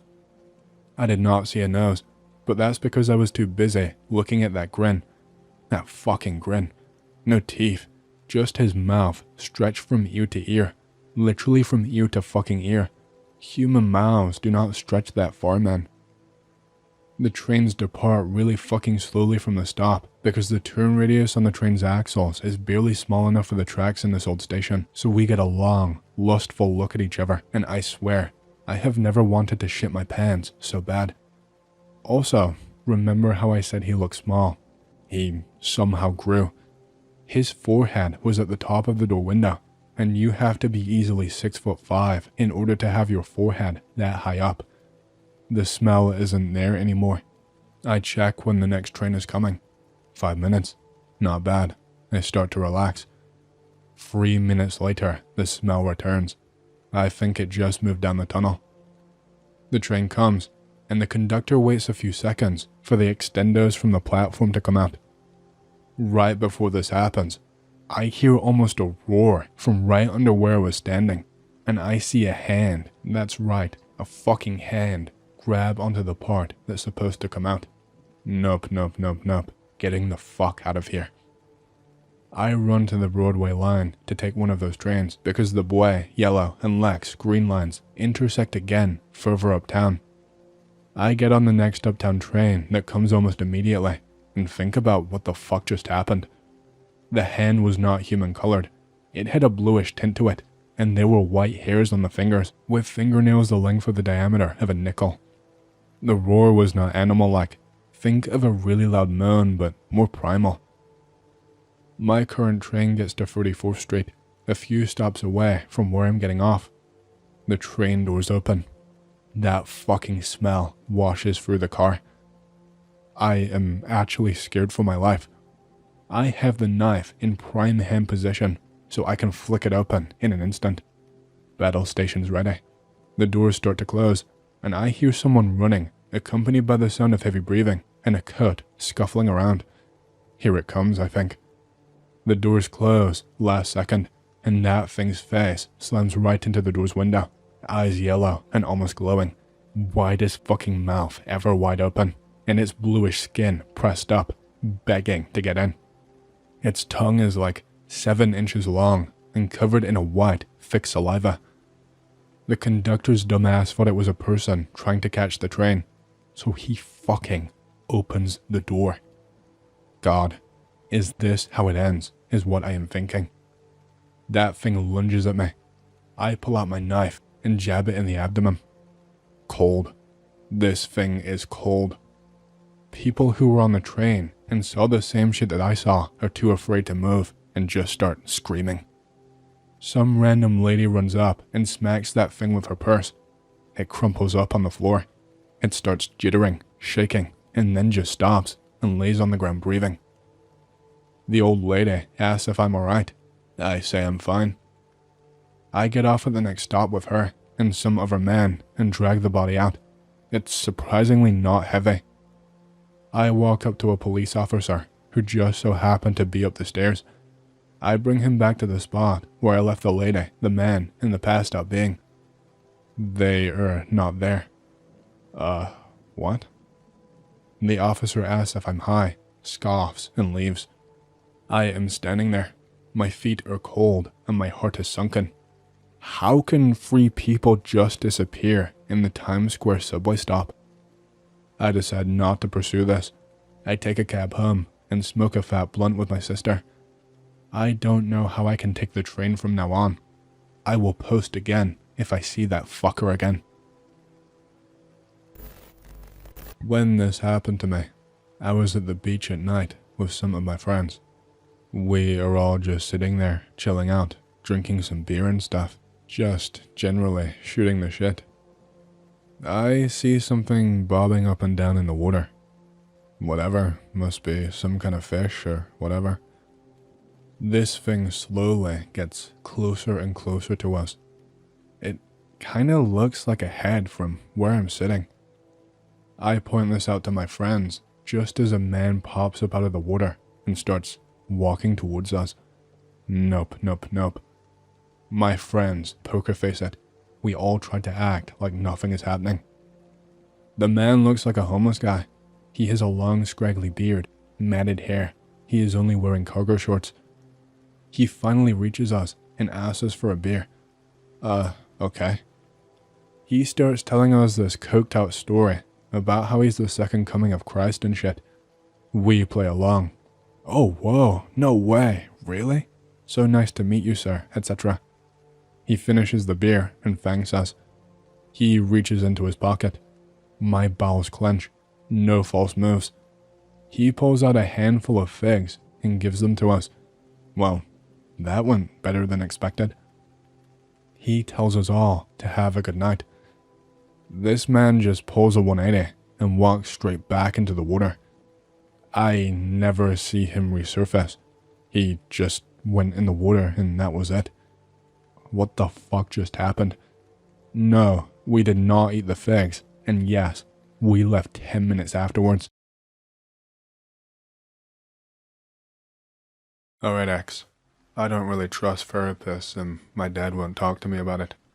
I would have gone on ignoring this too if I hadn't started having the nightmares again. I need to get this off of my chest and maybe find some closure. I'm not going to green text everything, but a lot of it will be. I am pre-typing this in Notepad and just trying to stay cohesive. I live in the high desert of Oregon. I won't go into any more specifics for obvious reasons. There is 3 characters to the story. Me, my dad, and a friend from soccer, Nick. I'll include some pictures as they become relevant of similar places in the Badlands from Google. I don't have any original pictures of this, as back then my phone was a piece of shit just for texting and calls, and I wasn't really into photography, so I never got a camera. Be me. I was 15 years old at the time this happened, in the fall of 2012. I live in a fairly rural part of town, like to be outside, and I am homeschooled. Dad tries to get me into extracurricular sports. I make it onto a soccer team that's not really an official team, but it's something to do and I don't get fat, Dad is happy, etc. I make a great friend, great forward. His name is Nick. I am not changing his name because Nick is a fucking common name and I'm bad at making new ones. There's somewhere around 18 Nick people in that town anyways. Towards the cooler season, we 3 decide to go camping. Dad is happy because it's a guy's trip and I have a friend. Nick is happy because he doesn't go that often. I'm happy because I love the desert. I take my family's 2 dogs, German shepherds and stuff, for a 2-day trip. Dad has 3 guns, 2 .22 pistols and a .22 rifle. The pistols are for emergency home and car defense. The rifle is for small game sometimes. They are not big guns, but we've never ever really needed them. We head out to the Badlands. I'm not sure how many of you are familiar with the Pacific Northwest or Oregon. It is mostly rainy, wet, green, mossy, lush, you name it. However, smack in the lower half of Oregon, there is the Badlands wilderness. The Badlands is fucking intense. Hot as hell in the day, cold as balls at night, and it never really changes by season. It just gets colder or hotter. I won't even get into the dangerous desert electrical storms. It's full of brush, rock, and thousands of acres of endless sand and short scrub trees and deadwood. It's like a graveyard most times because of all of the bones and stuff out there. I love it still, even after this, but it's a really, really harsh place to the unprepared. We have hikers die out there yearly just from the weather. A decent amount of it is hiking trails, owned land, etc., but the vast majority of land out there is undeveloped wasteland. We camp in the wasteland. We drive to a trailhead, walk in a few miles, and then weave off. Dad and I have walked our dogs out here numerous times. We know where we are and where we are going, and there's more landmarks in the way of stones and stuff. Dogs are off lead, just doing dog things. Nick, Dad, and I are all talking, generally just being dudes, etc. Make it a good 5 or 6 miles off the trail before dark. It's a bit dusky, beautiful sunset, all of that stuff. We set up in between some rocks. I would have pictures, but this was years and years ago. They've been since lost, and my phone was dog shit at that time anyways. No fire because law-abiding citizens. We got some cook stoves and stuff though. Pop it up outside the tent. Roast some hot dogs and stuff like that over the tiny-ass flame. It's absurd, but fun, and we are all enjoying it. The dogs get a bit weird as the evening goes on. These are not couch potato-ass dogs. One of them was a Schutzhund competitor. Raid, trained guard/sport dog. The other was an adopted adult that was generally just a good boy. Commence enjoyment anyways. Dogs eventually settle down, but on alert. They periodically let out these low growls. We figure they're just new to this particular area, or maybe there's a scavenger animal nearby. The night passes without any issue. We get up the next morning, eat some shitty camp breakfast that we all love because outdoors. Dad takes a nap, keeps the 22 pistols, but gives Nick and I the 22 rifle. I am responsible enough to handle it, and Nick's not a total moron either. Maybe we plink some rabbits or some stuff, we think, but really, we're just taking pot shots at dead trees and rock formations like idiots, squeezing off shots and playing around with the scope. Neither of us are a bad shot, and we are just out exploring and being 15 and 16-year-olds basically. We have compasses and packs, and like I said, neither of us are idiots. I'll cut the green text for a bit more of a description for this place. It's about a mile north of the Broken Rock Formation where we camped, across some flat nothingness. It's a small grove-esque clusterfuck of rock chunks and dead trees, maybe a living juniper or two. Not big, not thick, more spread out than lush. Enough cluster to be shady, and notably a bit of an oasis from the west. Nick and I have no idea what's in there if anything. Could be some coyotes, man. Hardcore as hell. We Rambo our asses up there, crouching like it's Skyrim, slowly creeping in. I've got the rifle drawn and a round chambered. It's the desert though, and we are still being loud enough that no small game would stick around for us anyways. It's quiet, and there is no animals in sight. As we get into the copse/rock and tree cluster, it darkens up a bit and gives a really neat aesthetic to the whole deal. We stop creeping like morons and stand up and check out the whole area.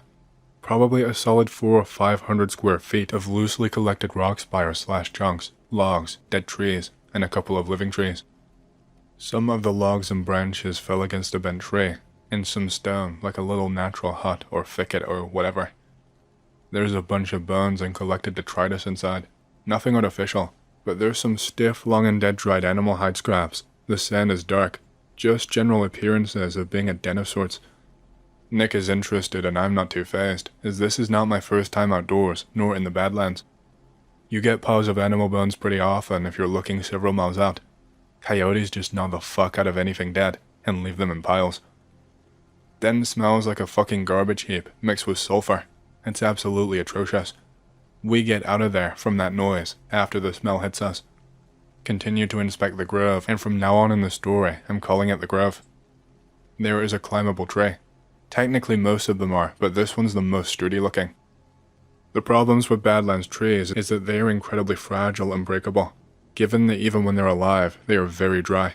Finding one that my ass can get up without snapping is difficult, as my height and weight are not compatible for these types of things. I prop myself up about 12 feet or so, and take a look with the scope. Pretty cool. I drop down. Nick is back to looking at the den.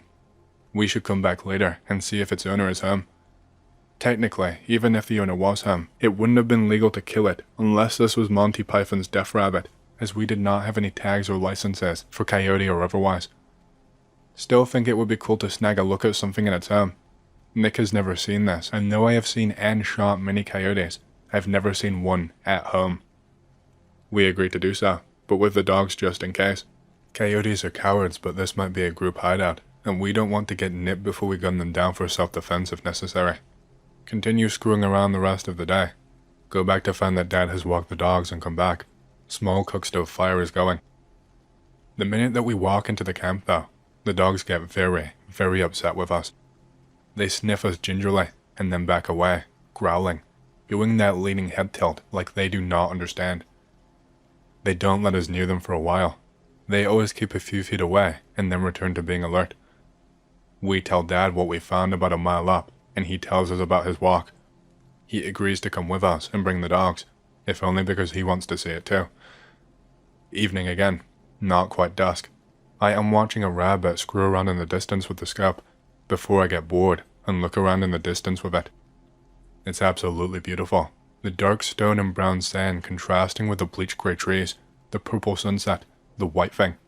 Wait, what? I swing the scope back to the white thing, which was previously perched, to my knowledge, on one of the stones in the distance. It's gone now, but I would have bet money on it. Pausing green text again for this preliminary description. I didn't really see it too well the first time on the rock, but it was crouched down, either a quadrupedal and standing, or bipedal and sitting with its arms and hands on the ground. It wasn't especially big at first, but that may have been the distance, bleached white like a bone, not really much detail at the range I was in. Continue observing for the white thing. Maybe it's a pale coyote or something else, but don't catch a glimpse of it. Based on where I saw it, it was maybe directly or slightly off kilter to our west. I asked Dad if coyotes can be albino. Basically get a response of, "Yes, you fucking idiot, aren't you in school?" Shrug, call it an albino coyote and forget about it. Fast forward through some idiot shenanigans and conversation to true dark. I am laying in the tent. The dogs are inside with us. Also, pick related, it's close to the grove, just add more trees. Suddenly, the younger one goes berserk, a few seconds before the other one joins in. They are making jerks between sides of the tent, which is relatively large to service 3 men and 2 dogs, just pacing around it, growling, barking, hackles up. They look like monsters. I've never seen these dogs quite like this. It's full-on defensive offensive posture. I genuinely thought they were going to attack us for a few seconds before I got awake enough. The smell of garbage and sulfur is back, though it's faint this time. Dad wakes up. Nick and I can smell it, but he doesn't seem to be bothered, and we don't mention it, and neither does he. He might have smelled it, but who knows. I don't think he did at that point. He steps outside the tent. The dogs run out in front of him the very millisecond the door unzips, and begin pacing around the length of our tent and our little camping area. Dad puts their leashes on and says, "Well, we may as well go now. Didn't get as much of a nap as I wanted, but it's about midnight." Fucking Dad and his fucking naps. The dogs are still on Defend and Destroy, Red Alert 9000 or some shit, looking around erratically, constantly pulling against the leashes. Finally, my dad snaps at them to heel, and shut up, and they do so, albeit still grunting and growling. We all piss into the desert sands like men, and one of the dogs loosens his lizard too. Grab the headlamps and 2 flashlights and we are off. Dad is carrying a .22 pistol. Nick is holding the other one. Nick thought holding one of these things was so cool. Nick's parents never gave him guns. In hindsight, it was probably stupid to give him one, due to the lack of training and firearm safety, but he's not a stupid guy, and it's only a .22. I, of course, proudly bear the .22 rifle. We head north. It's a pretty simple walk back to the grove.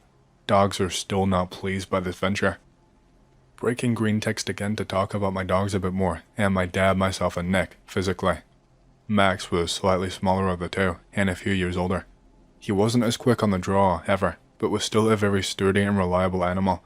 He made you feel safe, but was generally more high-strung.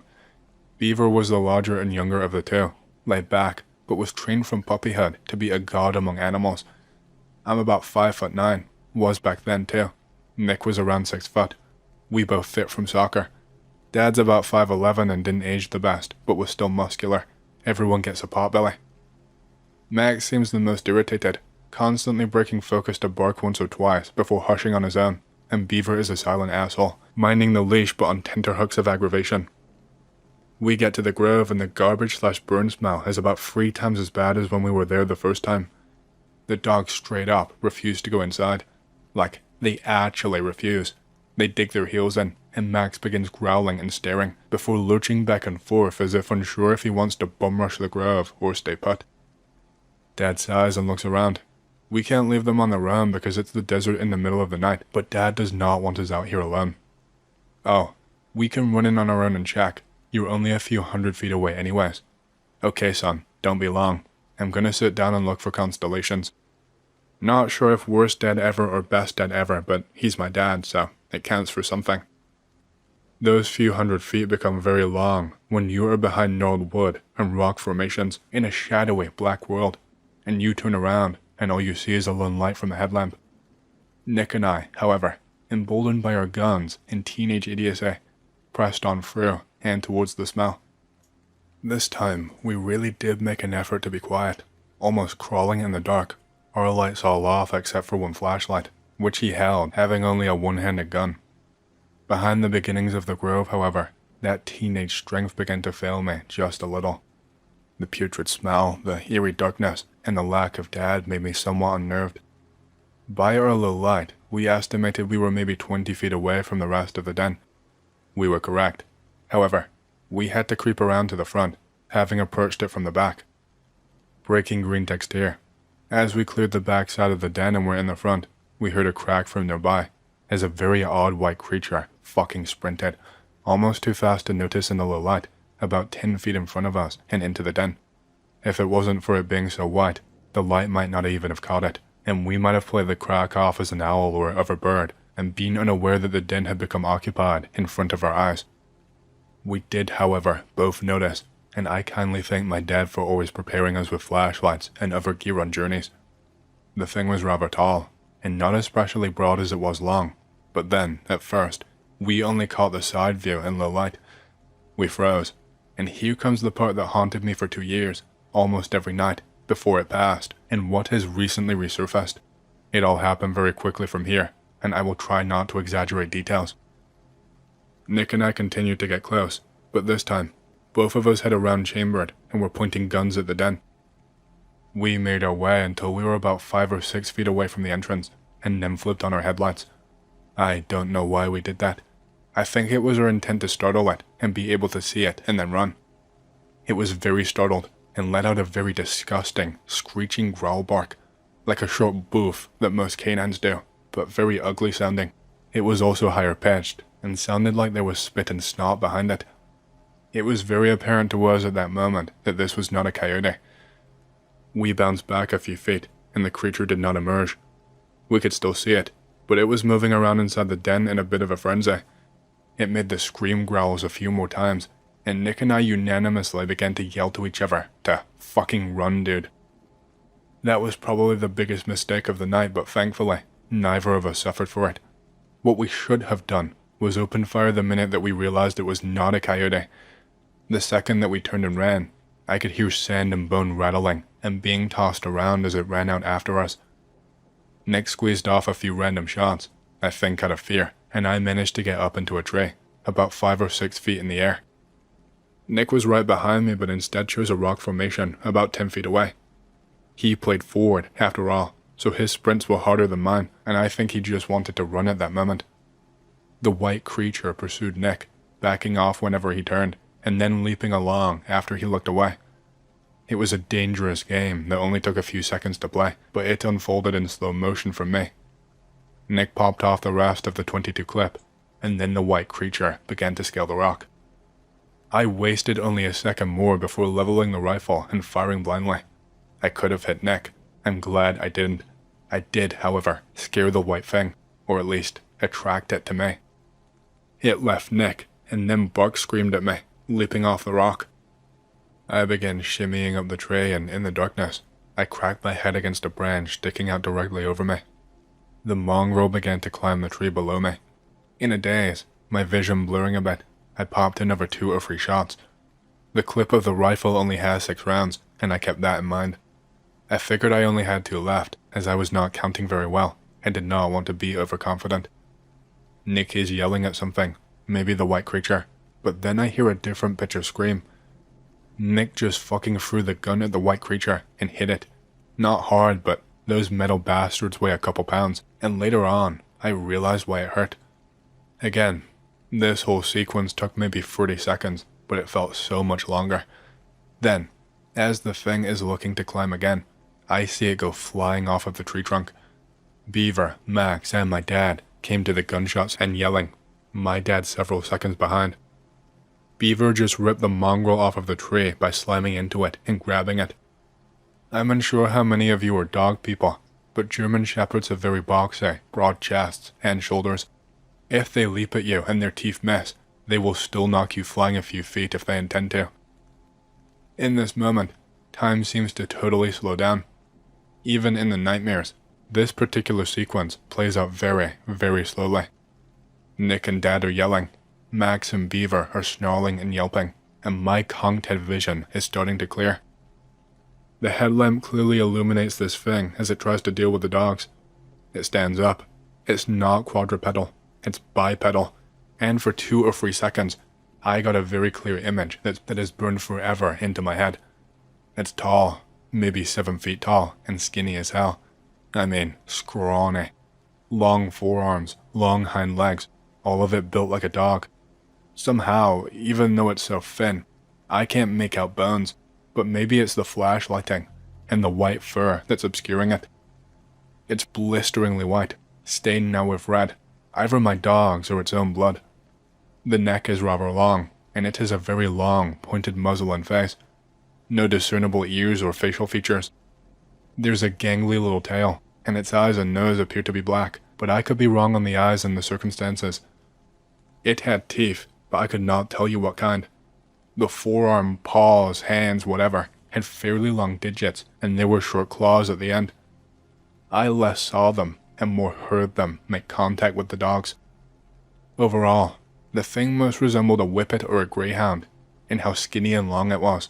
In the face, it was built like a canine as well, but it definitely stumbled around on 2 legs to get the advantage on the dogs for many, many seconds. It wasn't just rearing, it was balanced like that, and its back and chest were appropriate for it. It looked natural to see it on 2 legs basically. Again, I'm unsure if you're familiar with German Shepherds, but when they bite hard. They are the 3rd or 4th hardest biting dog in the world, pound for pound, if I remember correctly. When they bite down, they do not let go. Beaver, at least, had some great purchase on this thing's arm, and I heard a loud crack and the most horrific buck scream ever released. Max was just snapping and ripping into whatever he could grab, I think. Dad did not shoot. I don't think he wanted to hit the dogs, and I didn't either, so I did not waste my shot. The dogs did good work, and I don't think this monster even wanted to fight, but we walked up on its house in the middle of ass-fuck nowhere. I hear a more normal yelp, and Max's head gets drizzled in blood. The ugly thing flails, and Beaver drops a few feet to the ground, as it had been swinging the dog a bit. It screamed again, and then sprinted on its hind legs, and I lost sight of it after it left the grove. This is where the nightmares ended, at least. Max's ear had a hole in it towards the middle, and had likely been bitten. It bled a lot but was minor, and his had far worse. Beaver was unscathed. Thankfully, overall, none of us were really hurt. Blood was all over the clearing, and in both of my dog's mouths. I crept down from the tray, and Nick got off the rock spire. I landed on the .22 handgun, where it had been thrown and knocked into the mongrel. I picked it up, shoved it in my pocket, and ran to my dad, too scared to cry. Nick was shell-shocked as well. The dogs gave pursuit, but my dad called them back. None of us said anything, really. We walked back to the campsite.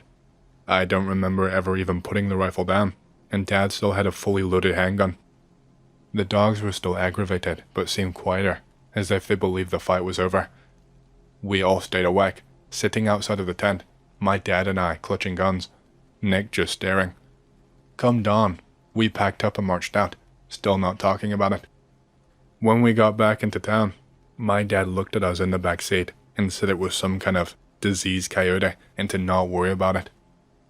We just nodded back at him, not really knowing anything else to say. None of us believed it. It was a short encounter relatively, but we were all scared out of our minds because that tall-ass white thing was not a damn coyote. Nick and I neglected to really keep in touch once soccer season ended, and by then I had gotten a job, so I did not sign up again. I tried to bring it up to Dad once, but he just shook his head and told me to stop thinking about it. We have never talked about it since. I've been out to the Badlands a few times since then, because I still love it, and my dad has too, having once been a part of a search and rescue a few years ago. We've never seen anything, and though we don't mention it, we make a point to never go anywhere within 10 miles of the Grove. I would really have loved to not ever think about this again, and for a few years, I haven't. I am 20 now, and the last 2-ish years, it's mostly faded from my memory. But in the past week, the nightmares are resurfacing, likely because of stress from other things in my life, and I need to talk this out somewhere, so I put it here. So that concludes my story acts. If anyone else has had a similar experience with that white house spawn or has questions, I'll probably be awake another hour or so. X moves slow, and I will be back in the thread tomorrow. Beaver is old, but is still healthy, and Max's ear healed fine.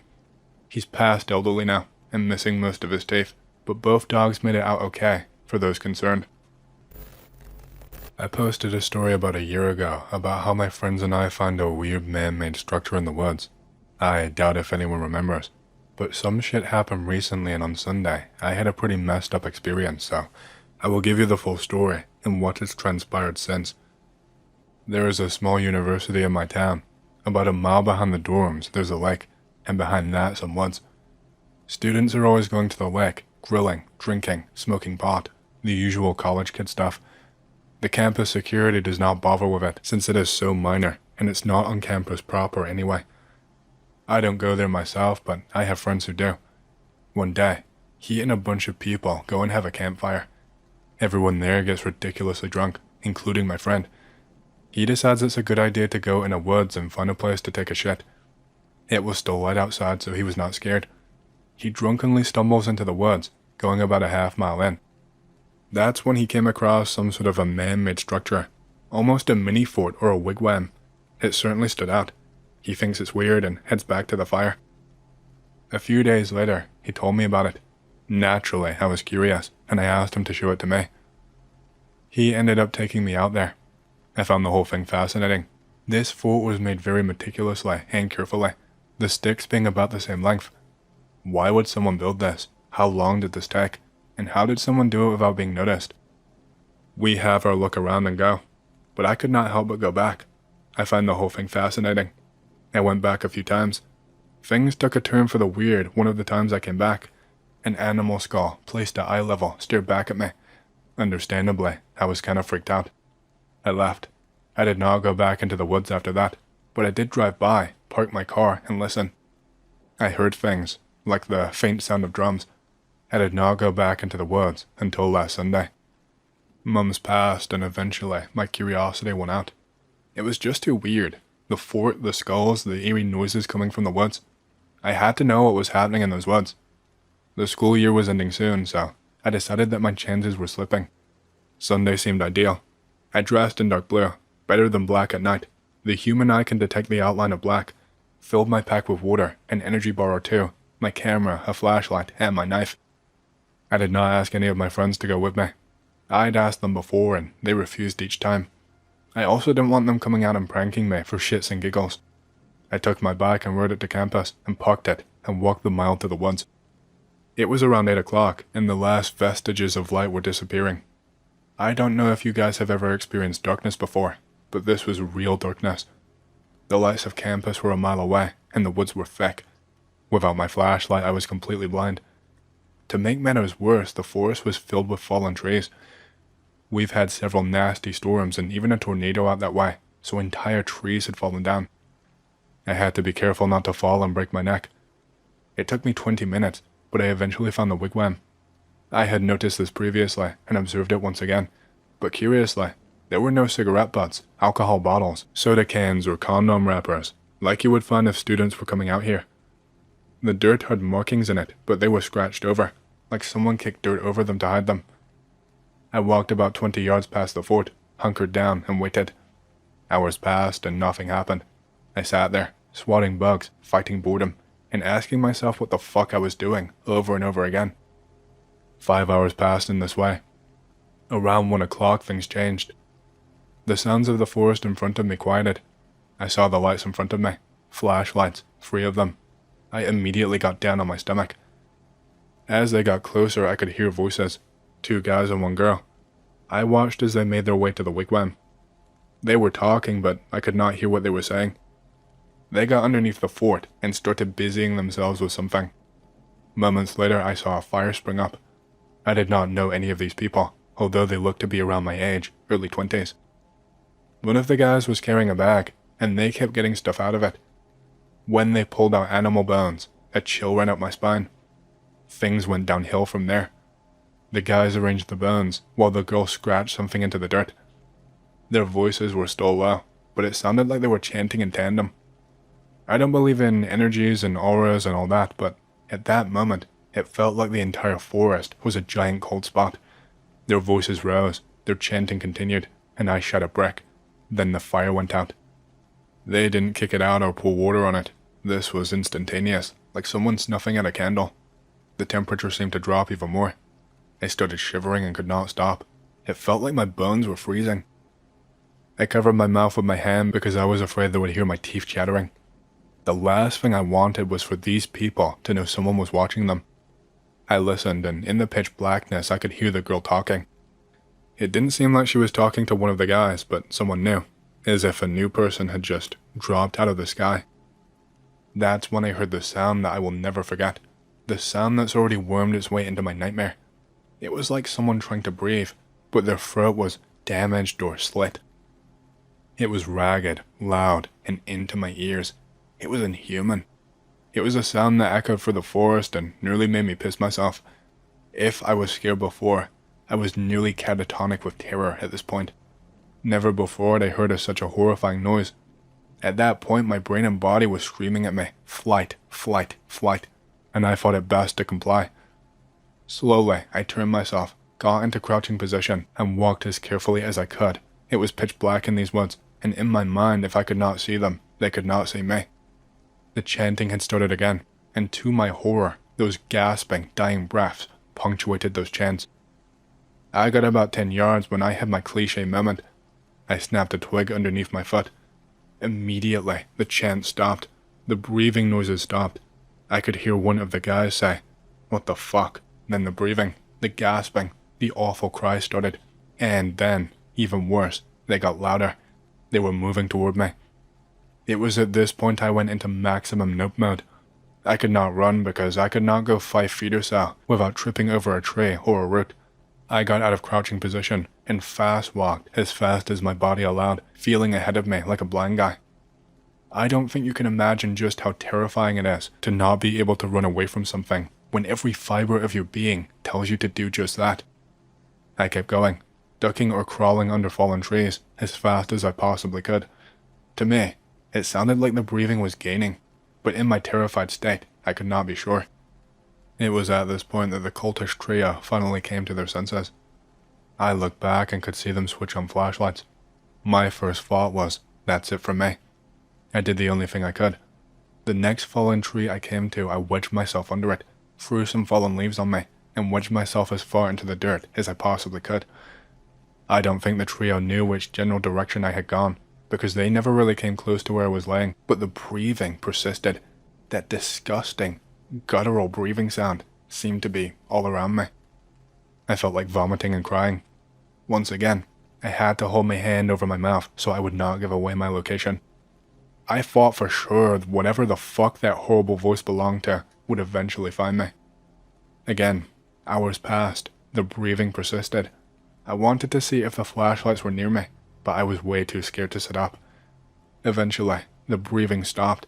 I had a crash. That is to say, I had so much adrenaline pumping through my body moments before that I was exhausted. I surprised myself by going to sleep. When I woke up, the sun was shining through the trees. I'm not exaggerating when I say I was never so fucking happy to see the sun again. Carefully, I sat up and looked around. No people, no breathing, no nothing. Everything seemed normal. Part of me wanted to go back to the wigwam to investigate, but the logical part of my brain screamed at me to get the fuck out of there. After all, there was the possibility that they were watching it. I thought it was a bad idea to come out the same way that the trio and I came from, the south. Instead, I went east and hugged the tree line that borders the lake. I ended up walking around the entire lake. It took me an extra hour, but I felt safe. I even saw a young doe, which for some reason put me at ease. Got around the lake. I walked back to campus, unlocked my bike, and got the fuck out of there. I have not been near the woods since, and I don't plan on ever going near them anytime soon. I spent a lot of time outdoors, and I've only had one truly creepy experience. My friend and myself do a ton of hiking, hunting, fishing, and general outdoor stuff. His older brother has a small cabin in upstate New York, just outside of Rome, which is surrounded by state game lands. We go up there all the time, pack up the truck, hitch the trailer with the quads, and go. This happened while we were up there. I'm 22 at the time and my friend is 25. We're making a trip up to the cabin in late September to start scouting some game trails and set up stands for the season. Also, just to get away and fuck off. We pack the truck with food, clothes, ammo, and our guns, hitch the trailer with a generator and 2 quads. We finally get there after about a 6-hour ride.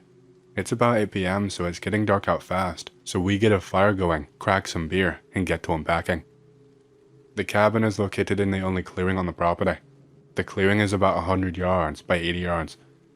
While we're unpacking, we notice that shit is super quiet, which isn't necessarily cause for alarm.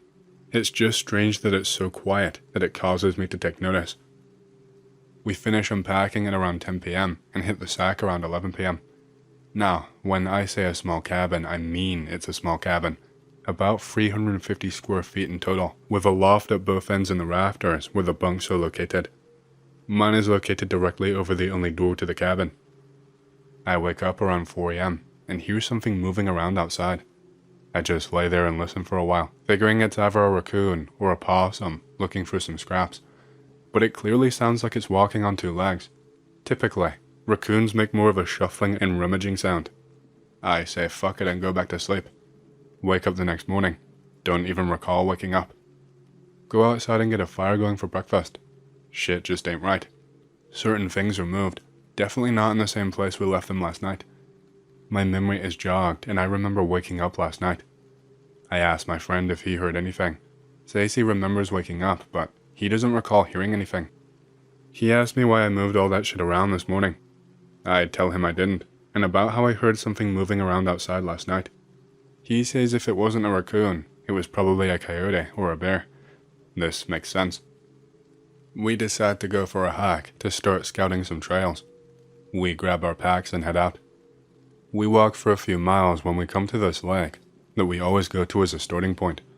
All the game trails go to this lake. It's the main source of water for the deer and such. We're hanging around the lake shore looking for a sign. We look across the lake, which is about 250 to 300 feet. The bushes are moving. We both see it but can't really see what's causing it. We decide to not fuck with it and continue around the lake. Spend the rest of the day scouting and shit. We head back to the cabin around 4 p.m. We get back to the clearing. More stuff is moved around. What the fuck? It seems like someone is trying to mess with us intentionally. The cooler was on one side of the door when we left. Now it's on the other side of the door. The generator was positioned exhaust facing away from cabin, and now it's turned around. My friend and I are getting freaked out. We both decide that there's no way this isn't some sort of person trying to mess with us. We immediately arm ourselves when we get back to the cabin. He is carrying his Glock 20, and I am carrying my Steer M40. Keep the 12 GA in the cabin. Night rolls in, and we get a fire going. Around 9:30 p.m., we start hearing rustling just outside the firelight. It sounds like people running back and forth.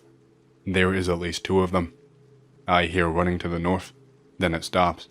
Then I hear running to the south, then that stops too. My friend and I instantly grab our guns and our flashlights and start scanning the tree line. We are both at condition 0. The running has stopped, but we can't see anything in the woods. My friend screams, "If anyone is out there trying to fuck around, you're about to get shot. Something starts running on the back side of the cabin. Neither of us can see due to the cabin being in the way. We decide screw this. We get back to back and make our way into the cabin. Once we get into the cabin, my friend grabs the 12GA. I lock the door and we both get into the center of the cabin. Whatever these things were start running around outside the cabin. Sometimes they are real close and sound like they are just outside the wall. Other times they sound like they're further out, just running around. Occasionally, one will creep up and slam the wall or door. This goes on for about 2 hours. During this time, my friend and I are communicating using a pen and paper. Our nerves are so frayed by this point that we say screw it. I grab the spotlight his brother kept in the cabin and my pistol. He shoulders the shotgun. We slam the door open, expecting to shoot at the sign of first movement, but instead, all we see is our fire. Whatever was out there made a huge fucking bonfire in our fire pit while they were running around. We go back to back and make our way to the truck. Friend grabs the spotlight to keep watch. I check in and underneath the truck to make sure nothing is there. Everything is clear, so I disconnect the trailer and we just in and take off. We drive about 2 hours into town and sleep in the truck. We come back in the morning and everything is as it was left. Nothing in the cabin is destroyed. None of our clothes or anything are missing. The only thing different was at the back of the cabin, there were rocks laid out so that they made a pentagram. We immediately pack up our stuff, lock up the cabin, and get the hell out of there. We tell his older brother about it when we get back. He just says, when I first stayed up there, I had something similar happen, except I'm fairly sure I shot one of them with the SKS I had with me. He said he went into town and stopped at a bar on his way out. He got to talking with one of the locals about it. Said the local said stuff like that is not unheard of out there. We have been back since and have not had any problems, but that was by far the weirdest and scariest thing I've ever had happen to me. I live in Arizona. The woods north of where I live is called Payson. When I was 9 years old and my uncle was 11, we went for a hike in the woods. My uncle had gotten a 9mm for his 10th birthday, sort of a family tradition. We were told not to take it with us on our hike. So of course, we hid that fucker and put a fake black BB gun in its place. My fat aunt had no idea. We wanted to go shooting, so we walked along the way into the woods, long enough so that no one would hear us. This was both good and bad. I will explain. We finally thought we were far enough away so that no one would hear us, but then we saw the cabin. It was really weird to see a cabin this far out, and I had a really creepy feeling about the whole thing. My uncle was a very brave guy, and also very caring and protective of me. Pretty much all you could ask for in an uncle. He decided to make sure that no one was there, and then we could shoot some cans and shit. I stayed outside and waited for him. About 7 minutes later, I heard a loud smash and sounds of a fight taking place. I ran toward the house, but I cannot explain the fear I felt. I had an abusive stepdad, and it made me very timid. When I got to the back door, I could see into what was the kitchen. I saw my uncle laying on the floor and bleeding from his head. A homeless man, by the look of him, was holding him by his penis and balls and was squeezing them, asking if he was alone. My uncle yelled over and over that he was all alone. The man started kissing him and flipped his body over. In that moment, my uncle noticed my crying face in the doorway and mouthed the word, "Run." He did not look afraid. He looked strong and caring. I understood that he was saving my life, and it broke my heart. I crawled back to our backpacks and remembered the gun. I took the gun shaking out of the holster. My grandpa had showed me how to use it.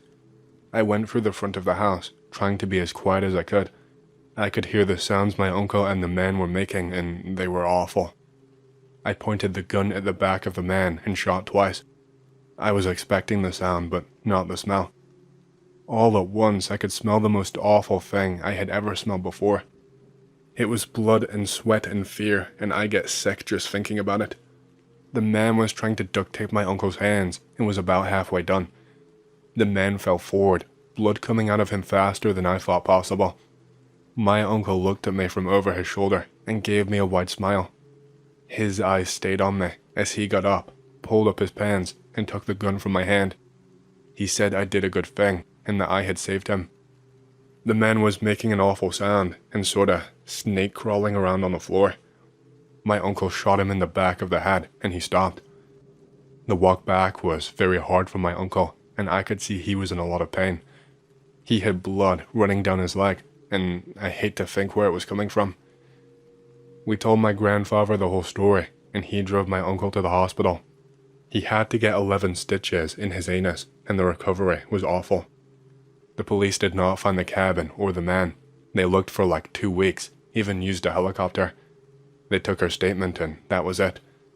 People said I saved my uncle's life, but it was his courage and my grandfather training us that got us out alive. I miss my grandpa Ralph. As for my uncle, he is doing fine. He is a police officer and works with survivors of sex crimes. I love you, Chris. You are my hero. Here is one which included people that I found. After walking along a beach in Olympia, I headed into the woods to explore. It was about 3:30 p.m. at the time.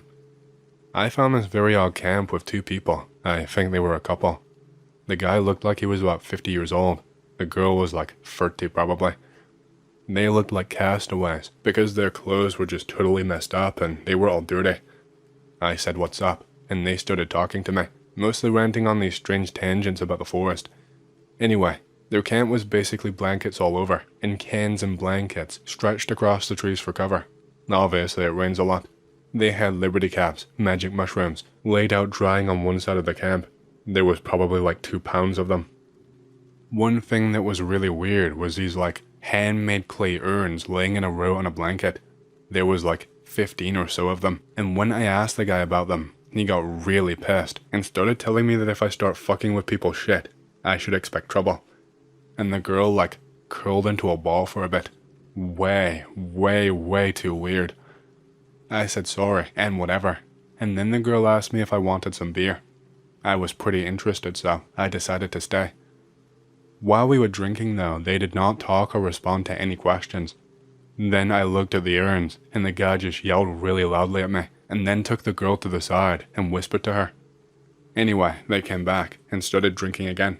It's probably around 6:30 p.m. by now though, but now, they keep glancing at me with really pissed off looks every so often, and were still ignoring me and would not talk to me. I was getting really freaked out, plus it was getting hella late, so I was like, yo, I'm leaving. I acted a bit more aggressive because I was freaked out, and I also had my hand on my knife in my pocket. They still just fucking stared at me, so I left kind of normally, but once I got further away, I just straight up booked it.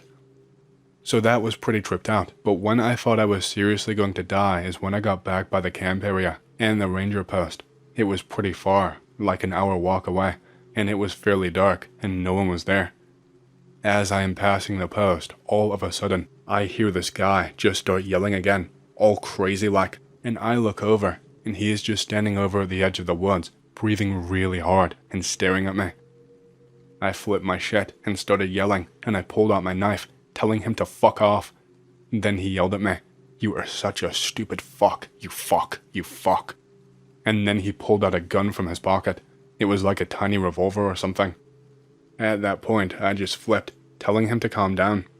And then he just laughed, mostly just snorted, and put it away and left. That was the scariest thing I ever experienced in my life, ever. I just felt like crying the whole way home. Anyway, sorry this story is all over the place and ended with kind of nothing, but it was seriously so messed up. So usually I just look around here late at night when I cannot sleep. For once, I have something that I actually want to share. For me, this means that I have something that is not fiction. Yes, something that really happened. If I had to make it up, it isn't good for me to even bother posting. The story does not even involve me directly. I have been told all of this by a coworker. He is in his late 30s, has no reason to lie, and I have seen for myself that certain parts of this are definitely true. Let's call him Dan. Dan, for years now, has often come to work with stories of his problem son. He has a younger daughter as well, Rachel. Around the age of 9, his son Cody began to become a bit of a troublemaker. It started with open defiance of adults and a bit of violence towards other children, including his sister. Now, while I speak to Dan at work, he is not the type of person I would like to associate myself with. I live in the South, and Dan is the type of guy who I would describe as a high-class redneck in a way. Kind of the good old boy that just barely escaped the trailer park. A lot of the things he tells me about Cody seem as though it's the kind of stuff that you could write off as boys being boys. Add to that the fact that I don't exactly see Dan or his wife as being candidates for Parents of the Year. After about a year and a half of Cody being a typical little shit, things start to intensify. The violence starts being directed at teachers and students alike while at school. Cody's fights with his sister, she is about 2 years younger, are more often, and lead to things such as a large portion of Rachel's hair being cut off with scissors while she slept. Once, he injured her to the point that she had to have medical attention. It takes a strange turn when Dan has to leave work suddenly one day. When he returns, he tells me that the police had called him. They had both Cody and Rachel at the station. It was summer. Dan and his wife worked while the children are kept by a reliable sitter. Cody had been spotted walking down the side of a quiet back road. Dan lives out in the sticks, pulling his sister in a little red wagon. The police want answers, and Dan tells them they were left with the sitter. The police go with Dan to his house, where they find the sitter asleep, in Cody's bed. When they wake her up, she seems very confused. She does not remember falling asleep, or being tired, or even being in Cody's room. Cody is unresponsive to all questions as to why he left the house with his sister, or what he was planning to do. It's all kind of chalked up to be a simple bit of carelessness on the part of the babysitter, and the police leave Dan to figure out why his son is so goddamn weird. While he did not tell me right away, Dan at this time started making a major effort to find out what was going on with his son. Obviously, things were far from being over. It could not have been a month after Cody returned to school from summer break that he was kicked out for attacking the principal. Dan's coming to work with stories more often now, and expressing more and more concern. It's at this point that I start to give Dan a bit more credit as a father. I can see that he is worried about the situation and is genuinely confused as to why it's all happening. By the time 2 full years have gone, by now, Cody is now 11 and not doing well being the weird kid at a new school. The school ends up calling Dan and basically telling him that he might want to start considering another school for Cody because he is not adapting well. He's getting into fights daily. He's beginning to use foul language around adults. The principal suggests that Cody be sent somewhere to be evaluated. Before sending him to a shrink, Dan tries to reach out to Cody. In his attempt to bond with his son, he asks Cody about the things he would like to do that he doesn't normally get to. Cody wants to hunt. He says he wants to shoot something. Like I said, I live in the South. Dan sees this as a normal thing for a young boy to have interest in. Dan tells me about how well the hunting trip goes. He does not let Cody shoot anything. He just takes him along with a few of his hunting buddies. Cody is amazed, bewildered by watching the act of hunting, killing, and dressing a deer. Dan tells Cody that if he goes and talks to a doctor, starts doing better in school, then maybe he will be able to have his own hunt one day. Cody doesn't like the idea of talking to a shrink. Dan reminds him of the deal, and he gets Cody evaluated without any kind of trouble. For a while, things seem to be getting better. Cody is not getting into fights as often at school, although at home, he is still prone to fighting with his sister Rachel. There becomes a bit of jealousy between the two. Cody is getting a lot of attention from his father, and Rachel is excelling in school and extracurricular activities. Dan starts to be a little bit more stern with Cody, constantly threatening him with taking the deal they made off the table. And this always works with Cody. Take away his chance to hunt, and he calms up. By now, Cody had been seeing the psychiatrist regularly. She's even come to observe him at school. The doctor tells Dan that she would like to evaluate Cody for a bit longer before she has a discussion with him and his wife. A bit of time passes here without any major occurrences, but when the shrink finally does call Cody's parents in, she has some concerns. Cody has no friends. He keeps to himself at school, talking to no one, not even responding to teachers when they ask him simple questions. It's not really known by Dan at the moment, but the entire community is in agreement that something is off about Cody. It's one of those things though. No one really knows how to handle it, so they just leave him alone. The psychiatrist wants to put Cody on a few meds and continue to see him weekly. Cody becomes a zombie in Dan's eyes. He will barely speak to his parents now. He has no desire to play with other children or really do anything. Dan notices that Cody is beginning to spend a lot of time outdoors. seemingly just roaming through the woods. The only time Cody does speak to his father is to ask when he will be able to learn to shoot. Dan figures that Cody has earned this much after everything that's happened so fast. He begins teaching Cody how to fire a rifle, but still holds out on the actual hunt. Dan is wanting to use this as leverage to make sure that Cody keeps out of trouble. It's around this time that Dan finds Cody in the yard one day, trying to fashion a bow for himself. Dan, taking a bit of note in the types of things Cody is interested in, does a quick check of where all the sharp objects are in the house. Sure enough, one of his pocket knives is missing. On a further check, a sharp kitchen knife cannot be found either. Dan keeps an eye on Cody one Saturday, follows at a distance to see exactly where it is that Cody goes. After dark, Dan walks out into the woods to a particular spot where he had seen his son linger around. He sees a mound of dirt that has obviously been dug up and then placed back over the hole. Of course, Dan wants to know what is buried there. What he finds are both the missing knives and what appears to be the bones of a small animal. Dan does not speak to his wife about what he finds. Not knowing how to handle it, Dan takes the knives, but does not mention anything to Cody either. He does come to me about it. I didn't know how to say that killing small animals is often the trait of a serial killer, so I keep my mouth shut. Dan is at a loss. I feel like this is when he really started to change. He is acting depressed at work, worried. I can tell he is not sleeping much and just isn't focused. Now, Dan makes a bit of a strategic move. He gets Cody a dog, a hunting dog, telling his son, "This is your best friend if you want to be a good hunter. We have to take care of him, teach him, love him." Dan is almost testing Cody at this point. He is praying that he won't find Cody gutting this dog one day. After a few weeks of having the dog, Dan is talking about how good it's going, but mentions something strange. He says that almost every night, at some point, the dog will wake up barking. Dan walks the house and the yard every time it happens. No one else is awake, no one around the house, but it's almost a nightly event. Meanwhile, Cody has found in the dog a subject of focus. He's excited that he gained another tool to assist him on his eventual hunt. Time passes by. Dan begins to cheer up at work again. Cody is 12 years old now, and he is shaping up okay. He had focused in school. He wasn't even fighting as often with his sister. Dan had felt so good about things that he even started taking Cody on hunts. While Cody is still a loner and quiet, he seems to be normal. The shrink had even backed off, saying that Cody had possibly found an outlet that allowed him to function properly. But it wasn't long before Dan started to notice new problems arising. Cody is getting a little bored with the hunting. He talks about wanting bigger game, maybe a bear. He takes an interest in fishing. What's bothering Dan is that he's beginning to feel like what Cody really enjoys is gutting the animals, seeing the blood. It isn't so much about the hunt as it is about the death. Cody is playing GTA now. He's wanting to watch gory movies. All these things seem normal for a boy his age, but Dan is keeping in mind that his son is not necessarily normal. Now the fights start up again. Cody even seems to be becoming more vocal. He is back to cursing at his classmates that he does not like. Dan comes to me one day saying that Cody has a bully, that one certain kid that won't leave him alone.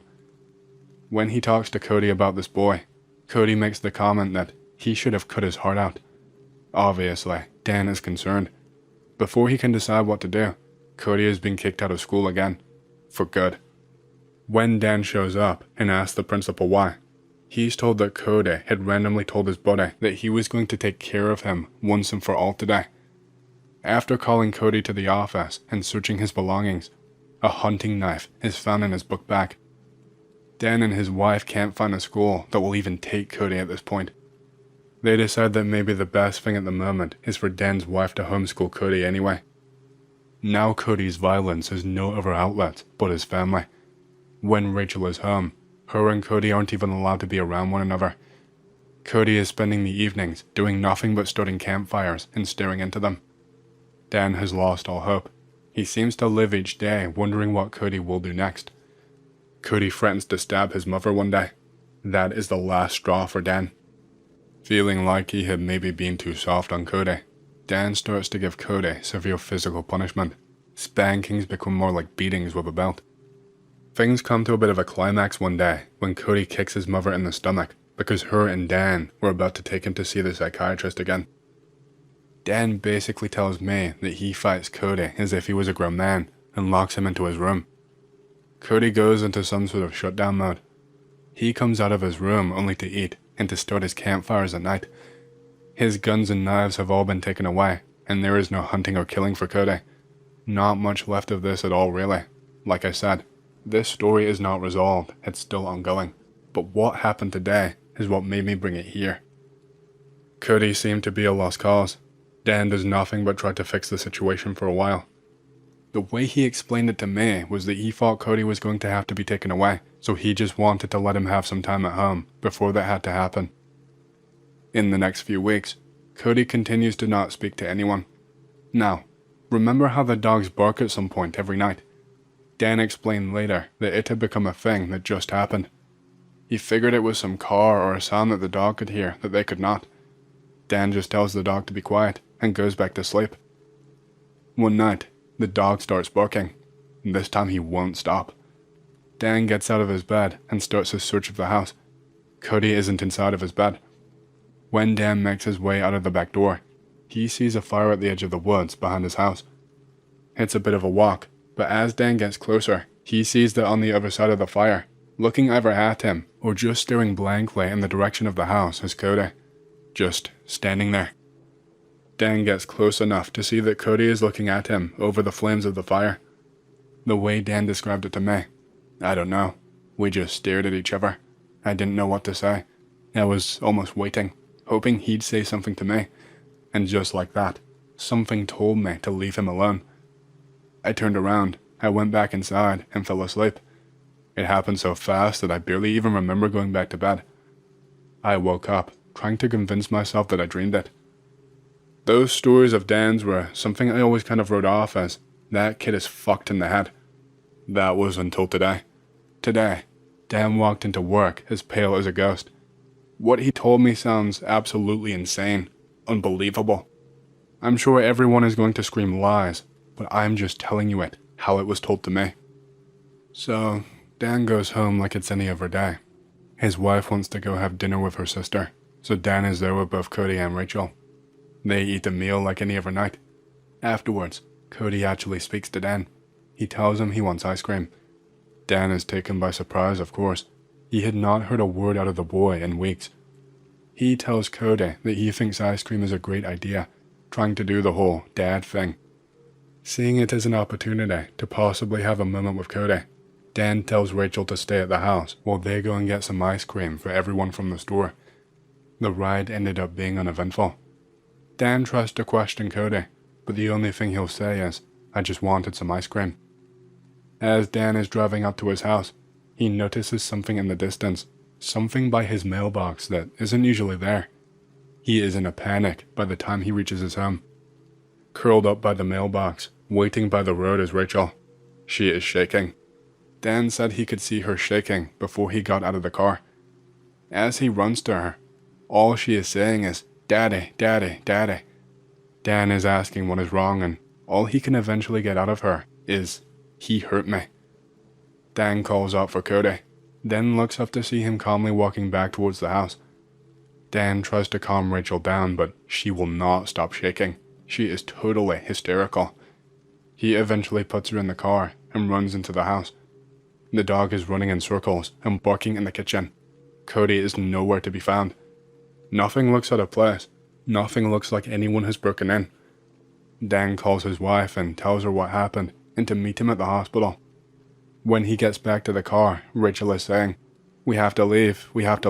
I'm not going back. I won't go back into the house." After Rachel is finally somewhat calm at the hospital, her story is that she was putting the dishes away in the kitchen. The dog started to go crazy. Then something hit her in the back, knocking her to the floor. She immediately ran outside of the house to where Dan had found her. The doctors did find some slight bruising on her back. Otherwise, nothing seems wrong with her. A family member had been sent to the house to find Cody. He was sitting by his fire, as usual. They spend the night in a hotel. Rachel still seems terrified. Cody is still silent.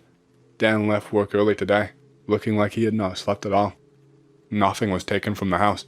There was no sign that someone had broken in, and the door was locked. The dog started to go crazy. Rachel said she turned to look and see why the dog was barking, and something knocked her to the floor. Look, I'm not trying to feed you a spooky story. I just wanted to share some fucking crazy shit that I heard. And obviously, the story is not over. Can't say when or what will happen next, but hey, you can please everyone. Not that I was trying to. I figured if anyone would appreciate something like this, it would be X. I lived in a house with a huge poltergeist problem for 4 months when I was a teenager. Nothing was odd the first couple of weeks, but then once we settled in, it started. My mom worked most of the day since she had 2 jobs, and my dad was a truck driver, so most of the time it was just me and my 2-year-old brother in the house. It started with cold spots. I remember it was summer in South Texas, so it's hot as fuck, as it is every year in this region. The AC was on, but at a moderate temperature because mom got cold quick. Anyway, me and my little brother are hanging out in the living room, watching a kids movie, when the room starts to get super cold. Like, freezer cold. I thought I was going nuts because it had been fine literally just 1 minute ago, but my brother is also shivering and asking for a blanket. I give him one and I turn off the AC, and then sit back down on the couch. Then I notice it's so damn cold at this point I can legit see my breath in the air. I walk outside the house real quick to smoke a cigarette. I started young, and it's fucking 90 outside. I started getting a bit freaked out at this point, so I walk back in to let my little brother play outside while the house warms back up again. I go inside the house and the temperature is just fine.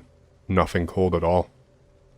One morning, I woke up to the sound of a basketball bouncing in my little brother's room. My little brother was not in that room and very rarely was, as he slept in my parents' room. Nor was anyone else in the house except me and him for that matter. At this point, I'm just completely exhausted from being the only one that deals with this shit. As I said, my parents worked a lot, so I was alone for all of this 99% of the time while taking care of my little brother, so I carefully get up from my bed and walk slowly to the door. I hold on to the doorknob because I'm about to put my ear to the door, and if that motherfucker swings open and I see some weird shit or something, I will have a fucking heart attack. So I slowly put my head to the door and there it was, clear as fucking day. There was a ball bouncing up and down with deliberation in the room. I could even feel the vibrations in the door, as this was a fairly empty room, and it was the only room in the house with wood floor instead of tile, like the rest of it. I could not bring myself to open the door. My heart was pounding out of my chest, so instead I sprinted outside and looked in through the window. All I can see is the ball slowly rolling in the ground until it came to a stop. By now I'm so fed up with all of this, I am begging my mom to quit her afternoon job so I won't have to deal with this shit alone all of the time. Even though they have experienced some weird shit themselves, they keep telling me that ghosts are not real. We need the money, blah blah, all that bullshit. Whatever. The day after the ball incident, I was sitting in the living room when things took a turn for the extreme when my little brother actually talked to whatever the fuck that entity was in the house. First and foremost, I'd like to apologize for the shit floor plan drawing. I don't have a computer in front of me, so I had to make it on my phone. But it is important to have a bit of a visual of the layout for the final 3 events that led me to leave the house and go and live with my grandparents. Anyways, I was sitting in the living room watching TV while little bro was running around the house and playing. Sun goes down and it gets dark inside the house, but I am lazy and I don't want to get up and turn on the lights. Little brother doesn't seem to mind, so fuck it. Anyway, I'm just sitting there minding my own business when suddenly I feel sick to my stomach.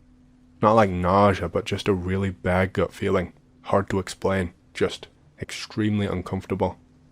The AC has been off all day because it's been a relatively nice temperature outside, so I kept it off. But suddenly, it starts getting extremely cold again. Like, I am shivering and getting goosebumps in the fucking house. I hear a little bro still playing around in the rooms, and I can't see him from the living room. Something tells me to call him over. Just a strong feeling that he should not be in that darkness playing. So I call him over, but he says he's playing and he doesn't want to. So, of course, I tell him I'm in charge and to get his ass over here right now. At this point, the feeling in my stomach is unbearable, just pure dread and anxiety. So he finally does start walking towards the living room, and he stands in the corner between the living room and the dining room. In this corner, he can see me, and he can see the rest of the house in the pitch black darkness. When he turns to me, he is smiling, and then he turns to the dark side of the house and says, "Come here, I want to keep playing, come on." I lost it. I got up and sprinted towards him without looking in the darkness, picked him up, and took him outside the house. I told him to stay put, and I ran back inside the house to see if he was talking to someone that had broken in or something. So, armed with a shitty pocket knife and with my heart pounding in my chest, I ran back inside the house to see what the fuck my brother talked to. I turned on all the lights, room by room, looked in the closets, even mustered up the courage to look in the attic. I checked the back doors and all the windows, and nothing. Not a single thing that would point towards someone breaking in. I called the cops anyway, and told them what happened. They sent over 2 cops, and they swept the house completely, and the backyard as well, and they told me the same. No signs of forced entry at all.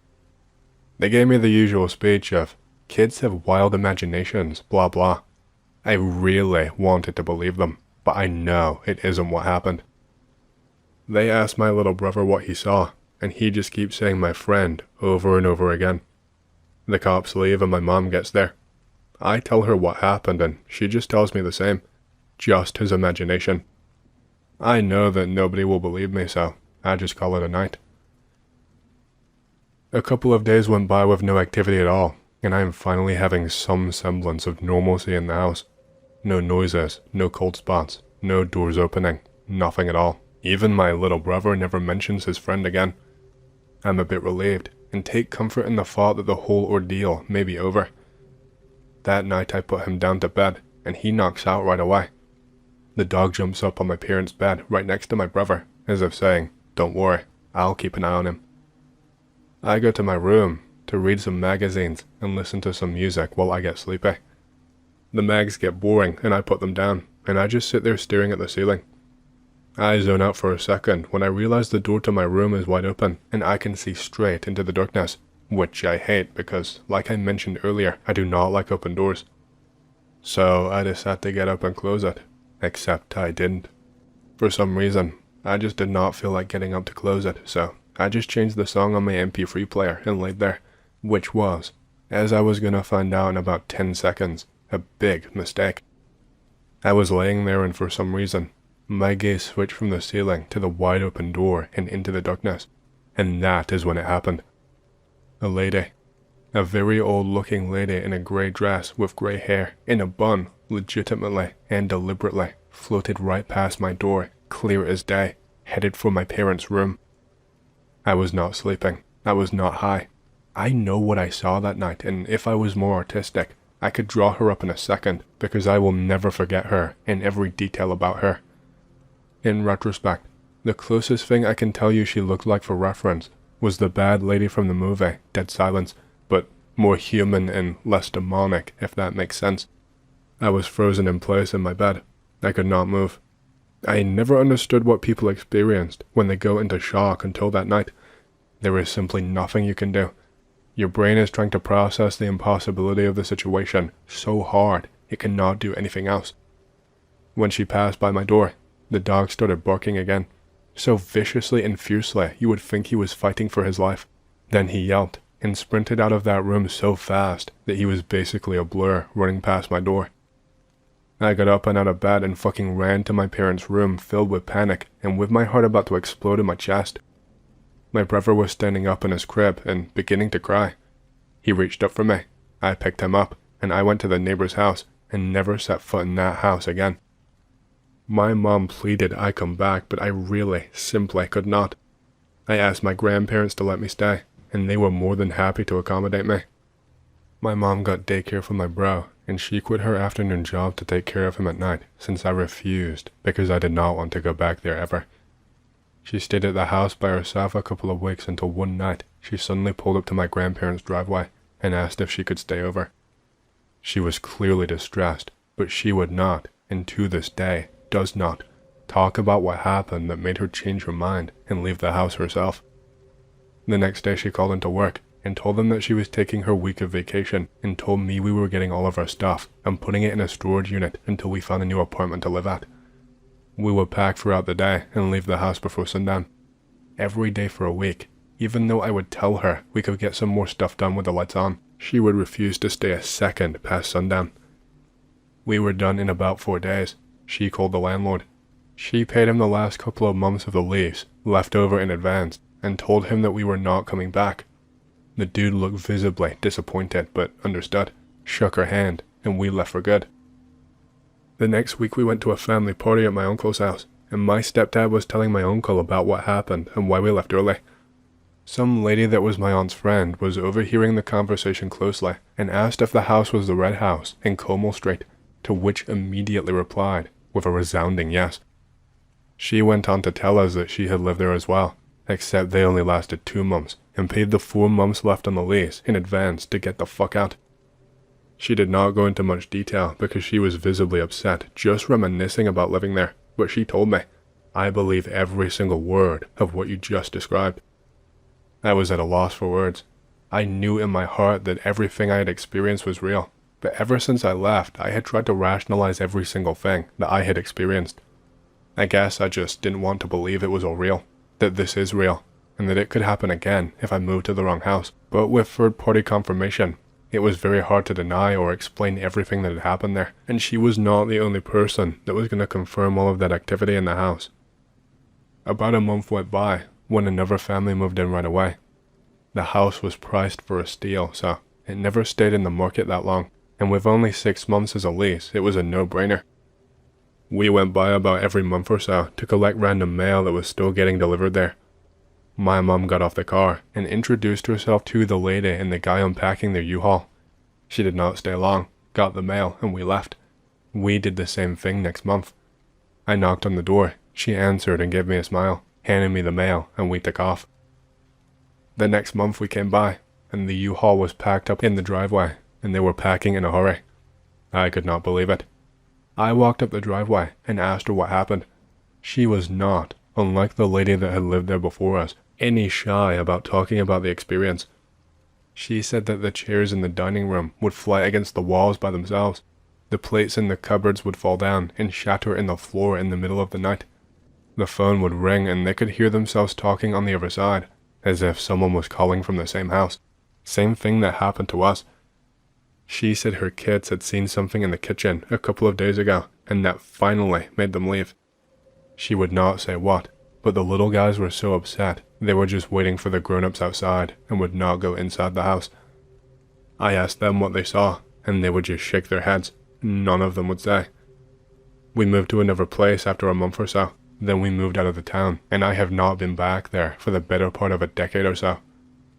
I looked up the house right now on Google Maps, but I don't know if it's still occupied or not, or if it's against the rules to post it, but I would never live there again, even if you paid me to.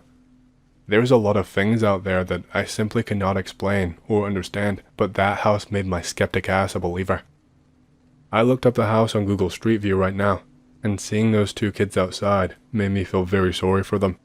I know why they don't want to hang out inside. This happened to me in the Catskill Mountains. It was the 90s to the 2000s.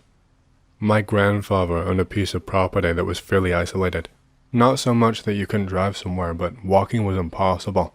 Until 1998, you couldn't get a landline out there, and he would only stay there in the summer, because winter was too isolated. I would walk an old trail, would come out to what was once a house, stone ruins, a stone platform overlooking the creek, and a simple 1-story chimney. Must have been a great house in its day. I was told the property belonged to an old lady, but house ruins were a mystery. I would during the summer walk there by myself to think and look at the waterfall. The trail went down to a hill. One time, I go as always down the hill. There is a woman sitting on the rocks by the falls. She is reading a magazine, wearing a sundress with a matching hat, big purse, and no shoes. I approach a little. She stands up slowly, puts away her magazine, and starts walking onto a trail on the other side of the creek. Initially, I want to follow, but I decide to nope out instead. Somehow, despite all my time there, before that I never got the urge to explore the other side of the creek. I eventually went up that way, and it came out to an old resort, but it was a quiet hike. I have a childhood memory that really remains in the back of my mind, and I'm not sure why. I was 9 years old when this happened. I was on holiday with my family and family friends. We were staying in a large holiday home next to a caravan park. We arrive around evening time. The sun is still out. It's March, so the caravan park is closed. The 6 of us kids, me, my older brother, my 2 cousins, and 2 family friends, get bored. We go to the caravan park to explore.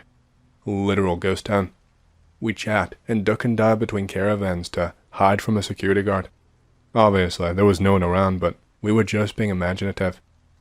I suddenly get a gut-wrenching feeling in my stomach. I've always been a coward and a pussy and afraid of getting in trouble, but this feeling has me fucking petrified. I am completely blindsided by it. I tell the others we should get going. They laugh it off. I say I'm going to head back alone, which I have never done before when hanging out with them. I start to head back. Now, this is one of the things that throws me off. Every single detail of this memory, from the caravan park, the weather, the house we were staying in, I can remember it perfectly, but I cannot for the life of me remember anything about how I fucking got back to the house. It was maybe 5 minutes away by running, but I can't remember a single thing. It's just a blank gap.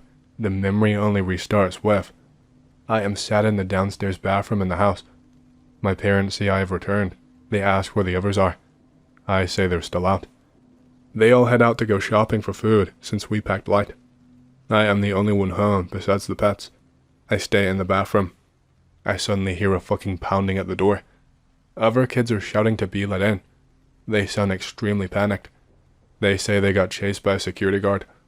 Parents come back home from the store. Say they got a call from someone saying that the 6 of us kids needed to stay out of the park. Anticlimactic, but the feeling from needing to leave still fucking perplexes me. It was so strong, and I don't understand it. Hey, hope you've enjoyed the story so far. If you want to hear more, make sure to subscribe, like the video, and leave a comment because it lets YouTube know you like the content and helps more people to see these videos. My next big goal for the channel is 100,000 subscribers, and as a celebration, I will be doing a Q&A video once we hit that goal. Thank you, and back to the stories. This happened about 3 years ago on Christmas Eve. I was spending the evening with my side of the family with my husband. I am at my grandparents' my childhood home. I never really liked the place. I am there out of obligation. These people are not good people. Same passive-aggressive / slightly unnerving plastic behavior all night. Grandmother wants us to go upstairs to see the rooms, which have not changed since I lived there. People finally start going home. Grandmother is still pestering us to go check out the upstairs. Everyone is gone now except for my mother, my grandparents, my husband and I. Grandmother really wants us to head upstairs. Husband and I check out the upstairs alone. Everyone else stays downstairs. We are chatting as we go from room to room. Nothing changed much in any of them. I get to my grandfather's upstairs office. There is this overwhelming smell of decay. Not like grocery meat, but the distinct smell of a whole animal or body. Meat, innards, bowels, etc. Nothing small. Something at least medium dog-sized, judging from experience via friends into taxidermy. We continue conversation normally to not make a scene while we carefully look around. Nothing. Loading nope.exe. We head downstairs after our 2-minute tour, keeping casual as though nothing is wrong, still chatting, but I'm intent upon bringing up the smell. We immediately find all 3 of them, mom and grandparents, standing very quiet and very still, staring up the staircase. Remembering the look in their eyes, it almost looked as though they were trying to read us for something. It looked pretty damn malicious. I recall how badly my grandmother wanted us to go upstairs. All 3 of them go into immediate plastic mode, like nothing happened. I nope straight out of there. I never bring up the smell. That ended up being the last straw situation that finally drove me to cut off contact with them. I have not spoken to them since. This story happened to my grandfather, who is now 93 years old, but at the time he was 14 years old and living on a farm. He always told me the story, but I finally convinced him to detail it for me. When I was young, I lived with my family in the countryside on a farm near a small town. My father worked on the farm, planting coffee and other agricultural products at the time, and my brothers and I helped him with everyday tasks, such as taking care of the animals that we had on the farm, such as pigs, chickens, and horses. We also raised some cattle, and we had pure milk freely due to the many dairy cows that were there. Our farm also sold milk to help with the family income. At that time, there weren't numerous schools like today, and to study, we had to walk for about 8 kilometers to another place where a classroom was built, with the teacher traveling from the nearest town to give classes for children in our region. It was a hard life, but I missed that time. Well, it all started one morning when my father found an ox from his herd dead in the pasture. There was no sign of an animal attack, except that strangely, it did not have a drop of blood at all, and there were 2 small holes on the right side of his body, very round holes. My father found that strange, but he could not figure out what it was. A week or so later, my father found another ox dead under the same circumstances. The second ox, like the first, also had no blood in its body, and had the same type of holes as the first in its body. The place where the oxen was killed was near a large forest in the region. 2 nights after that happened, we woke up at dawn with our dogs barking angrily, as if there was someone close to our house. So my father, already worried about the death of the 2 oxen, took a rifle from our house and went outside with an oil lamp to have a look. My mom did not want him to go, but he left anyway. Minutes later, we heard 2 shots, and then my father came home scared. So, we asked him what he had shot, and he told us with wide eyes that he was near the pigsty, when in the nearby woods he heard a noise, so he lit it with the lamp, but he could not see clearly. Suddenly, in the moonlight, he saw in the woods a creature about 8 feet tall, walking upright, standing, and when it turned to my father's side, its eyes were red, as if they were lit, and that was when my father shot it and came home scared. We asked him if he hit the shot, and he said he did not know, but that we were supposed to go check it out in the morning because that thing should not be from this world. Needless to say, we were all scared of what my dad saw, especially from my dad who was not afraid of anything and was tall and strong. Early the next day, we all went out to see if there were any blood marks or traces where my father said he had seen the creature. We looked around and found no blood, but strangely, we found some footprints that we had never seen before. They were a type of 2-legged animal with 5 long fingers, looking like the marks of some kind of lizard, and they were heading towards the dense woods that were close to the site. Curious about what happened, my father went to talk to his neighbor and friend, Mr. John, telling him what had happened on our farm. My father asked if something similar had ever happened in his place. Mr. John told him that no, not like that, but that he had heard strange noises at night near his house, like a grunt, and the dogs were barking all night. It was then that my father invited Mr. John to go out on a hunt to get the creature that was prowling our lands. 2 days later, they set out to hunt the creature. I, very curious, wanted to go too, because I really wanted to know what it was. At first my father didn't want to, but he ended up letting me tag along. So, on the appointed day, early in the morning we left. Me, my father, my Uncle Bill, and our neighbor, Mr. John. So we started hunting that strange creature. My father carried a rifle. My uncle and Mr. John each carried a hunting pistol. I imagined what we might find along the way. We went into the forest looking for footprints, but found nothing. So when we arrived at the edge of a large lake that existed in the region, Mr. John called us to show us some different footprints he had found. They were very similar to the ones we found on our farm the night my father spotted and shot the creature, so my father said that the creature should be around. We then followed those strange tracks, but mysteriously, after about 300 feet, they disappeared. We were all amazed at the disappearance of the footprints, as the ground was soft in that patch of forest. We wondered how they could disappear like that. We walked for a few more hours and found no sign of the creature. Then we returned home. Arriving home, my mother, already worried, was waiting for us anxiously, asking if we had found something. My dad said no, but we'd look it up another time. Some time passed, until a few days later, when my father found another dead ox in his pasture, and by the sounds of it, it had been killed in the same way as the previous ones. They were, as before, 2 holes and not a drop of blood in its body. My father was enraged by that and said it was too much, so he called Mr. John again and said they would go after the creature at night, as that was when it attacked. My mother, knowing that, did not want to let him go, but my father was stubborn. He said that it was decided, and that he was going to solve that problem because he did not want to see his animals dead anymore. So early in the evening the next day, we all got together and went after the strange creature that was attacking our cattle. As before, my father, Mr. John, and my uncle took their weapons. My father and Mr. John each carried a torch, and my uncle and I an oil lamp. We went into the forest and stayed in the nearest area. As he attacked at night, my father figured it should not be far. As we walked, we kept trying to look for tracks, but we did not find them due to the darkness and the little lighting we had available.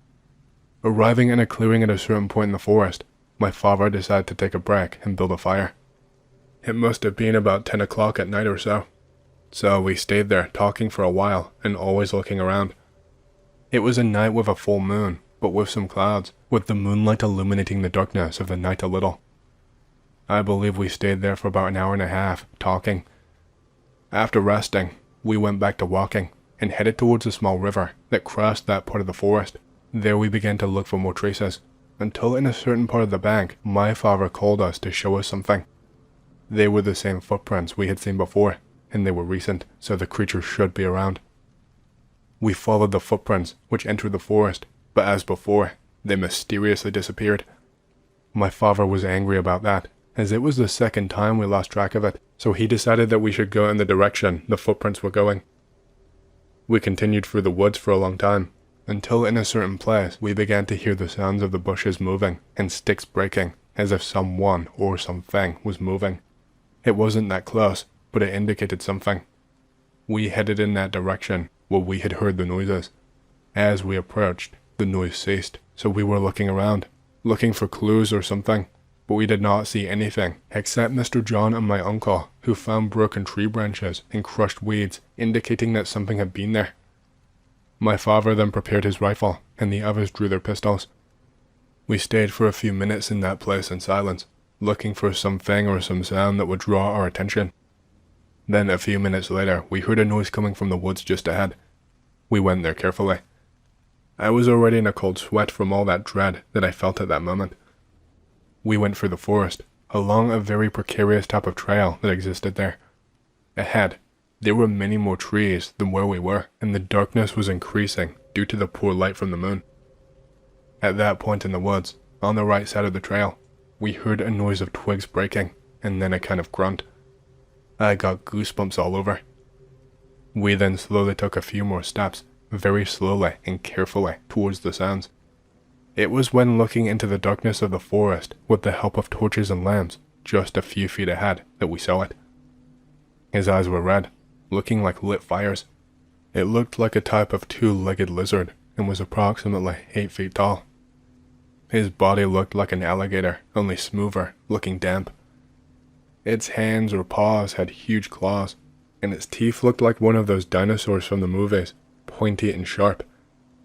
When we came across the creature, it stared at us and let out a roar so loud I was almost deaf. My dad and the others were helpless for a few seconds in fear. They were paralyzed. We all were. When my father managed to react and point the rifle at the creature, it turned and took a leap so big it looked like it had springs in its feet, disappearing into the woods. My father, my uncle, and Mr. John shot several times towards the creature, but they certainly missed, because with the speed that it disappeared, it would not be possible to hit it. We did not speak for a while, and I started to cry. It's a little embarrassing, but I could not help it. So my father immediately ordered us to go home, as according to him and his beliefs, it was not of this world. We quickly returned home, all panicked. The scene was so terrifying that even Mr. John spent the rest of the night at our home, afraid to return to his place, fearing he would run into that creature along the way. We told our mother what happened, and that she was appalled by the report. We all commented around the region about what happened, and some did not believe it, and others had the most diverse theories, saying that it could even be the devil that was in the forest. After a few weeks, another dead ox was found in our pasture, and sometime later, another one on Mr. John's farm, but my father never wanted to go after the creature again. He just looked at what had happened and lowered his head, swaying from side to side.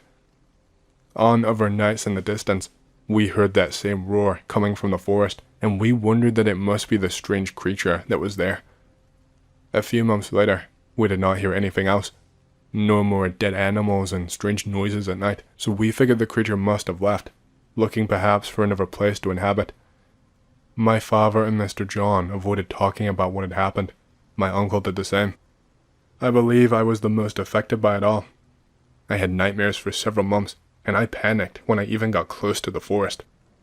I always tell this story to anyone who wants to hear it, because it was something real that happened in my life, and I can't just erase it from my mind.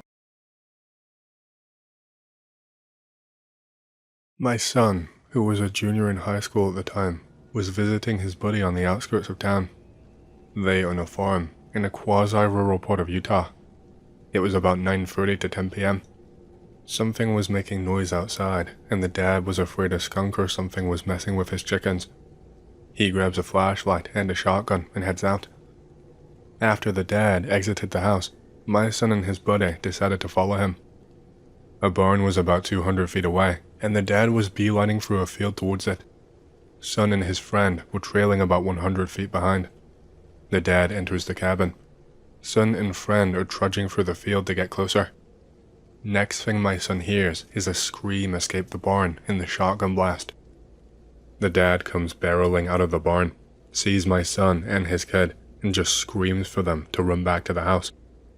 They all get inside the house, and the dad is shaken up. He calls 911 and explains that he needs the cops to check the barn. The dad sat shaking at the dinner table, and my son and his friend sat down and asked what happened.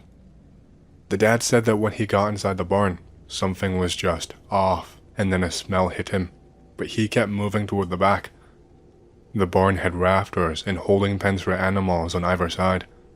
Well, he is scanning with the flashlight, and then he shined the light towards the back, and he saw it. This lengthy, white man or creature had its back to him. Its skin was ash white, and he knew it was off because he said a long white arm was reaching up and hanging over one of the rafters. It was leaning forward and the head was hanging down, but it is when it cocked its head and twisted like an owl to face him straight on, looking at him from below the armpit on an elongated neck that he freaked out and fired. During the story, he was checking the windows as they waited for the cops. The cops did not show. My son said the unmarked black vans appeared. A helicopter crested the ridge and landed in the field. Military-geared men exited the vans. Another van had men in hazmat suits, escorted by the military-geared men towards the barn. The thing, creature, man, had escaped out of the back. There was literal white goo that was on parts of the barn where the shot caused spatter. The helicopter and vans were on premise for about an hour, scouring the area. No police arrived the entire time. After they left, my son and his friend gathered some courage and went to the barn, and that's when they saw the white goo. My son was going to stay the night, but the entire thing freaked him out, and he did not like the idea of being in the countryside with that thing running around. My son said that the rafters to the barn were like 12 feet high, and the way the dad described it, it was hunched over, and an arm dangled down over the rafter above, so it was no small thing. Now, if it was blasted by a gun, you'd think the cops would look into it. Nothing. The dad was questioned, but that was it. No repercussions for shooting someone, regardless it being Utah and such. Questions or a form or something like that would be filled out, I'd think, but what do I know? The hazmat suit guys had collected something. My son thinks it was the white goo. Whatever it was, the powers that be had to have had this thing on their radar to have this type of response in less than 30 minutes where this place was. My 2 cents. A DNA DUMB experiment escaped, or was purposefully let loose in the wild and monitored to see what it does, but again, what do I know? Be me. I am a transient person, which basically means that I roam around and don't stay in one place for too long. I do not have a permanent home. I head to Asheville with my now dead friend, Sheen, via freight train. We're hanging out in front of a closed downtown store between bars on Lexington Street in downtown Asheville. I start busking. We get a little drink and whatnot. This dude walks up with a hat and sunglasses. It's like 2 a.m. at this time. Dude pulls out an e-cig and gives my homie a golden dollar. We start talking about things. Conversation topic becomes conspiracy, like MK Ultra. Sheen mentions Dracos. Dude looks up at me. At that exact second, there is a loud screech. I cannot describe what it sounded like. Sheen turns to me and asks me what the hell that was. The strange dude laughs and says, "We are timeless," and then disappear. Like, I looked away from him and at Sheen and looked back and he was gone. The bars are closed down now. The streets are cleared out, so we decided to go and find a spot to camp for the night. We find a bush behind a parking lot of a hotel. It's hard to describe, but it was a pine tree that had an open spectrum instead of it with a chain link fence and then the parking lot. We roll out in the bush. Hear that screech again. The strange dude from earlier appears in this bush. What the hell? I pull out my knife. Sheen grabbed his smiley, padlock on a chain. We nod at each other, ready to attack this dude, because we both thought that he was some creep that was gonna try and kill us. Dude says, "Put them away. I don't want to hurt you, nor do I intend to. However, you really should not be here right now." He points up into the sky. I see a bright twinkle of light, and then what looked like a shooting star. Dude says, "Stay down. Don't make any sudden movement." We lay there, and then hear a loud thump, and then another, and then another. It sounds like something big is walking around. The sound gets louder. I start hearing the snarling, like that of a pig. It gets louder. The strange man starts shining what looks like a laser toward the parking lot, through the chain link fence. He is blinking the laser like he is using Morse code. The thumps and snarling get a lot louder. I see a giant silhouette in the shape of a humanoid thing, probably 10 feet tall at least, that is in the parking lot. That thing gets closer and louder. The strange dude keeps pointing the laser-looking thing at it.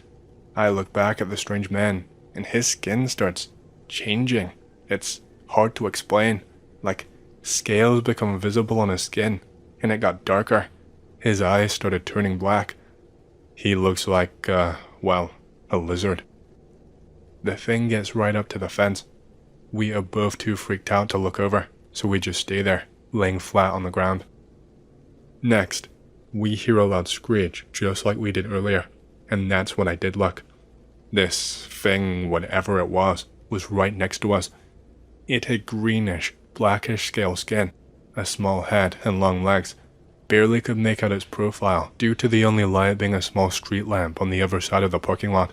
It's why we chose to sleep at this spot, so we could not be spotted easily. The strange dude also has changed shape.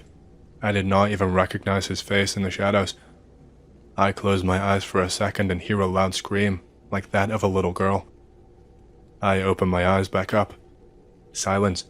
That thing is gone, and the strange dude looks back to normal. The strange dude looks at me and says, "You are lucky, really lucky. Without me, both of you would have been food."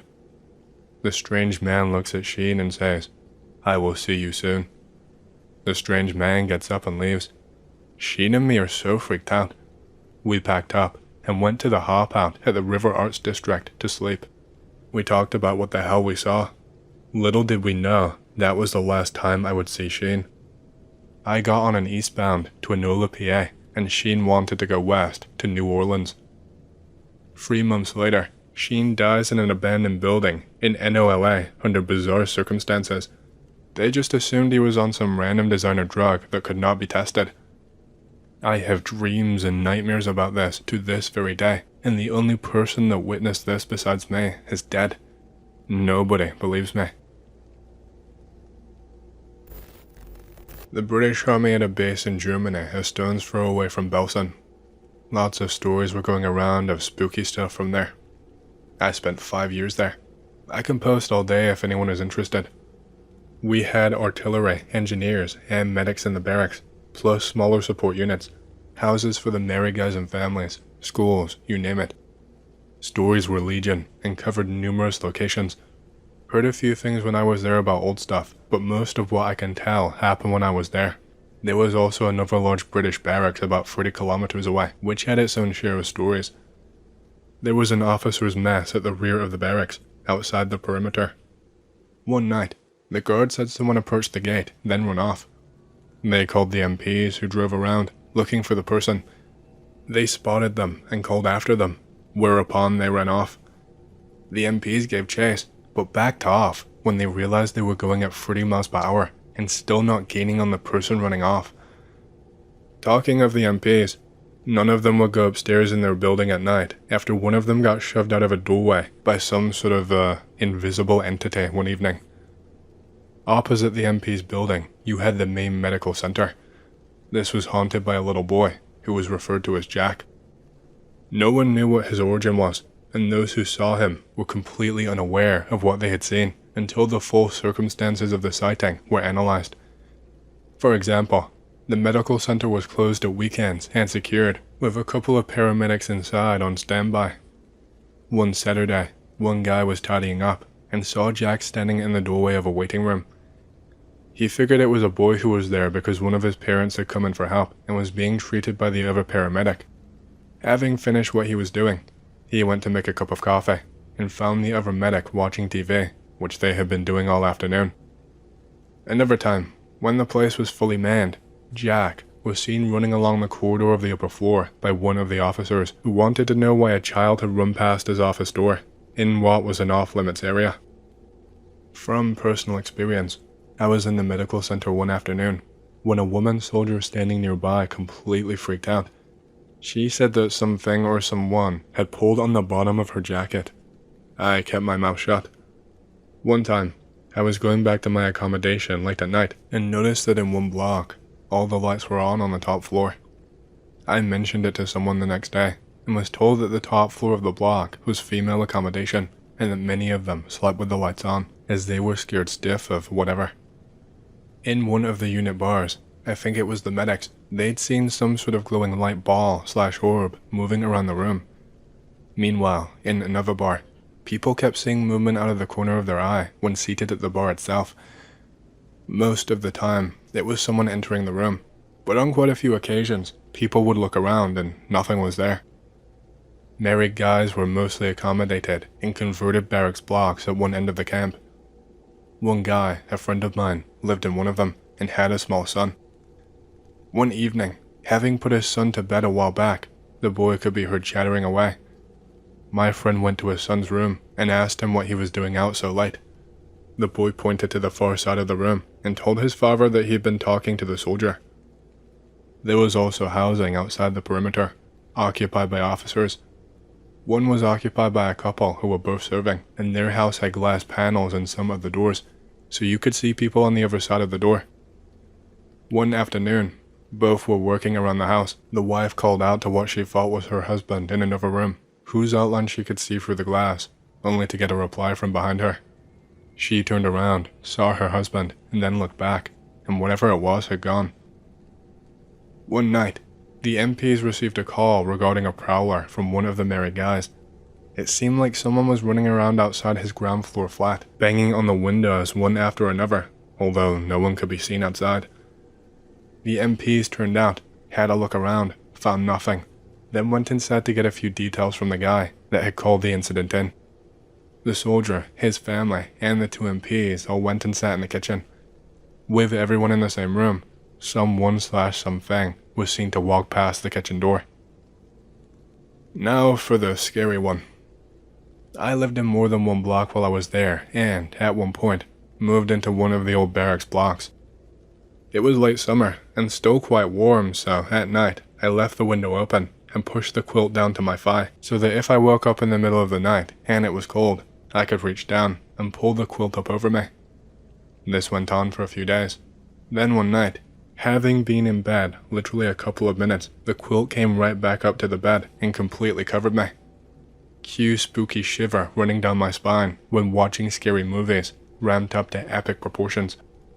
I held my ground, nothing more happened, and I went to sleep.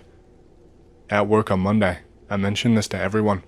Most people had heard strange stories, but no one could figure out why, in an old SS barracks, close to the site of a concentration camp, my experience had involved a goose feather duvet.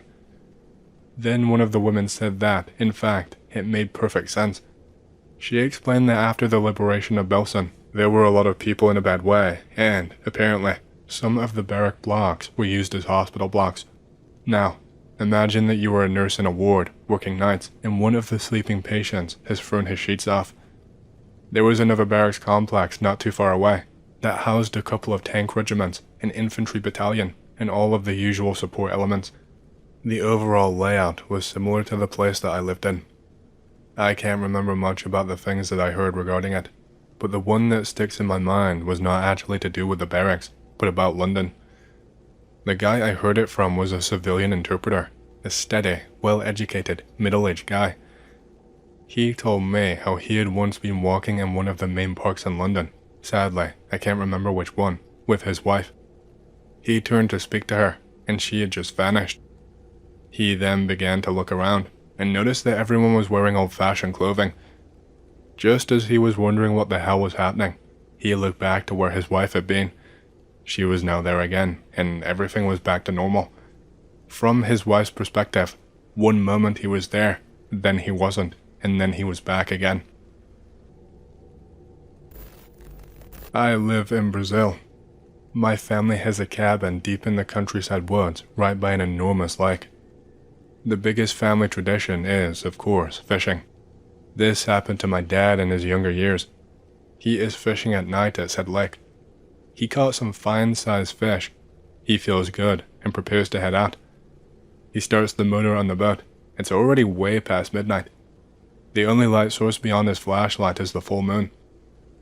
He hears some rustling in the tall grass by his left. He approaches the coast to get a good look at what it is. There is nothing. Whatever it is hiding. Suddenly, he sees it crouching and immediately turns his flashlight off. It's an enormous and grey wolf, head to toe in dark grey fur, yellow eyes shining and staring directly at him, none of them moving an inch. There is complete silence as he is baffled, looking at this majestic beast. Finally, he starts going home. The wolf follows him the entire time until he gets to the other side of the coast and gets home. My dad said it was gigantic, and in later years was convinced that it was either a spirit or a werewolf. The curious thing, this kind of wolf is not natural to the country. It does not and cannot live here, and has never been seen around here. So much haunted stuff has happened in this cabin and area that it has become my favorite place in the world, and miss going there. I have a ton of stories if any anon is interested. Sure, here is one that is so surreal that I refused to believe it until years later when I got older and saw my share of stuff. This happened in the 1970s. My dad and his older brothers are fishing at the same lake by the cabin in the woods. They are late night fishing. It's probably around 2 a.m.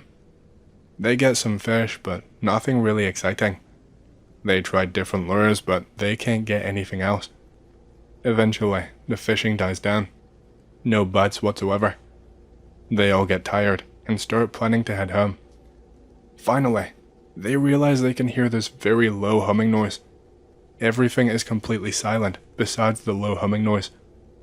Dad said to me it was like the air was vibrating. Then my uncle Jose points his finger upwards and starts losing his shit. Dad and his older brother Roberto looks up, and they see it too.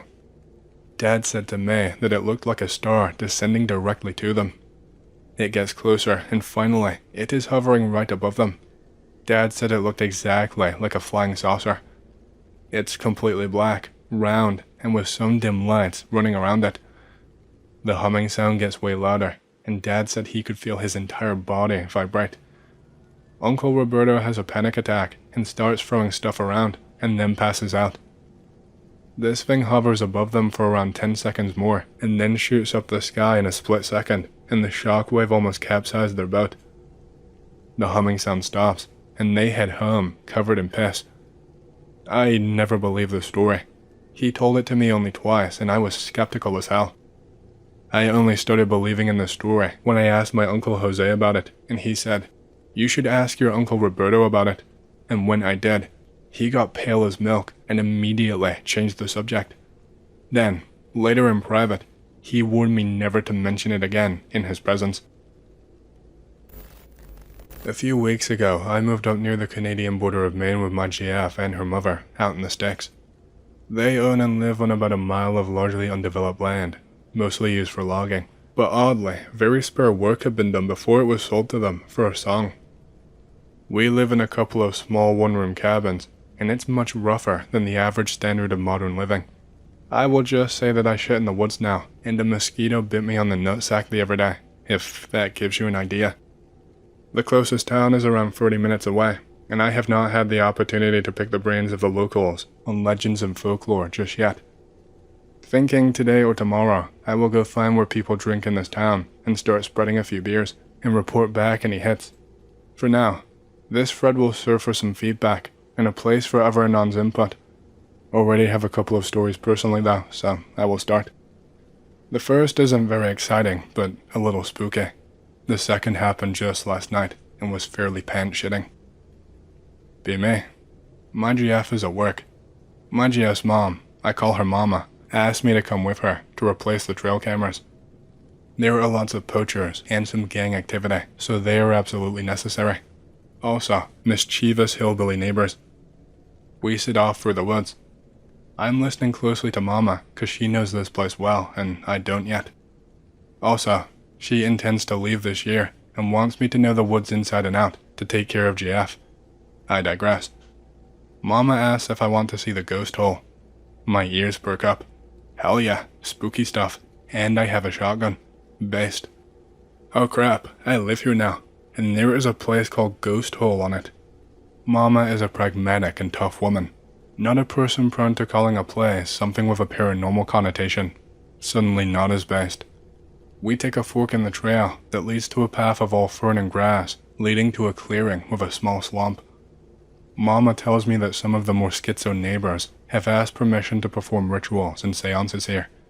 She won't let anyone come here. She says that nothing good can come from yokels stirring it up. You're a good man, Anon. You will be fine to take a look. I won't go further than this though. To me, it feels the ground is hollow, as if it could fall away. Nothing grows here but some ferns and this shitty bear grass. That tree in the middle is barely hanging on, and I feel it's only spite. I've taken pictures here on my good camera, and it's always full of floaters and artifacts. It does not pick up on phones so well, I think. Notice the animal tracks go around it. She walks the perimeter a bit as I cross the threshold, pointing them out. If they don't like, I don't. My skin prickles, and I get a cold, greasy feeling despite the mild weather. The normally vicious flies and mosquitoes quell their assault. The birds are even staying away from it.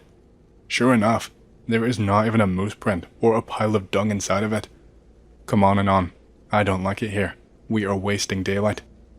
I leave the clearing and the bugs immediately go in for the kill. The greasy feeling subsides. We check up on the trail cams and then go home. Tell my GF all about it. She is a very physically strong and not an easily cowed woman like her mom. She just tells me to be careful there and not to mess with it too much. And that's all I know about it so far. Did not feel too bad yesterday on it, but still did not feel like I should linger. If any Anons have any suggestions that don't involve pissing off any juju there, I am all ears. Second story in my next post.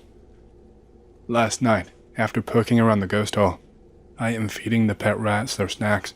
They love bananas. Look outside the window. There is this stupid ass raccoon that's been stealing chicken eggs and messing up the trash. It makes eye contact with me, and then it bolts. I have been trying to bag him for weeks. I even fed him half of a rich chocolate cake in hopes it would kill him. Nope, it just made him fatter. I grab my shotgun, a glass of wine for me, and some tuna for bait. I load the cannon. I lay the bait. I go sit on my car a ways away. My GF is not going to be home from work for an hour. She would be so hot to see his carcass. Anon goes on stakeout. 30 minutes in, I am watching the moon and clouds. I am listening to the windshield and June bugs. I feel something eerie. It's probably just my mind wandering over old films and books. I remember that Brothers Grimm flick, the one with the mud boy. You know the one. It's the worst thing to think of, basically. It's all good and on, chill. Another 30 minutes go by. I hear my GF's truck coming up the road. Nobody else it could be. I hear her messing hard with the property gate, louder than usual. She slams it closed. She pulls in, brights on. She does not blink at seeing me illuminated by the truck, holding the gun. As I said, she's just that way. Hey GF, I saw that Anon, we need to go inside, now. Okay. She tells me near the neighbor's place, she saw a weird looking deer, running in slow motion, as if through water, across the road, looking straight at her in the brights, except it had an extra joint in the front legs. It had no ears, no tail. The torso was way too long, like it had extra ribs. My GF is not one for tall tales, or to get shook up. We go inside, lock up. I piss off the porch, with the shoddy the rest of the night. She's also told me in the warmer months, the woods here are very friendly, but not to mess with it in the winter. They are foreboding, and don't want you there, and sometimes you can hear laughter from the swamps, at night, in -20 weather, where no person should be. That's all I got so far, Nons. Anyone else? This is not really that spooky, I guess, but it's from last night. Be me, Anon with GF. She stays at my place. It's an apartment with 3 rooms next to each other. A short hallway that leads to an open living room with kitchen plus bathroom on the other side. We lay on the bed just fooling around, wrestling for a space. We suddenly hear footsteps inside of the room. What the hell? My GF hears it too. We decide to jet into the middle room, my sleeping room. Side note, this is not the first time it happened, but not literally close to us. We lay on my bed trying to sleep. We are still hearing footsteps around the house, not in my room. Suddenly overwhelmed by a feeling of sheer dread, almost panic for me and my GF. She says we need to burn some dried up sage and light a candle. We are calmed a bit, but noises are still heard, and it's been going on for 3 days, and previously too sometimes. Am I getting bamboozled by some poltergeist? Is it someone from my family visiting me? My mom died 9 years ago, plus grandmother and uncle in the span of the last 3 years. I had a prophetic dream about my uncle dying too. While at it, let me post the whole experience about my uncle. Have an annual mass every anniversary of mom's death. He is always present. It was his sister, after all. He is not present during the most recent one. He is known to have problems with alcohol. I think he just got drunk and missed it. I try to call him. His phone is on mute. Either that, or he left for some extra job to one of his friends so he can have more money for alcohol. I forget about him and go about my own business. Fast forward like a week, I am going to bed. I'm having this weird dream where I am at my uncle's place. I see him sleeping on the bed while the TV plays in the background. No, not sleeping. He is fucking dead. I wake up in the morning, forgetting the dream. A day or 2 passes by. I am at work. My sister calls me.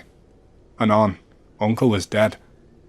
It turned out his drinking buddies were also worried that he was not appearing at the bar. One of the dudes decided to take a trip to his place. He found him dead, sitting in a chair. The corpse was rotten. He must have been there for over a week, and high humidity and temperature at his place. Not a pleasant view. The cops and mortuary workers told us that. Am I a medium, or did my uncle reach out to me in his last moments?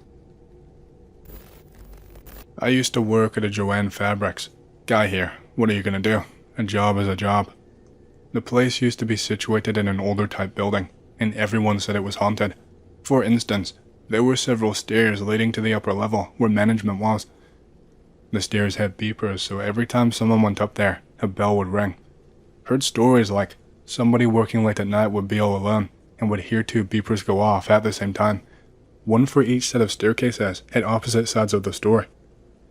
Weird thing was, after working there for a couple of months, the store relocated to a larger building in the next town over, and I swear, the ghost followed us to the new location.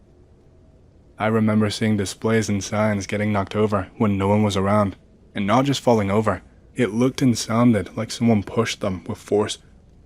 The creepiest stuff though was one of the last few weeks I worked there. There were several of us working an overnight shift stocking product. Near the end of the shift, maybe around 5 in the morning, we heard a baby crying in the store. It sounded like it was coming from the ceiling.